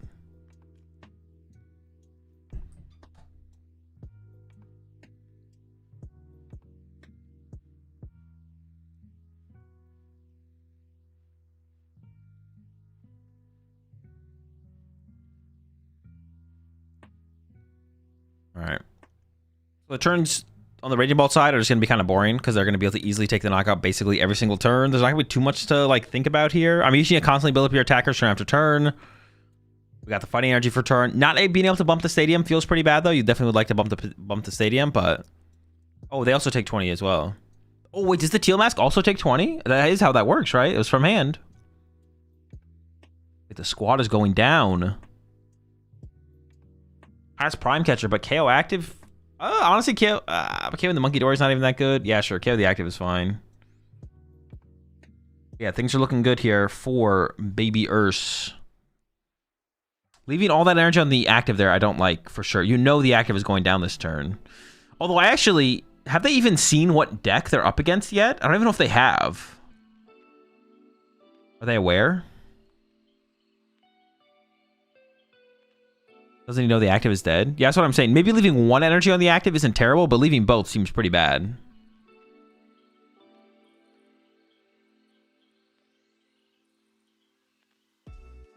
The stadium should give it away. Yeah, but a lot of people just don't know these more fringe decks. Like, I don't actually blame Dantes for not actually knowing what the heck he's up against here at all. Like, I wouldn't be surprised if he picks up the Ursaluna, like, right now. But hey, if he knows, then he definitely should have approached this differently. So, now that he does know, though, he should approach it differently. For sure. But, does he know?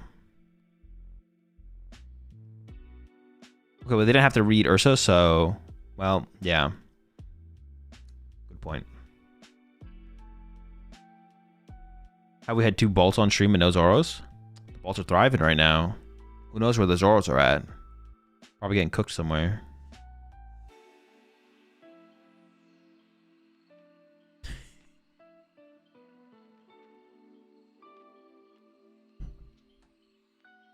He just had to look at the screen. Yeah, true.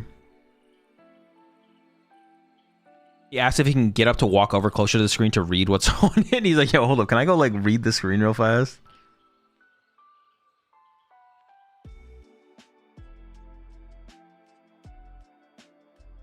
We did have counter gain here, but choosing not to attach it. I guess we have the extra energy for turn, so maybe that does make sense. A little sneaky there. Put a Lily behind your Ursaluna for later. Okay, I see you. I see you. Just a treat for the Ursaluna. Snack. All right. Monkeys are in. I don't know. Do we just like put 4 on the Fan Rotom so we can get... I think actually I like putting some damage on Fan Rotom here so you can go like KO 1 project plus clean up Fan Rotom later with Monkey Dory, to be honest. So So I think we should put some. I think we should put the damage on Fan Rotom here. Because we don't need any more on the. Yeah, we don't need any more on the grass pond. That feels like overkill for sure. I guess it's now in range of a Soul Rock attack, maybe. That's reasonable, I guess. I guess like the Baby Ball actually isn't even like set up to be able to attack next turn at all. And Rotom gets promoted here. I guess we have Latias, so it doesn't really matter what we promote here. Just don't promote Noctowl, right? All right, we have Ultra Ball. I see Prime Catcher and the Superior Energy Retrieval. But we might have to go get Fez here, to be honest. Feeding the lily to the bear like a fairy tale.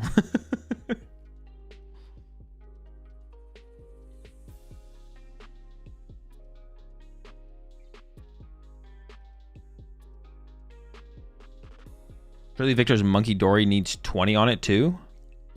Does it got energy from Crispin, or is it only from hand? It's only from hand, yeah. Energy attached from hand to non-water Pokemon take 2 damage counters. Okay, Superior's coming in here for Dantas, getting rid of the Squawk and the Lightning. Plenty of energy to work with. Looks like maybe going to start with a Grass Cycle on the Teal Mask. You need some energy to stay in the discard pile, of course, to be able to work with Sada, but plenty of that there. Actually, it's like all the energy is almost in play at this point, it feels like. We're close anyways. Sada low-key saving this matchup. Dude, this Teal Mask is getting bullied on the bench here. Like he's not even trying to be combative. Like this Teal Mask is literally a pacifist, and he's just getting beat up. He's just chilling, eating grass energy on the bench, getting punched every time. All right, so it has to be a commit for the Fez here. It looks like.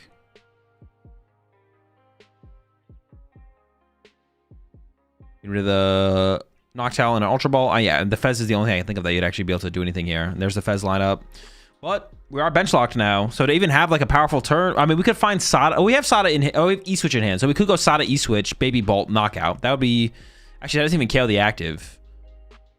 We have Prime Catcher. We could KO a Monkey Dory off the bench, I guess. But then the Ursaluna just comes back and punches us. That's not very good. But I mean, we don't have a better play, I don't think. So we're just looking for a Sada here. Or Crispin might still work, but there's not that many energy left. Hey, that looks like a Sada. I think we have E-Switch in hand. I think that's what that gold card is. So, Sada to the Bolt. E-Switch the Grass to the Bolt. Attach to the Bolt. Prime Catcher. KO Monkey Dory. Oh, actually, the Ursaluna doesn't even KO us back, but it probably will be able to get there with a couple damage counters. Should be okay. Is Receiver Rune's not better than Ursaluna? No, it doesn't generate enough damage. And you're like forced to find it before you bench like your Soul Rock and Lunatone and stuff like that, which is not good.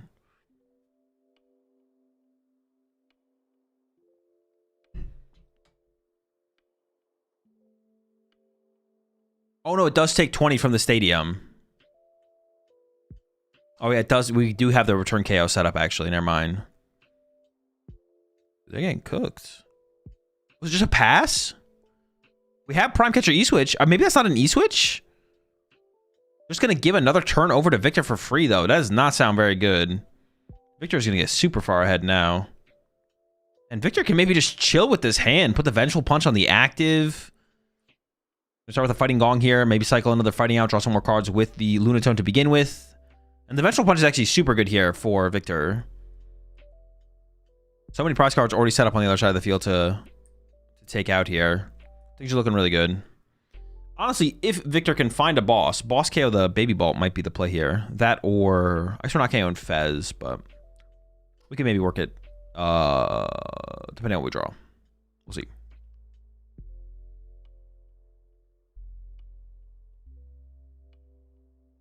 Do we next still play Research except for Guardy? Sarah Ledge, but...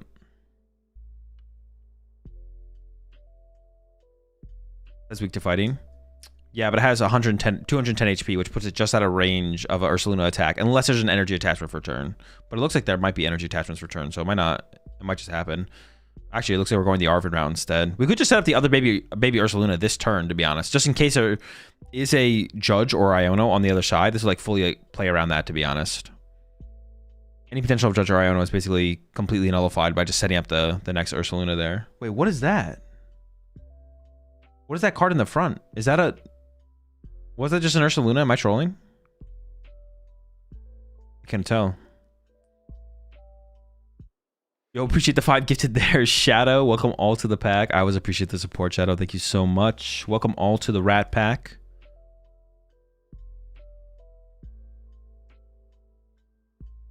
Yeah, I think we are going second Ursa here. Ooh. Superior Energy Retrieval. Everything? Hitmonchan? Was it? Dude, he's just gonna take him out of the discard pile, bro. Calm down, buddy.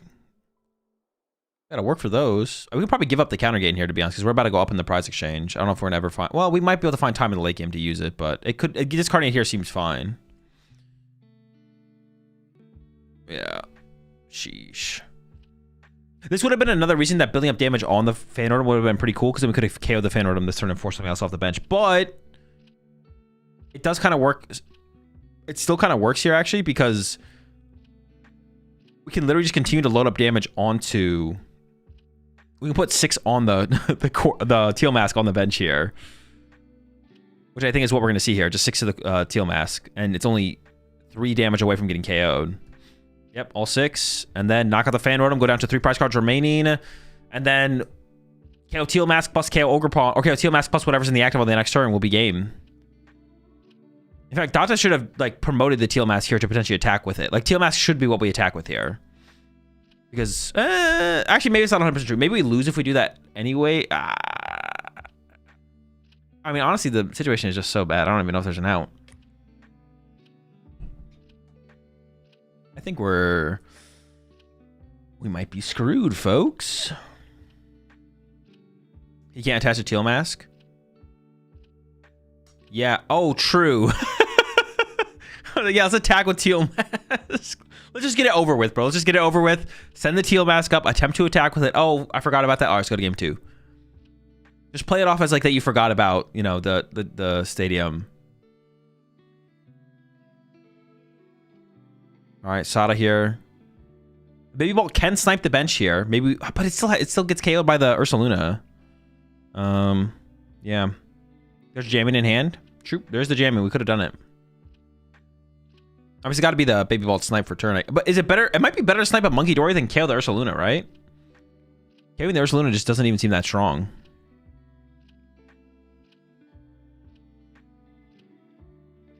Jamming Tower is pretty weak here. It does shut down the air balloon, but there's like back-to-back Ursalunas lined up, so it's not even that big of a deal. You're allowed to knock yourself out with the stadium? Yes, you can KO yourself with the stadium.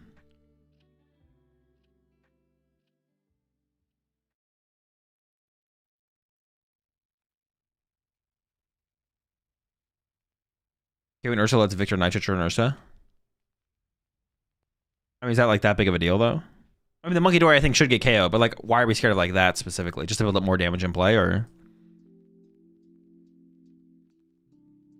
All right, Victor is very close to winning the game here. Just needs to come up with, well, actually a stadium. We don't have the stadium yet. Or maybe we're a little bit further away than I was giving it credit, to be honest. We do have another stadium, though, to put back in play, so that's good. We don't quite have 3 damage counters in play to put on the Ogre Pawn. We are 25 minutes into this game. I mean, neither player is playing with very much urgency at all, which I definitely don't like. I would like to see, honestly, both players play with a little bit more urgency. There's definitely a lack of urgency in this game in general. Because we're definitely in a position where, like, I mean, like, this is specifically a good matchup for Victor, but you already were up 1-0 as Dantes. Like, I feel like you should be playing for the win here. Also, you already have your tie. Like, another tie here is not going to help you get top cut, right? So if we're thinking about this in terms of like trying to win the tournament, both players should be like trying to win the tournament. I don't know. There might be enough time left, but like, there's definitely a lack of urgency on both sides. I could see this tying. Is what I'm trying to say. I could see it tying. The game's not over yet, and we're already halfway through our time. So, can we get lack of urgency on a shirt? I'll see what I can do. Yeah.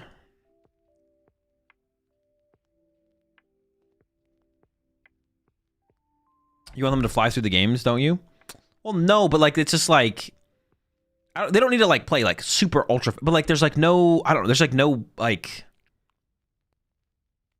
they're playing a little bit too much, like they have infinite time, basically.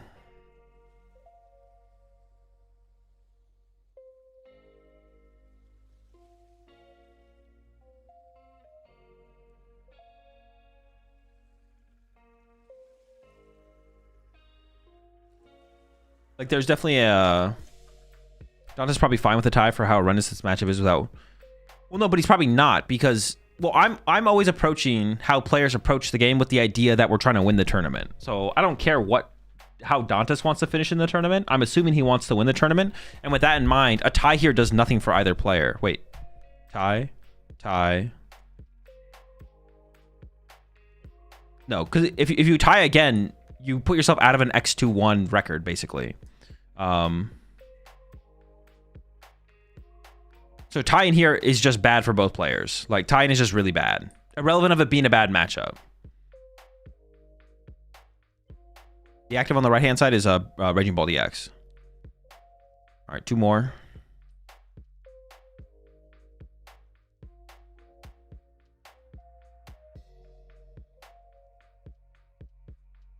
Well, the game's not quite over yet. Is there 3 energy on that bench or Saluna? It looks like there's 1 more card behind it, but I can't tell what it is. I mean, we're just a boss away on Victor's side. There's so many ways Victor could win next turn. Dude, you can tell Victor, like... Victor plays his deck. Like, every time Dantes goes to attach an energy and forgets, Victor's like, nope. What? All right, well, this time... Wait, why would you do that, though? Why would you attach there, of all places to attach? Victor needs a single energy to win. All right, that's a pretty big mistake. Oh, was he cycling? Well, no, but even if you're cycling with Teal Mask...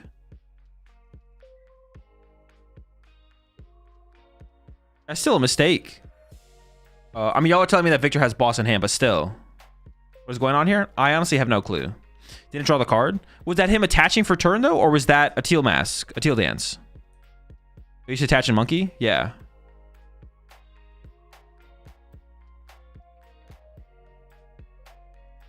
Already attached for turn? Okay, so it has to be a Teal Dance, which means he has to draw a card. That's what I'm wondering. Like, did he just like attach it and forget it was Teal Dance and was like, oh wait, it's Teal Dance. I have to draw. Okay. Oh, there is an Iono, but we already played Sada, right? So that doesn't make a difference. That would have been like the one hope here, to be honest.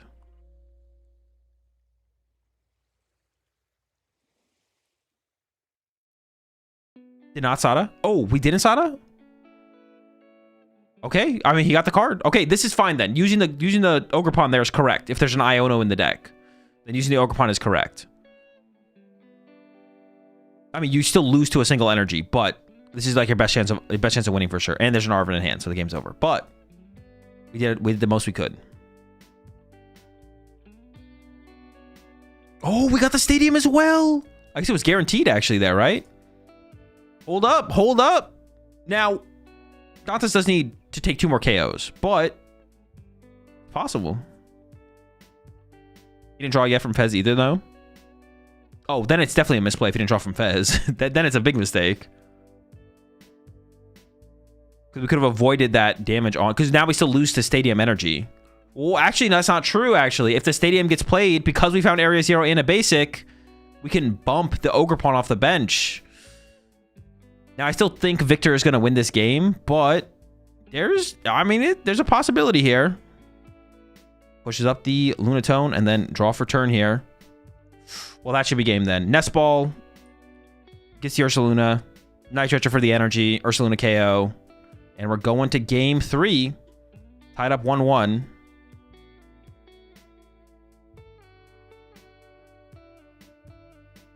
I think Victor was deciding what to show Dantes here. I was like, do you show the Night Stretcher or do you show something else? Like, if there was a Fighting Gong in the deck, it's like technically correct for Victor to go Arvin for Fighting Gong, because that's a predictable card inclusion, but telling him how many Night Stretcher you play would be more valuable information. That's my assumption as to that final check there, but...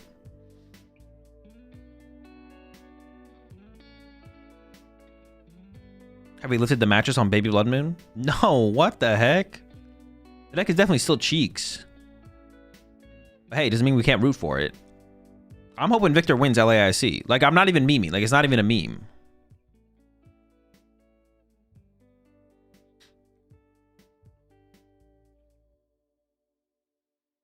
If I had to pick someone to win the tournament right now, it would be Victor.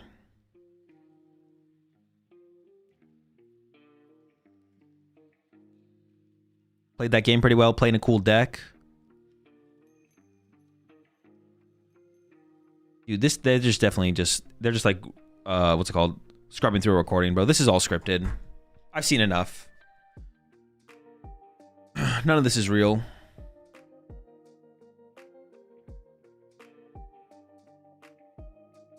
Oh, cheering for someone cheating with Mark sleeves. Game's gone. Dude, what happened to the community I loved, man? Let's play with some urgency now. That would be oh, honestly, though, we might get there. Dude, there's only 20 minutes left. I mean, that's what I was saying, though. Like, I said it when there was 25 minutes left. It maybe seemed a little silly then, but that's how I was feeling. I was like, feeling like, I mean, we're halfway through the game. Dude, there's 18 minutes left. All right, please. A little bit of urgency from both players. Like I say, a tie does nothing for either player here in terms of winning the tournament. So we're always thinking about winning the tournament. What gives us the best chance of winning the tournament? And that's winning this round. Tying here is like a wasted match. Like, you should go all in for the win, no matter how small of a percentage it is that you could win the game. Vengeful Punch and Dark Energy on the left-hand side, and Noctowl and Grass Energy on the right-hand side. I actually really like that they're showing the prize cards at the same time like this. Instead of waiting until the opponent, or until a player searches their deck for the first time. Is that Erica's invitation? It is. Definitely an interesting inclusion. I wonder what that's for. Oh, can this deck not beat Cornerstone? It might be a Cornerstone counter against the Absol deck, actually.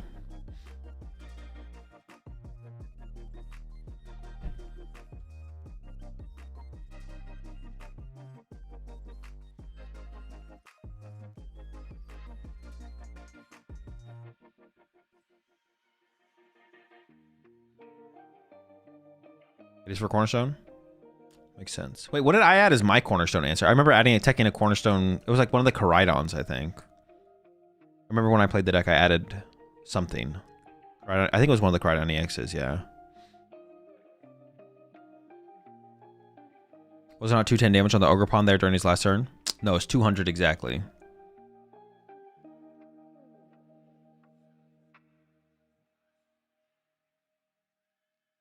Alright, Cycle and Energy. Giving it a thought here. Dude, this is gonna, you gotta go. This isn't like, we gotta go, do something. It's too slow. I like holding the stadium there, probably. We could have played the stadium, built up a little bit of damage on the Soul Rock, but it's probably better to hold the stadium to preserve it as like a, not a counter stadium, but to win the stadium war. Because usually, if you play, you want to win the stadium war here for sure. Nest Ball into, I mean, Dantes did choose second here. I was gonna say, if Dantes plays Squawkabilly, I wouldn't hate to see a Squawkabilly here. Just try and get a turn one knockout. This matchup is pretty bad, so putting the pressure on early is pretty beneficial. But is he gonna settle for the Fan Rotom? I don't even know if there's a Squawkabilly in the list, to be honest. But Fan Rotom here. We got the Terra Pokemon. We got the Raging Bolt. This isn't bad, obviously. It's just not a turn one KO. Urgency? None of it.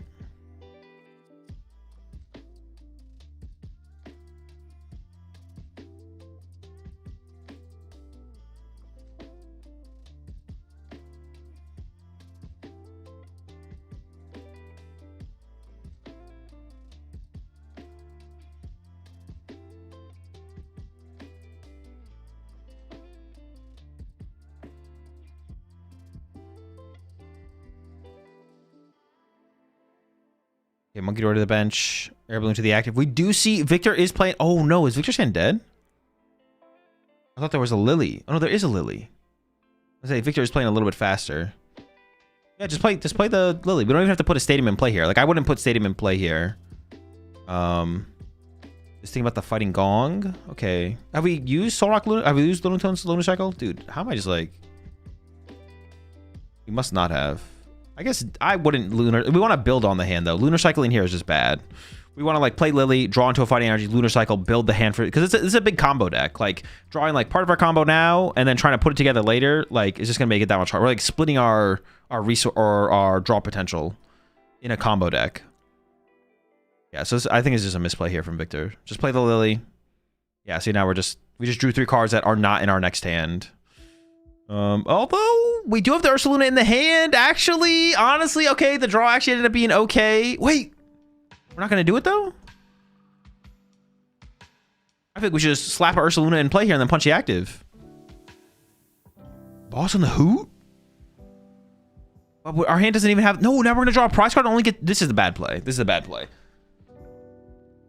Yeah, the hand doesn't even have enough stuff to actually get the KO on the Raging Bolt next turn, and now our Lily's only drawing 6, and we split our draw. Yeah, this is a bad play here. 13 minutes left. Victor gets a prize card. It is an Arven. Maybe Arven can tie things together on the next turn. It's possible. Teal Mask getting promoted, it looks like, by Dantes. Nope, not sure. Give it some thought. It is the Teal Mask. 13 minutes left. First prize card's been drawn.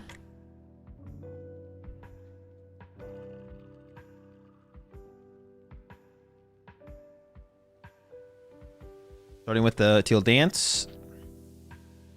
From Dantes here, I mean, KO the active is still pretty good. I was gonna say, I don't hate trying to KO the Monkey Dory, but KO the active here is also probably fine, to be honest.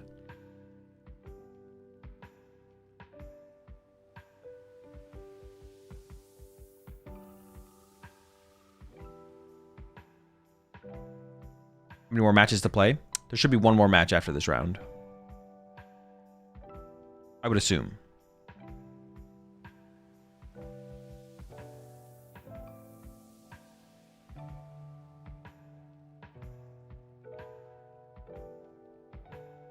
So please stop bouncing your leg. Honestly, at one point I did think it was my fault for bouncing my leg, because I was bouncing my leg and I was like, why is it shaking like that still? When we first started the stream.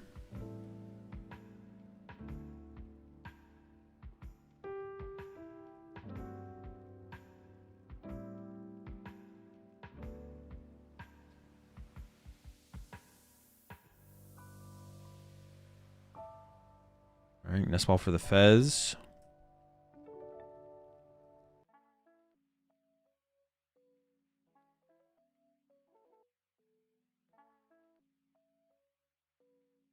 You evolved from chewing cables to chewing tables. I just hanging from the freaking tripod or whatever. The thing that goes over the table.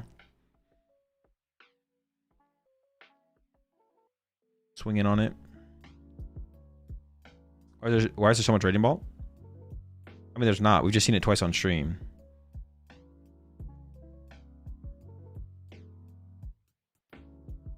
And it wouldn't even... It's sub 6%. Yeah.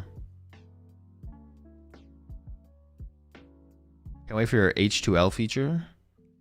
What is H2L? What's something? Halo 2 Legends?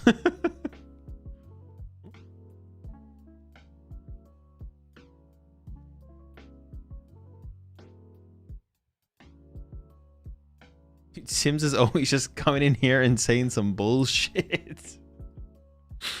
All right, there's the Excel to the Bolt. I think we're just attacking with Bolt here. I was like questioning why we sent up the Teal Mask, to be honest. We could still attack with Teal Mask. Can we still attack with Teal Mask? I don't know if we can still attack with Teal Mask. But I assume it's a Raging Ball attack here at this point. All right, Hutu recovered off the Night Stretcher.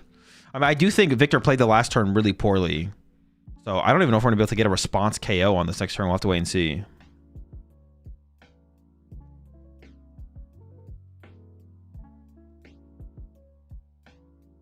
It is going to be the Teal Mask attack. That seems fine, yeah. I would, yeah, they're thinking about playing the stadium. Is there even anything to bench? Okay, yeah, let's hold the stadium. Okay, there's the KO. Over to Victor now. Top deck Solrock. That is a pretty good top deck to get things going.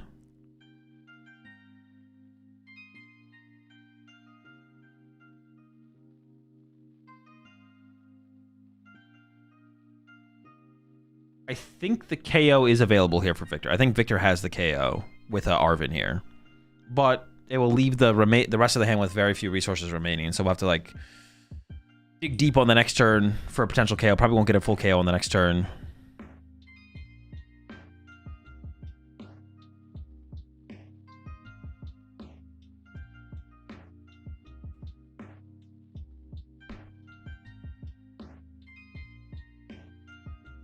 Do they know how much time is left? There's not like a clock directly around them, but intuitively they probably have some rough idea. And they can always just ask the judges for how much time is remaining. The judges will tell them. Crispin or E-Switch gets KO unless I'm missing another route. A counter. You can go with the... Oh, no. Counter gain is not available, actually. I take it back. Oh, maybe it's not possible, actually, to the current hand. I thought counter gain was available, but we took a prize card last turn from Victor, so it's not available here, actually. So we maybe have to draw into it off the Lily then, because I was thinking like counter game plus Vessel would get us there. That is not true.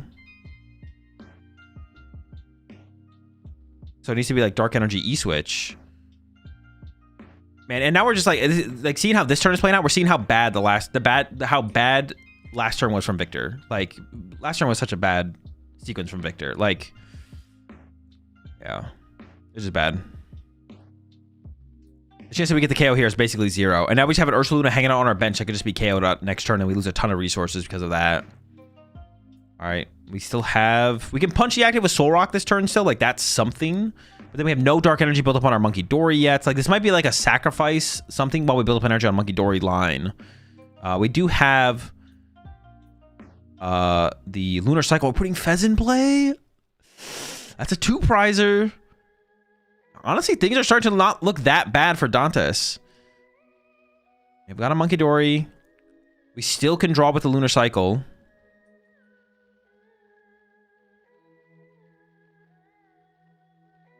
We need... Yeah, we'll see. All right, here we go. Lunar Cycle.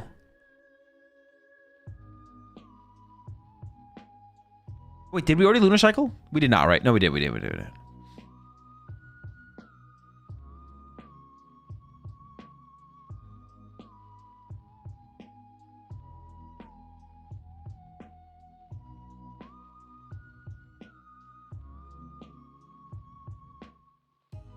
Yeah, sacrificial Soul Rock. I mean, gets the punch in as well. No Dark Energy built up on the Monkey Dories, though.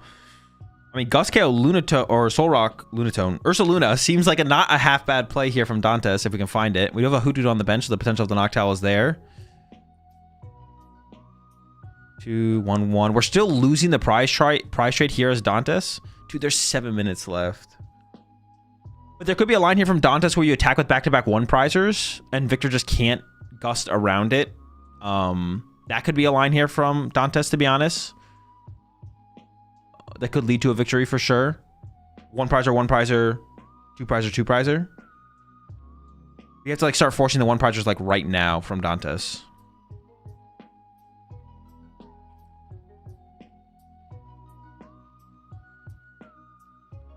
I don't know what just happened.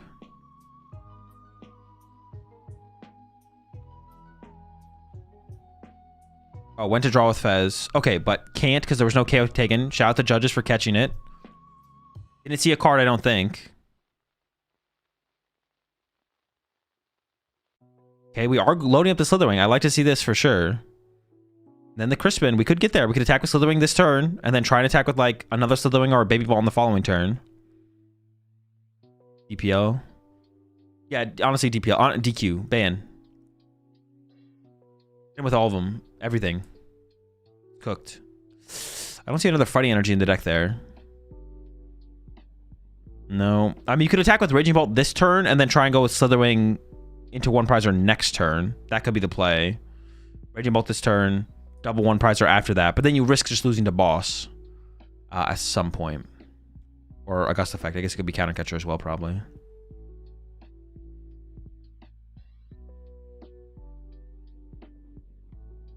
I think there's a fighting near the middle.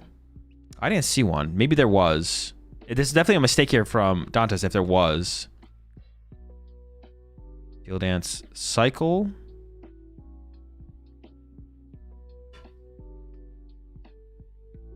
Man, I was hoping for Victor, but him and Dantes really have no sense of urgency. Yeah, it's definitely... We're moving like molasses out here. Nobody wants to win this match. I mean, Victor did step up his pace of play a little bit. Like, a noticeable bit going into this last game. But, like, the first game, nothing. And then he's not even going that fast. He definitely stepped it up a little bit, but not that much. Lack of urgency has been a theme today. Yeah, at Vegas, it really wasn't a thing because a lot of people just bricked, or we saw, like, a lot of high-level play, which involved urgency.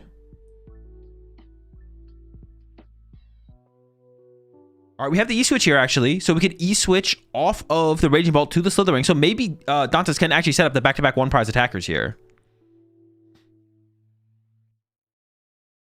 A tie is a loss effectively for both these players, right? Yes. Okay, we actually do see the one prize attacker here. But can we get it back to back is the question. And then Gopher is going to get aggressive on the Fez. I like this as well. Just KO the Fez now. Remove it from play. Take away the draw power potential from Victor. And this means that Victor can't really bench the Fez again or risks just kind of losing the prize trade. So I like this place from Dantes here. Yeah, you can't really afford to put the Fez back into play from Victor. So if you KO'd anything else this turn from Dantes, then Victor gets more draw potential from the Fez.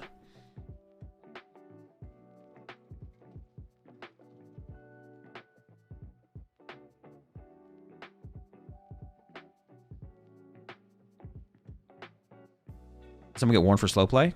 I don't think so. Not yet, no. Neither player is slow playing, for sure. They're just playing slowly. Chow game had good energy, but because it's Chow. That's not an excuse. Anyone can play as fast as Henry Chow does. Not that, like, I don't expect it of everyone. And obviously, Henry Chow is one of the best players in the game right now. And his experience with his deck and his experience in the game allows him to play faster than everyone else. But anyone can just, like, start playing cards. They're just going to have a lower accuracy. In terms of proficiency, right? Like Victor here could start playing as fast as Henry Chow. Anyone can play as fast as Henry Chow. You're just gonna have a lower accuracy. But playing faster is necessary at certain points. Currently, there's 2 minutes left. I don't think this match is finishing. This is actually an insanely disappointing match.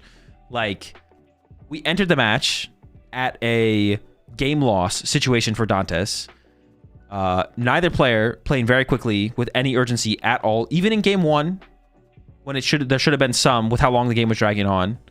A tie here for both players is effectively a loss in terms of potential to progress in the tournament.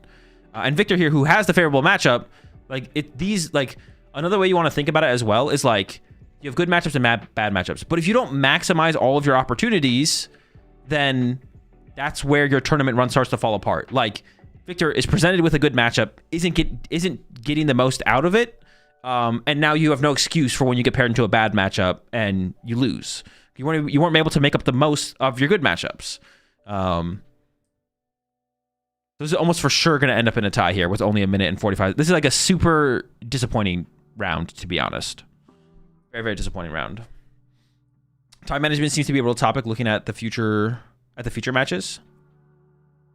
I mean, yeah, it's just like a lot of, like, now I will say, like, I don't like defending players, but like, people play worse on stream, but I'm still just going to critique their play for what it is, right? Like, everyone plays worse on stream. They play slower, they play more carefully, they misplay more, but we're also just going to critique their play for what it is. No urgency, no one's trying to win this match. Both players are content with just trying to make as perfect a plays as possible, even if that means they end up in a tie. And a tie is worth nothing here to progress in the tournament. And specifically for Victor, it's that much worse. Like, honestly, but it's even worse than that because, like, for Victor, it's bad because you're not taking advantage of the opportunities of getting a good matchup. But for Dantes, you hit a bad matchup and got a game loss in your favor. And then we're not even playing in a way that, like, gives us to maximize that opportunity. Like, both players were given, like, a huge opportunity in this match. Dantes with his opponent getting a game loss. Victor getting a favorable matchup. And then both players are just playing like molasses. And we're just going to tie. So it's unfortunate. It's very, very disappointing match here, I would say, for sure. But I mean, nothing we can do about it. We can only just critique what we see in front of us. But yeah, we're winding down here. 25 seconds left. Even if Victor gets the KO this turn, it's not going to make a difference. Had plenty of potential to actually win this match, but it is just going to be a tie in the end. Other than playing your deck more and planning during opponent's turn, what can you do to increase your urgency with high accuracy? Just play faster more often, and then you'll be able to play better while playing faster more often. That's basically it. 5-1-2 is day 2 though, right? Yeah, they can advance to phase 2. They just can't win the tournament anymore. With a tie here, neither of these players can win the tournament anymore. Wait. Okay, actually, that's not true. Okay, they can still win the tournament. Actually, I misspoke. They can still win the tournament, but a tie here is effectively a loss for the sake of progression in the tournament. That's what I meant to say. Like, a tie here is effectively a loss, so you may as well play for the win, because even if you lose, a tie is a loss anyways. So you may as well play more aggressively the win, excuse me. They can still win the tournament, actually. They can still go undefeated from here. 5-1-2 can still make cut. I misspoke. What I meant to say is a tie is effectively a loss. So not playing more aggressively for the win makes no sense in this situation. That's what I should have said. I misspoke. They need to win every game from here now to make cut? They do, yeah. And if they had won this match, they could still take a loss. But now that they don't win this match and they tie, if they take a loss, now they're out of cut contention. So I'm confused by what you mean effectively. The potential amount of match points they need to receive on this round, if it's one, how do I even say it? Okay, so now they're both 5-1-2 because it's going to be a tie here. And if either of them lose at this point, they're out of the tournament. But if you win this round and you lose, you're still in the tournament. But if you lose this round, you're still in the tournament unless you lose another round, if that makes sense. You can't make up for the amount of match points that you would have gotten in this tie in future wins. So no, they actually can. They both can still win this tournament, but this is effectively a double game loss for the sake of winning the tournament.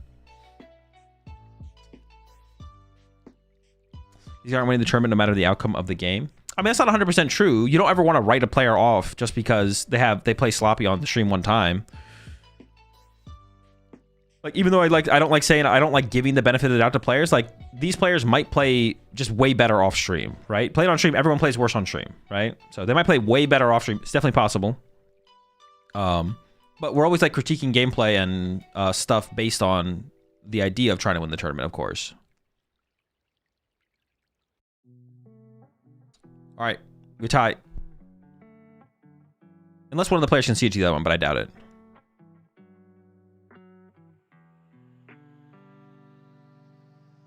We did tie there, right, though? Yeah, tie. What if you wish to make phase 2? Is going for a tie there always the wrong move? Oh no, they're both players are already in phase 2, right? That was round 8. Yeah, both players have already achieved phase 2 with X21.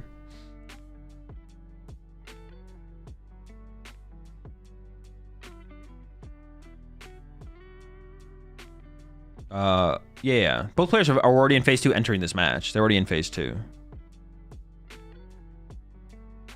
This was the last round today, right? No, there should be one more. There should be a 9th round, I assume. They'd be in the same position if they lost? Yes. For the sake of winning the tournament, they'd be in the same position if they lost. They are both in phase 2 already. This is not like free for Victor. It's a pretty favorable matchup, yeah. But no one was playing quickly. Also, Dantes got a Victor got a game loss going into the match. So that was Dantes' win in the match.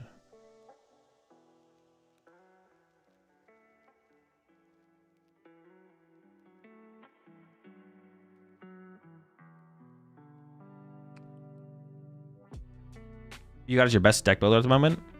The best player in the game is the best deck builder in the game.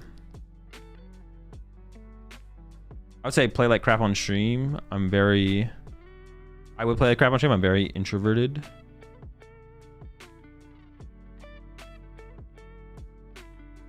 Maybe this is just a contrast on last weekend, but this has not been super exciting. Yeah, I think Las Vegas, from the tournaments I've watched, and I haven't watched every single tournament. Like, I've never watched a Worlds tournament or anything like that. I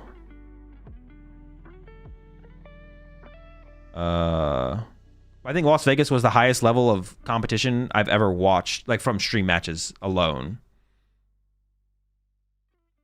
Like stream matches, just based on just stream matches, Las Vegas was the highest level of gameplay I've ever seen from the stream games of a tournament. Actually, Tord is the best deck builder, but it's not necessarily true that the best player is the best deck builder. Oh, I didn't say that though, Jake. It's just like thinking about it past that is just a waste of time. It's not worth it trying to quantify past the best player being the best deck builder. Definitely just like leave it as the best player is the best deck builder and go next.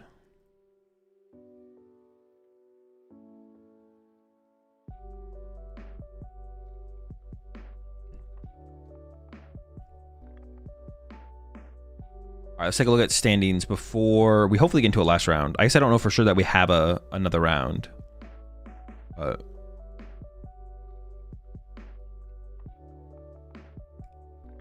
Were you covering up? Don't worry about it. They asked me to cover the players up, so.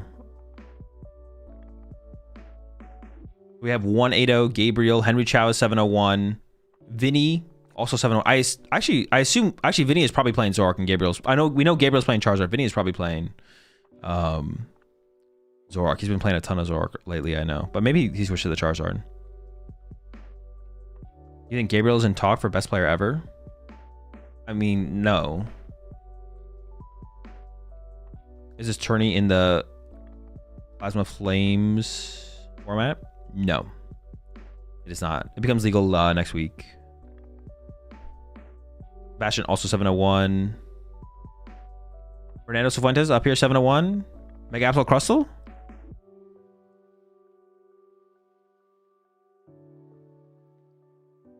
Charizard 8 is the best. Bro, I told y'all Charizard's going to win the tournament. 50 minutes is not enough for best out of 3. More time would be better.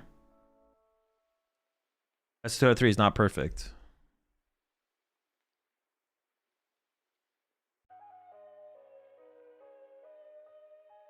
Charizard would never win? Nah, it's a free dub for Charizard. Fernandez's best senior run ever? Yeah, he had the best senior tournament of all time. He is the best seniors Pokemon TCG player of all time, like by far. It's like not even remotely close, I don't think. Doom tourney today? No, because I want to be able to stay up to play it all anyways, so there's no point in starting it. So you're in the conversation for best player of all time? Of the best player ever? No. It's Tort or Jason.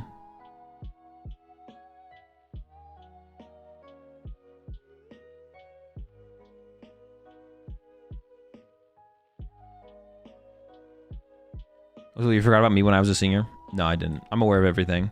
I know you love playing with new cards in general, but is there a Mega you're itching to use from what we know about Mega Dream? Not really, no. No. If Jason Kozinski is the Jordan of Pokemon, who is the LeBron? Tord, yeah. I think that's how everyone views that comparison. Like it's like a perfect comparison for both of them as well. Wolfie's the best TCG player of all time? Well, yeah, but we obviously don't count him because he plays VGC now. If he made the comeback, if he came back to TCG, we'd have to give it to him, but...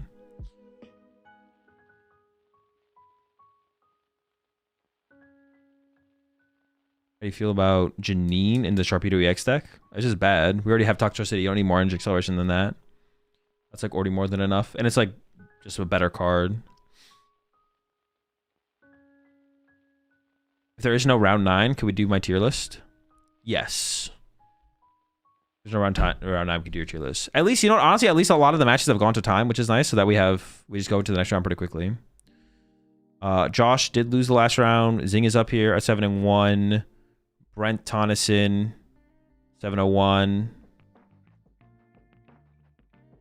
Hunter got the dub after the L we saw in the last round. I think Takashi took his first loss. I think he was 7-0 going into this round. They have a second stream. I thought they said something about that on Twitter.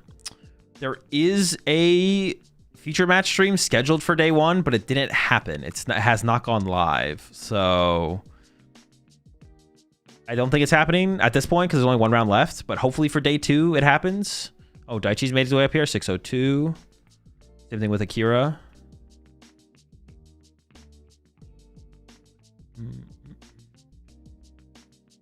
Dalton.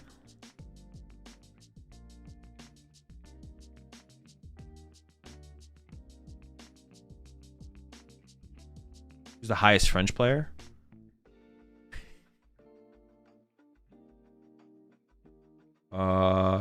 Stefan, 6-2, followed by Fabian, 5-1-2.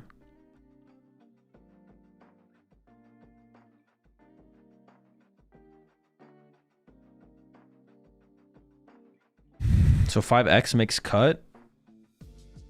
I mean, I don't even know what 5x would be. X always has to be the first number.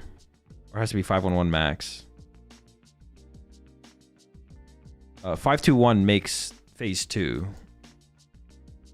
X21 or better makes top cut. X21 probably is in cut. But it's not guaranteed. You have to run the numbers.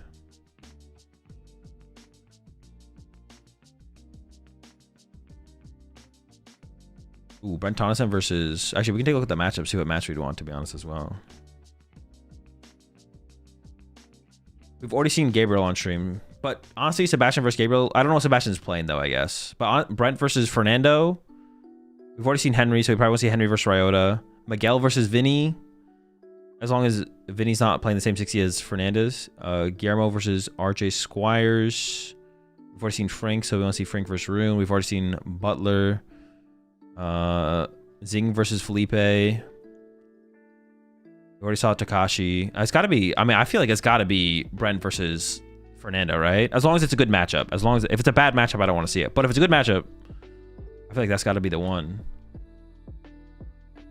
I'm gonna check one more time on the feature station, see if there's anything. Would you rather be the... Wait, are they... Oh, day one is over? Are they signing off? Oh, it's just done? That's it? They're signing off for the day? Never mind.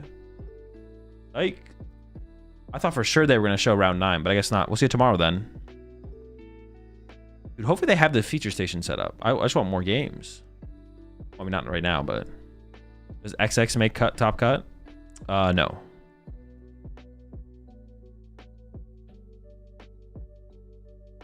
Anyway, I think was talking about playing Zoro on one of Marco's posts. Yeah, that makes sense. I assume he's playing that. You appreciate the 5 gifted there, Ethan. Always appreciate the support. Welcome all to the Rat Pack. Aren't you tired of being up this long? Not really. I'm a little tired when I first wake up, and then I was a little tired after like round 2 or 3 or something like that, but eventually it just kind of hits, and then I'm good. I'll probably get tired again here in like a couple hours. That was a good stream. It was a good 13-hour-ish stream, I think. I think we streamed for... Oh, no, it was like 11 hours. 11-hour stream. Which means more games tomorrow, I guess. Yeah, I mean, that's fine. I don't care. I mean, that's fine. As long as we get to see the games. That's what I want to do. As long as we can see the games, I don't really care, to be honest. I just kind of assumed, because like most of the tournaments had gone that way up to this point, I just kind of assumed that they were going to show us the round number 9. What time is it? 3 p.m. Maybe they're changing to the day 2 stream? No, I think they're done for the day. Tier list, please? No. Hit me up tomorrow. If there's time in between rounds, we can tier list. Oh, I did want to take a look at these cards, though. Hold up. I do want to take a look at the cards.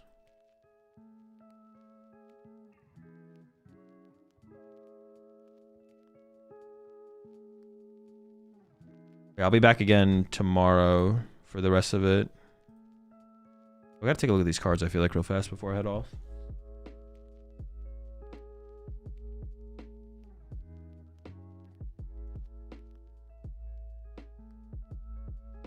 Promise a material list?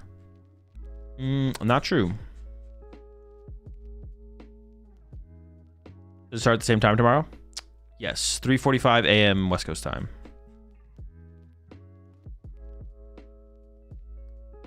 Have you ever played Pokemon Unite, Azul? I played a little bit when it first dropped, but are they still playing round 9, just not on stream? No. Well, they could. They have done that in the past. I don't think they're doing that. That's not a thing that they're doing anymore. I fell asleep before round 9. Anything good after that? It was okay.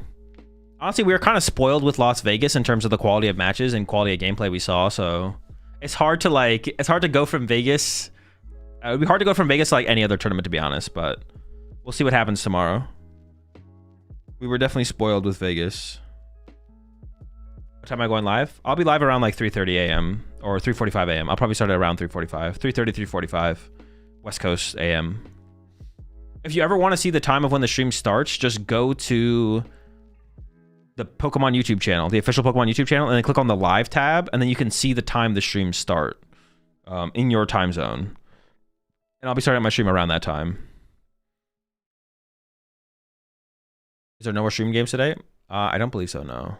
No, I think they're done. All right, let's see what we got here, though. We got Silcoon. When you play this card to evolve one of your Pokemon during your turn, you may use this ability. Search your deck for a Cascoon or Silcoon and put it onto your bench, then shuffle your deck. I mean, that is a very powerful ability, but is there any other Beautiflies or Dustox in the format to actually play this with?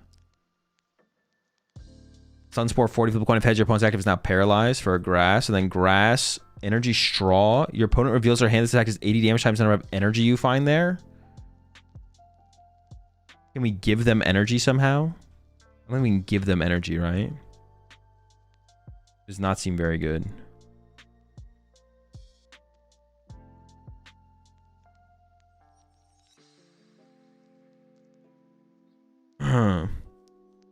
Giovanni's charisma. Hit him with the Rizma for plus 80 damage. Cascoon here switches Pokemon to one of your bench Pokemon. This evolves into Dustox. Once you turn, you may flip a coin of heads. Return one energy attached to your opponent's active Pokemon to their hand. Oh, this is how you do it. Honestly, that might be doable because this ability is so broken, and this only takes a single grass energy to attack with. You could set up like hella squad. Like you could set up a ton of moths. I can see it. I can see it actually. The combo is both of these Pokemon together. I mean, it's not like good. It could be a cool meme deck though. This Pokemon's the active spot and takes damage from the attacks of your opponent's Pokemon. The attack Pokemon is now burned. Nummel.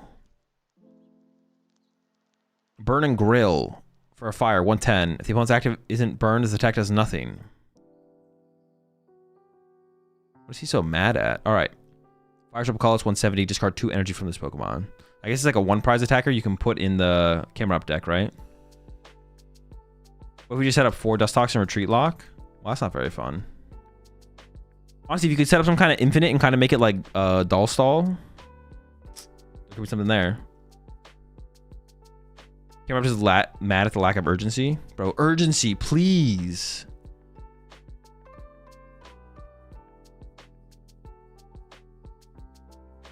We've seen these before. Glastier. Water, Ice Shot, 20. This attack also does 20 damage to one of your opponent's bench Pokemon. Pretty bad. Triple Water, 130. During your next turn, this Pokemon can't use Frost Typhoon. This guy just kind of sucks. Heliolisk. If you played Canary from your hand during this turn, you may use this ability. Once during your turn, search your deck for 2 basic lightning energies and attach them to this Pokemon, then shuffle your deck. Lightning, double colorless, powerful bolt, 70 damage. Flip a coin for each energy attached to the Pokemon. This attack does 70 damage times the number of heads. And you could play with ignition energy. Wait, I actually don't hate this because Canary finds everything you need to set up and then it self-accelerates the energy. Ignition energy for turn?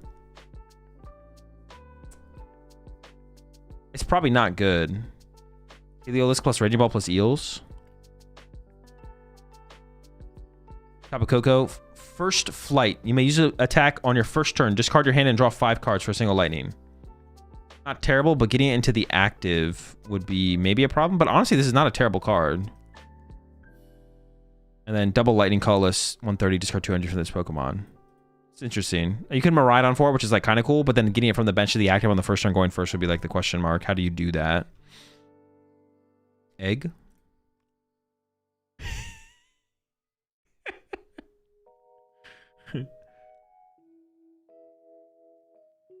Twitch chat dead. Oh, it might be. I don't know how it would have died though.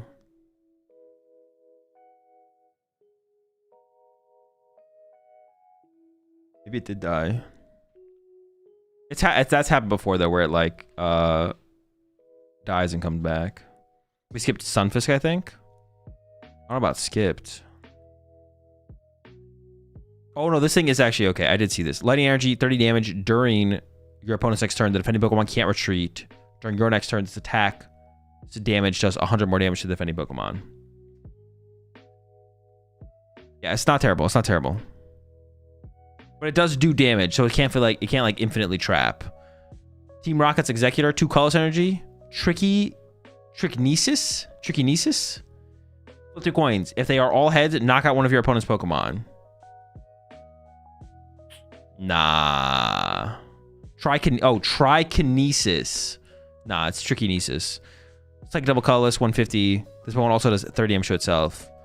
I mean, if you've ever needed like a YOLO card in a situation, this is it. Trikinesis. Miss Mage is here for Psychic Colorless. 60 damage. If your opponent's active Pokemon is affected by a special condition, put 6 damage counters on one of your opponent's benched Pokemon. So not a terrible attack. I don't know how we're going to affect it with a special condition. I guess we could get Poison involved maybe. With the Brute Bonnet. And then Ascension here on the Mischievous. Search your deck for a card that evolves from this Pokemon and put it onto this Pokemon to evolve it, then shuffle your deck. Rotom buff? Roto Call. Search your deck for any cards with Rotom in their name as many cards with Rotom in their name as you like, and place them onto your bench and shuffle your deck for a single colorless energy. And then it has the gadget show for double colorless. This set is literally just a buff set. Like this set, it didn't come out with anything like crazy, like main attacker-ish. It's just like little buffs for like everything. Now you have an Essentious Mischievous for your Mischievous EX. I mean, that all sucks. Rotom, buff. Hops Phantom, we're not going to read that. Spectrier, buff. Psychic Sight, colorless. Phantom Beat. Discard all energy attached to this Pokemon. Place 12 damage counters on one of your opponent's Pokemon. Guardy, little Guardy buff. This guy sucks. Medicham, 1 fighting energy, 150 damage, but you have to have 7 cards in your hand, or the attack does nothing. Not sure about that. They just decided to ignore Misty, Arven, and Lily, but that's okay. I mean, Lily got a big buff with... Or not Lily. Iono got a big buff with Canary. Maybe that's what you meant, though. Yeah, Misty, Arven, Lily. Also, Ethan. Ethan got nothing new, right? Well, I guess like you're specifically calling out the ones that are terrible, though. I see. Okay, I see what you're saying. I see what you're saying. These things suck, and they're not getting any better. Mega Haluchi EX, 250. It's weak to Psychic. Strong Body. When this Pokemon is knocked out by damage from an attack, flip a coin. If heads, this Pokemon is not knocked out, and its remaining HP becomes 10. Fighting colorless, 120. If there's a stadium card in play, this attack does 140 more damage. Then discard that stadium. It's pretty bad, right?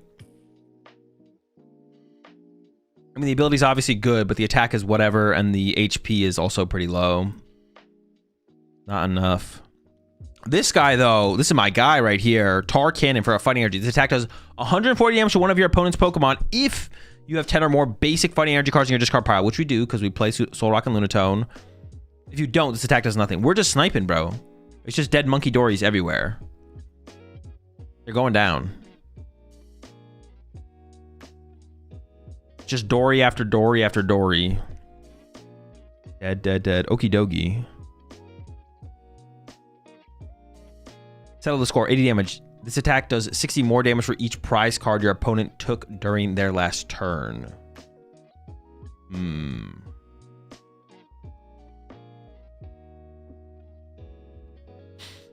Seen the Honchkrow already. This attack does 70 damage times the number of damage counters on your opponent's active Pokemon.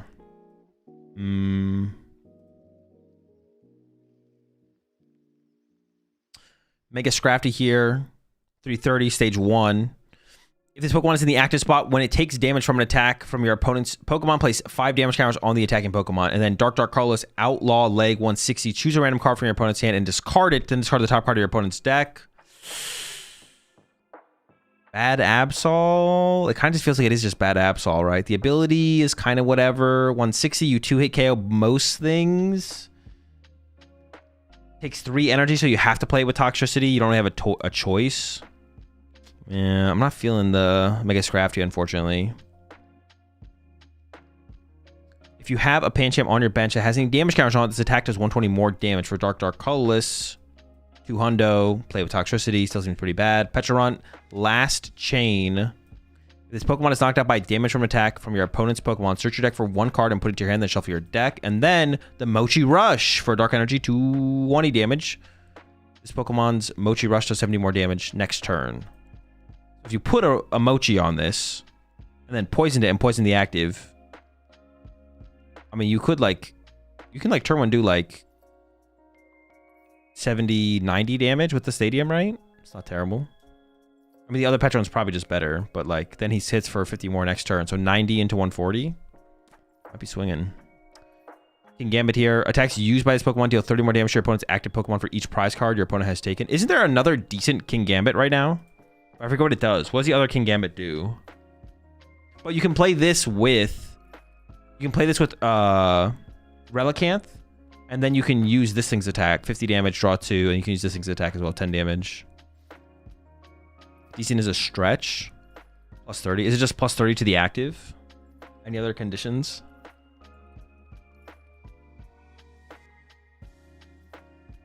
Rayquaza, kind of stinky. We got Jake Gearhart's favorite card that was revealed. Light Ball. The attacks of the Pikachu EX as Pokemon tools attach you to 50 more damage to your opponent's active Pokemon EX. That's right. Peak is swinging on them. That's actually like a pretty reasonable buff for Pikachu EX. Like, you go from not being able to KO any Stage 2 EXs, any Megas, to KOing not all, but most. I don't know, Peak kind of swinging. 350. Peak's not messing around anymore. Surfer reprint. Night Mine. Attacks used by each Terra Pokemon playable to your opponents cost colorless more. Relevant potential tech stadium inclusion. Okay. Don't hate it. I think that's it, right? Yeah. All right. So yeah, like nothing crazy. Obviously, like the craziest card from this set still looks like Zekrom. But that's already like an established archetype. So it doesn't seem like any new archetypes are coming out of this set besides maybe something lightning based. Right? Like maybe... Oh, is Dragonite even come out in this set? I don't even know if Dragonite comes out in this set. Or like we would get in the January set though, right? We get in the January set, I think. Pretty sure. But yeah. All right, chat. I'm gonna find someone to rate, and I'm gonna get out of here for the day. Appreciate everyone hanging out in the stream. I will be live again in about 12 hours. I'll be live again with day 2 of the Latin America International Championships. Let me find something to rate. Is there anyone to rate here? Let's see. Pilot's on. We can raid Pilot. I never give Pilot a raid, so. Yeah, I'll be live in about 12 hours for day 2. And then we do have a day 3. It is an international championship. It is an IC, so there will be a day 3 with just the finals as well. But I hope you all have a good rest of your day. I'll see you bright and early tomorrow for day 2. Peace.